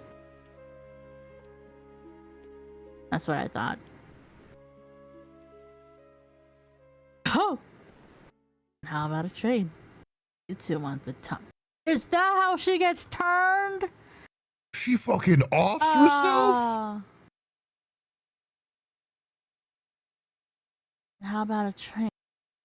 You two want the tummy to bite you? Yeah, girl, but like not like that. Oh, trade! That sounds schizophrenic as fuck, man.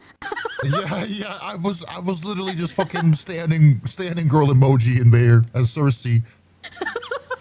I'm so schizophrenic. Oh, so that's how this happens. Oh my god. No, fuck. I don't think we'd be going off this far. Damn, girl, where'd you hide it? In the bottom of the fucking sea? Where's Cersei? Remember, she's fighting the two other. Oh, right, Vikings. fuck. I forgot. Like, they're off on the boat already. You're too late. Fuck you. Bye. Yeah. It only shook me when you say you had to take a boat all of a sudden. I think the tobacco hitting a sea with an incredible plot twist. To think the baked tomato.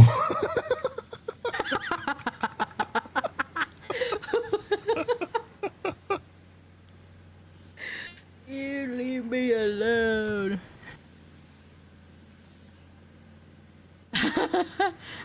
My apologies. I guess that just what the writer me coming through is all too thrilling. You sure can talk. Shut the fuck up. Can you please shut the fuck up? Oh, believe it or not, I'm actually holding back. I can actually go on and agree once I get started. Would you like me to get started? No, please. Please don't fucking say a word. That wasn't a praise. Oh my god. Just like look at the guide. Yeah, so he gets the box, but you have to. Yeah, you have to get the box from him. Okay.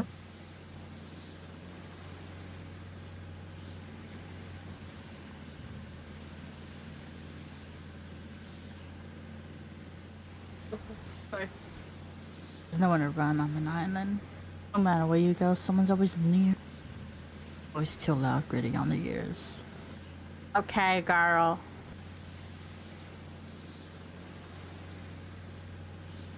You though, this far out, it's nice and quiet.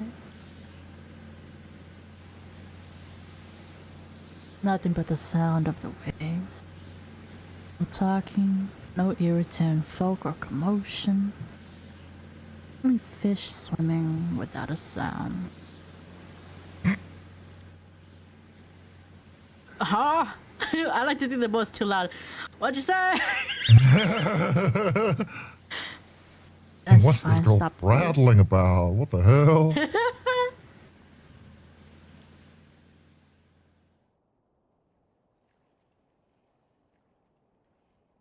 Is there a sticker around here? No, no sticker. No. What? Whoa, Shikigami. Oh right, wait, that's Cersei's. Yeah. Oh. There's one of Cersei's abilities, a Shikigami. Oh, look, a butterfly. Someone's name is written on a piece of paper. She can make that paper fly towards the person.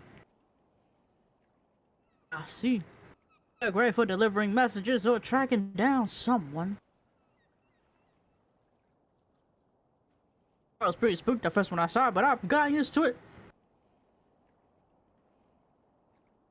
Okay, fine. I did just go whoa, but not because I was actually surprised or anything.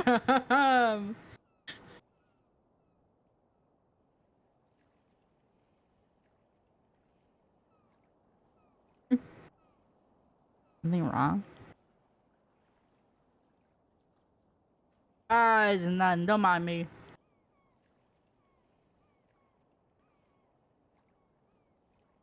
I wonder if something happened to Cersei.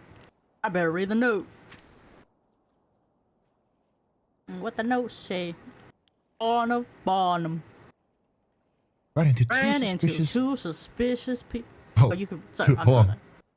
Ran into two suspicious people looking for Miss Somakawa. I drove him out for now, but be careful.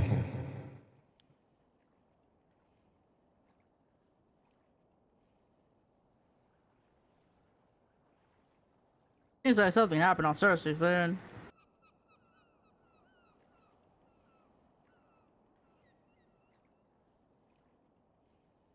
I better say alert just in case, but I don't think I mentioned this to Miss Somakawa. It only shake her up.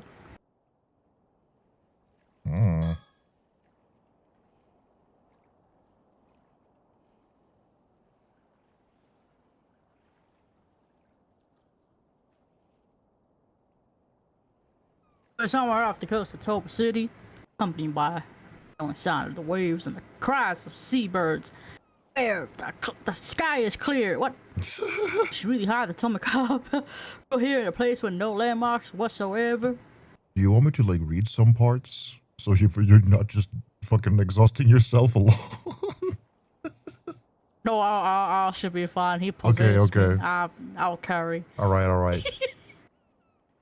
And if it's at the bottom of the ocean here, how are we supposed to retrieve it? We're probably gonna... Oh, please don't tell me she's gonna fucking bring up a mermaid friend and be like, get that back from me. What if she fucking turns herself into a fish? God damn it. And she's like, finally, I can now pass on to the afterlife. It's a fucking suicide mission for herself. Oh my God, she's like, I'm so done with this fucking world. Oh my God. Okay, well. Oh, she looks so calm and she looks so solo. I wonder what's going through her mind. I'm so ready to fucking die. I'm not gonna lie, I'm a little concerned she still hasn't told me about the conditions of our trade, because will she ask me to trade her the cursed stone?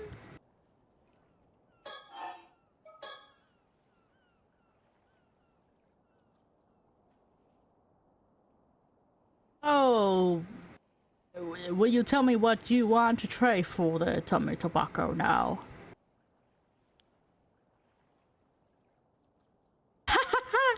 Oh my God. I've got the Forsaken Fish crystal with you right now.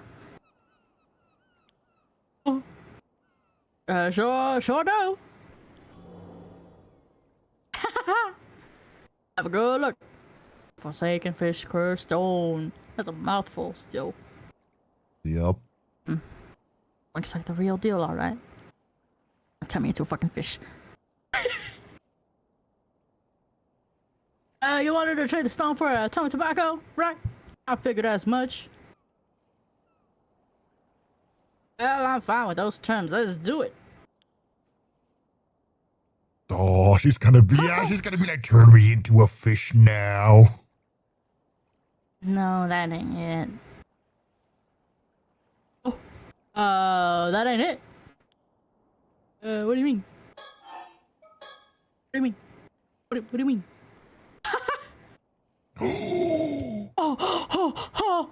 Oh my God! Your theory was right. I was right. I had a sister. And her sister was a witch. I'm kidding. I'm so sorry. I had. Her name was Mari Sumikawa. You say you had a sister. I mean, yes. I died in an accident at sea about 5 years ago. Did you just confirm dead? Okay. Yep. Oh fuck. I see. My condolences. Oh, there actually was another descendant. Okay. Turns away. You folks seem to be pinning your hopes on me just because I'm one of the descendants. So depressed. Damn. But the one who actually inherited our duty wasn't me. It was my sister. Your duty? That's right. Duty of the Taishima bloodline. It had passed down in our family for generations. Even more, our generation would be the one to handle the 400th year. It's the disaster. My grandpa always said that was particularly important. You don't say. So there was a duty Tashima's descendants were meant to perform after 400 years. I was young back then. I had my dream. I still had dreams of my own. I know part in some. Did she gave up the whole thing? I want to know part in some annoying duty, so I ran away from home. First chance I got. So she basically handed it to her sister. Cause they're twins. Fuck. Is that why it didn't work? And now she has fucking survivor's guilt? Essentially? I push. Yeah. I was like, what if it was meant to be her the entire time, regardless of the twin thing, you know? Because they look identical, you know? Yeah. And what if it was never supposed to be Mari, which is why she died, which is why the storm continued anyways? Nah. Pushed it all. I pushed all that responsibility onto my sister. I know I should have helped her. I see. So that's why your sister was the one who inherited that duty. Maybe not inherited, maybe forced upon. Before we discuss the trade, would you take the time to listen to my story? Before I die? Before I go blub blub? Very well, I'm listening. There's duty you mentioned. Tell me more. Was it a break what remains of the curse of the raging waves? I suppose they were connected, but lifting the curse would have been a step along the road, but it wasn't the goal. They did kind of mention that, yeah. That it was like one of the first steps. Yeah. Oh, really? Then what was it? Yeah.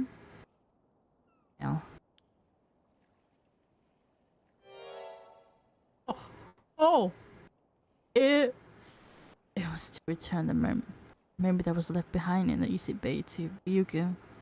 That was the real duty of the Taishima bloodline. A mermaid? Return the mermaid was left behind?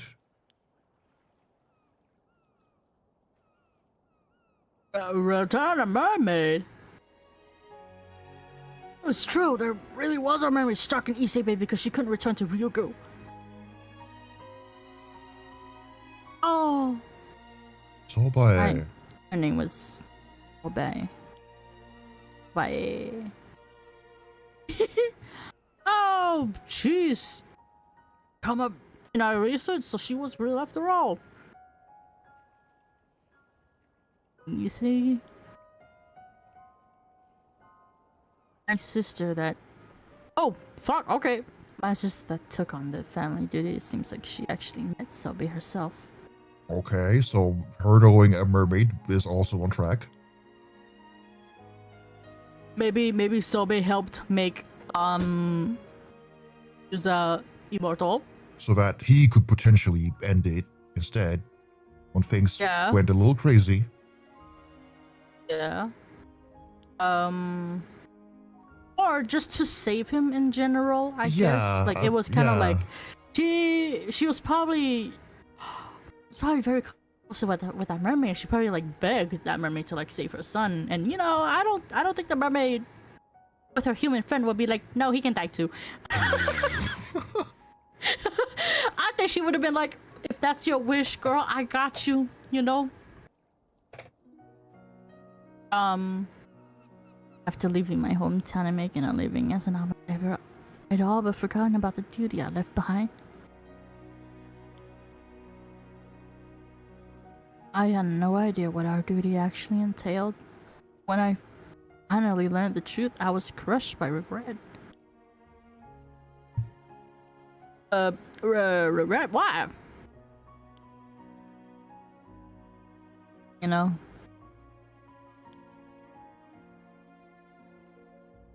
Ever since I was a little girl, I've always been fascinated by mermaids.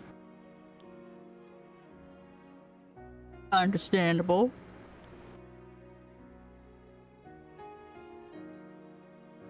Times pages of that book had started to wear away. I would see them in my dreams over and over.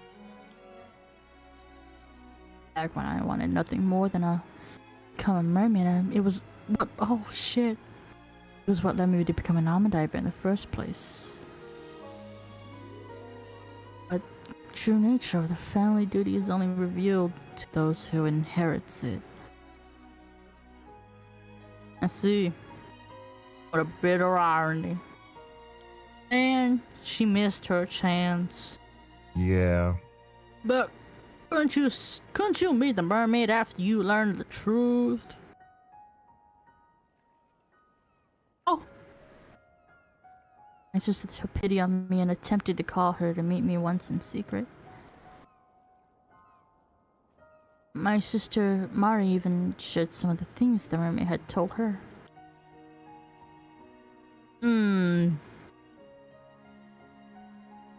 You know, Sylvia was a cautious mermaid who never truly opened her heart to anyone but my sister. Me, on the other hand, avoided. I was never even allowed to know as much as a glimpse. Oh my god. Quite a bitter outcome. Oh. Mari and Mermaid had grown close as friends. Trusted each other. They were inseparable. She never once showed herself to anyone other than my sister. Not even to a close relative like myself. So she hid herself away for 400 years? Was such caution really necessary? I would say so, seeing as so many of you fuckers keep trying to look for her. Yeah, pretty much. Your sister must have been an incredible person to earn the mermaid's trust. Though I can only imagine how hard it must have been to be rejected by an existence you so deeply admired and longed to meet. Mari moved to Kamishima to be closer to Ryugu. Oh, fucking Christ, okay. All for the mermaid's sake. And that's why she kept going to the fucking ocean, because she was talking to the mermaid. Yeah. And one day she got married and changed her name to Mari Minakuchi. Seemed so happy. Do you think the mermaid got really sad about her dying? And so maybe it was like a... Do you think it was unrequited Yuri? Oh, I mean, my brain wasn't going there, but welcome to Yuri. I was like, my brain immediately jumped to that. I was like, what if the mermaid was actually like, this is my one real friend who actually listens to me and stuff like that. And she's so kind. She wanted me to meet her sister, but I have to be safe, so I can't meet her sister. She married a man, girl. Wasn't there like a Vivinos video like that? Yeah. But it was like the Sea Witch instead. The witch instead. Yeah.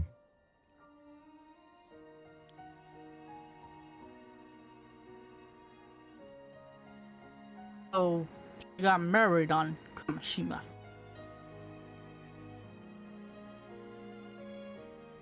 be honest, I couldn't think straight and ended up lashing out pretty badly. What did you say? Oh my god, she read with it. Girl. Oh fuck.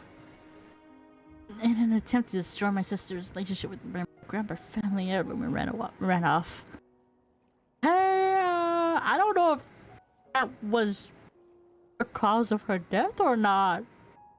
Was that important?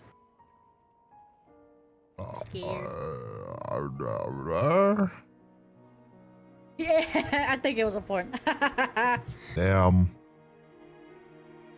Ah, the infamous tobacco. Yeah.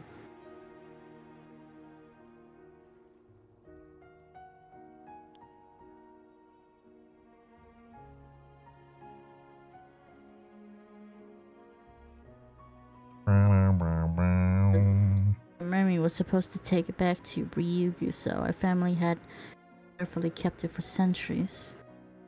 Oh, what the fuck? Oh. Good.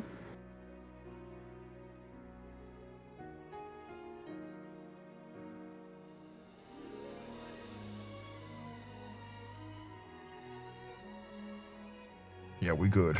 All right, let's see.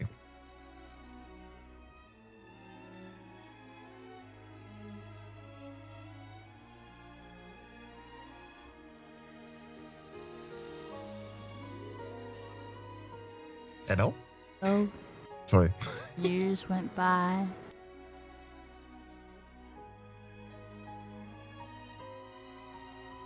And 5 years ago, I heard that I had died in an accident. That's why I came back to Toba.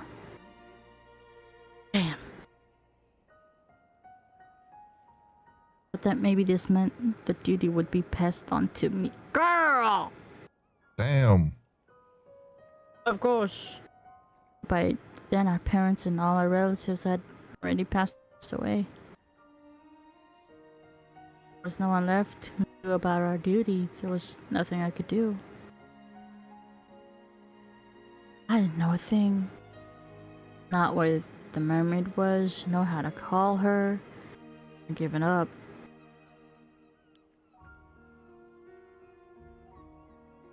But while I was digging around that man in Kamari, I found out I was a descendant of Taishima. Seeing I was struggling to get by, that's the information my sister had told me about the mermaid. Back when I was making a living by giving folks a glimpse of the... Oh, girl. That's how she could afford What a that place. Price. No shit, man. That brings us to the... And that brings us to the present, I suppose. Oh my god. Her duty. In other words... Since your sister died in the accident, your family's duty was never fulfilled. And now you want us to find the mermaid for you? That ain't it. Oh, come, Ivy, come on. You are not hitting the mark, my guy. He's kind of stupid, though. I guess that must... He is. He's so stupid. He infuriates me. I'm kidding. He doesn't. I guess it must have been about 3 months ago. 3 months ago. Earthquake? Oh! I was wandering the coast alone when the mermaid Sobe appeared before me. Oh! You finally got to meet her! What was that like? Give me this.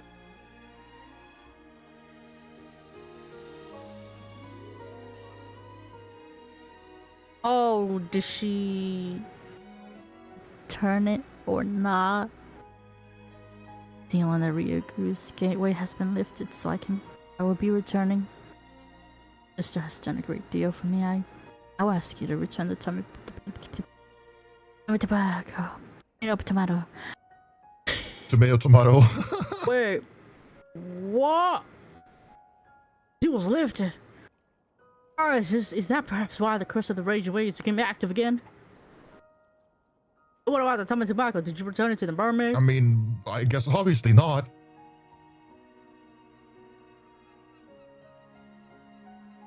I was so overcome with emotion and excitement, I told her... No! I've hidden the relic. If you want it back, take me to Ryugu. You said what?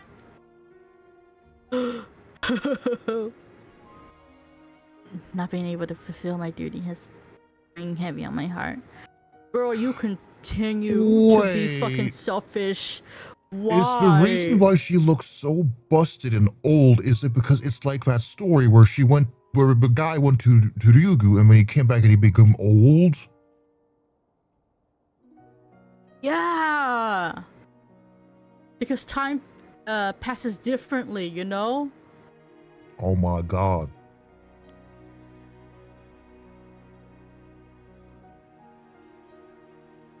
That moment, that pain was gone. On top of that, I feel the mermaid had come to fetch me. Yeah, sure.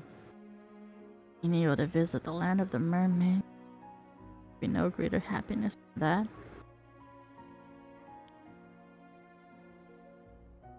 Oh. But Toby simply told me it wasn't possible and that she'd forfeit the relic.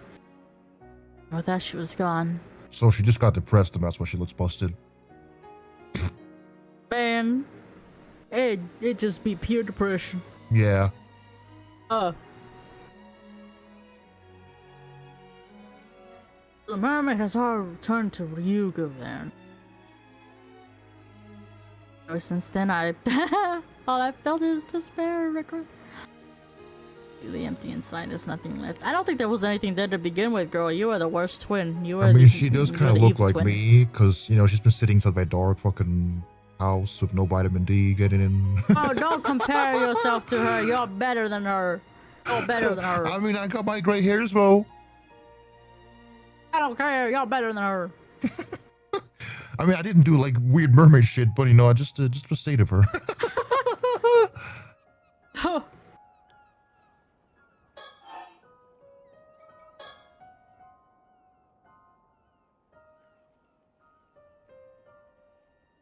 My family's duties has been fulfilled. What I meant when I said it was all over. Oh, okay. Then. Oh, that's the wrong voice. But then, tobacco still exists, doesn't it? Where's it, girl? Where'd you put it? It does. I threw it into the ocean. Even with such a fancy name, it's in the end, it's just a grimy old box.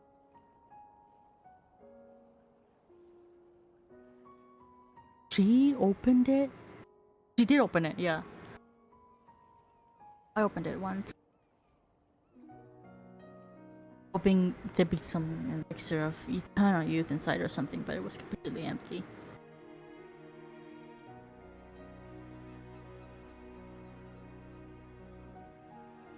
I see.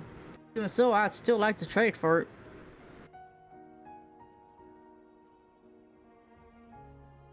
Are you sure? I don't see why, but whatever.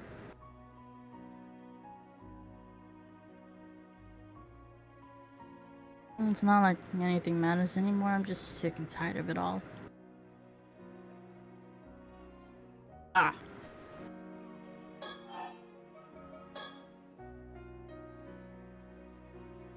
In the end, I never did figure out. I never did figure out that tobacco really was. I may forfeit it just like that, so maybe it never really had any meaning to begin with.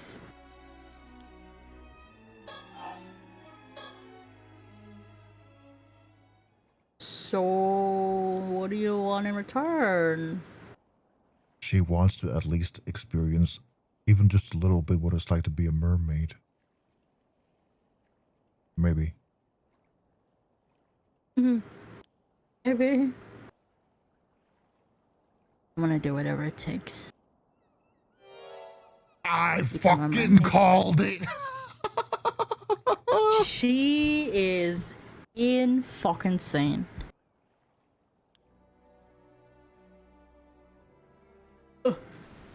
Oh, girl. Miss, I'm a call. Don't tell me. At first, I was like, oh, okay.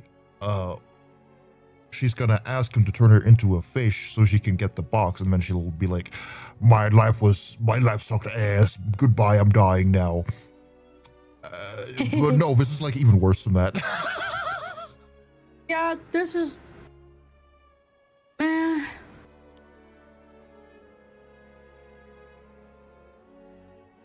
You want me to use the curse stone?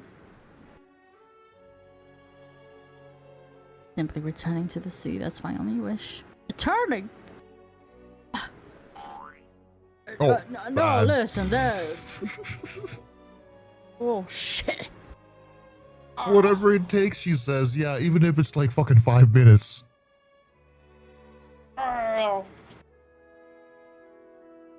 Because wouldn't they still drown if they're like slowly turning from the legs up into a fish? Because we don't have gills. Yeah, so it doesn't fucking make it. Girl, you are delusional.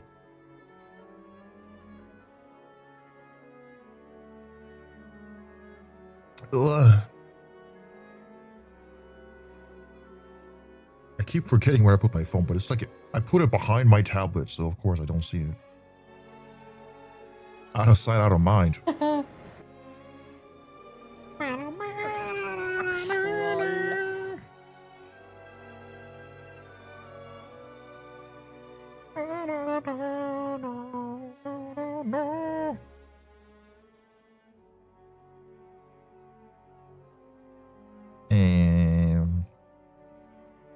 I'm just checking some stuff.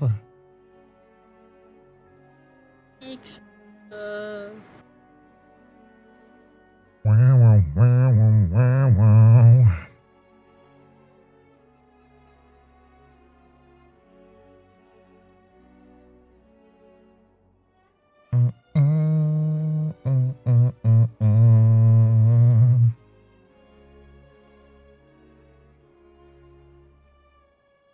Oh, damn.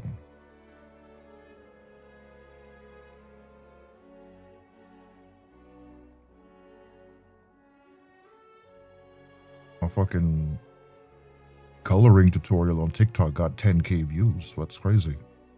Oh. I need to make more art content. It just takes effort.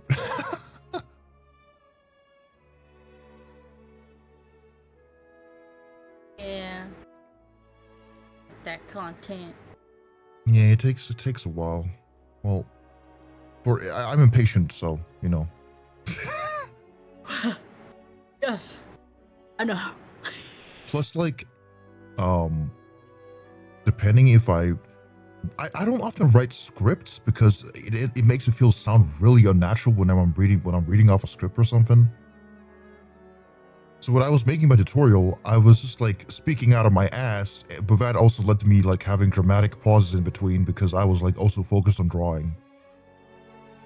So I was like, so that's how you draw the hair. And I had to like cut out all the in-betweens without chopping up the video too much. Oh my god. I'll find a good way to do videos. I just need to experiment a little bit. I mean, yeah, you know. I think if you do more, you'll hit that sweet spot where you know what you want and you know what you don't want, you know, and you avoid and learn to hash out those things more easier. Yeah, because I'm more of a practical person where I'm like just explaining things as I go. Really? Yeah. Comes out more natural. It's like sometimes scripts you do kind of deviate anyways. Oh yeah, for sure. Anyway, let's continue. The ad is over. I don't think you got to finish reading this one. No, listen. There's nothing even remotely beautiful about the curse of the forsaken fish. Are you gonna be a dried out fucking fish jerky? Fish jerky. All it will do is turn you into some twisted half-fish monster, nothing but a grotesque imitation of a mermaid.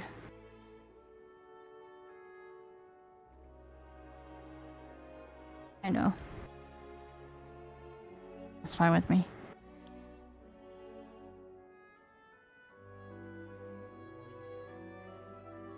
Is it really? This curse is the essence of that mermaid's power. I am ready to offer up my life to her. Yeah, quite literally. Damn, you are crazier than I thought.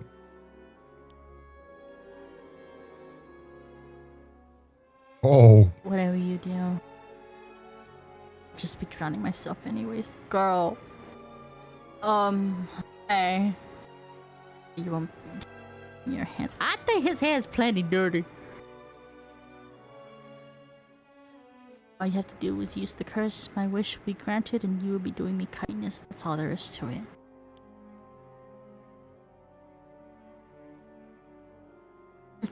Hold on just a minute, okay? This is just... Damn, girl, you crazy. My tobacco is hidden beneath the floorboards of my house. Please do this for me. She came out here prepared. Well, she already jumped. Wait. Well, she did say she was gonna drown herself either way. So at least fulfill her wish or something. She's already gone. Ma'am, how am I supposed to do this thing without actually seeing you? Will she come back if I just wait long enough? Use curse. Okay. No, we're using the curse. Oh, wait. Oh. Well, this trauma will give him plenty of fantasy stories to write from. Yeah. Kamishima Gossiper, complete all characters' profiles. That's so funny. Oh. 40 years old. Azusa.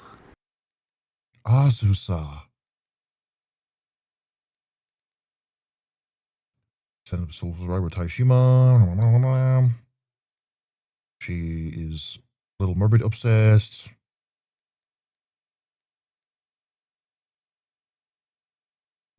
Yep. For all intents and purposes, it appeared that Azusa's wish had been granted. However, upon returning home following parents' death, she was taken back to learn about the family duty inherited by Mare, within itself deeply connected mermaids.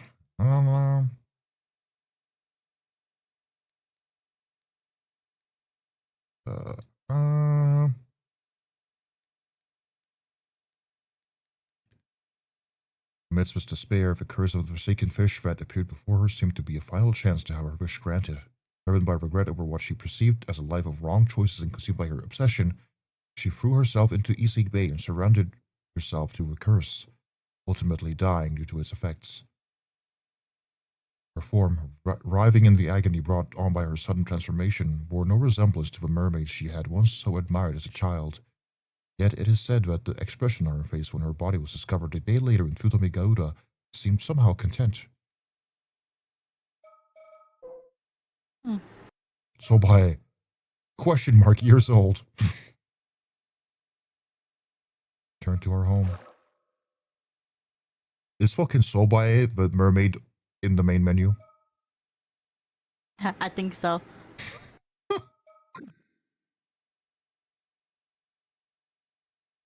After that. Oh. Wait, that's you. I thought it was just like a generic narrator. We managed to quietly retrieve the tummy tobacco beneath the floor of Miss Summer Copple's house. All that was left to secure was the dream of immortality. To secure the dream of immortality was to obtain mermaid flesh.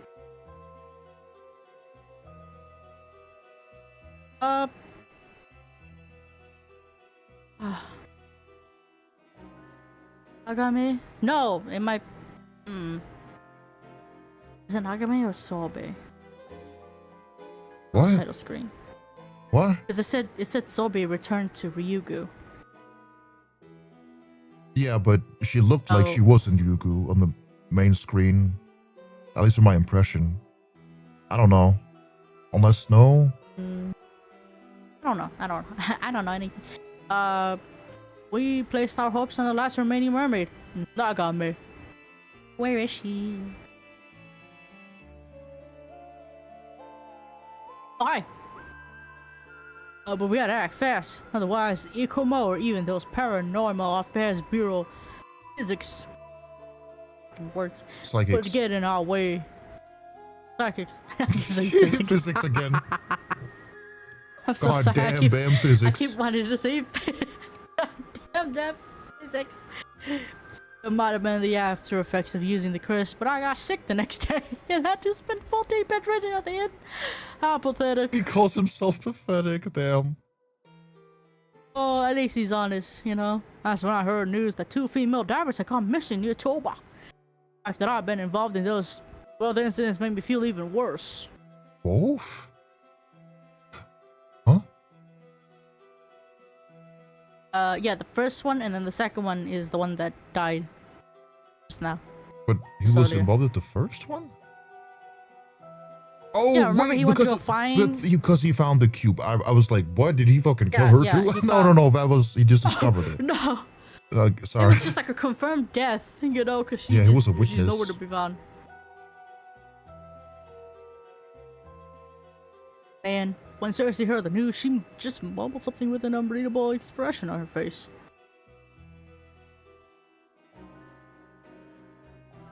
I had no choice. There was simply no way. No other way. Or at least, that's what I kept telling myself as I struggled to get out of bed. You're gonna fatten up. I'm kidding. Next day, August 7th, we set out to gather more information on Nagame and the other mermaids. How many? I thought there was only one more. What the fuck? And the way they phrase these things piss me off.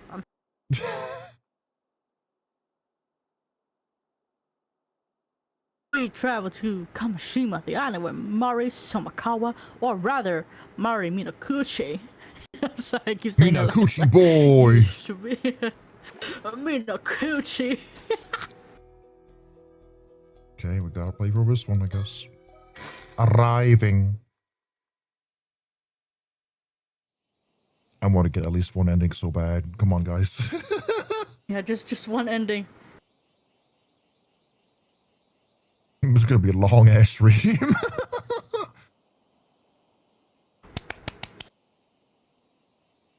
Well, it's not the Finally, first long ass stream you've been after with me.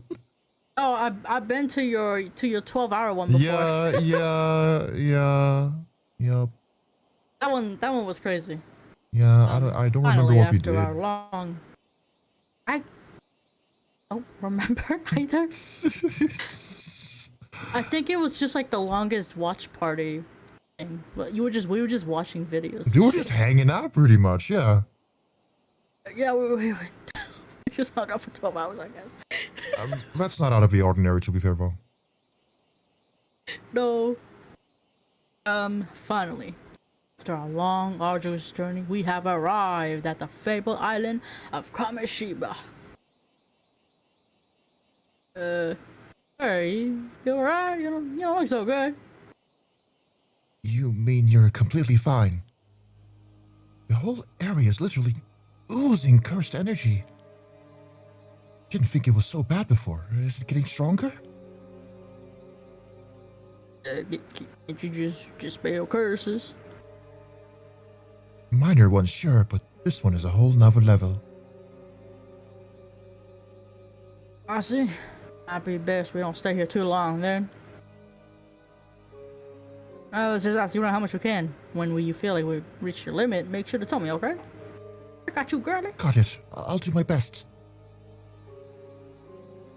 Alright. Start by asking the locals about the mermaid legend. I like to ask around, see if anyone knew Mari Minakuchi. That's what. Minakuchi boy. Stop. That's the plan. Let's move. Oh, that was fucking fast. Oh, okay. Oh, Yo, whoa. Okay, shit's moving around in here. Yeah, we're going alternate route.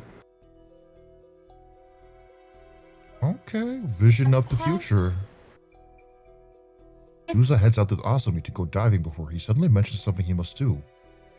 While returning to the island, the pair go to a certain location at sea. Oh. Yeah, where?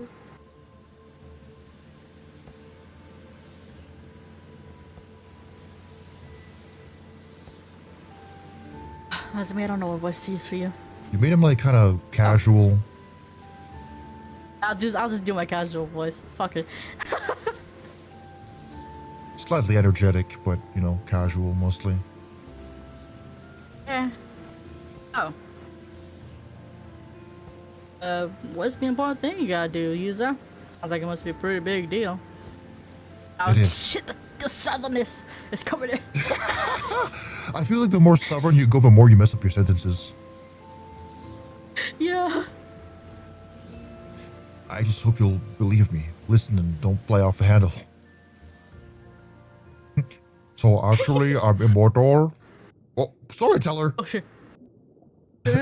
Please forgive the interruption. I have an important announcement to make.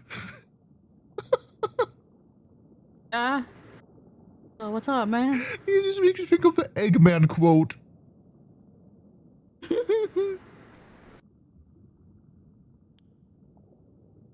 The moment you have been waiting for has arrived.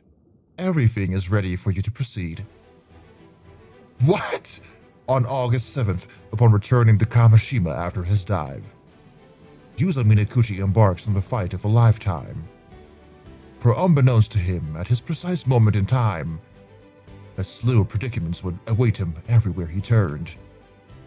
As for this really important thing he has to do, that is of course preventing tragedy of Kamishima from coming to pass. The advent of a 400-year-old curse of raging waves draws near Kamishima with every passing moment. Even so, do try to remember that Yusa's true aims are to locate the mermaid and uncover the truth about his mother. Will Yusa Minakuchi succeed in overcoming these challenges and fulfilling his objective, you ask? That is entirely up to you, and the actions you choose to take from this moment forth. Thus concludes my announcement. I wish you good fortune. Okay. What? Okay. That's fine.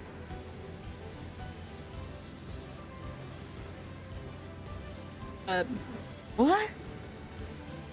Oh! Wait, so he got a vision of the future. And that's what this chapter is about. It's called Vision of the Future.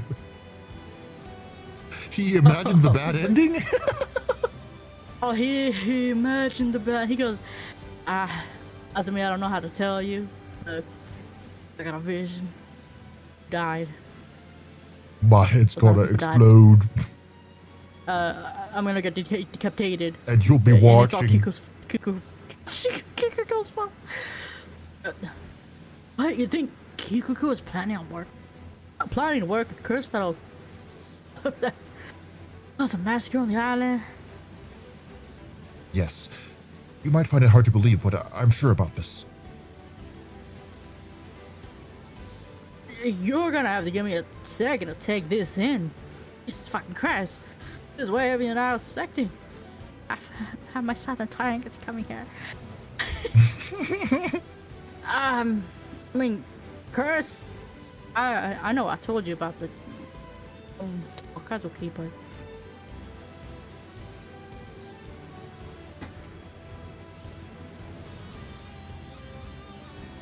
How'd you even find out about this? You got any proof? Well, I saw the future with my own two eyes. But I'm afraid I don't have any proof I can show you right now. I mean, it was playing in my brain, so unless we like start touching brains or something, I don't think you're gonna know. Oh. Man, homie, I don't know if I want to touch brains with you. You saw the future. Okay. Just if this is some kind of prank, you better cut it out right now. I'm being so fucking serious. This shit is not funny. You're just fooling around. I don't know if oh, fucking crap. I don't know if we can be friends anymore. You think it's easy for me to call someone I'm on friendly terms with a murderer? I couldn't say something like that unless I was dead certain.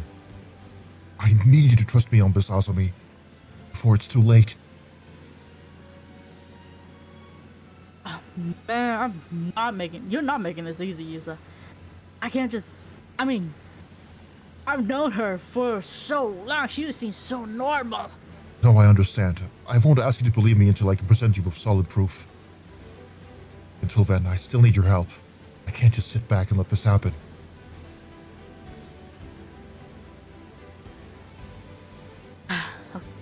I won't try to stop you, but I'm not doing anything drastic at all. I'm sure we're doing the right thing. That's all I needed to hear. Thanks, Azami. For real, what's gotten into you? So, What do you mean? I know your head's strong and all, but this is way beyond what I expect from you.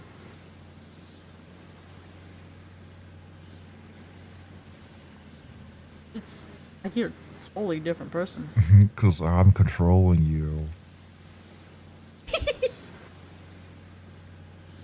Come on. You're exaggerating. I'm the same old user I've always been. Right?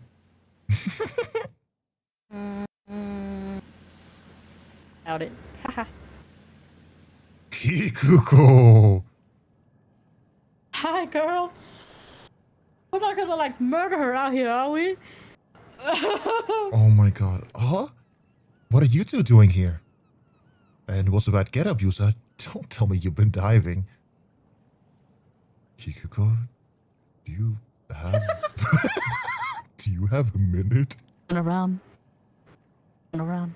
Oh, look, a bird!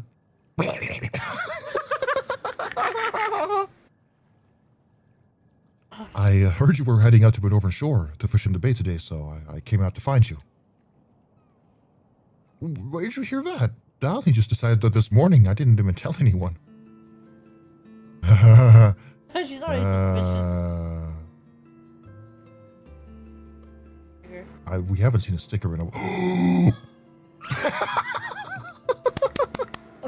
Sticker. Sticker. Wow. We're just missing a few. Yeah. I think the other endings might have one. Yeah, maybe so. Perhaps. We're on the northern side of Kamishima. Not many people come here to fish. Oh, that's it? Okay. That's it. I can tell Azami's trying to believe me in me. That's a good start, at least. Okay. Right, this is where it all begins. This is my chance to kill her. I have to find a way to change her future. But I don't have any evidence. And I doubt I can just talk Kikuko out of this. You don't do something like that on a whim. Whatever her motives are, they must be powerful. Even if I somehow manage to get her curse stone, still a risk. But whatever destructive impulse has a hold of her, drive her to make the tragedy happen some other way. That's why my best bet of containing the situation is to try and distract her. I'm going to change the future, one step at a time. There's no rush.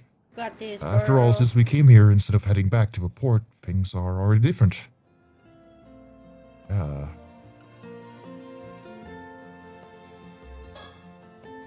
Kikuko is looking at us suspiciously, but I guess that's to be expected. We surprised her alone, after all. Ooh.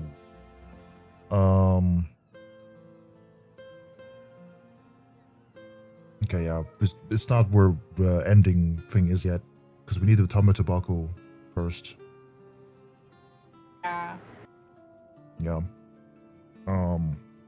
Hand mirrors. Diving. So, were you really off diving? You sure you should be doing that? If Chia finds out, she'll give you an earful, so no doubt about it. Don't I know it? Seems everyone thinks I bring this island bad luck just by being here.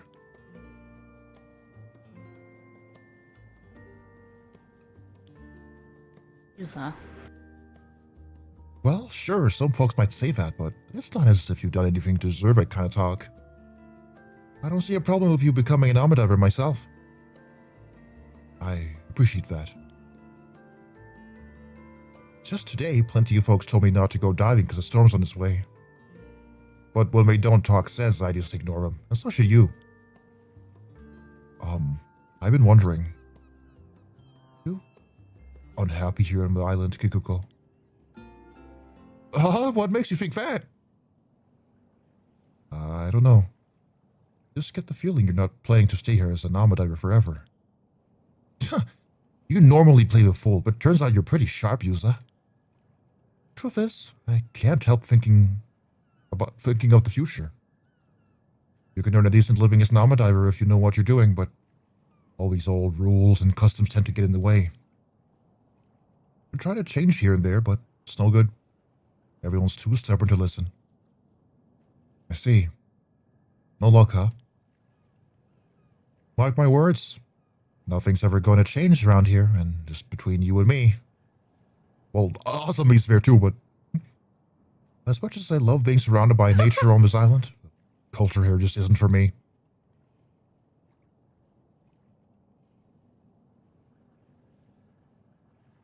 That's how you feel. Honestly, I'm about ready to break the ties of this place. Not that anyone else doesn't know that.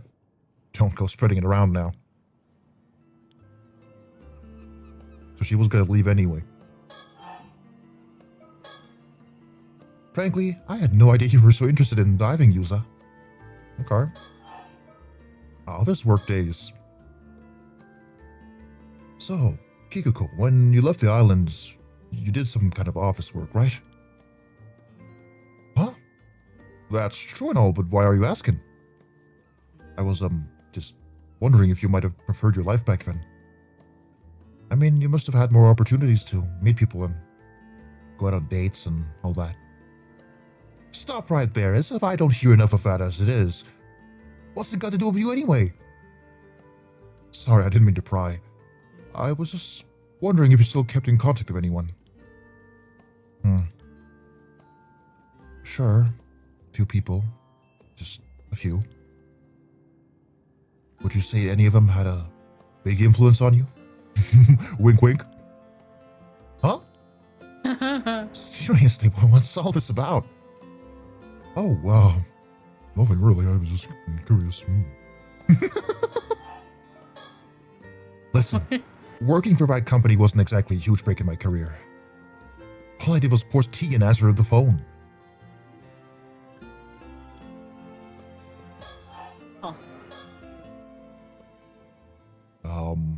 You've been passing Kameshimaru hand mirrors around to everyone, right? Yeah, I have. Sounds like someone keeps their ear to the ground. So, how many have you given out? Who's got one already? I don't know, I haven't kept track or anything.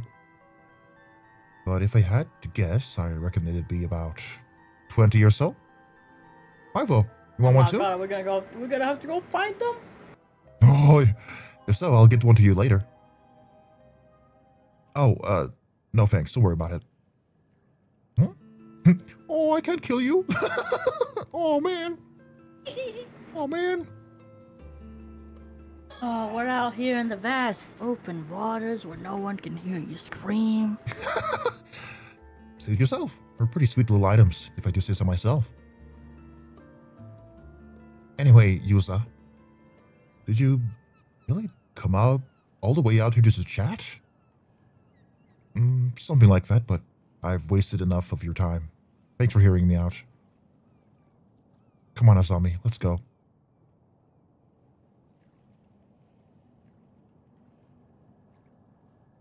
If you're sure. I don't think he sounds very enthusiastic right now. See you later, Kikuko. She's thinking hard about that interaction, huh?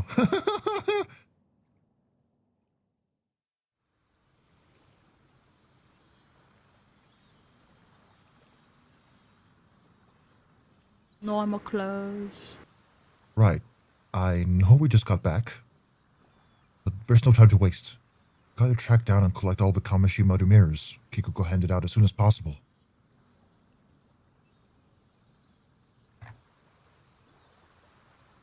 Why?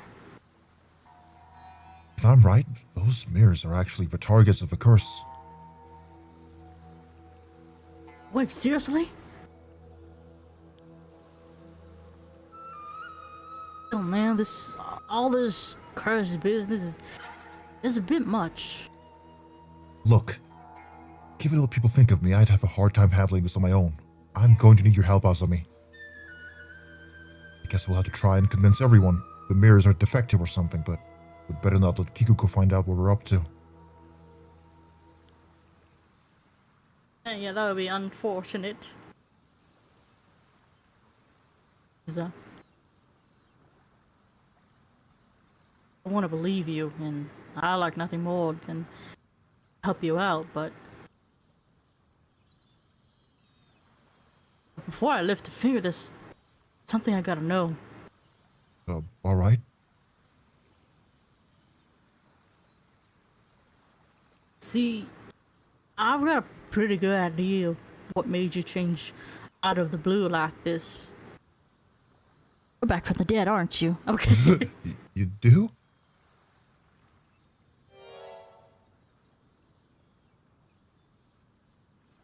Ho ho ho ho. You were diving before? Came face to face with that Tomokazuki? Something happened, didn't it?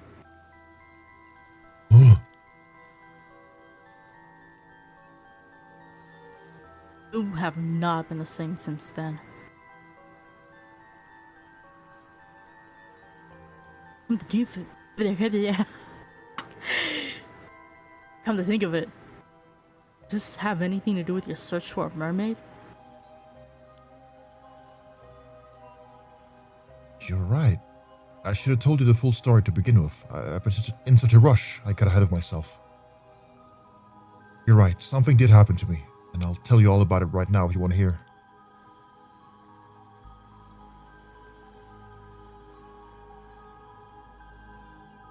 I'm all ears. He's all ears. Don't tell me crazy shit. First of all, tracking down a mermaid is still my end goal.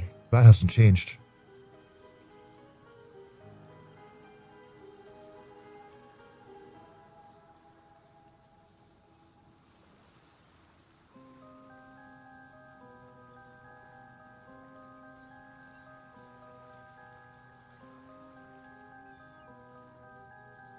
You good?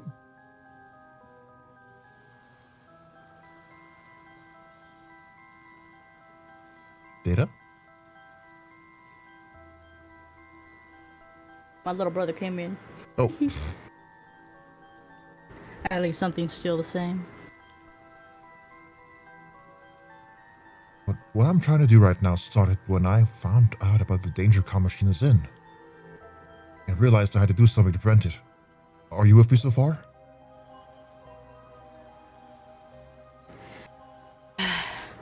Sure. You know, if I knew the island was in danger, I want to protect it too. But how did you find out that way? About that anyway. Earlier you said you saw the future. When did that happen? It was when I encountered the Tomokazuki. The moment our hands touch. 'Cause every time we touch, I get this feeling. And every time we... Makes out of my ghostly version. No! Everything went dark and then the future unfolded before me.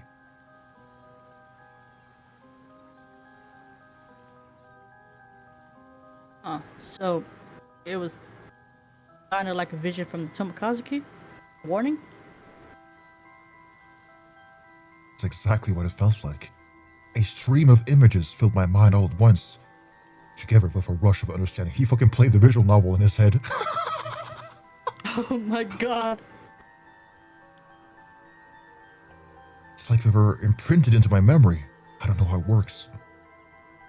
But I believe what I saw.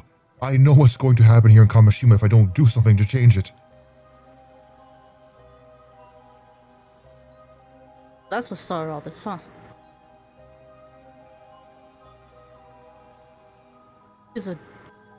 You know there was a Tomokazuki there? Is that where you picked up that dive spot?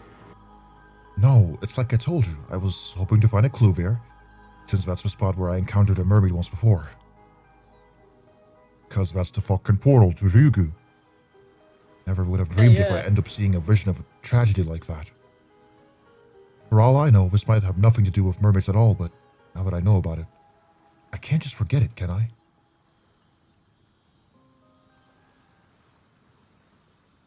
Of course not. Now that I know the full story, you can count on my help too. We're not crazy, man.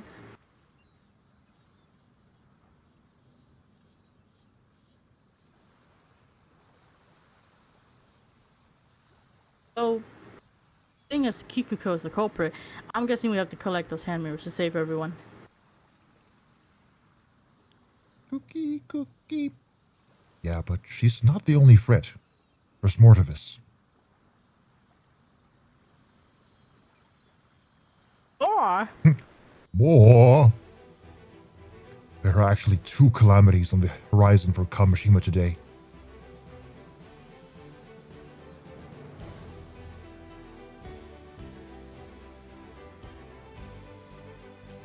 who? Are you kidding me? The first is a massacre caused by Kikuko's curse. And the second is the curse of the raging waves, which has been brewing up a violent storm for the last 400 years. It's going to hit the island tonight.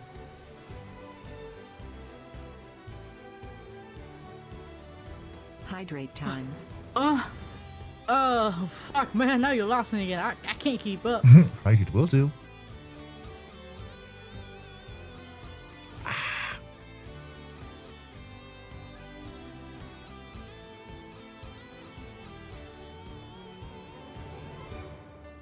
Artist. Why is it all happening on the same day? What the fuck? I don't know. Get the feeling it's just an unfortunate coincidence. And there will be nothing we could do about it either. But since I've been forewarned, I have a chance to prevent it. I'll explain the rest on the way. There's no time to lose. We have to track down every last one of those mirrors. And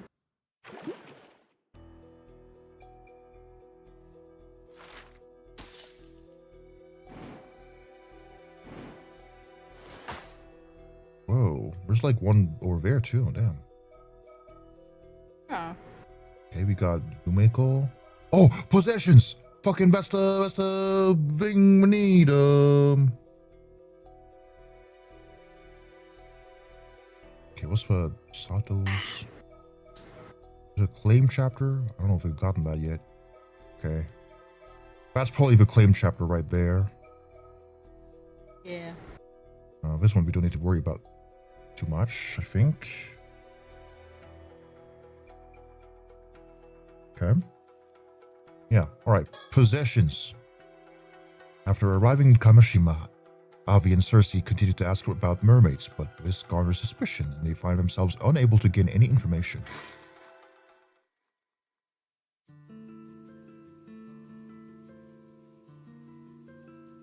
I see.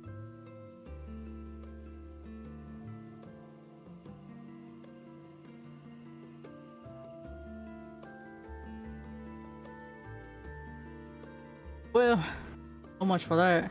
Even after everything we went through, we got nothing to show for it. It was astounding how little we managed to learn. Like some reverse miracle. Worse, I think rumors spread and now everyone is avoiding us. This is a paper. I can't even bring up mermaids without the islanders looking at me like some odd foreigner who lost his marbles. I mean, Avi, I think it's just the fact that you're on a secluded fucking island, you know? Yeah.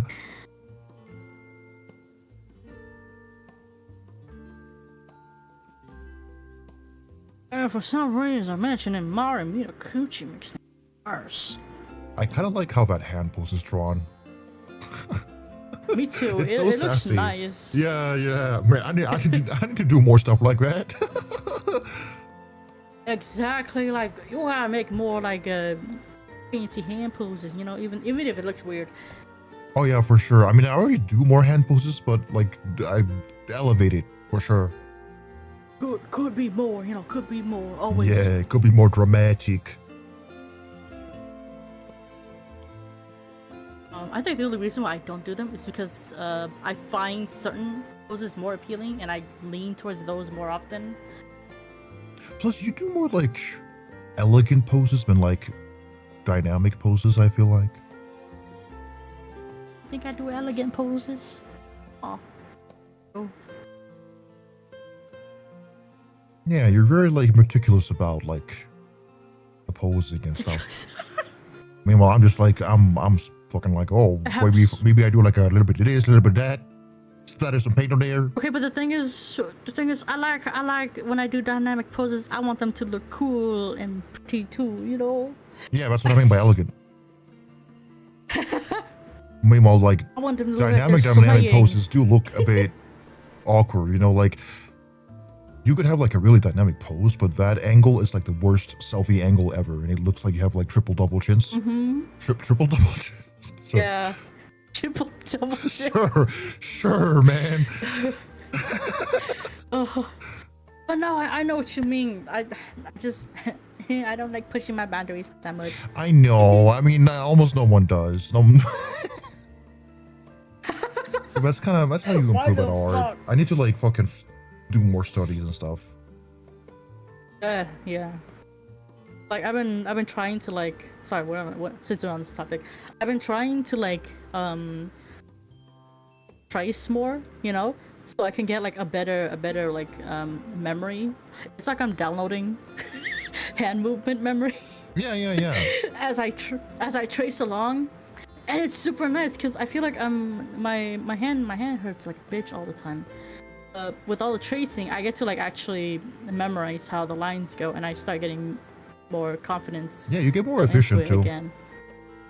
Yeah, that's nice, but like I should do that a little more, cause but then I can't post those, so I keep them all to myself.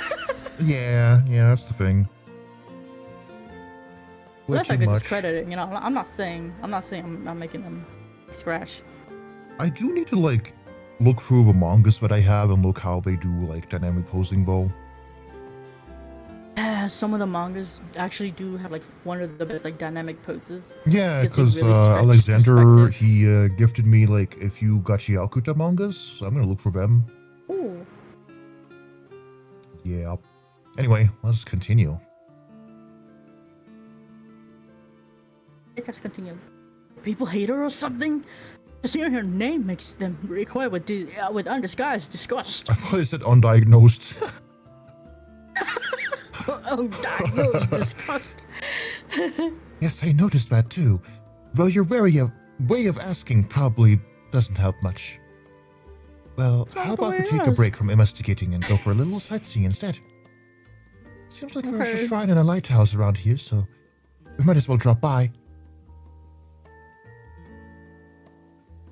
Come here. To be honest, the way people are treating us got me bummed out.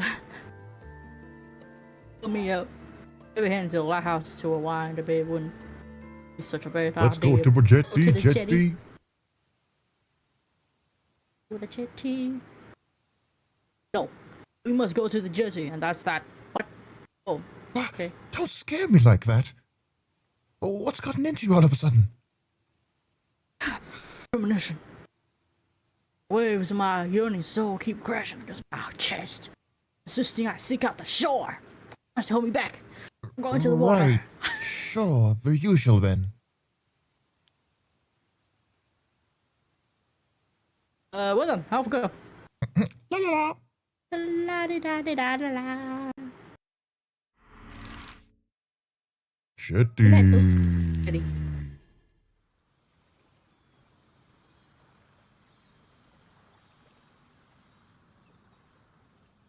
Oh, Kikuko. Oh, here we go.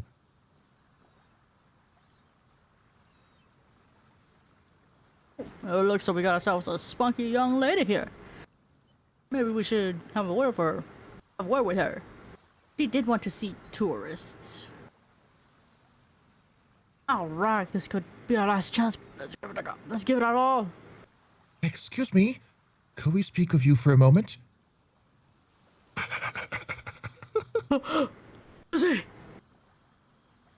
Essentially, no, there's no way she'll talk to us if you're that forward. Yes? That's so funny. Foreign visitors? How unusual, and your names are Avi and Cersei?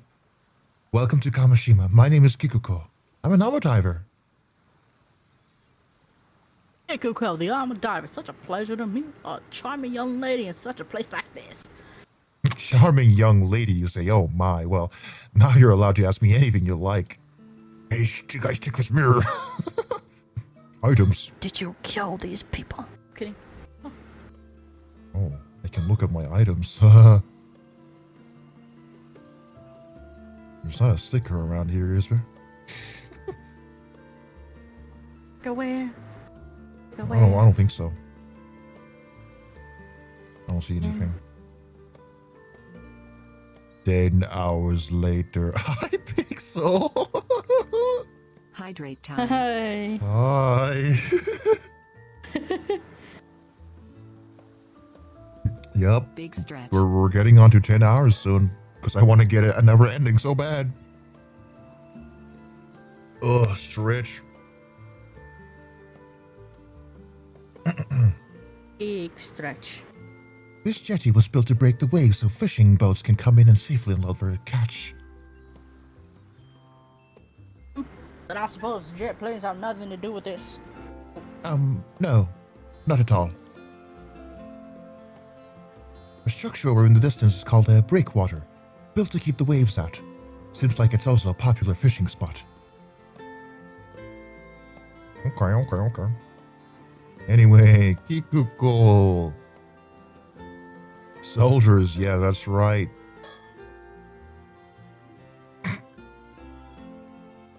What the hell? Why did I feel that sudden urge to go to the jetty earlier? It's so Avi got the fucking breaking the fourth wall powers. Meanwhile, Yusa got the fucking visual novel premonition MC powers, you know? And character. Also, dare I say, maybe he feels that because he has the box now and oh, not the box, the curse. And that lady really hates that samurai. Maybe. That could be part of it, for sure. Yeah. Yeah.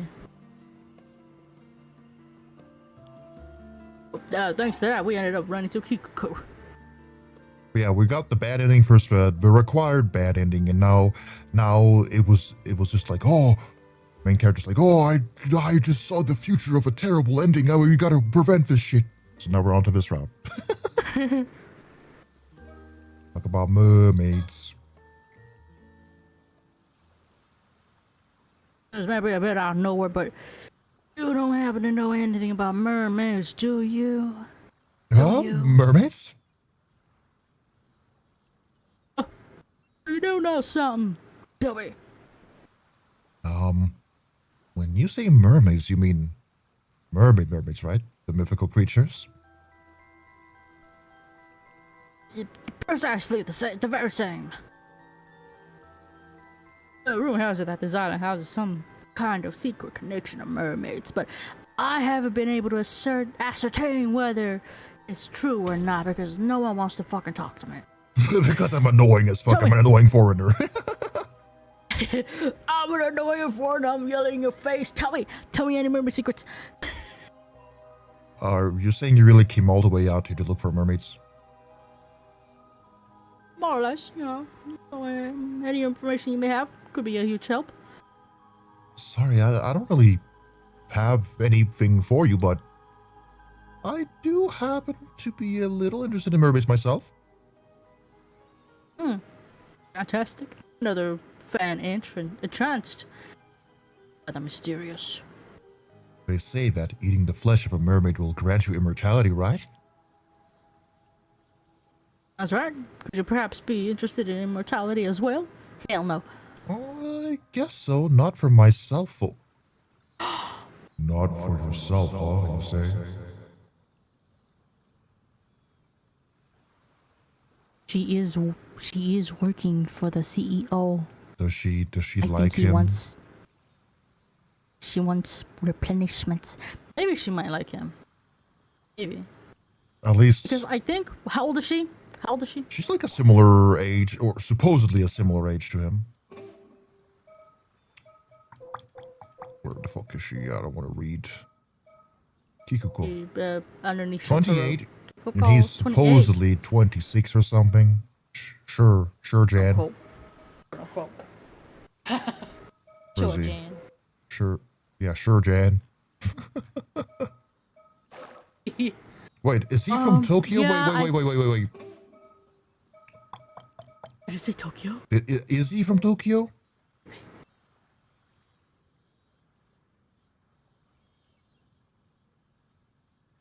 Oh, he moved to East from the countryside.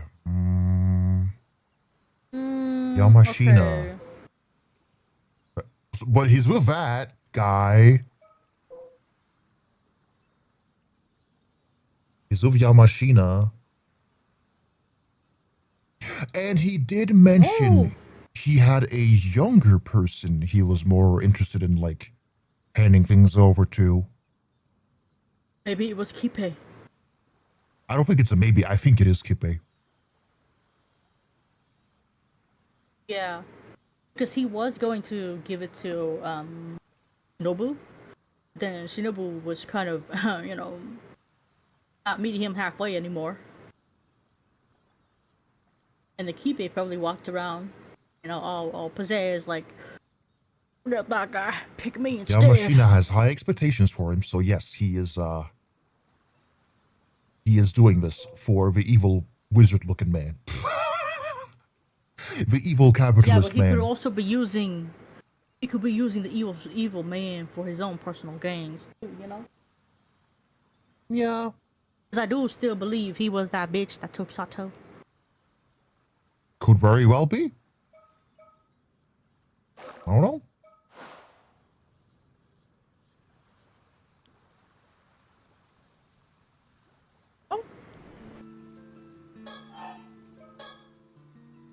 So, you mentioned this island has some sort of connection to mermaids. More than just a little. More than just a little interested, are you? Well, in fact, right here in Issei Bay, there used to be. Wow, so mermaids used to live on this Taishima place. So you think there may still be some clues here in Kamishima that will lead you to the mermaids in Ryukyu? Nail on the head and right on the bun. Unfortunately, I can't say that I've heard any mermaid stories of this island before. A pity.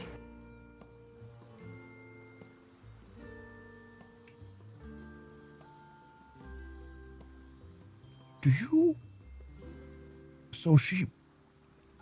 think whoever has the curse stone becomes possessed by that samurai thing?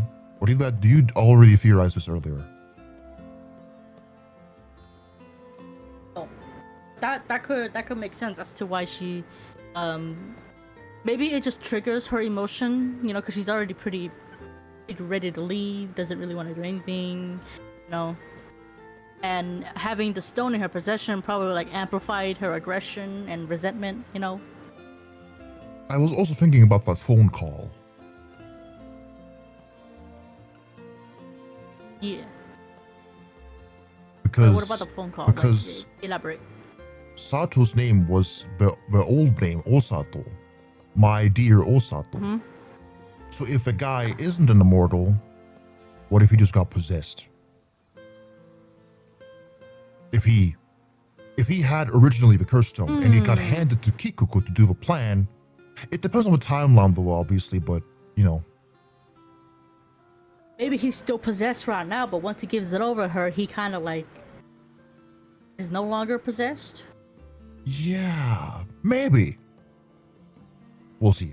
Again, we're just throwing these theories out here. Theories left and right. Talk about armor divers. Oh, you're an active armor diver, right? Are there any young divers these days, or did the thing run out? Not really. The younger generation doesn't really go for diving anymore. This makes more sense to pursue higher education. I see. It's a real shame to see such a long-standing tradition slowly fade away. Well, it is quite dangerous after all. Can't really blame them for choosing safer options. Just the other day, I heard 2 armor divers went missing around Toba. Oh. Wow, Yeah. what a shame.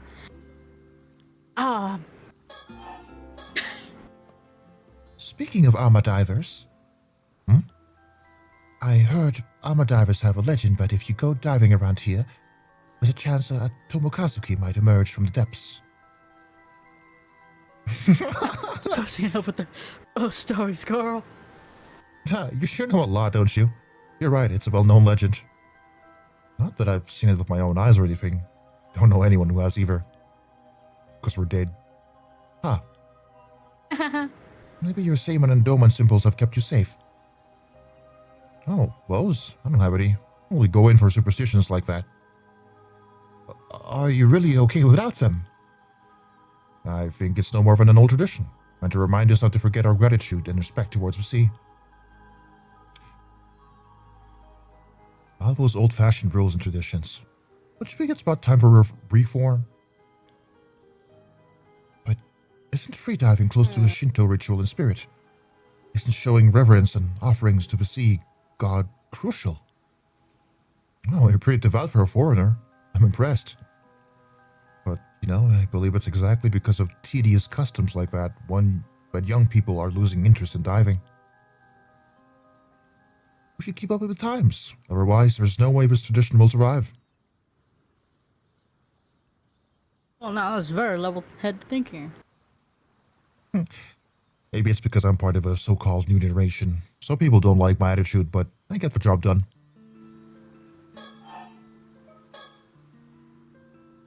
That's another motivation. She is tired of the old, into the new.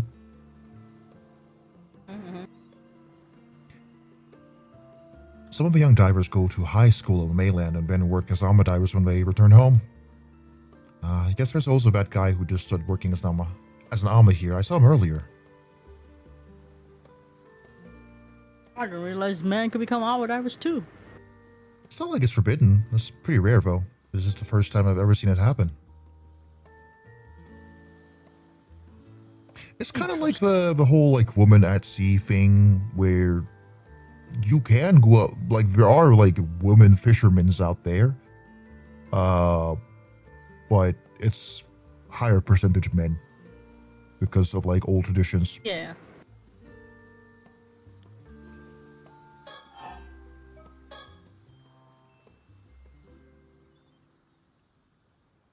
Oh, right, actually, there's something we're looking for on this island. Would you mind if we asked you about them? Sure, who is it? A woman named Mari Minakuchi.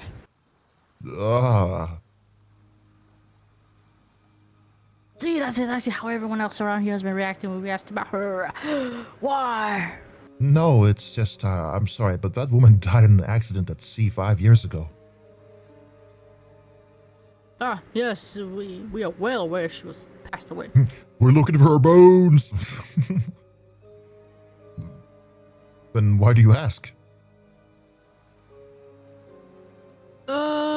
Did she leave anything behind? Or was there perhaps someone who was close to her? Anything like that? Son? Sorry, I've got no idea. Nobody on this island really knew her. Although, her son has just returned to the island. Actually, the guy I was talking about earlier, the new armor diver, that's her son. Her son, you say? Oh, that's getting interesting. Tell me more. You're saying I'd like to meet him. Do you know where he is? Tell me. Sorry, no idea, but he's got to be somewhere around the island. His name is Yuzo Minakuchi. I'll give you his home address. You might find him there. Yes, let's just give the stranger, like, his home address. Let's just talk to my friend real quick. My quotation mark friend. Quotation mark friend, acquaintance, whatever. Wow, thank you. This is invaluable information. I'll go there right now and wait for him.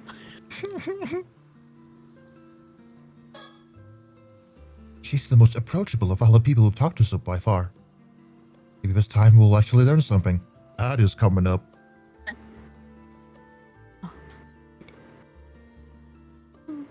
One.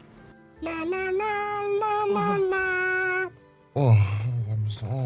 I'm sitting back. Oh my god. Oh. Face the face. I'm like I've been sitting in different positions, and I keep switching between them so that my ice cheeks don't get sore from this chair. And when I lie down, I'm gonna feel the aches of my cheek. Yeah. Sorry if that was TMI. No, it's okay. I say TMI things all the time. I'm like, yeah, my booty cheeks are sore and red and bursting. I'm kidding. Booty cheek sore as fuck. Also, there's this visual novel on HDIO that I don't think is romance. I sent it to you. It's called Decentra. I might have. Unless you already played it. I have briefly played it. I never finished it though. Oh. Because again, We can start it over. was a lot to fucking read. It's okay, we can start over. Me. Yeah. I'll also take a look on Steam sometime. Yeah. Because I do like when it has more like interactive elements than just reading. Reading? Okay. Yeah. La, la, la, la, la, la, la, la, la.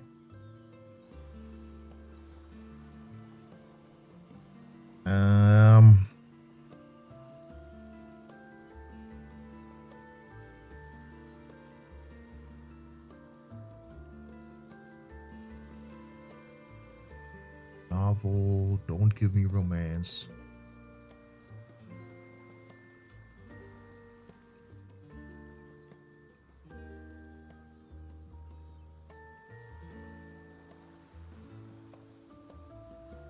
Ooh.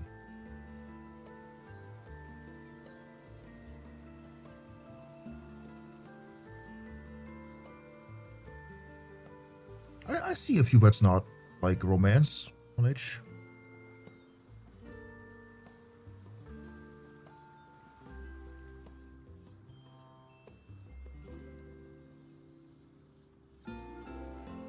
Bow, bow, bow, bow, bow, bow. Bow, bow, bow, bow. Yeah, we'll look into it for sure.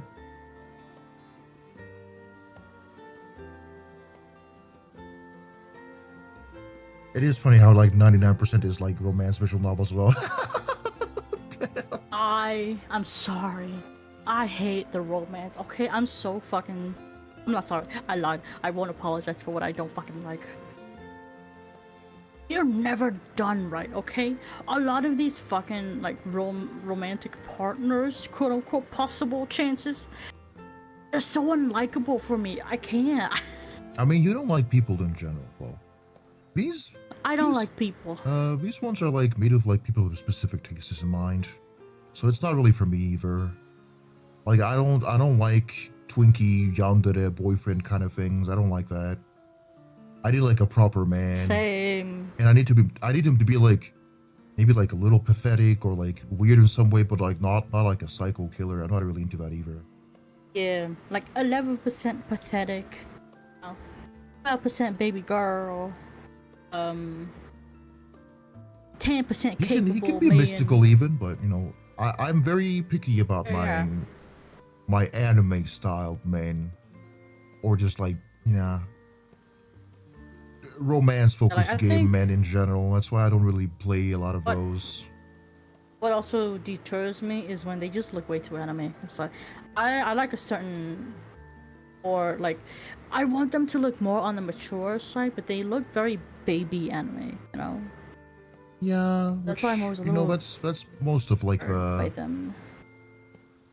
The main audience is like younger, like teenage women. I'm sure I'm not the main audience. Yeah. I'm not the target audience. Yeah. Like I can't see like a lot of visual novels that cater to fucking to men who like aged men. with like a little bit more body hair, Yeah. but like not, yeah, or like mystical in some kind of way. I don't know. Yeah. But a lot of them like just like average anime looking, like hot anime looking guy number 5, and I'm like but I've seen like thousands of those. I want something unique. Yeah. It's like sometimes I don't know if it's just you, but do you ever notice that there are some type of characters that when they try to make it pathetic, they make it a wrong type of pathetic, you know? It's not the man feeling type pathetic. Yeah, it's not. It feels kind of just like I need him sopping it's wet. not performative pathetic. I need him like genuinely pathetic. I need him like genuinely a bit of a fuck up, you know. But they don't like making like they don't like giving their characters like slightly ugly traits. So I think that's part of it. No, they don't. Like, can I just say, I'm kind of sad that not a lot of characters have very prominent noses. Yeah, it's anime, so they just go with like a really simplified one. I like different types of noses as well. I remember having to lie to a lot of my friends back in like college that I really liked the visual novels they would recommend me, and I'd be like, yeah, they're great. I hated them. I hated them so much. They all look like generic fucking people that I would never fucking actually give my time and attention to. Yeah, that's why I can't really But I get into wanted to stuff like, appease oh, my Love in friend. Deep Space. It's just, it looks like regular anime guy number 5 again for me. It's just. I'm being real honest. The reason why I stay with Love and Deep Space is because there's combat. There's fucking combat. I would get harassed by the ads such a for funny it. thing. Of course, no offense if you like that kind of stuff. It's just not my thing, right? Oh, it's great that you don't like it, because I've had too many friends just like it for like the characters and the guys. I don't like the guys at all. In fact, I'm rooting for the MC to be with this other girl, but I know she'll never be with her. Yeah, like the only like romance ones I've liked have been like unconventional. Like for example, you've got the horror one of like the grudge looking crawly guy, for example. I thought he was really cute. Anu Carnival, I don't remember the name of that same one. shit for me, same shit. While they do have more appealing to me, again, it's just like, oh yeah, we're just like very human looking guys. Vanilla. Yeah. Vanilla. I think it also has to do with like the anime art style for me, because I do find Me too. I've never played it, and I don't know if I'm ever gonna play it, but the Arcana dating game. I played it. I hate it now. I generally do hate it now. It was really nice when it was under the original creators, by the way. They I don't know anything have about since that. sold. Have since given their game to another company that has slopified it. The most honest I can be. Well, from all those years ago, I quite enjoyed the art style for that game. I found them It was more nice. appealing. I really like the lady. I like the lady. She's really nice. I like the guy with the eye patch, or at least I like looking at him because I never played the game. She was very pathetic and very nice. I liked him too. Wow. But not in a romantic way, because I think I waited for someone else. I waited for the blonde guy. See, he was he was beyond pathetic. He had an ego that I needed to crush, and that was fun Yeah. for me. But no, the game, I feel like it was one of the better ones because you actually get to experience story in a way. Like you play as this character who's like a magic apprentice, and you do get to naturally meet these possible romantic partners, you know, and they don't immediately fall in love with you. Not from what I remember. They're very like very funny. They're I very do like when versatile it and builds shit on like the that. character more first before like it goes into the romance Yeah. route. But that's because I like Like- slow burns. Me too. I prefer slow burn. I think I even told you like that's why I didn't really get too much into Baldur's Gate 3 and romances. Like It didn't help that the Gale route was Realistically- severely bugged out, and he would, whenever you would give him some kind of attention, he would like get a fucking boner. Not literally, but you Realistically- know.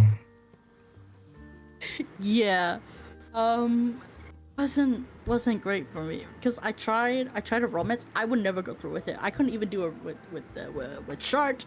I couldn't do it with Gale. I couldn't do it with Garlac. I couldn't do it with fucking Astarion. I tried to with Astarion and then it bugged out. It bugged out.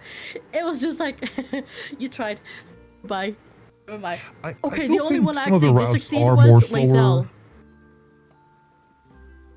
Lae'zel's was the slowest for me, and it was the fucking best. She beat my ass, and I liked it. Yeah, with Astarion, it's like fake at first, where he just like he does his like subversions of doing the sexy times, right? But then he's like he eventually like opens up to you more. And it's like actually I genuinely like Yeah. you, which I think that was nice, and he gets like vulnerable with you. I was supposed to like finish with him. The game I'm still mad that it bugged. Okay. I think it's quite sweet if you go like the normal route, not the possession route, or like possession, where you make him like Ascension. ascension. That's it. Yeah. I mean, props to those who like that Okay. kind of thing, but you know. Yeah.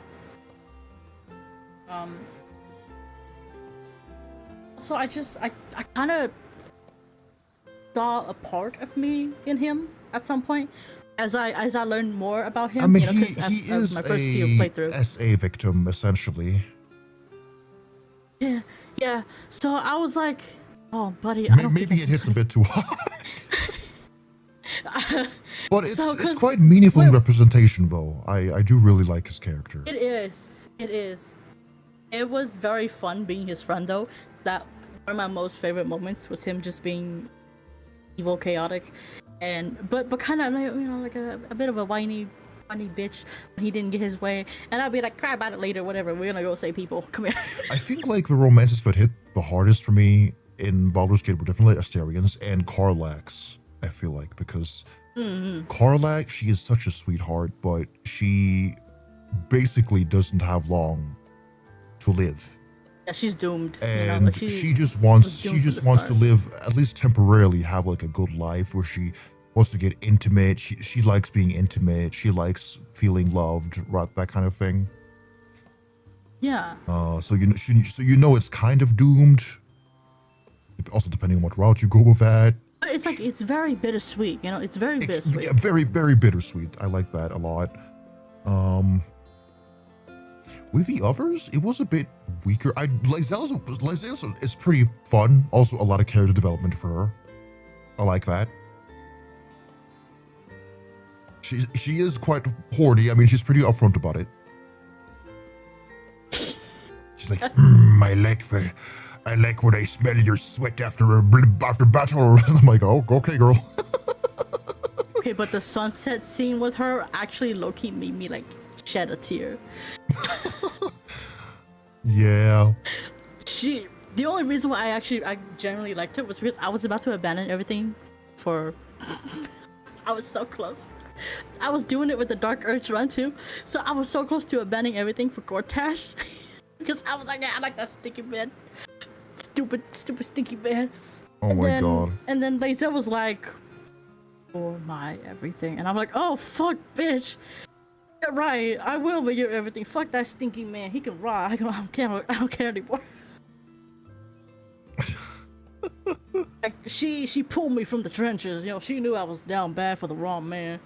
She pulled me out from there. Yeah. I want to like Will, but unfortunately they made his character like more weaker overall, which is like the fault of the writing team and them cutting out and redoing his story a lot. Wasn't when the updates came out, he was the only one that didn't get an update. I'm pretty sure they didn't. They did my boy dirty. That's why I didn't really like him, because again he was a more. Yeah. I didn't really get attached to him because they again didn't write him as well, so it was just like they set him up for failure, and that's why he's not as popular. I actually really liked him. But I had to like ask her a lot of questions about him. Yeah. And it was pretty interesting. It's like, man, he's very much a princely type though. Like if you like that, he's a princely sweetheart. You know, he likes to do a little dance. Yeah, he's like with a you. dreamboat for people who are like that. Yeah, he's very sweet. I like when there's a little bit more drama. And the fucking stick, like the twig of it, you know. Yeah. For sure. Everyone else got their own like little tree, you know, little bonsai tree. He got a twig. I do like the dynamic if you like make him romance Karlak. Oh yeah. I like that. I hear that's very promising. Yeah. Yeah, he was written so boring. Yeah, again, he had a lot of potential, but they kind of just messed that up, which is really sad. Messes up like the black character in the cast. Come on, guys. Yeah, I wouldn't say boring. I would say he was written weaker than the others. Like he was very mellow, you know? Like he wasn't very in your face about his troubles. And whenever his troubles did come around, he was very much interested in more of the whole, I'll try to do it myself. I don't want to bother you, you know, but this is a problem still. And the others, they would be like, you need to go here because if we don't go there, you're gonna miss a lot of fucking shit on my end. Yeah. Also, again, like, and so it felt they more completely redid his story because when they like play tested it, people didn't like him as much, and so they tried to make people like him, but in return, they made his story a lot more weaker. Yeah. Yeah. I'm so sad. Yeah. But if I make some sort of dating game, it's not gonna be like, oh, yeah, you're like, the main character is you. No, you're playing a character that I made.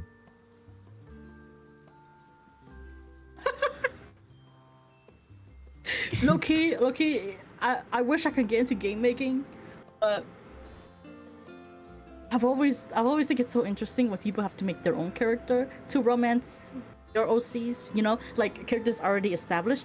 Why the fuck can't you just like make a character that's already there and help establish other relationships with them, you know? Learn their fucking backgrounds, learn their dynamics already, and then see if you can actually spark a romance with them or spark bullshit. You know, I think that's more interesting, but I mean, that's just me. I don't like seeing myself in situations like that. Like if I have spicy dreams, I'm not involved. I am sitting back in my mind cock chair and I'm watching two characters go at it. I'm not in there. Why can't I have that? Why am I the participant? What the hell did I do? We can trade, it's fine. Every time. Can we trade, please? It's not that I don't like being a part of it. I just feel like it's better to watch. I get to get my perspectives down, you know. I get to, you know, fucking. But again, I just think it's more interesting because you can give that character like character flaws that won't be like so watered down because this character, is supposed to be you know, kind of thing. It's like, no, you're watching this through another character. Yeah. Plus, I think it'd be really funny if the characters would break the fourth wall and be like, "You're seriously making me do this fucking thing." God, can you hear me? Whichever god is watching after me, you fucking hate me if you're making me do this. And you know, it's romance isn't a huge part of my game, but it kind of is at the same time. So I feel like it is, but in terms of like, it's not a dating game. It's part of the narrative. Yeah, it's already established. It's already an established narrative that leads to a bit of romance. Yeah, and you only get like one person to romance. You know, there's no other option you get. Although you may dream of it, which that's fair, but that's not how it goes. You know what? That reminds me of why I don't like fucking dating games. I'm so sorry, but to the people who love dating way too many fucking characters and then getting mad when they get consequences of all the other fucking people who don't want to actually date you because you're fucking, you know, swindling their love when you're fucking cheating on them, essentially, you know, by lying to them, leading them on, and then they find out that you're actually fucking romancing 7 other fucking people. Yeah, they're not gonna want you. Imagine gaining sentience as an NPC, but discovers he's being fucking cheated on with like 10 million other characters because the player wanted to go for all of her routes. Yeah, like imagine how fucking funny it would be. But a lot of games don't fucking do that. They would be like, oh yeah, you know, you can do that, but then you just won't be romantic. It's funny that no like consequences. games like Stardew Valley kind of does that. Like, okay, here's the funniest concept that I want in a dating game if anything ever happens like this. It's like, what if it's like a very serious dating game and you fuck up with a person who is not stable. You are now on a time limit. You better romance someone and get the fuck out before that person finds you and kills you. It is now a horror game. That will be kind of interesting, actually. It is now a horror game because they found out you cheated on them. You know, if you became a mastermind in coding, I think you should make that.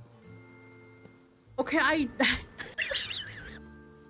feel like I also couldn't because it's the one thing I always hate. I hate people. Okay, I hate it when they mischaracterize my characters because I can't do anything about it. You just gotta close your eyes and pretend they don't exist. You just gotta step back, which you do anyway with social media. I do, yeah. I barely interact with. Yeah, you're already good to go. I'm gonna go until people start DMing me, and then I have to relocate. I mean, you just close your DMs. My DMs are closed. At least I think so. Yeah, but it's just no problem.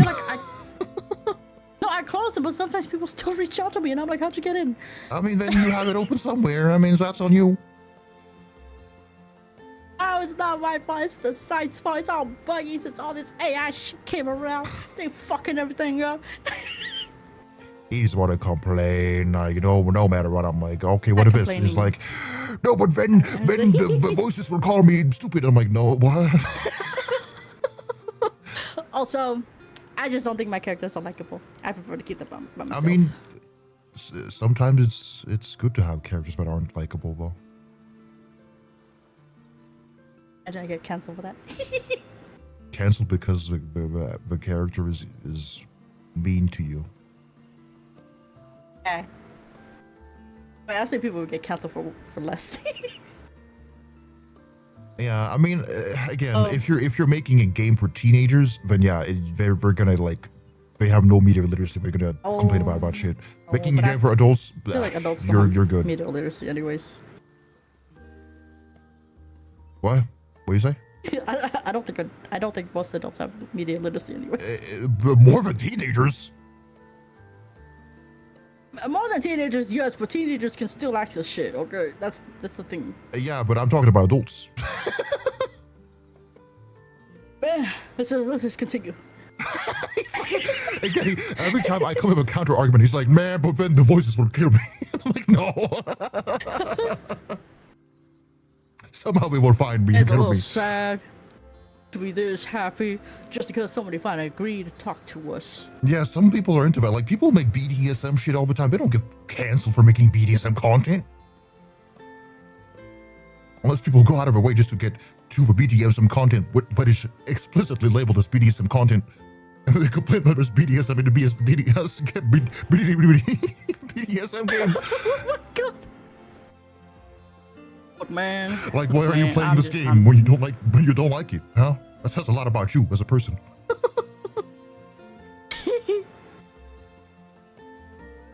I think it wouldn't be a problem if I made my game free. What? If you made your game free? It would or would not be a problem. Unless they still find a way to come kill me. I'm kidding.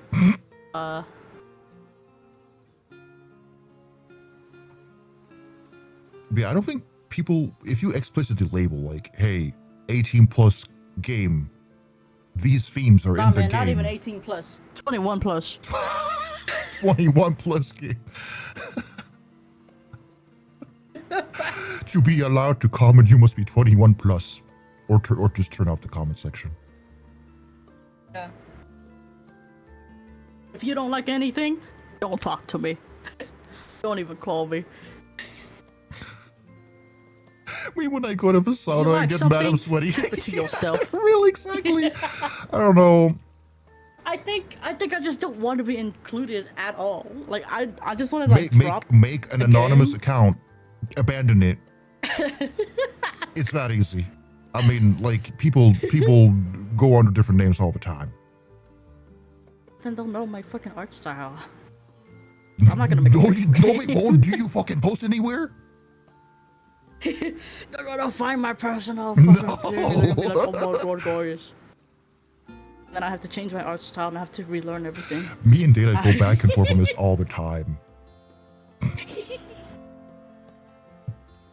Look, I'm just naturally paranoid. We eternally banter about this shit. We're gonna be like 40 and be like, Ren, I don't think I want to do this because I think they're gonna find me. And I'm like, nobody's fucking finding you. You don't even make yourself appear. They're gonna track me down just fucking game with like 5 viewers.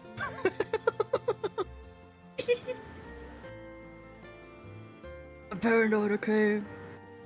Does anyone else actually have to play? This could just be you sweaty in your bed at 3 a.m. having a good time playing your own game. Okay, I could just make my own game, play it, and then I'll be like, yeah, I really like this one game. I won't tell you it, but I like this one game. I like this one game. I don't know who made it. I don't know who made it. I don't know where I got it. Some anonymous dude. Yeah. I downloaded it off the fucking, like, off the dark web. I mean, that's kind of what happened to Humaniki, I think it's called. The little adventure weird game. Yeah. So, I mean, you don't really see that guy being active on socials at all. When I force all my crushes to take me in The Sims. What the hell? Oh my god. Yeah, anyway. Insane. Banter aside, let's continue. I just had to continue the banter for a little bit. I couldn't help myself. You were just roasting me. I'm sorry. What I do to you? Gotta make sure I was extra well done. Did we read this? I forgot.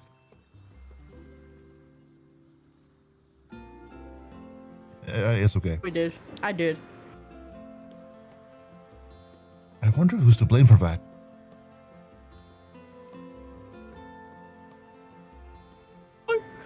You're saying it's my fault? Lios. I do like Lios. One of the few characters who are humans that I enjoy. Mm-hmm. I think it's because he's a little autistic though. Yeah, I think that he's got that autism flavor. riz.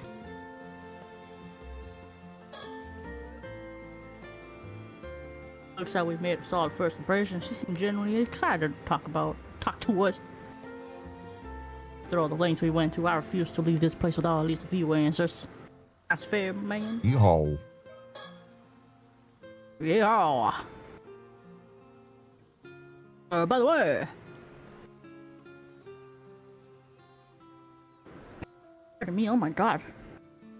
You wouldn't have to know why everyone is sorry. Oh my god, you too? Yeah. Watching our questions about Marty Minakuchi, would you? It was like stuck in the very back of my throat. I had to get it out. Me too. I was stuck for a while for me. Yeah, it felt like a lump in my throat. You start possessing me a little, and I mimic the shit that you go through. I know sniffly. You make me yawn. You make my fucking burps get stuck in my throat. Sorry, I just connect to people like that. Stop connecting with me. I'm Bluetoothed to your brain. My Bluetooth is off. Well, I hacked my way in, so don't worry about that. Okay. I'm a parasite. A virus. Yeah, he's kind of sassy, I suppose. I love him, though. He's funny.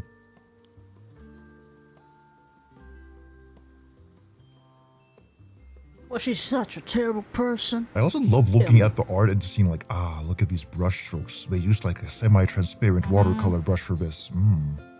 Ooh, the body here. Again, the same semi-transparent watercolor brush, but with thinner streaks. Okay. Just like for dating some airplane mode on. Nobody can get in except voices. I hear enough voices. Okay. It's something people don't really like to talk about. She didn't fit in much with the other islanders. No one knew much about her either. Why are you so interested in her anyway? Well, this is kind of a secret, but it seems me and Coochie had some sort of connection to the mermaids. Mermaid Coochie. I'm gonna pluck his chest hairs like a flower. He loves me not. And he goes, after every pluck. Oh my god.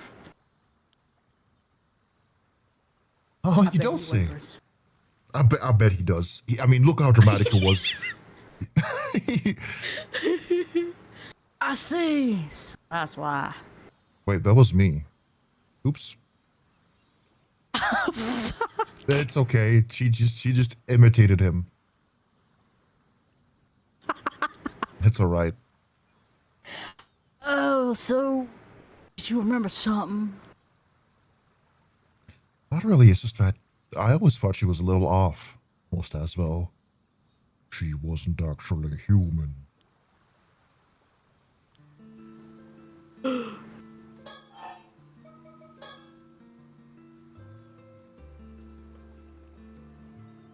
What you're saying? Barry may not have been human after all, that she was actually a mermaid? No way, I was just joking. She was kind of weird, but a mermaid, that's a bit far-fetched, don't you think?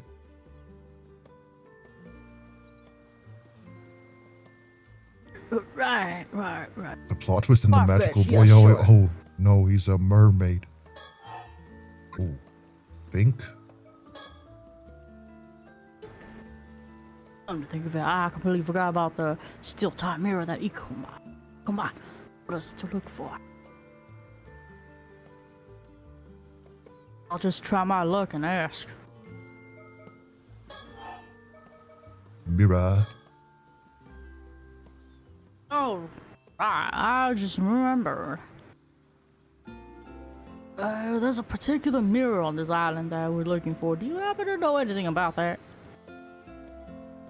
A mirror, you say? Well, you've come to the right woman. Oh, no, luck's finally on our side. Could it be that you're talking about this? Ta-da! Goodness, that's the cutest little mirror I've ever seen. No. This is the famous Kamishima souvenir. The Kamishima hand bearer. I had no idea it would become so famous. Wait. Oh my god, stupid. Will this be the still time mirror? Avi, no, don't do it. No. Definitely not. Right, I know that.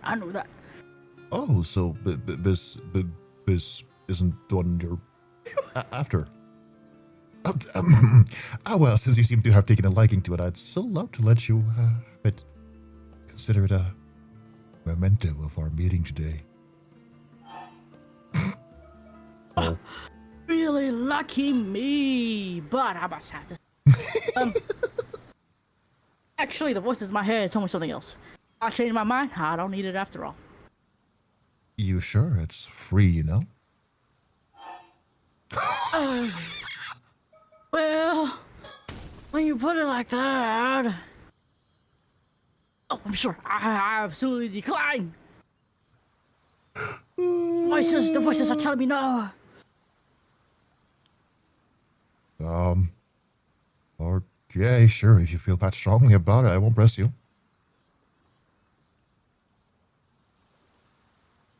Didn't want that mirror though. Anyway, looking for is actually a bronze mirror. A bronze mirror? You mean the type you'd see in history books? Yeah, probably something like that. No, I can't say I know anything about that.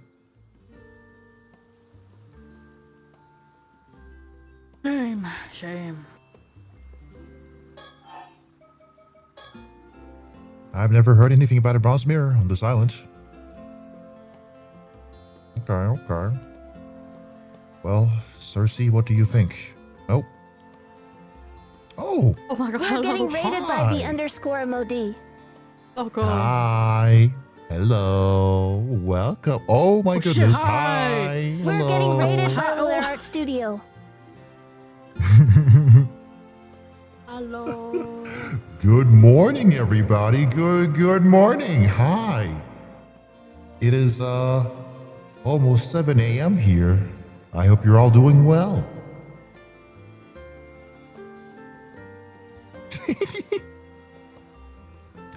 We are currently playing PARANORMASIGHT, the Mermaid's Curse, and I want to get the endings really badly. So that's why I'm still streaming after like almost 11 hours, and I'm going to continue until I get endings.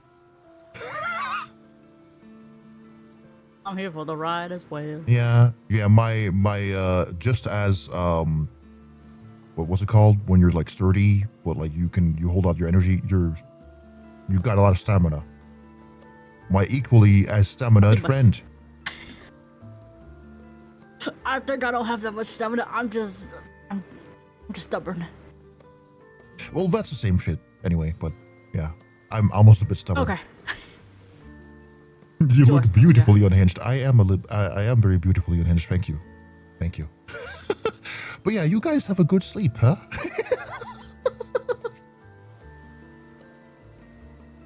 My sleep schedule was messed up either way, okay?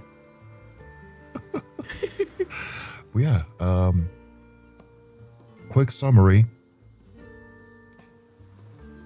The game is called PARANORMASIGHT Mermaid's Curse, right? Curse with mermaids involved. Main character is actually, he finds out he's immortal. Tries to figure out if his mom is a mermaid. A lot of shit happens, different POVs. Currently POV with like this silly guy, accompanied by a little British girl who is a psychic. But there's like, how many POVs are there? There's Yuza, there's Sato, there's that other psychic, and Avi. There's like 4 or 5 POVs. Yeah, it looks like 4 or 5. Yeah, around that. 4 primarily. 4 primarily, yeah. It acts like Google Maps, so it's like a kind of like a point-and-click visual novel game. There's puzzles, not hard puzzles by any means, but you just have to pay attention to what you're like reading. Essentially, there's like a lot of a lot of real mythology involved. Like it's very in depth about like especially Japanese. Yeah, it's quite lore heavy. Yeah. So it's all about like the mermaid mythos and the tales associated with that in this game. The last game, it was more focused, there's the first game. It was more focused on like modern-ish ghosts-ish. Because the ghosts weren't really modern, but yeah. The game can get quite meta at times. So far, a pattern from these games is that there is a very like meta ending, but you have to really like dig in the menus for it. Like you have to like play with the volume, play with like the main menu, and shit like that. So again, it's a bit fourth wall breaking sometimes, which is cool. Yeah, you know, I do like these games. So I do recommend trying out these games if you like kind of thriller, slightly spooky, not really that spooky, it's just spooky circumstances type visual novels. Yeah. I'm pretty sure the first game is available even on like iPad or something? I might be wrong. Oh. Let me look that up actually.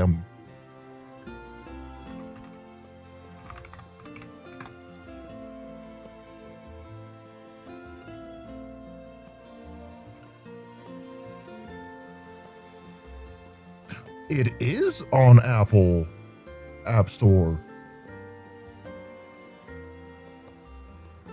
Yeah, so it's pretty accessible.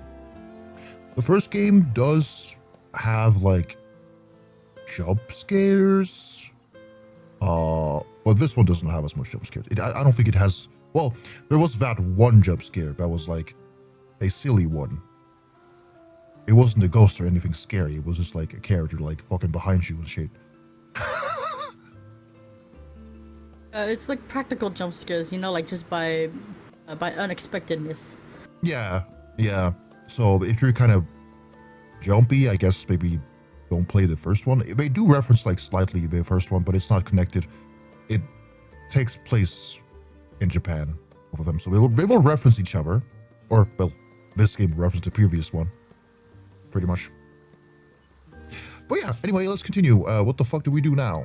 Talk us RC. Yeah, we read that. Think.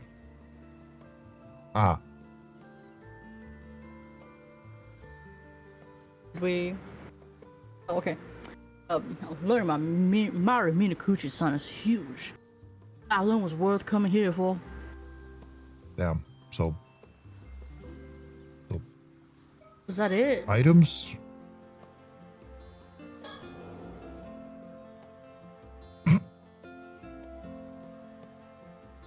Don't turn her into a fish. Not yet. Not yet. I'm just looking. Secret treasure. Oh, she recognizes it. Oh? Huh? Is that the tamatabako? Is that the baked tomato? What? Sorry, I just happened to notice. Judging by your reaction, I'd say I'm right. Sassy, we gotta go. We gotta run, girl. I didn't think it'd be noticeable. A glimpse alone shouldn't have given away that it was a tamatabako. My initial guess was just a bluff, but Avi's reaction confirmed it. Huh? He's I'm so dumb. sorry. Thank you for the follow.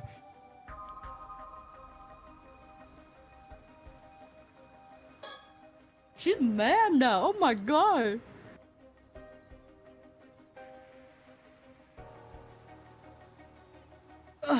Kiko. Fuck. Wow, they're interested in the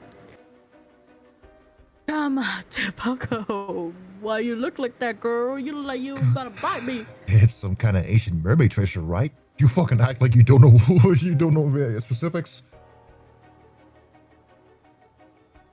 Ma, you're well informed.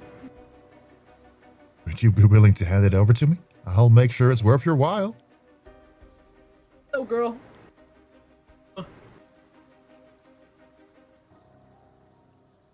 You see, I know someone who's ridiculously rich and in search of eternal life. They'll be willing to pay a small fortune for that thing. They'll offer the kind of money you probably only get to see once in a lifetime, so what do you say? No, girl. Whoa, slow down. Hey, no way. Avi?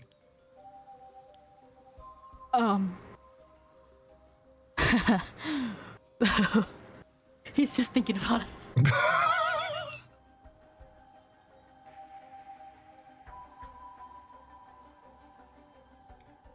Well, much more than some kind of third-rate writer like yourself could earn in a lifetime. I don't know what you could possibly need the traumadumping for anyway, but wouldn't you like to move up in the world? I believe I understand your offer, Kikuko. My answer is no! Not a chance, no way, no how! It's never been about money, it's about the thrill, the adventure! Adventure? Exactly, embarking on a journey to unravel the secret of the mermaid's immortality. What better adventure could a man ask for? You may call me a romantic. That's all I am, an adventurer at heart. You've totally lost me. You're throwing this chance away for some childish adventure? You wouldn't understand. I put my life on the line to find a mermaid. I'm not handing the box over. I see. Seems like there's no reasoning with you. Cut me down for it. It'd be so much easier if you had it. The mirror. Why'd you have to refuse the mirror? This would have been so much easier. Oh, the mirror? I don't know. I feel like the right thing to do. Why'd you ask? Are things not going as planned? I'm not sure what's going on, but I feel like we might have just narrowly escaped danger. Sounds like we had the mirror on us. She would have been able to steal the tomato. The baked tomato. Tomato. I'd like to get more information out of her, but it seems as though she's planning something. We might need to run. Haha. Oh, throw it away. Oh? What? Oh, okay, wait. The guide says, like, refuse mirror, throw away the business card. Okay, so not yet, I guess. Maybe after? Maybe after, yeah. So, why don't you enlighten us? Who told you about the tummy tobacco? Well, who knows? Think you'll get it out of me with that attitude? I wasn't giving up on the tomato. The baked tomato. No. No! No, you don't throw that shit away. You want to be a fish? There's no doubt about it. Kikuko wants to take the tummy tobacco from us. But even so, the tummy tobacco won't grant immortality with the flesh of a mermaid. If she has any other information about mermaids, we need it. Oh my god.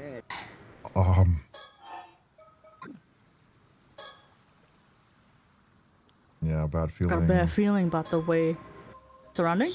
Oh. Yeah. What on earth? It feels like the air completely shifted. Even the waves look heavy with tension. It's the fucking curse stone, man.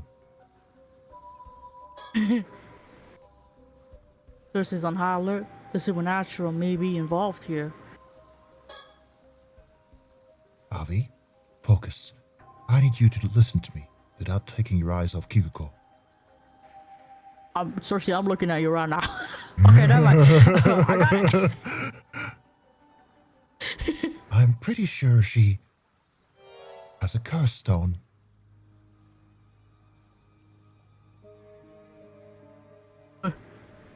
What? What's this all about? I couldn't tell right away because it was masked by the heavy veil of cursed energy that's all over the island, but on closer inspection, the cursed stone's aura is impossible to conceal. Oh, sorry, I don't know what you're talking about.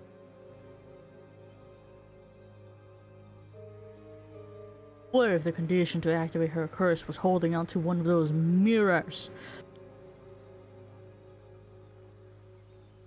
Then we can relax, right? The condition isn't met. Well, only if the mirror was all there is to it. As long as we don't know for sure what the condition is, You're still high alert.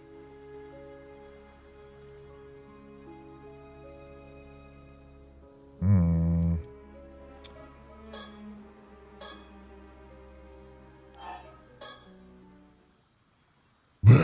Yeah, throw away that fucking business card.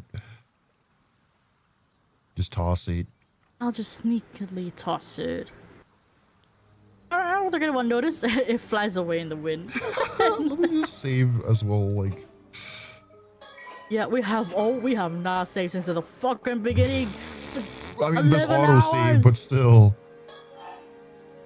11 hours. Hey, I'm gonna let you in on a little secret. Yeah. Ta-da!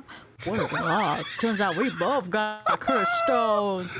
I show you mine, you show me yours. Come here, girl. The fucking bro. Ta-da! Something he would do. This one's called the Curse of the Forsaken Fish. When its conditions are met, it transforms you into a fish and kills you. Pretty messed up. What? What do you gonna do? Avi, are you sure?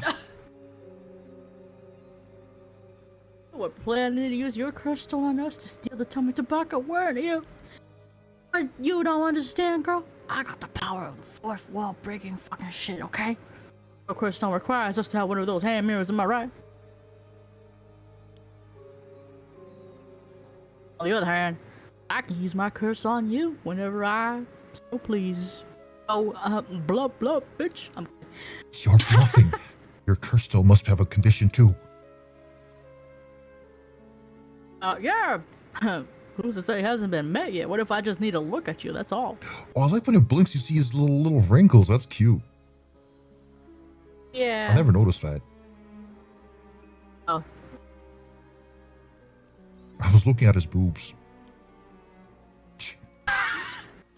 Oh my. Okay. I was gonna say something. Now, cease your skimming and tell us what you know.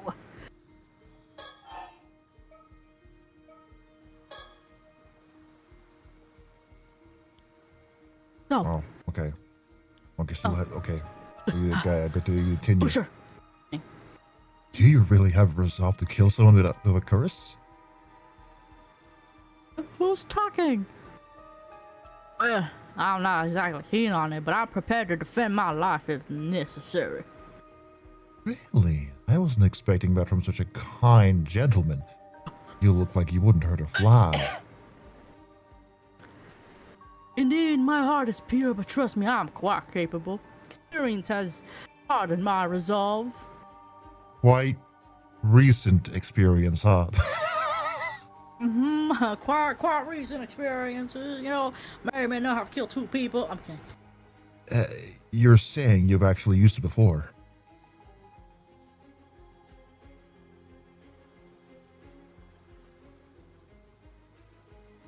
Sorry, throat was dry. No worries.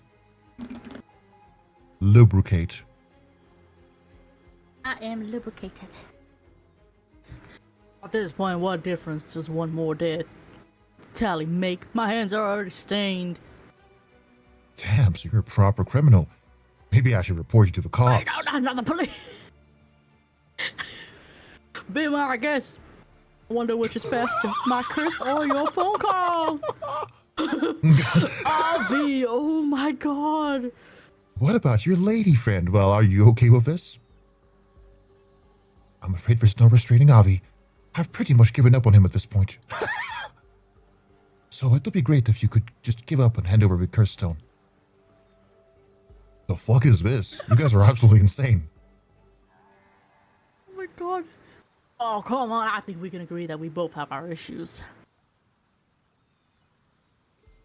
We're at a stalemate now. We can try to extract some more information out He's of her. stupid, but he's also clever. I think he's got like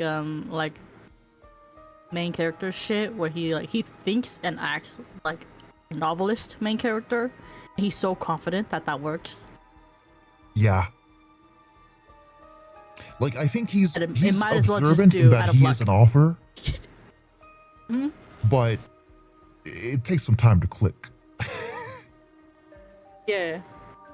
I like him though, regardless. I like him. Good job, Cersei. You can believe I've lost it. Very convincing. Actually, maybe a little too convincing. Does she really think I am that crazy? Yeah. Or if she doesn't want to talk to me anymore because she thinks I'm crazy as fuck. Or I got more important things to focus on. Huh. What kind of curse do you possess? Don't know. Don't care. Oh, come on, not even a head. He's just so... We, on the other hand, have laid out pretty much all of our cards on the table already. What are you talking about? Who would do such a reckless thing? I haven't told her everything. Alright, look, it seems like you've just decided. You've just as this sit on tomato, as I am. This stand-up won't get us anywhere. Why don't you tell us your motivation? Maybe we'll be able to find a compromise. Compromise? Say, for example, if granting your wish here were to stir the spirit of adventure within me, I cannot hand over the tummy tobacco. Perhaps I'll be willing to let you borrow its power of immortality. I've got no romantic tale for you. I told you. I just want to get that rich person what he's looking for so he can see how important I am to him. That's all there is to it. Oh. Oh. Ikuko. Important, you say? How's that? Because I'm his illegitimate child. Oh! He had mother when he was fucking around, that bitch. No wonder those fucking girls look kind of similar. Kind of, yeah. I was thinking that. They have like a similar tone to their skin and their hair. And their eyes. Yeah. Probably picked from the same palette. Yeah, and she was kind of thrown out also because she had that birthmark. Yeah. Oh. She was thrown out, but Tsukasa was taken because her mother was a maid. Yeah. How many maids did that man fucking fuck? I mean, he's a rich guy, probably a lot. At least 2. Condoms, what the fuck? At least 2. What else? We're gonna have an island of them. They're gonna show up at the end. There's gonna be like 7 of them. But he simply refuses to admit it. Whatever I do, he won't even acknowledge my existence. I mean, just look at me. I must be a disgrace in his eyes. A disgrace. I'm a degreaser in his eyes. But a woman like me shouldn't be wasting her life away on some backwater island. I was born of noble blood. I wasn't meant to rot in this miserable place. Yet he cast me aside and refuses to even acknowledge my existence. It's humiliating. Your father's some rich man. I see. It's hardly anyone in the Isishima who doesn't know the name Yoshiatsu Yamashina. Noble bloodline stretching back centuries. And here I am, stuck in this wretched life. Yamashina, eh? I've done everything in my power to earn his recognition. I gave it my all to make it big in the big city, and for what? Nothing I tried worked out. In the end, I had to come crawling back to this island, trying to make ends meet as an Ama diver. But I still kept telling myself that someday, somehow, the ad is playing soon.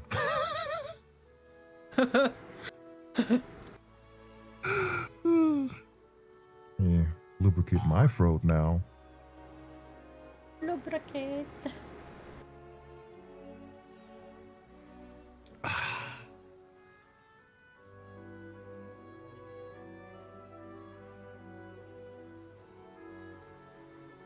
I'm finishing up this whole carton of matcha. Damn. Good lord. I mean, it's just a liter, but I've been drinking like for at least 5 hours. So I mean, it's not that bad. It's not bad. It's not bad. You're drinking it in like a limited amount of time. Yeah.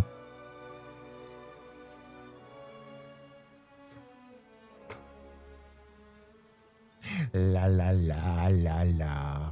I can hear my neighbors awake though. My neighbor is doing a lot of construction, and I just fucking walked out after like spending like a day or two mostly just sticking inside because I didn't need to go out, and there was like the metal construction poles because we're replacing the roof. Oh, I was like, what the what happened to fuck? the roof? I don't know, we're just replacing it. We're just refurbishing, I guess.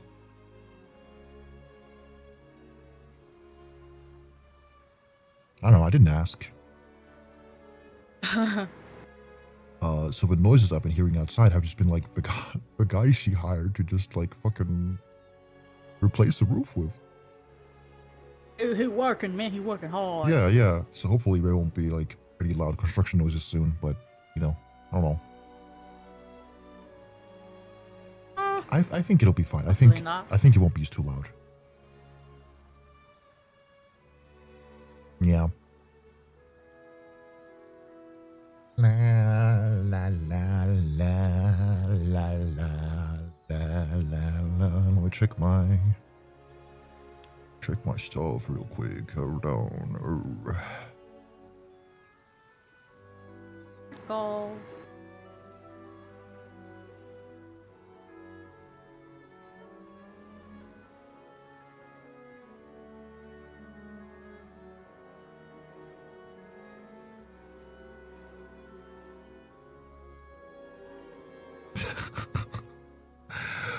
The fucking TikTok comments I get are so funny sometimes.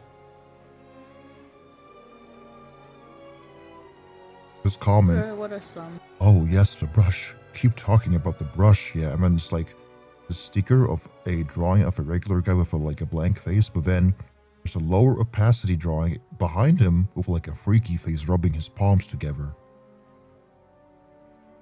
God. Because, you know, I got big boobs. Yeah, sure. Yes, of course.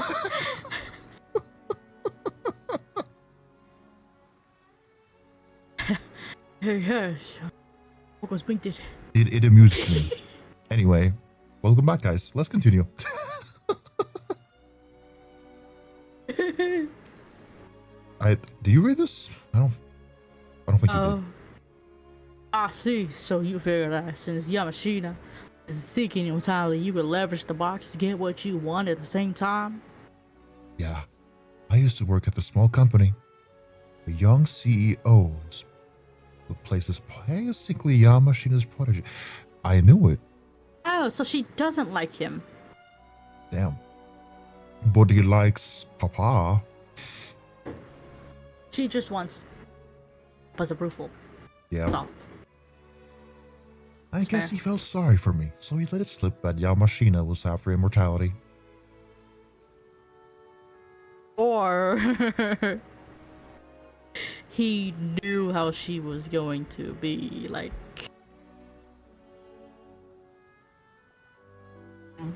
Interesting. And he was the one who told you about the curse stone and the tobacco as well. Yeah. Since even Yamashina doesn't know about this, he suggested I use it to my advantage and take the credit. He gave me the curse stone and told me to use it wisely. I fucking knew it. Oh my god. My theory was proven correct. Yes. Theories are theorying. Originally, I had planned on offering something different to Yamashina, but now that I've got a chance for the tobacco, that's my best option. Hydrate time. Oh Hydrate will do. Do you think to kill her regardless the moment she got back to the island? What? Huh? Do you think he was going to kill her when she got back from the island because he only wanted Sato?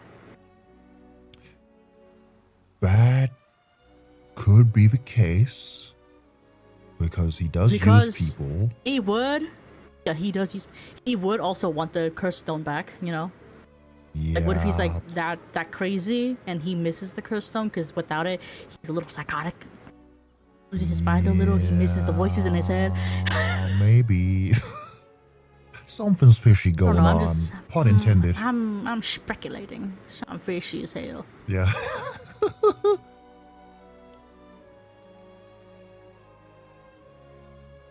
You wanted to trade the Tama tobacco for the Yamashima's recognition. That's right. See, I knew we were never going to find a compromise. Oh, it's a compelling story, but it's missing a certain adventurous lure. That company president you mentioned. How come he knew about the Tama tobacco and the curse stone? Just who exactly is he? I was wondering the same thing. Was he yay high? Looked a little tired, looked a little, you know. Of course you were. He's an incredible person after all. Mr. Kippe Ikom is an amazing man. It's thanks to him I got a chance to make my dream come true. Oh.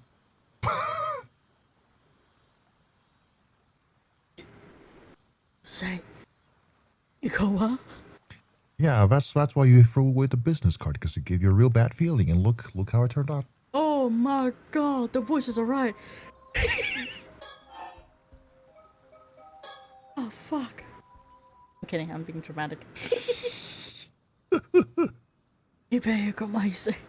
I'm Sasa Lele planning. Huh? You know Mr. Ukoma?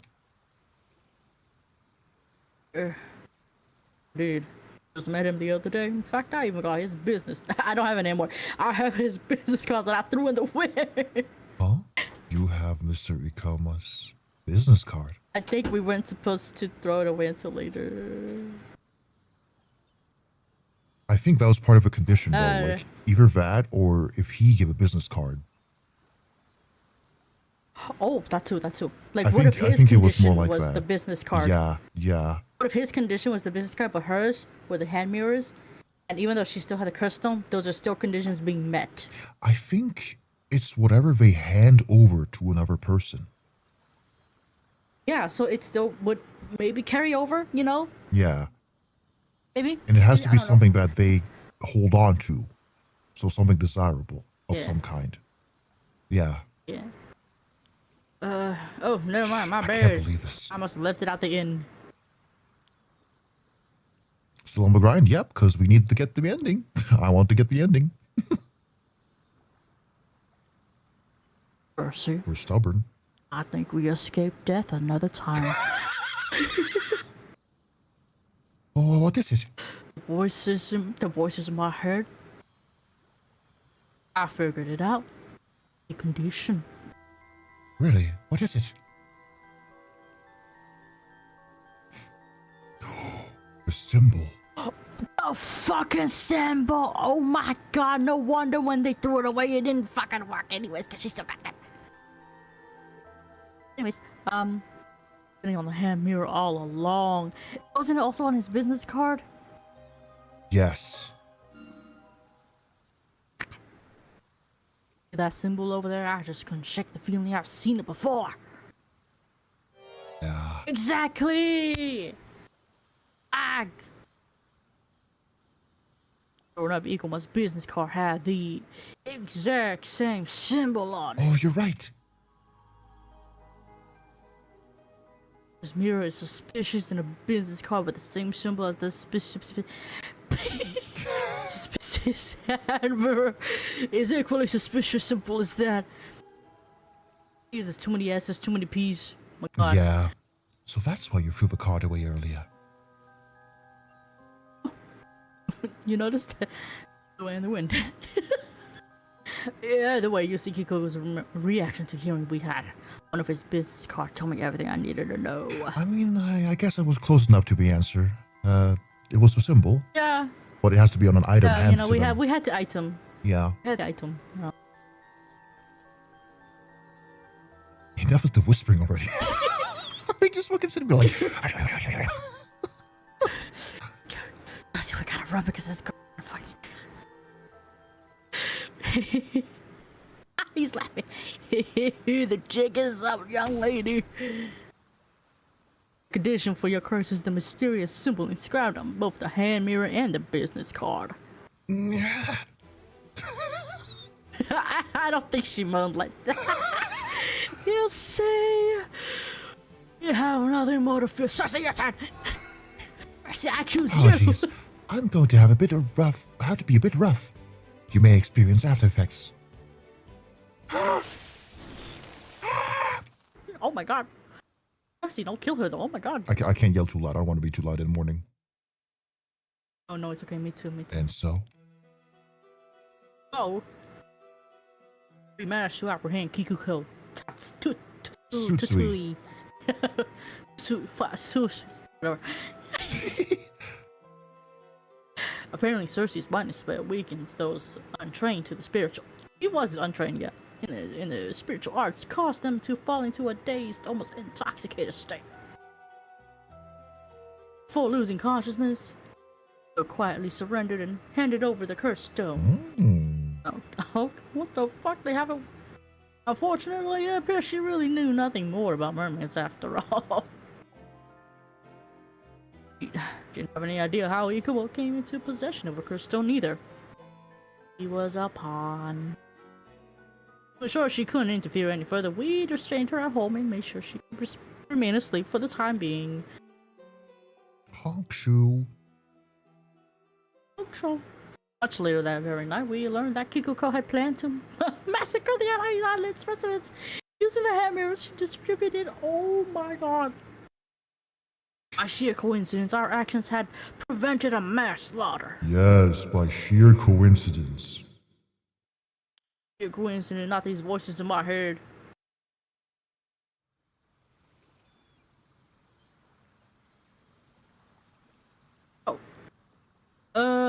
What about the cursed stone? What's it like? Yeah, about that. Huh? A bronze mirror? That's right. A palm-sized bronze hand mirror.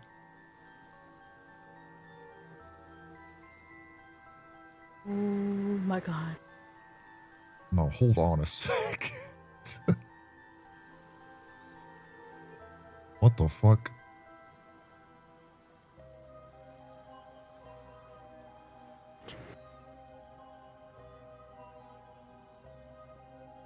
You good, Data?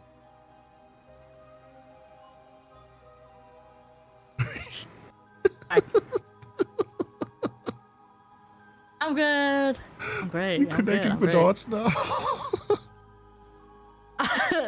my brain hit a fat pause, and all the fucking scenes in my head played at the same time.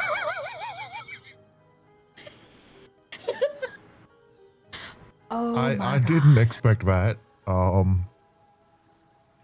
Neither did I. I thought it was gonna be some dumb looking rock. Yeah. No, this ties some things together, I think. Yeah. Cursed Stone's resentful memory doesn't seem to indicate anything like that. What?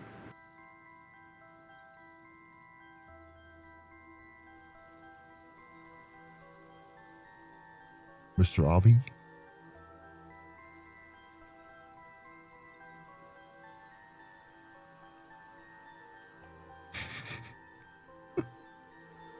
Theta?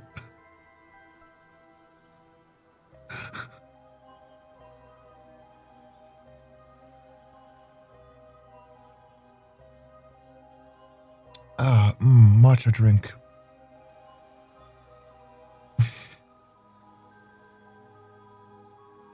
Theta is typing. Yeah, no worries, Theta. No worries.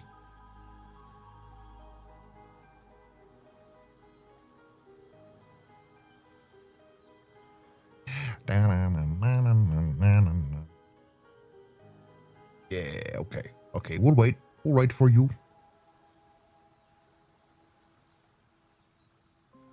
Man, though. I did not expect the mirror. I did not see that coming. I just thought it was like a mildly related thing. No, it's kind of directly related. Ooh. I love how the game has these twists though. That you're like genuinely surprised by. That's pretty cool. And if, you know, I would be surprised if I didn't make all those fears before, but yeah.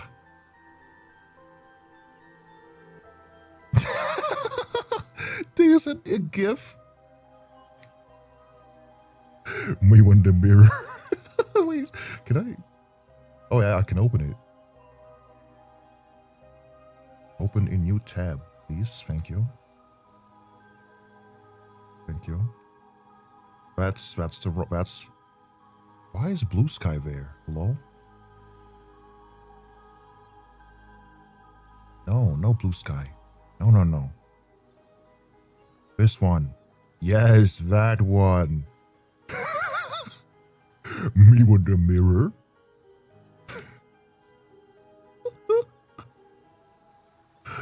Oh my god.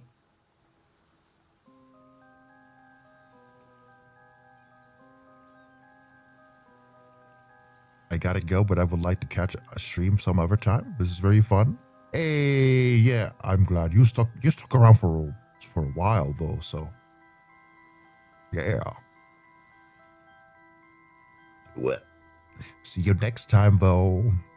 And if you want to continue to see what happens, there will be the VOD and the archive on YouTube as well.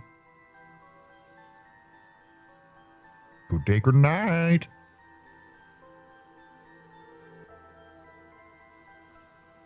God, the fucking gifts he's sending me right now.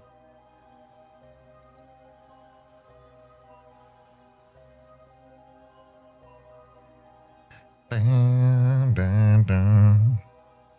Okay. We good? Yes. Yeah.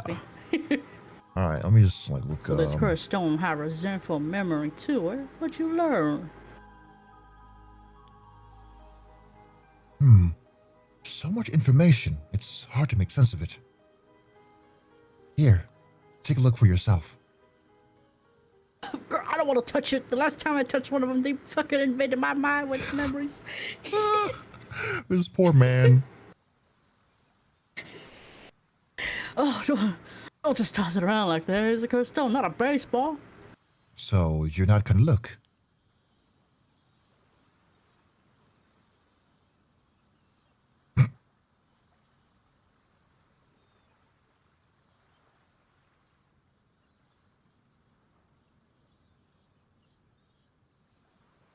What did it happen again?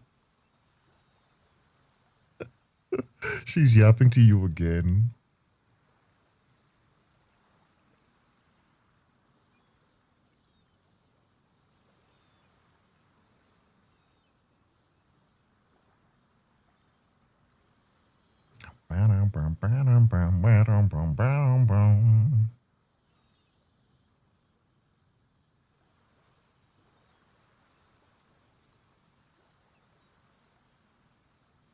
What time is it for you anyway?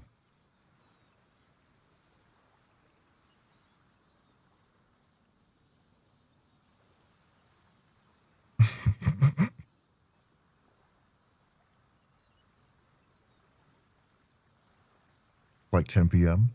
Is she telling you to go to bed or something? No? Okay.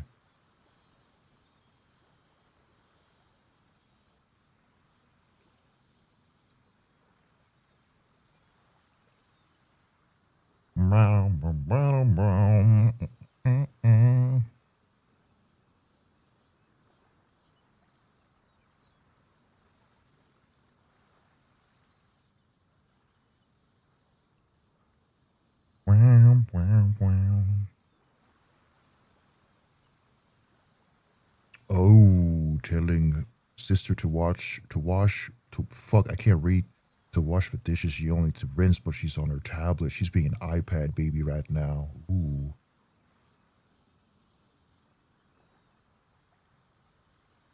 I see. iPad baby. Do you want me to just read out your lines until further notice, or do you want to just wait? Yes? Wait.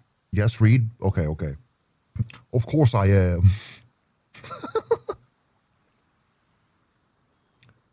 This is my data impression, I guess.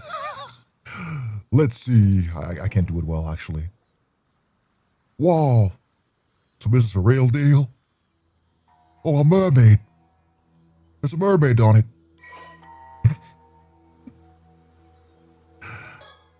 Whoa. Biography of Tomoshige. Ooh. Taira no Tomoshige early life. Taira no Tomoshige was born as the son of Taira no Kiyomori's younger brother Yorimori, in the latter half of the Heian period at the height of the Taira clan's power. Although his father Yorimori was the only child born of the official wife of Taira no Tadamori, part of the main lineage of the Taira clan, he maintained a deferential attitude towards Kiyomori, a stance that made Tomoshige regard him with contempt and fueled his ambition to one day stand at the head of the Taira clan. He also believed himself to be a rightful heir to Nukemaru, a famous sword that his father had inherited as part of his birthright. Sato, the girl from Kusawa village. At around the same time, Sato was living a simple life in Kusawa village, the place of her birth. One day, she happened to encounter a visiting onmyoji and was offered the chance to work at the bureau of onmyo in Kyoto. Sato readily accepted, having always felt out of place in the village due to her faint spirit sense, but left Kusawa to work in the bureau of onmyo as a maidservant. At the end of a certain year, Taira no Kiyomori's daughter, Noriko, gave birth to the imperial prince. Although Tomoshige visited the palace with his father to celebrate the birth, he soon grew bored the proceedings and left, only to encounter Sato, who was attending to odd jobs nearby. Tomoshige was intrigued by Sato, who made no attempts to curry favor with him and whose thoughts he found difficult to read. He frequently visited her from then on. Not yet having an official wife, it was not uncommon for Tomoshige to spend his time on dalliances with women, with Sato being the latest among them. However, as their interactions continued, he found himself becoming particularly drawn to her. He eventually had a pair of bronze hand mirrors made and gifted one to her, telling her to carry it with her at all times as a sign of her vow to each other. Fall of a Taira clan. In 1185, Taira clan was defeated as the Battle of Dan no Ura, spelling its ruin. Tomoshige, who had fled from place to place as if to desperately avert his eyes from the Taira clan's decline, ultimately did not participate in the decisive battle at Dan no Ura. He came to know of Taira clan's downfall while he was lying low, in a remote village in Ise with Sato. Although initially terrified of being hunted down by soldiers of the Minamoto clan, Tomoshige regained his senses upon seeing Sato's unbroken composure. Now believing that it lay with him to restore the Taira clans as one of his sole survivors, he swore an oath to his fallen clan he would see it rise again one day. Tomoshige's resolve. With survivors of the Taira clan being hunted down across the country, Tomoshige continued to search for a way to turn the situation to his advantage. In the process, he suddenly remembered a box that his grandfather Tadamori had left the family, a traumadumping, proffered by a fisherman that was said to contain the flesh of a mermaid. Although Tadamori had refused to accept it, a member of the clan had secretly hidden it in a storehouse back in their homeland. It was said that eating mermaid flesh would grant eternal life to whoever ate it. However, legend also had it that the meat was highly poisonous, with even a small bite being fatal. No one wanted to eat it as a result, and it had ended up forgotten as the years went by. Believing that dying due to poison would hardly be any different from their fate if they were caught and killed, Tomoshige located the traumadumping and pried open the lid. However, all that was inside was a dried sliver of meat, so shriveled as to resemble a splint of wood. Dubious, Tomoshige pushed his misgivings aside and ate the meat, but felt no different than before. believing that long years had robbed the meat of its power. Seeing the traumadumping as his only clue to find a mermaid, he boarded a small boat, Sato, and set out to sea. Encounter with a mermaid. Believing that a mermaid would surely come to reclaim the traumadumping if it was truly linked to them in some way, Tomoshige continued to row the small boat into the sea of Ise. At the time, he was clad from head to toe in the armor of a warrior, and had with him the famed sword Nukemaru, an heirloom he had seized from his father Yorimori, whom he had scorned as a disgrace to their clan. Sato, meanwhile, wore only a light kimono. After they had rowed for a while, a sudden mist descended over the sea around them, obscuring their surroundings. As Tomoshige and Sato looked around fearfully, they heard a small splash. Turning to look, the two gasped as they saw what appeared to be a human hand reach up from the water, or grabbing onto the boat's edge. In a rush of water, a being with human features from waist up and fish-like features from waist down emerged from the sea. A mermaid. Climbing onto the boat, the mermaid screamed for them to give back the box before suddenly lunging at them. Too stunned to think clearly, Tomoshige drew his sword and slashed at the mermaid. There was a dull sound of a blade slicing through flesh, and the mermaid let out a piercing cry before diving back into the water, fleeing the area. Still trying to process the sudden turn of events, Tomoshige glanced down and caught his sight of a small piece of the mermaid's tail, apparently severed by his previous blow, lying in a pool of blood. He picked it up, only to find that it continued to twitch even as he held it. Finding himself too disgusted to try eating it immediately, he decided to stow it in the traumadumping for the present. Eventually, after some hesitation, he forced Sato to eat it, despite her protests. They waited a while. No change seemed to come over her. Tomoshige's death. Thinking that the amount of mermaid flesh simply hadn't been enough, Tomoshige made to pursue the mermaid. But as he did so, he noticed the mist around them had cleared.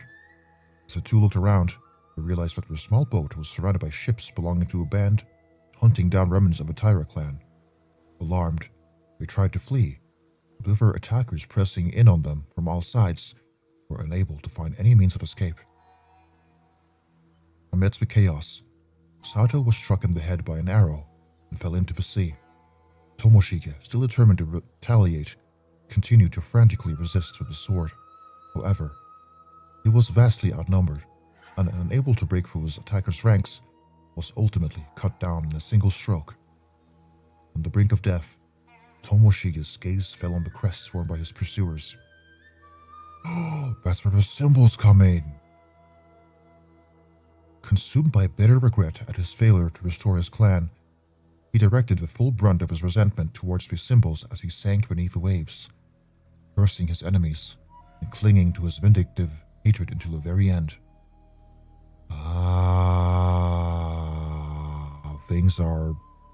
Things are fucking connecting and shit. Also, hi Cyber, yes, I am still going. All coming together. I want the fucking ending. I need it. Me too. So they were like, That's they were kind of in love, but he was obsessed with her, definitely.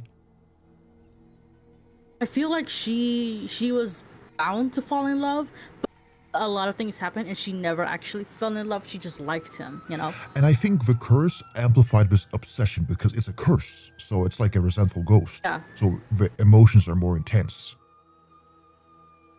Yeah, unfortunately. Yeah. Okay. And Yeah, that really connects to the crests. Okay, that's cool. That's cool. Yeah. I see. so did they explain more that Sato was the princess, or was she still obviously just a lady? I think she was just a lady. Okay. Because he handed out bronze mirrors to like people, I think.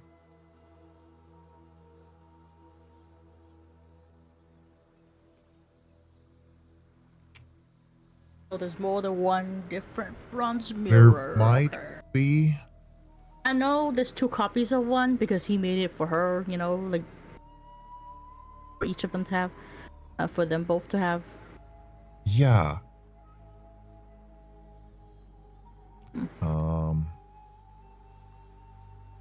Okay. I guess during this time, bronze mirror were kind of popular. Yeah, it was like a talisman, like they meant, but like you were protected and whatnot. Okay. Yeah. Okay. Okay, to the mermaids.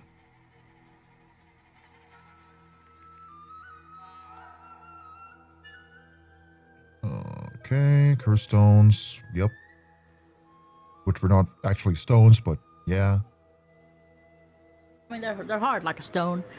Yeah, yeah. All right, so that makes sense. Why it's related to mirrors or the fucking crests. Yeah, so that's why she was able to see him through the mirror. That was the fucking first hit. Yeah, that's really cool. First, use a All these specific symbol as its target and kills those who carry out symbol within the area specified by the user by cleaving them in two. How does she get one on Zumi and Sa? Because they no longer had the mirrors. I think. Where do they get the symbols? I don't know. It might either it's like, as long as they got it in the first place, it will still work. But I don't know, actually. I don't know. Yeah. Are you Adam's deadlock? No, I'm just blue. Oh, but then that would cancel out the fact that he was given a card and he discarded it. So he canceled out. True. I don't know how they got killed then. I'm not sure. What are you doing awake? Playing game? You sound like Adam's deadlock. I have no idea what he sounds like. I don't know who that is either. Go to back to bed? No, I wanna play the game. I need the ending. Oh no, he's talking to Cyber.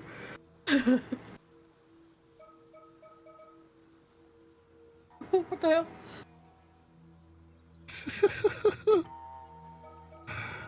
Anyway.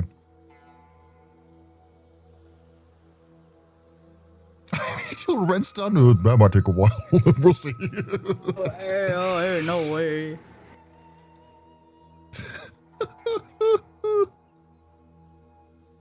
Oh, this is the curse of Tairo no Tomoshige.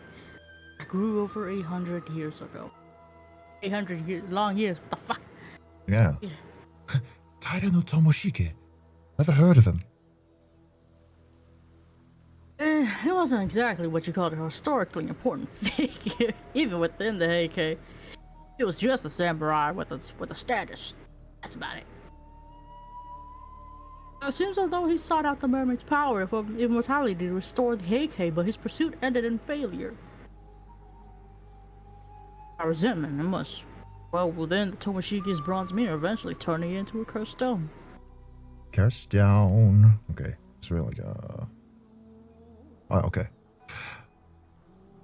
Most likely. Hikuko mentioned she got her cursed stone from Ikoma, right?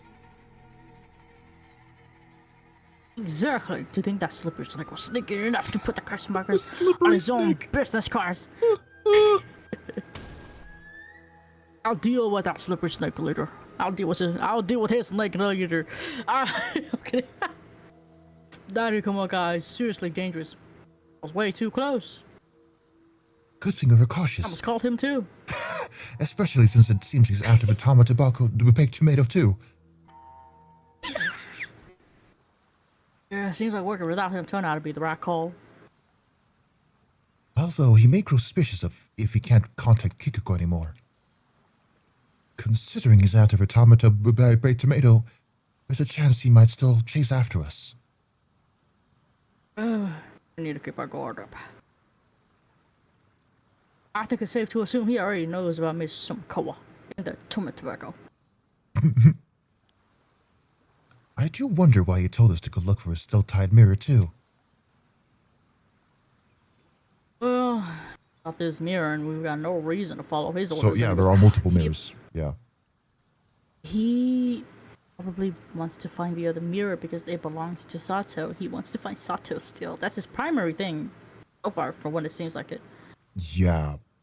Seems like it. He damn accepts Sato. Damn. For real. Leave that girl alone. He's I'd gonna rather try die to find anyway. more about the mermaid. I know about the mermaid as soon as possible. You're right. I didn't learn anything from Kikuko. I don't want why I said it like that. Kikuko. Oh. Eat. Huh? And if he's dead, he's just possessing some fucking CEO dude. What the hell? That is kind of funny though. He tries to make himself appealing according to trends. I'm He just should have kidding. picked someone who was like her age. What the fuck?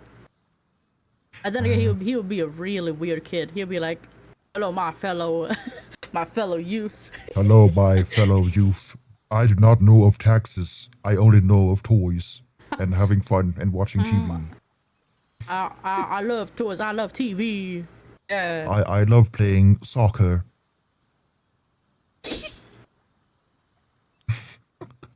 Oh my god. That thought occurred to me. I'm like, he's just walking around in the Woman. CEO man's skin. Could you hold on for a moment? Yes. Is someone there? I fucking know you? it. Oh hi. Oh my. Oh my god. Ew. Let's see, run.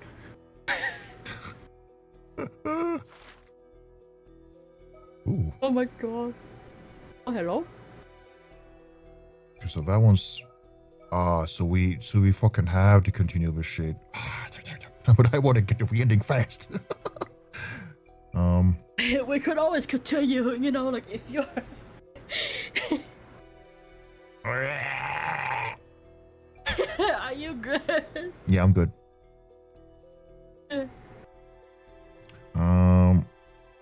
Yeah, we need Sato's claim chapter. There's no claim chapter yet, so we just kind of have to. Yeah, it looks like it's blocked off. Yeah, it's blocked off, that one, so we gotta. And that one. It's like entirely. It looks not... unfinished. It's unfinished, so I think. Yeah, we'll just. Okay, we're trying to figure it out. We'll see. Aye. La la la la la. La la. Is there a sticker? Please let there be a sticker. Oh my god, hello! Yes. Sticker after so long. Sticker. La la la la.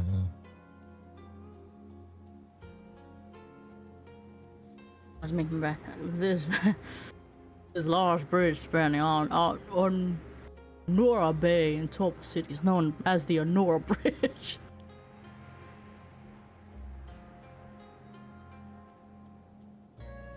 I hear that the waters of the bay are rich in nutrients, making them ideal for oyster farming. You can see the rafts just floating in the bay. Oh, oysters. Very nice. Oyster harvesting only begins in October though, so I'm afraid they're out of season right now. Oh, darn it all. I knew easy lobsters were only available from October, but I think we won't be able to eat oysters either. Please don't look so sad, ma'am. We can always come back again sometime. Okay. Oh, we're just missing I've always 1, wanted 2, to 3, try 4, 5, 6. raw oyster. I don't trust it. I I don't just know don't. if I've had it or not. I don't remember. I've had cooked oyster. I've had cook oyster. I've Cook oyster. but I've never trusted like raw oyster.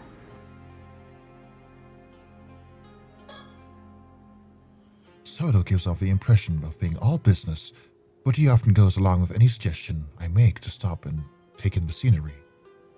Despite appearances, I think he quite enjoys quiet moments like this.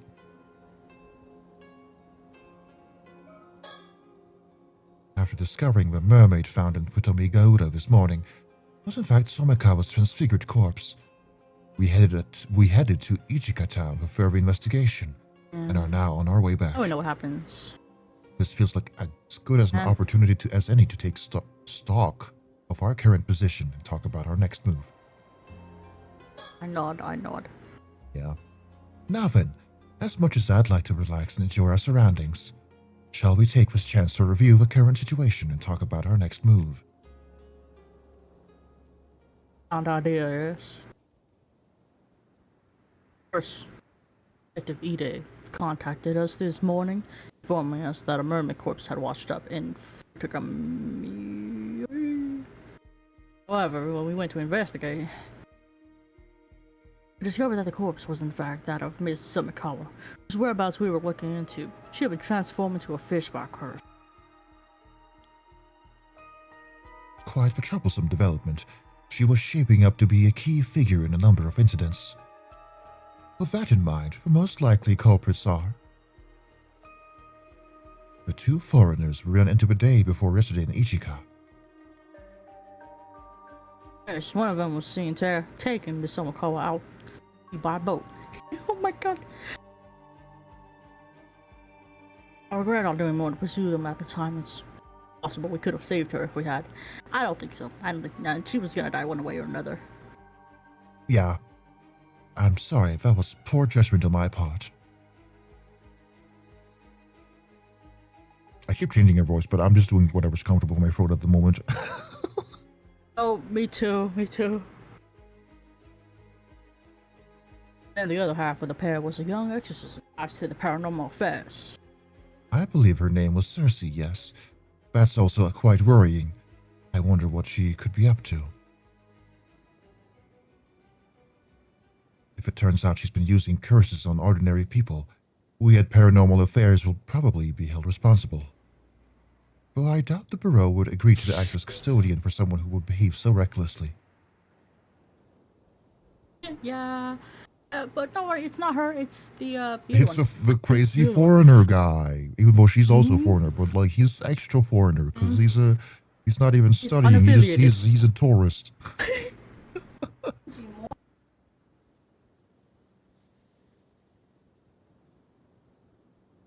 Ooh, oh my god. My limbs. I wonder if Alexander's awake yet.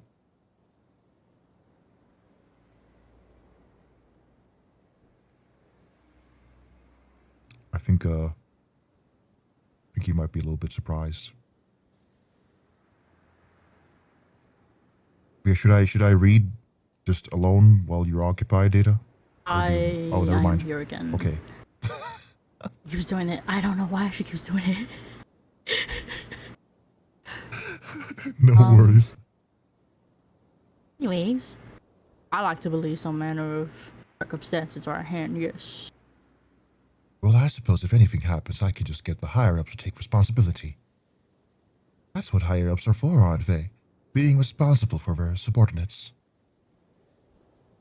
I think you'll find that saying used by superiors as a goal, but not by subordinates to shirk responsibility, ma'am. I love him so much.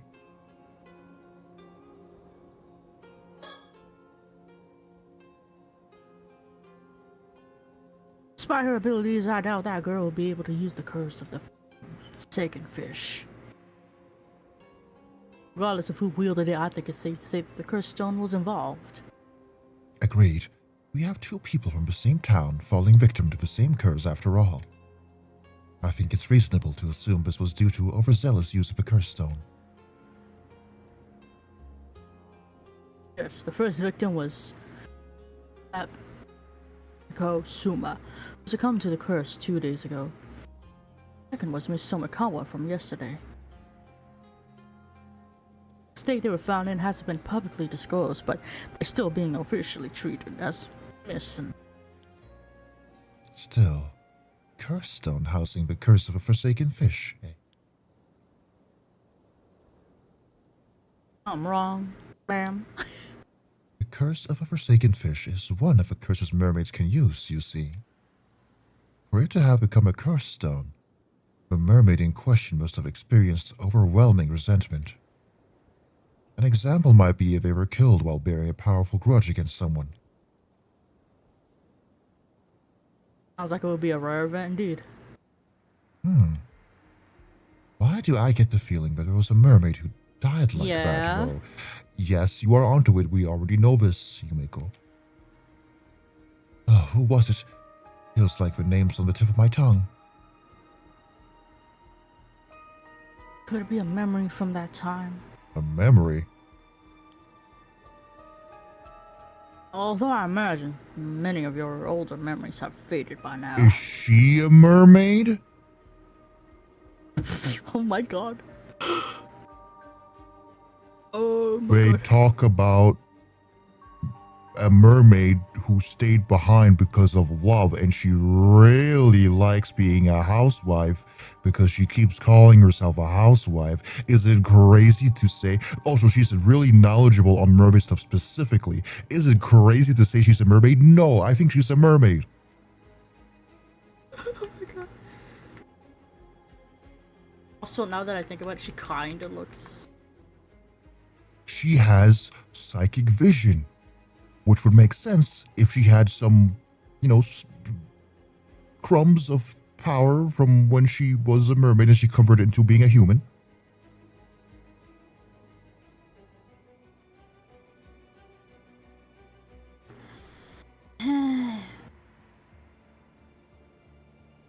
Oh no, the mermaid.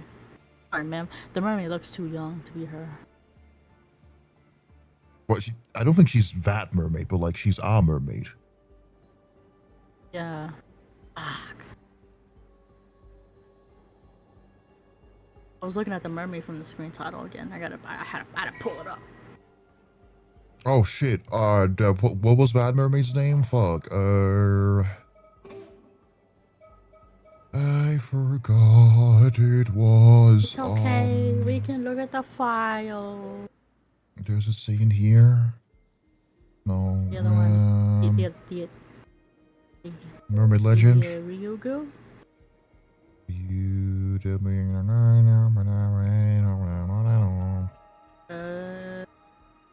Bikuni? Sobae, Nagame, and Hayase.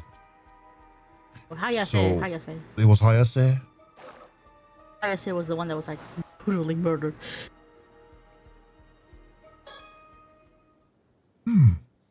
Hayase.